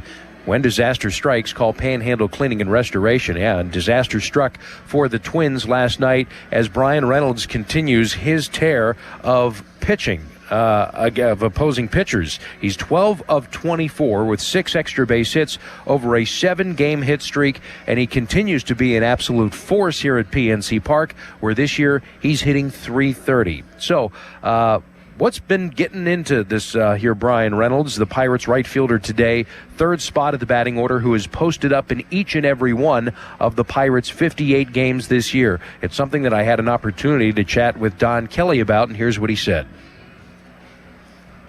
With Reynolds, when he's going as he is, it's always been he's on time. Is it just that, or is there something else that, may have led to him? I know that they've been working hard on some different adjustments, and he is on. It's nice when he's on time, and he's definitely been in a really good spot. When you see him driving the ball to the gap, and then to be able to hit, in those home runs that he hit this week, lefty and righty, they weren't front row. They were driven, and the doubles were line drive and driven in the gap, and really good to see him in the spot he's in. Is he a different hitter this year than in past years?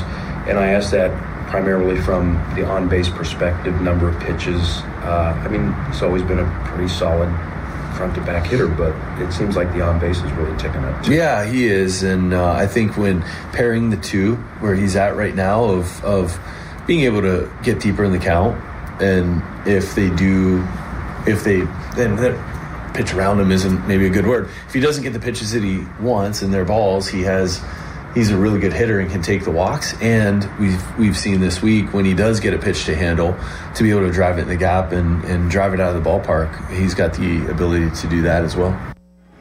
Yeah, Reynolds has been pretty good, to say the least. And it's a much better year this year than it was last year. And, he's right there in the thick of it as far as, I think, most valuable Pirates hitter. He has the tie for RBI lead with O'Neal Cruz, just one ahead of Brandon Lau. But the .273 batting average, 6 homers, 37 RBIs, and the on-base playing up in a big way. Really complete hitter for the Buccos in 2026 so far. Just doing a quick double check of the of the OPS. He's in a really solid spot at 834. And right-handed, he's hitting at 952 on an OPS front. He's getting on base at a 424 clip. So Bryan Reynolds putting together a pretty good year, and he's carrying the Pirates right now offensively. Again, 12 of his last 24 over a 7-game hit streak with 6 extra base hits and a PNC Park batting average of .330. So there you have it. Bryan Reynolds, the hero last night, 6-5. The Pirates a winner. They're able to keep pace with just about everybody else in the National League Central Division who continues to win. As we take a fast look at the standings, brought to you by Pella Windows and Doors. Pirates haven't been yet able to climb out of the basement of the National League Central Division. They're 6 games back, though Cincinnati has lost their last 2 games. So Reds and Buccos 6 games back. For 4th place in the division, Milwaukee, who's won 4 straight, 8 of their last 10, sitting at 14 games over 500, and they have the 4.5 game edge on the St. Louis Cardinals, who are 30-25, and then the Cubs, who lost last night, 31-27. They are 5 back in the National League Central Division. What's on tap for today's show? Well, we've got a lot to get into, courtesy of Hampton Beer Outlet. Route 8 in Hampton. Drive a little, save a lot. It's outdoor beer drinking season, if I do say so myself. Mitch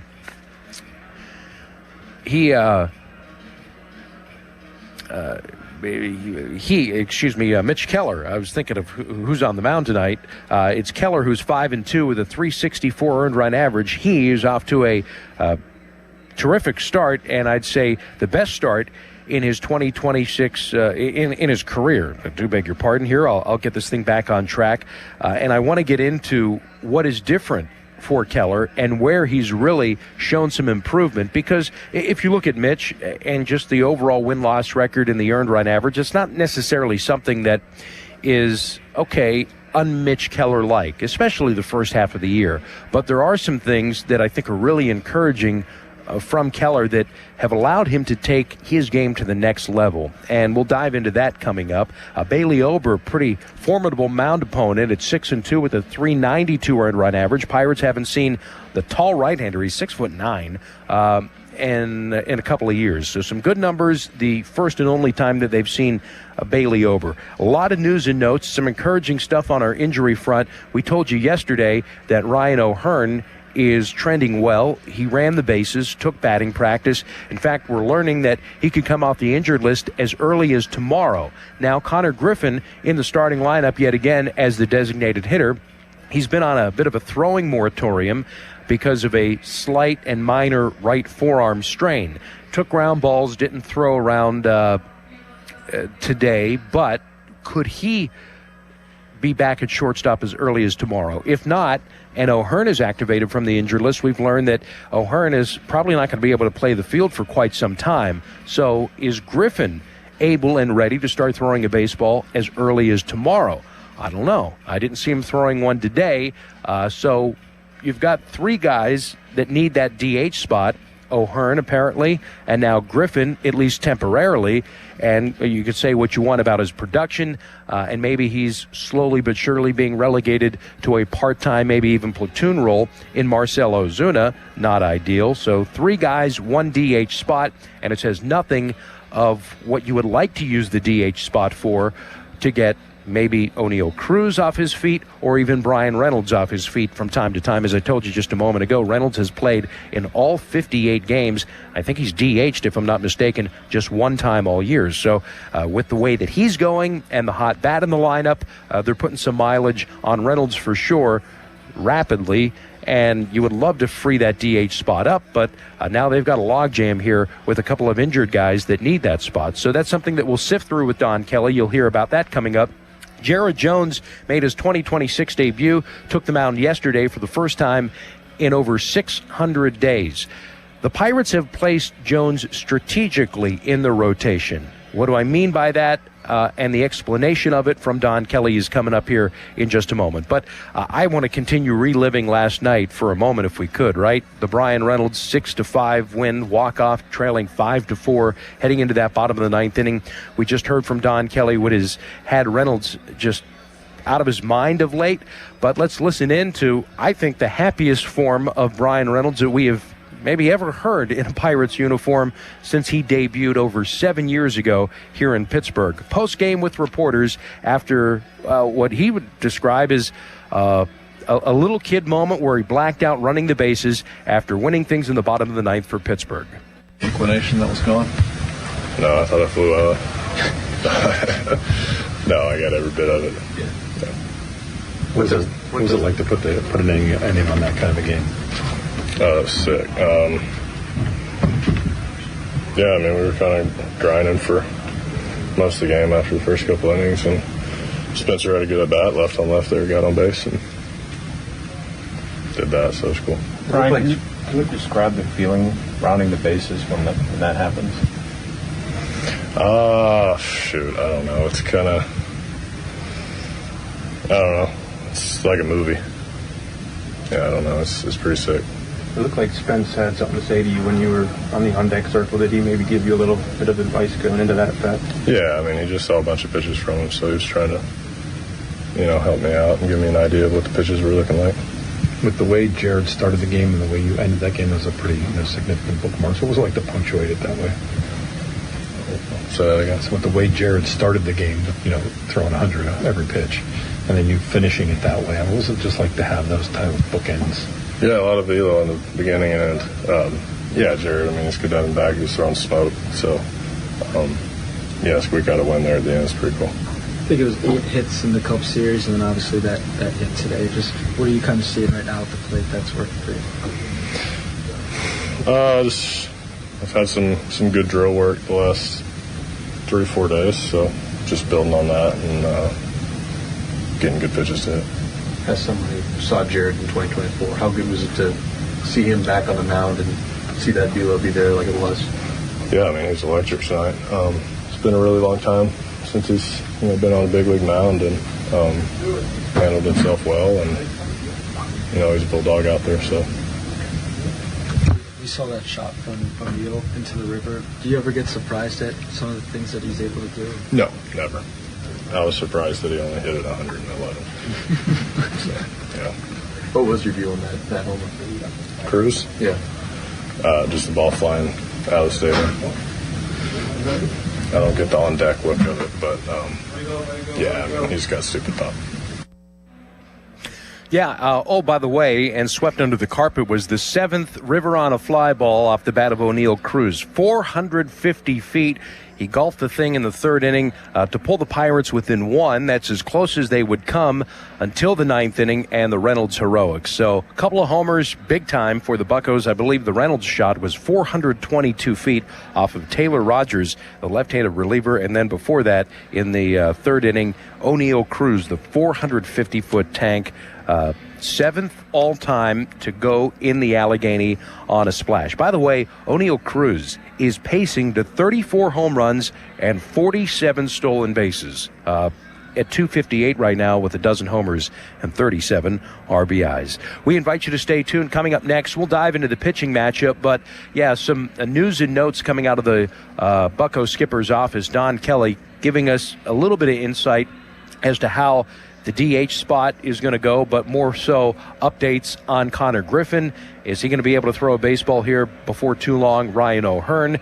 It sounds like he's coming off the injured list as early as tomorrow. I was able to hear some things to that end yesterday, and that became a little more clear earlier this morning. Kevin Gorman of the Tribune Review has reported as much as well. I'm also hearing that Ryan O'Hearn is really not going to be able to play the field here for a little while. So the DH spot, what do you do with it? Something that we discussed with skipper Don Kelly, and you'll hear that as we continue on with our pregame coverage live at PNC Park, again on this picture-perfect Saturday as the Bucks riding the high and the thrill of a 6-5 walk-off win, the 2-run homer trailing by 1 in the 9th inning and winning by 1 at day's end against former Bucco skipper Derek Shelton, going for a series win here at PNC Park this afternoon with Mitch Keller on the mound. That pitching matchup coming your way, plus the starting lineups and more. On the North Shore Tavern Leadoff Show, your home for Steak on a Stone. It's all presented by Keystone Custom Apparel. I'm Dan Zangrilli, back after this on Sports Radio 93.7 The Fan. There's nothing like the crack of the bat in the summertime, but a close second, cracking open a cold one. And there's one place to go for all your beer needs. You know it. It's Hampton Beer Outlet, where they've got over 1,000 beers in stock. Local beers, domestic beers, craft beers, imports. You want it, they got it, all at the best prices around. And, yes, with the best customer service. It's not a dark and dingy beer distributor. No, Hampton Beer Outlet is a beer superstore. Check him out today, Route 8. In Hampton. Robert Pearson Associates is one of the area's leading personal injury law firms. For over 45 years, the family-owned firm has remained dedicated to helping the friends and neighbors of our area get the justice they deserve. With 3 generations of legal expertise and a team of experienced attorneys, if you are injured, Robert Pearson Associates handles all the costs of your case. No fees unless you win. The experienced personal injury team at Robert Pearson Associates is here to help. Call today for a no-obligation appointment or visit piercelaw.com.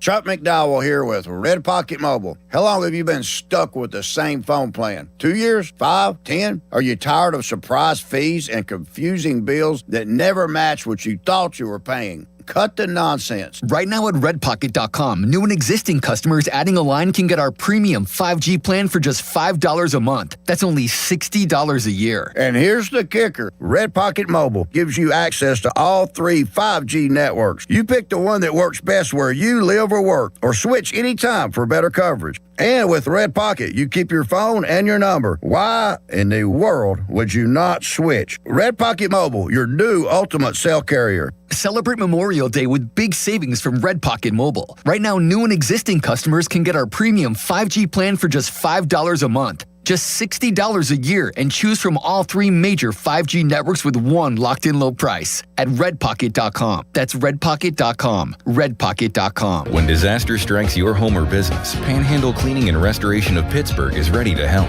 Our certified team handles everything from emergency cleanup to full reconstruction, working directly with your insurance to make the process simple.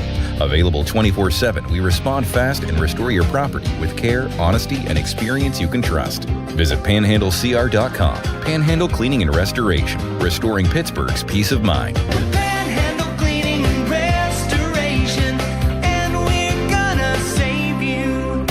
Now back to the North Shore Tavern Leadoff Show on Sports Radio 93.7 The Fan. Dan Zangrili back at the ballpark for the middle game of a 3-game set. Pirates going for the series win against Derek Shelton and the Minnesota Twins, who've lost 3 in a row. They're 27-31, while the Pirates are trying to grab their 31st win of the year. Pirates winning 30 games before the end of May for the first time since 2013,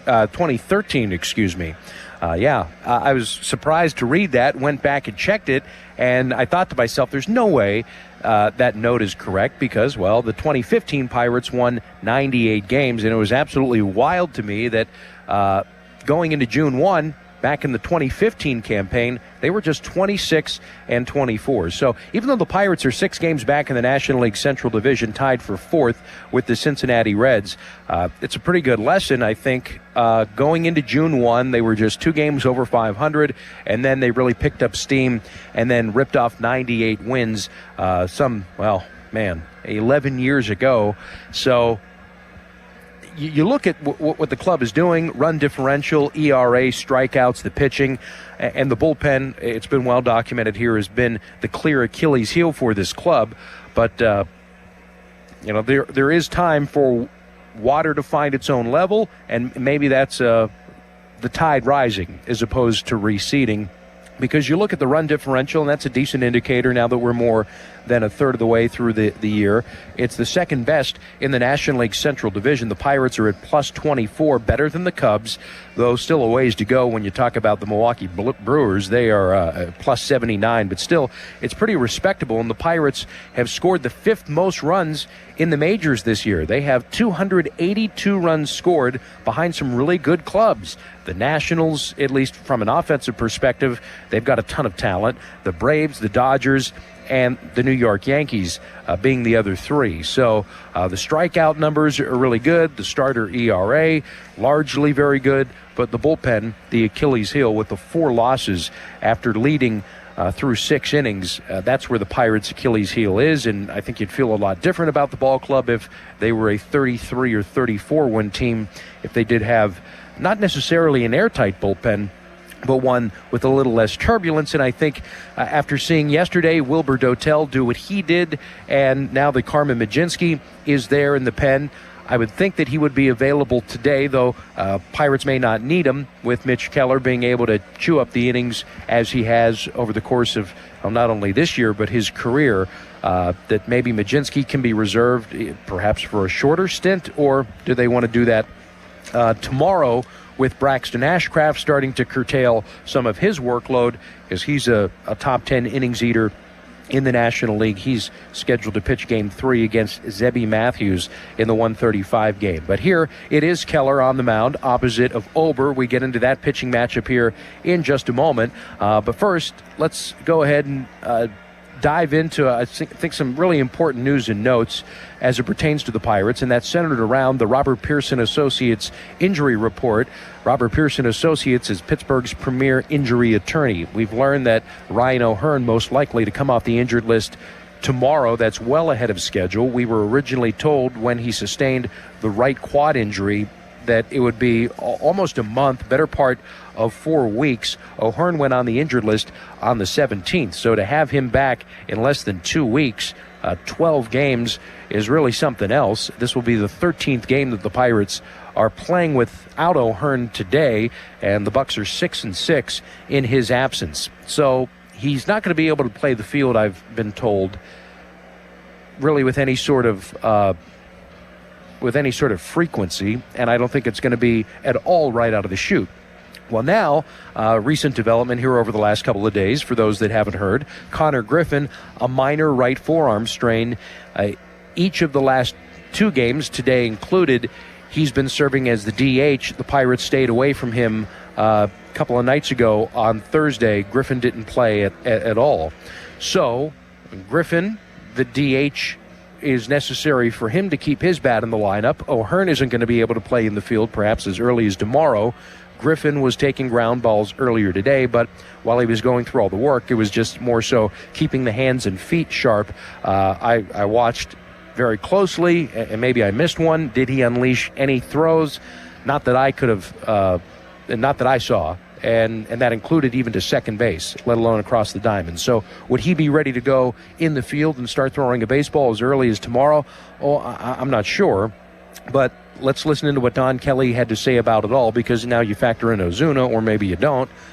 Three guys, 1 DH spot. So here's the skipper on what he's going to prioritize. I tried to get it out of him, but he basically said that it's going to be a moving target. Donnie, based on the medical update that we got yesterday, it sounds like O'Hearn is trending well. Don't know how much he's going to be in the field for you. So now Connor, I don't know if he's been cleared to throw yet. How are you going to prioritize that DH slot? Of course, Ozuna's in the mix as well. So what do you do? Fluid. And as we work through it on a daily basis, just trying to see, Connor's still day to day on the forearm. So, hopefully that will clear up sooner than later. Really want to get Connor back in the field, and not until he's fully ready to be able to do that.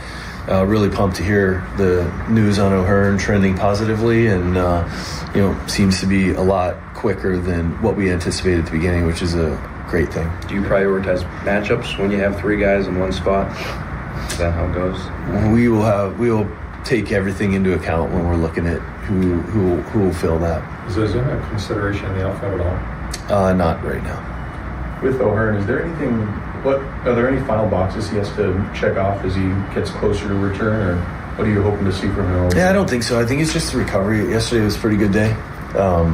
See how he comes out of it from yesterday to today in the recovery aspect of it, but really pleased with how he's been trending. Will he need games elsewhere before? Do we know yet? I'm not sure yet, but I don't think he's going to need to go on a rehab assignment. All right, so there you have it. No rehab for Ryan O'Hearn. Also, Marcell Ozuna, could he pitch in here, pick up a glove, put it on his hand? It doesn't sound like that's at all a possibility. So it's going to be a fluid situation. O'Hearn, Griffin, assuming that he's not able to take the field tomorrow, when we anticipate O'Hearn coming off the injured list, and then Marcell Ozuna. And you could potentially see the Ozuna role here being reduced, because just by merit alone. Maybe you play him occasionally against a left-hander, but if Griffin is unavailable to play the field, Griffin, as he has the last two games, is going to get the nod over Ozuna. Right-hander going tomorrow. Then you've got an off day in Houston on Monday, so there's still some time for this to sort out. It usually does fix itself, but Marcell Ozuna, a rather expensive ornament in that third base dugout, at least for the time being. So 30-28 Pittsburgh, 27-31 Minnesota. Inviting you to stay tuned. Coming back, let's dive into this pitching matchup. Don Kelly also sharing about Jared Jones, how they're going to configure the rotation moving forward, and where Jones will be placed strategically in between Paul Skeens and Mitch Keller. Why? That answer when we return on the North Shore Tavern Leadoff Show. Plus, we've got the starting lineups in advance of this Bailey Ober-Mitch Keller matchup as the Bucks go for a series win and their 31st victory of the year. Twins try to avoid a 4-game losing streak. From the ballpark, I'm Dan Zangrelli, coming back in a moment on Sports Radio 93.7 The Fan. Hi, I'm Neil Walker. One of my favorite places to go on the North Shore is the North Shore Tavern. If you love the Pittsburgh Pirates, then you'll love the North Shore Tavern. My home and Pittsburgh's home for Steak on the Stone. Just a stone's throw away from PNC Park on the North Shore. I'm Bob Burke, founder and chairman of Burke America Parts Group, a family of brands that includes RepairClinic.com, an appliance and HVAC parts solution company that's grown into an international brand. Before AmericanEagle.com, we partially launched a new technology platform developed by another firm. American Eagle helped take our technology to a whole new level with digital marketing, software development, and business insights into our key markets, appliances, HVAC, and outdoor power equipment, and did so both on time and on budget. AmericanEagle.com has the resources, experience, and talent needed to produce solutions. Our new technology platform, developed by AmericanEagle.com, has produced tremendous results with higher traffic, conversion, engagement, and online revenue. If you have any home repairs you need to take care of, check us out at RepairClinic.com. If you need a world-class website or technology project, then I would highly recommend AmericanEagle.com. Call AmericanEagle.com at 773-NETWORK. That's AmericanEagle.com, 773-NETWORK. Did you know Hep C has a cure? Central Outreach is the #1 center for curing Hep C in the U.S. You do not need insurance to get cured. Walk in any Central Outreach Wellness Center or visit HepCMyWay.com to get cured from home. Call us at 866-WE-CURE-HEP-C. That's 866-WE-CURE-HEP-C. Just reach out to Central Outreach.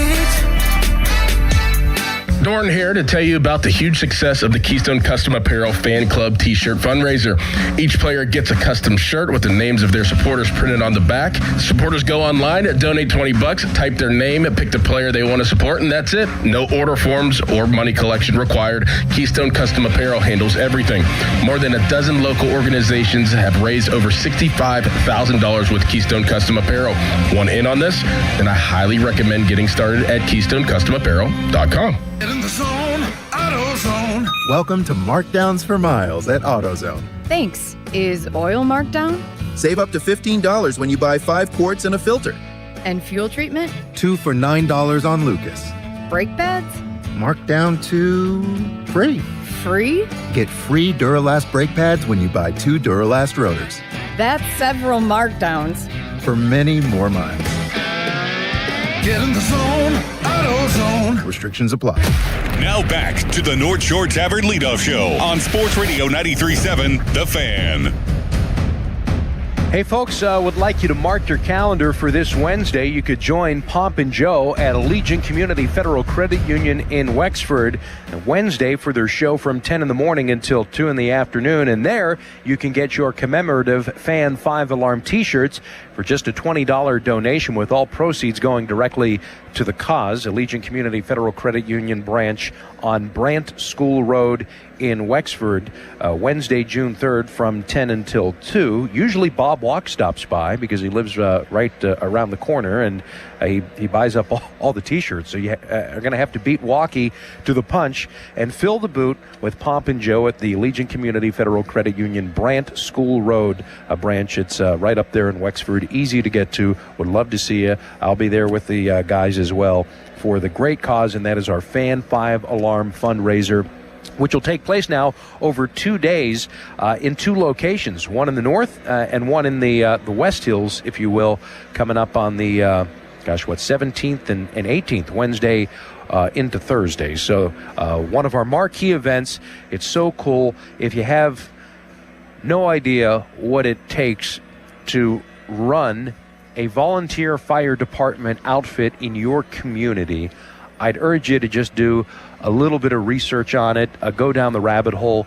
There has been almost, maybe even more now at this point, 90% attrition in the participation in attendance as some of the old school veteran volunteer fire department firefighters age out, frankly. And we're not backfilling appropriately, and then we get into the ridiculous costs of the gear. We get into just the mind-numbing cost to put one truck on the road. We've seen, unfortunately, because of a variety of these factors sort of converging and intersecting with one another, consolidation of volunteer fire departments, and I think it's fairly common sense here when you start having to consolidate and you don't have your fire departments around the bend or the corner or in each community in which they serve. Response times become all the more problematic, and they increase. And when we're talking about seconds and minutes being the difference between life, death, destruction, salvaging property, it's a really noble cause, and it's one of the great things that we do here at 93.7 The Fan. We do many, but it's hard to think of, well, this cause being more noble and important. The Fan 5-Alarm Fundraiser coming up in June, and we've got to fill the boot. We've got the limited edition T-shirts online at KeystoneCustomApparel.com, and you can get them directly just by popping in to see Pop and Joe at Allegiant Community Federal Credit Union, the Branch School Road branch, coming up Wednesday afternoon. All right, there we go. Now let's go ahead and move on and get into the pitching matchup today, brought to you by Joe Ball GMC. Who's got the ball? At Joe Ball, you can have it all, and it's Mitch Keller, who I think is having the best year of his career. That's saying something, because Mitch has been rock solid for the Pirates for a few years now. And why do I think that? 5-2, 364, not necessarily un-Mitch Keller-like. It's very much what he has done, especially as we look back at, where he would be at the end of May and in the last handful of years. What jumps off the page at me for Keller is not the number of quality starts so far this year, which, by the way, is up to 7. This will be start number 12 this year. It's not the fact that, he'll really own some opponents here. 2-0 with a 150 lifetime against the Minnesota Twins in 3 starts. He hasn't given up a homer, by the way, to a Minnesota Twins batter in his career, as everybody collectively knocks on wood. It's how particularly dominant he has been, not only to one-handedness, one side, and that's right-handed hitters, which he's absolutely owned. Because Keller, despite being so solid and keeping games manageable in the quality start number, you could almost rubber stamp him here for 6 innings, 2 runs, maybe 3. And that's your typical Mitch Keller type of outing. But they're getting better. Opponents are hitting just .214 this year against Mitch Keller in 2026. He's always been about a hit per inning, slightly more than innings pitched. So his career, 964 hits allowed in 942 innings for Keller. Opponents hit .263 over the course of his career against Keller. But as I just told you, the .214 batting average this year is far below what his career norm is, and the walks and hits per innings pitched, the whip, is at 136 over the course of his career. This year, it's at 107. So 64 and a third innings worked, only 50 hits allowed, .214 batting average against. That's far below and far better than what he's averaged over the course of his career. So he has made some significant strides, and it's worth diving into and asking some questions. Okay, what's different here for Mitch Keller? Right-handed hitters hitting just a .148 against Keller in 2026, an OPS of .401. Last start against the Toronto Blue Jays, he allowed his first extra base hit to a right-handed hitter. So that's really something for Keller. So he's taking the next step here in his age 30 season, and going from just solid to flirting with and getting into at times the dominant zone, which is obviously welcome news when you put him in between Ashcraft and Skeens. and he's certainly going to be on the back end of Jared Jones. So that's right. Jared Jones is going to be a mainstay between Paul Skeens and Mitch Keller if the Pirates can help it as they map out the rotation. And there's a reason why, and Don Kelly explained when he was asked the question. So it's going to go Skeens, Jones, and Keller. At least those three I don't think are going to be moved anytime soon. And here's the rationale. When you look at Jonesy, he's not going to be, unleashed where we can just let him roll for 7 innings and 100 pitches. He's going to be it's going to be managed as we go, and to have him in between Paul and Mitch, just made a lot of sense to us as far as managing innings, having 2 innings eaters on either side of them that, we could have some flexibility in that spot to deploy, Dotel last night like we did, and have him pitch multiple innings, and knowing that Dotel's going to be down for, 3 days now until we can get him back. So trying to manage it in a way that gives us flexibility in the pen to deploy guys in a way that will help us win, and also to put Jonesy in between 2 guys that can throw a lot of innings. All right, so that's interesting, very smart, prudent by the Pirates to go about it that way.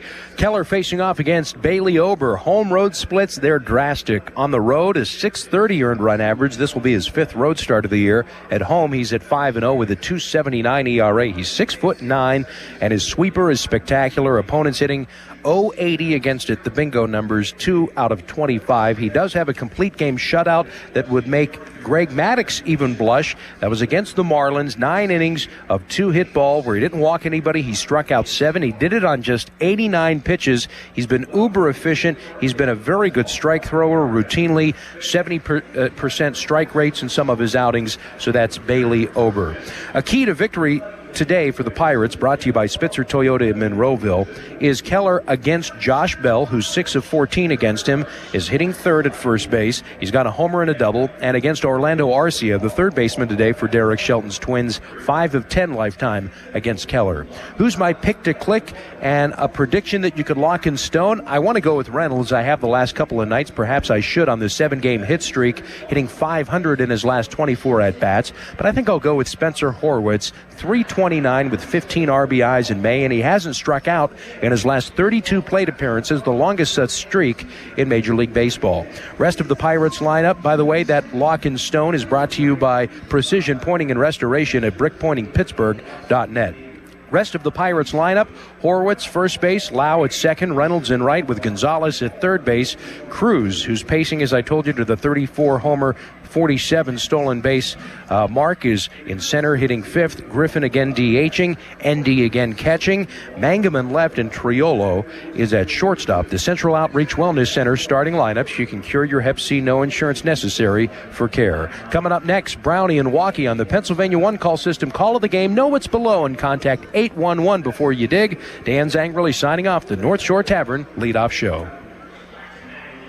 Zero Res Commercial Cleaning is helping businesses stay cleaner longer. Their residue-free processes uses no soaps or detergents, so your carpets, tile, and upholstery don't just look clean, they stay clean longer. That's why offices, apartments, medical facilities, and retail spaces trust Zero Res to help maintain their spaces, not just clean them. Check out this limited time offer. Get 15% off carpet, tile, and grout, or upholstery cleaning. And when you bundle air duct cleaning, receive 20% off your entire commercial service. Visit zerores.com/commercial. Mention 93.7 The Fan. Commercial services only. Not valid with other offers. Sports Radio 93.7 The Fan gets your day started with the latest in Pittsburgh sports with the Fan Morning Show with Doran Dickerson and Adam Crowley. Weekdays 5:40 to 10. Presented by Guardian Protection on Sports Radio 93.7 The Fan. This broadcast is presented by Bet365, where winning is everything. Download the Bet365 app and lock in your picks before the game begins. Must be 21 plus. Gambling problem? Call 1-800-GAMBLER. Available in select states only.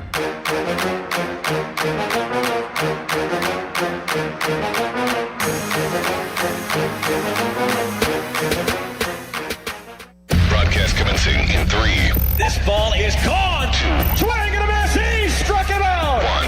Grand slam for Brian Reynolds. Your Pirates are on the air. Base game of the Pirates Pirates Radio Network is brought to you by Highmark Health. Highmark is proud to sponsor Pirates everywhere, from home base to home away from home, because Highmark Blue Cross Blue Shield. Pittsburgh Brewing Company. Pittsburgh Brewing, makers of Iron City and Icy Light. Giant Eagle, official supermarket of the Pittsburgh Pirates. PNC, brilliantly boring since 1865. The Pennsylvania Lottery. Players must be 18 or older. Please play responsibly. Number 1 Cochrane, Club 1 Rewards. Join for free today and earn points and save on every service visit. Operating Engineers Local 66. Partner with Operating Engineers Local 66. Join us at IUOE66.org. Allegheny Health Network, official medical provider of the Pittsburgh Pirates. Caring for you through every win, every loss, and every moment in between. Sheets, the official convenience store of the Pittsburgh Pirates. Why the Sheets not? Get a snack after the game. And by Koppers, protecting what matters, preserving the future.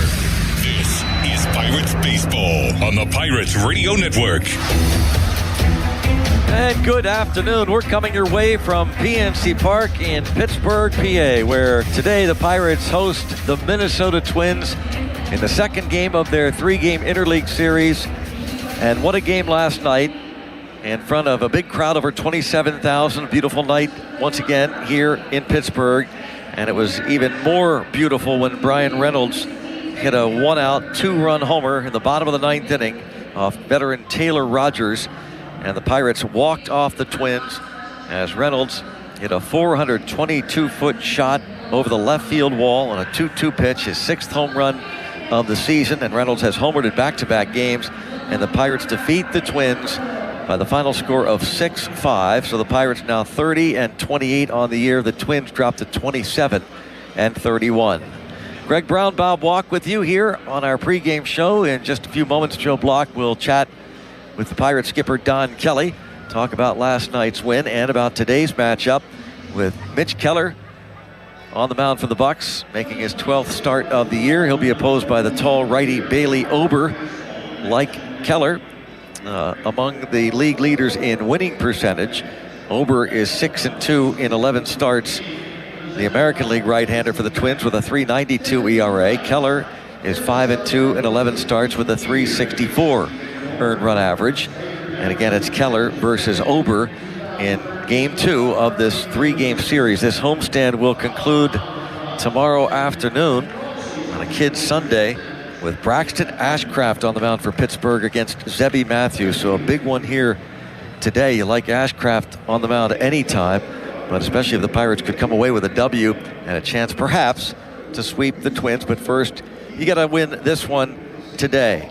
With the victory, we've said the Pirates are 30-28 on the year and currently 6 back in the National League Central Division. The Pirates and the Reds are both 6 back.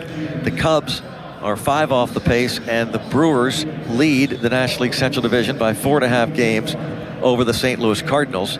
Meanwhile, the Twins at 27-31, continuing this long road trip, started with a series in Fenway against the Red Sox, and then a 4-game series against the White Sox in Chicago. They dropped 3 of those 4.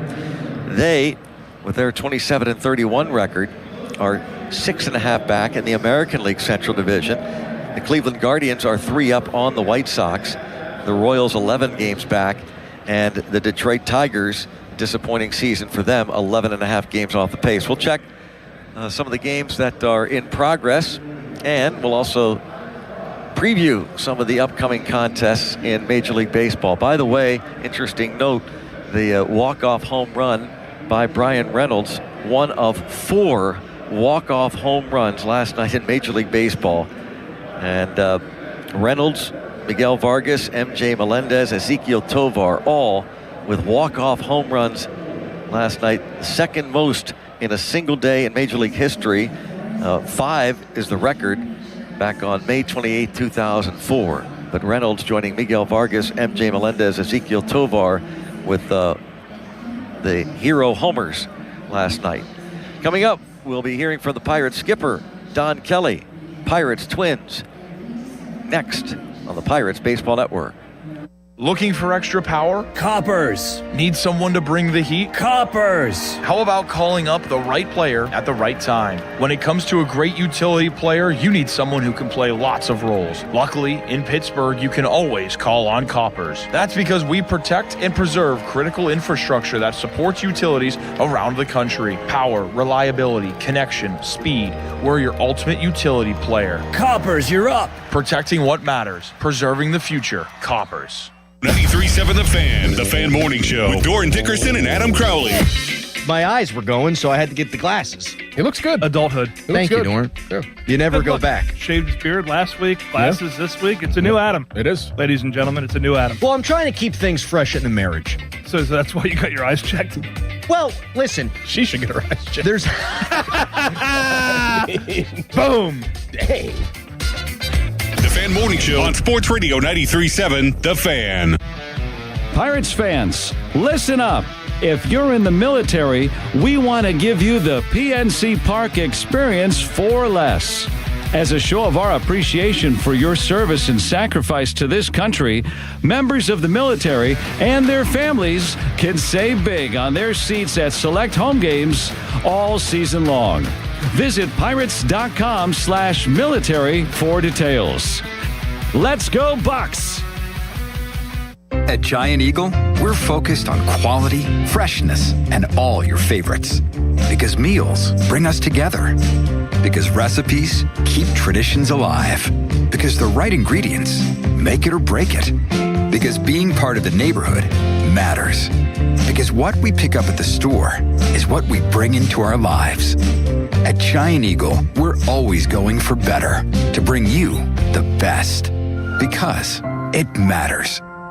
Welcome back to Pirates Pregame. The Pirates taking on the Minnesota Twins this afternoon at PNC Park, and Joe Block along with the Pirates manager, Donnie Kelly. And Brian Reynolds with the game-winning home run last night. I don't know if I've ever seen him that happy on a baseball field before. What was that moment like for you? It was awesome when he hit it. It was a no-doubter right off the bat. You sit there and, he's had great at-bats for us throughout his career, especially recently here in May. He's been walking a lot and recently driving the baseball to the gaps and has home run righty and lefty, and it's really cool to see him rolling like he is right now.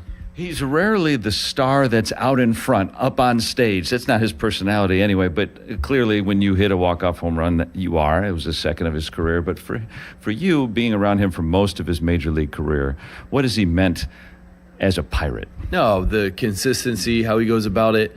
I think we maybe talked about when he got his 1,000th hit in Arizona.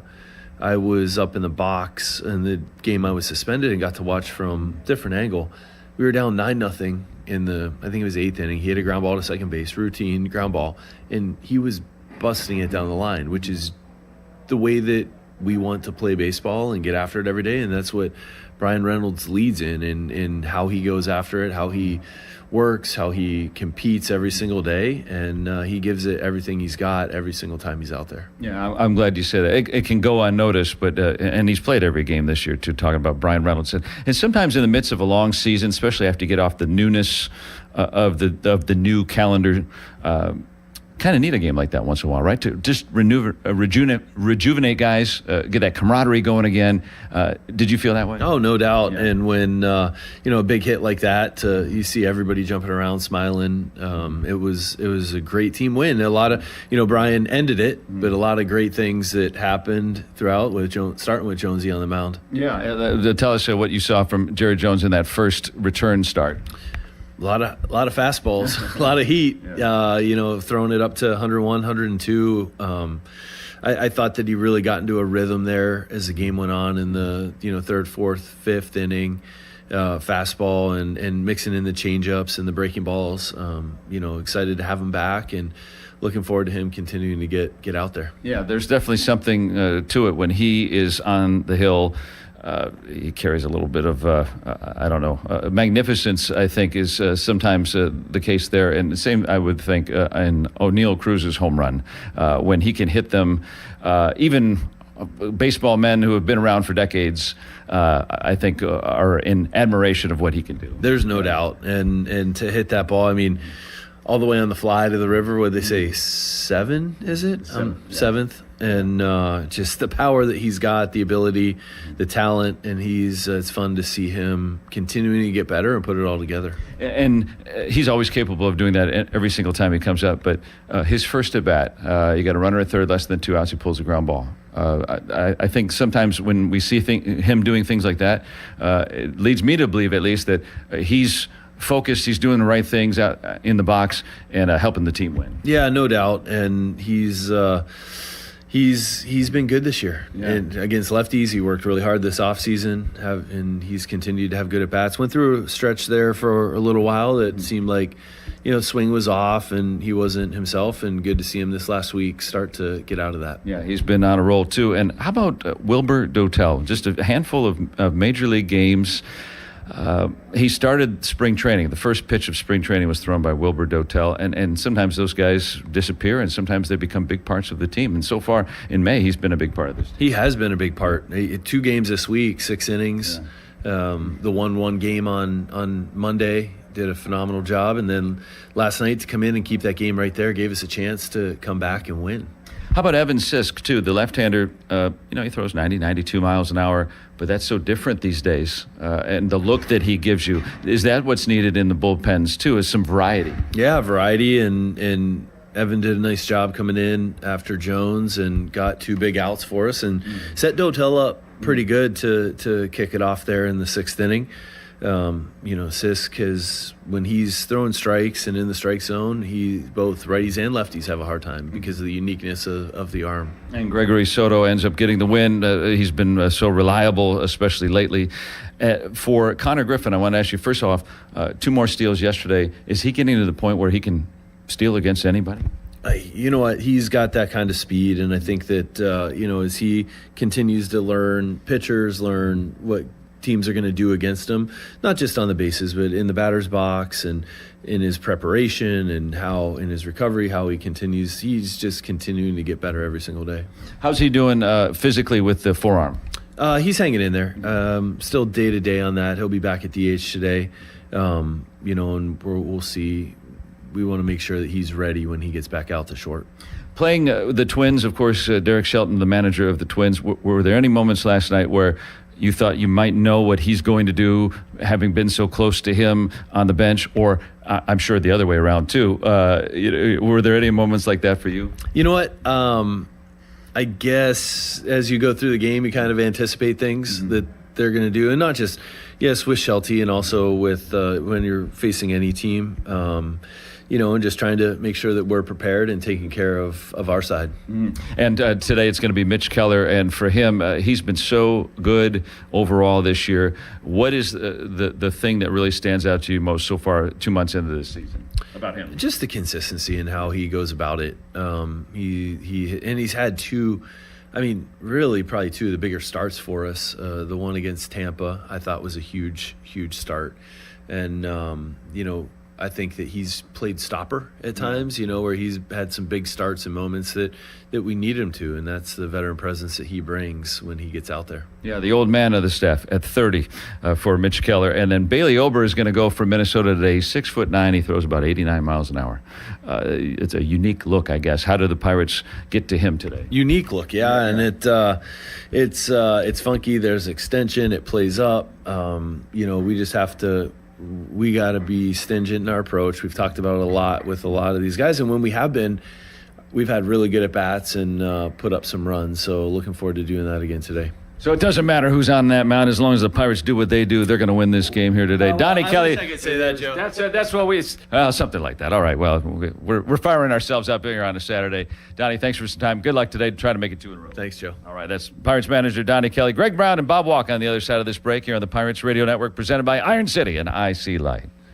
At AHN, we see you juggling 100 things at once. That's why we made it easier to book with the doctors you need. With AHN online scheduling, you can book with your primary care provider or get time with a specialist. Visit ahn.org/schedule, answer a couple of simple questions, and search for providers, locations, and times that work best for you. Easy online scheduling. Because at AHN, we see you. Aloha, Pittsburgh. Your summer escape starts at PNC Park. The Pittsburgh Pirates kick off Bucko Luau Weekend, presented by Levin Furniture and Mattress, on Friday, June 12th. The Pirates take on the Miami Marlins at 6:40 p.m., but be sure to arrive early for a pregame Miller Lite happy hour. Plus, the first 20,000 fans will take home a Pirates Tiki mug to enjoy their favorite beverage. Get your tickets at pirates.com/Bucko Luau. And we're back at PNC Park getting ready for late afternoon baseball, Bucks and Twins. And we'll take a look at other action in Major League Baseball. There's one game underway, and that's the Detroit Tigers and the Chicago White Sox in Chicago. Pale Hose scored 2 in the bottom of the first inning. The Tigers get a run in the third to cut it to 2-1. Wenceel Perez hit his 5th home run of the year for the Chicago Whites, or the Detroit Tigers, to get it to within 1. The White Sox have won 3 in a row. Tigers have dropped 2 straight, and boy, what a blow the White Sox get today. Munetaka Murakami left last night's game with a strained right hamstring. He's going on the IL for 6 to 8 weeks. 20 homers, tied for the American League lead. Murakami out for quite a while. Braves and Reds in Cincinnati tonight. Martin Perez, the former Pirate, goes against Brady Singer. The Cubs and Cardinals meet in St. Louis. Ben Brown opposes Kyle Leahy. The Brewers and Astros meet down in Houston. The Brewers came back and won again. 10 innings, 5-4 was the final in last night's game. They are now 34-20, and they've won 4 in a row. Brewers now a third of the way through the season. They're on pace to win 102 games, and again, they lead the National League Central Division by 4.5 over the Cardinals. Cubs 5 back. The Reds and the Pirates 6 back. Royals have lost 4 in a row. They're in Arlington, Texas, playing the second game of their series. Rangers won last night 9-1. They'll play this afternoon. Royals have lost 18 of 25 road games this year. The Blue Jays have won 4 in a row. Take on the Orioles, Camden Yards, third of their 4-game series. Red Sox and Guardians play in Cleveland. Guardians won last night 4-3. Red Sox have lost 6 of their last 7. Angels and Rays play at the Trop, second game of their series. Rays won 8-5 last night, and they have a 20-5 record at home this year. The Marlins and Mets play at Citi Field in New York. Mets won 9-7 last night in 10 innings. Giants and Rockies play at Coors Field in Denver. Giants have lost 4 in a row for the 5th time this season. Yankees and Athletics play out west. The Yankees won 8-2 last night, and they've won 5 straight games and outscoring their opponents 36-6 in that stretch. Meanwhile, the D-backs and Mariners meet in Seattle, with the walk-off double by Randy Arozarena in extra innings last night. Phillies and Dodgers meet in Los Angeles. Jesus Luzardo against Roki Sasaki. The Dodgers winning last night 4-2. And this afternoon, it is Mitch Keller on the mound for the Pirates, making his 12th start of the year, and he'll oppose the 6'9" right-hander Bailey Ober after that dramatic win last night for the Pirates in walk-off fashion, thanks to the home run by Brian Reynolds in the bottom of the 9th. That's our pregame. Coming up, we'll have the lineups, and very shortly the first pitch, game 2 of the 3-game series. Pirates and Twins from PNC Park here on the Pirates Baseball Network. Sports Radio 93.7 The Fan, the PM team. He won the first Royal Rumble. He's in the WWE Hall of Fame. He's one of the great wrestlers of all time. Hacksaw Jim Duggan. Can I get one more USA chant on the way out? Well, we got to do a hole, brother. That's what we're going to do. Yeah. And if you guys are going to hole like you mean it. So 1, 2, 3, ho! Say Hacksaw. That's some good hoeing. The PM team at 2 p.m. live and local. As the official bank of the Pittsburgh Pirates, PNC knows that everyone gets excited about different parts of baseball. Some fans love home runs. PNC likes a well-executed sacrifice bunt. Others love sliding catches. PNC prefers pop-ups caught with 2 hands. But everyone loves getting discounts on tickets and merchandise with the Pittsburgh Pirates PNC Bank Visa debit card. Learn more at pnc.com/Pirates card. PNC Bank, brilliantly boring since 1865. PNC Bank, National Association, member FDIC. Visa is a registered trademark of Visa International Service Association and used under license. Your Buccos are bringing island vibes to PNC Park June 12th through the 14th when they take on the Miami Marlins on Bucco Luau Weekend, presented by Levin Furniture and Mattress. Catch fire dancers, enjoy live steel drum music, and score luau-themed giveaways, including a tiki mug, the Hawaiian shirt, and a kids' retro lunchbox for the young Buccos. Grab your tickets now at pirates.com, and let's go Bucks! Get Pittsburgh clean at Clean Express Auto Wash. Enjoy a fast, easy, and clean experience by becoming a WashMart Unlimited member, where you can wash at any of our 130 locations for one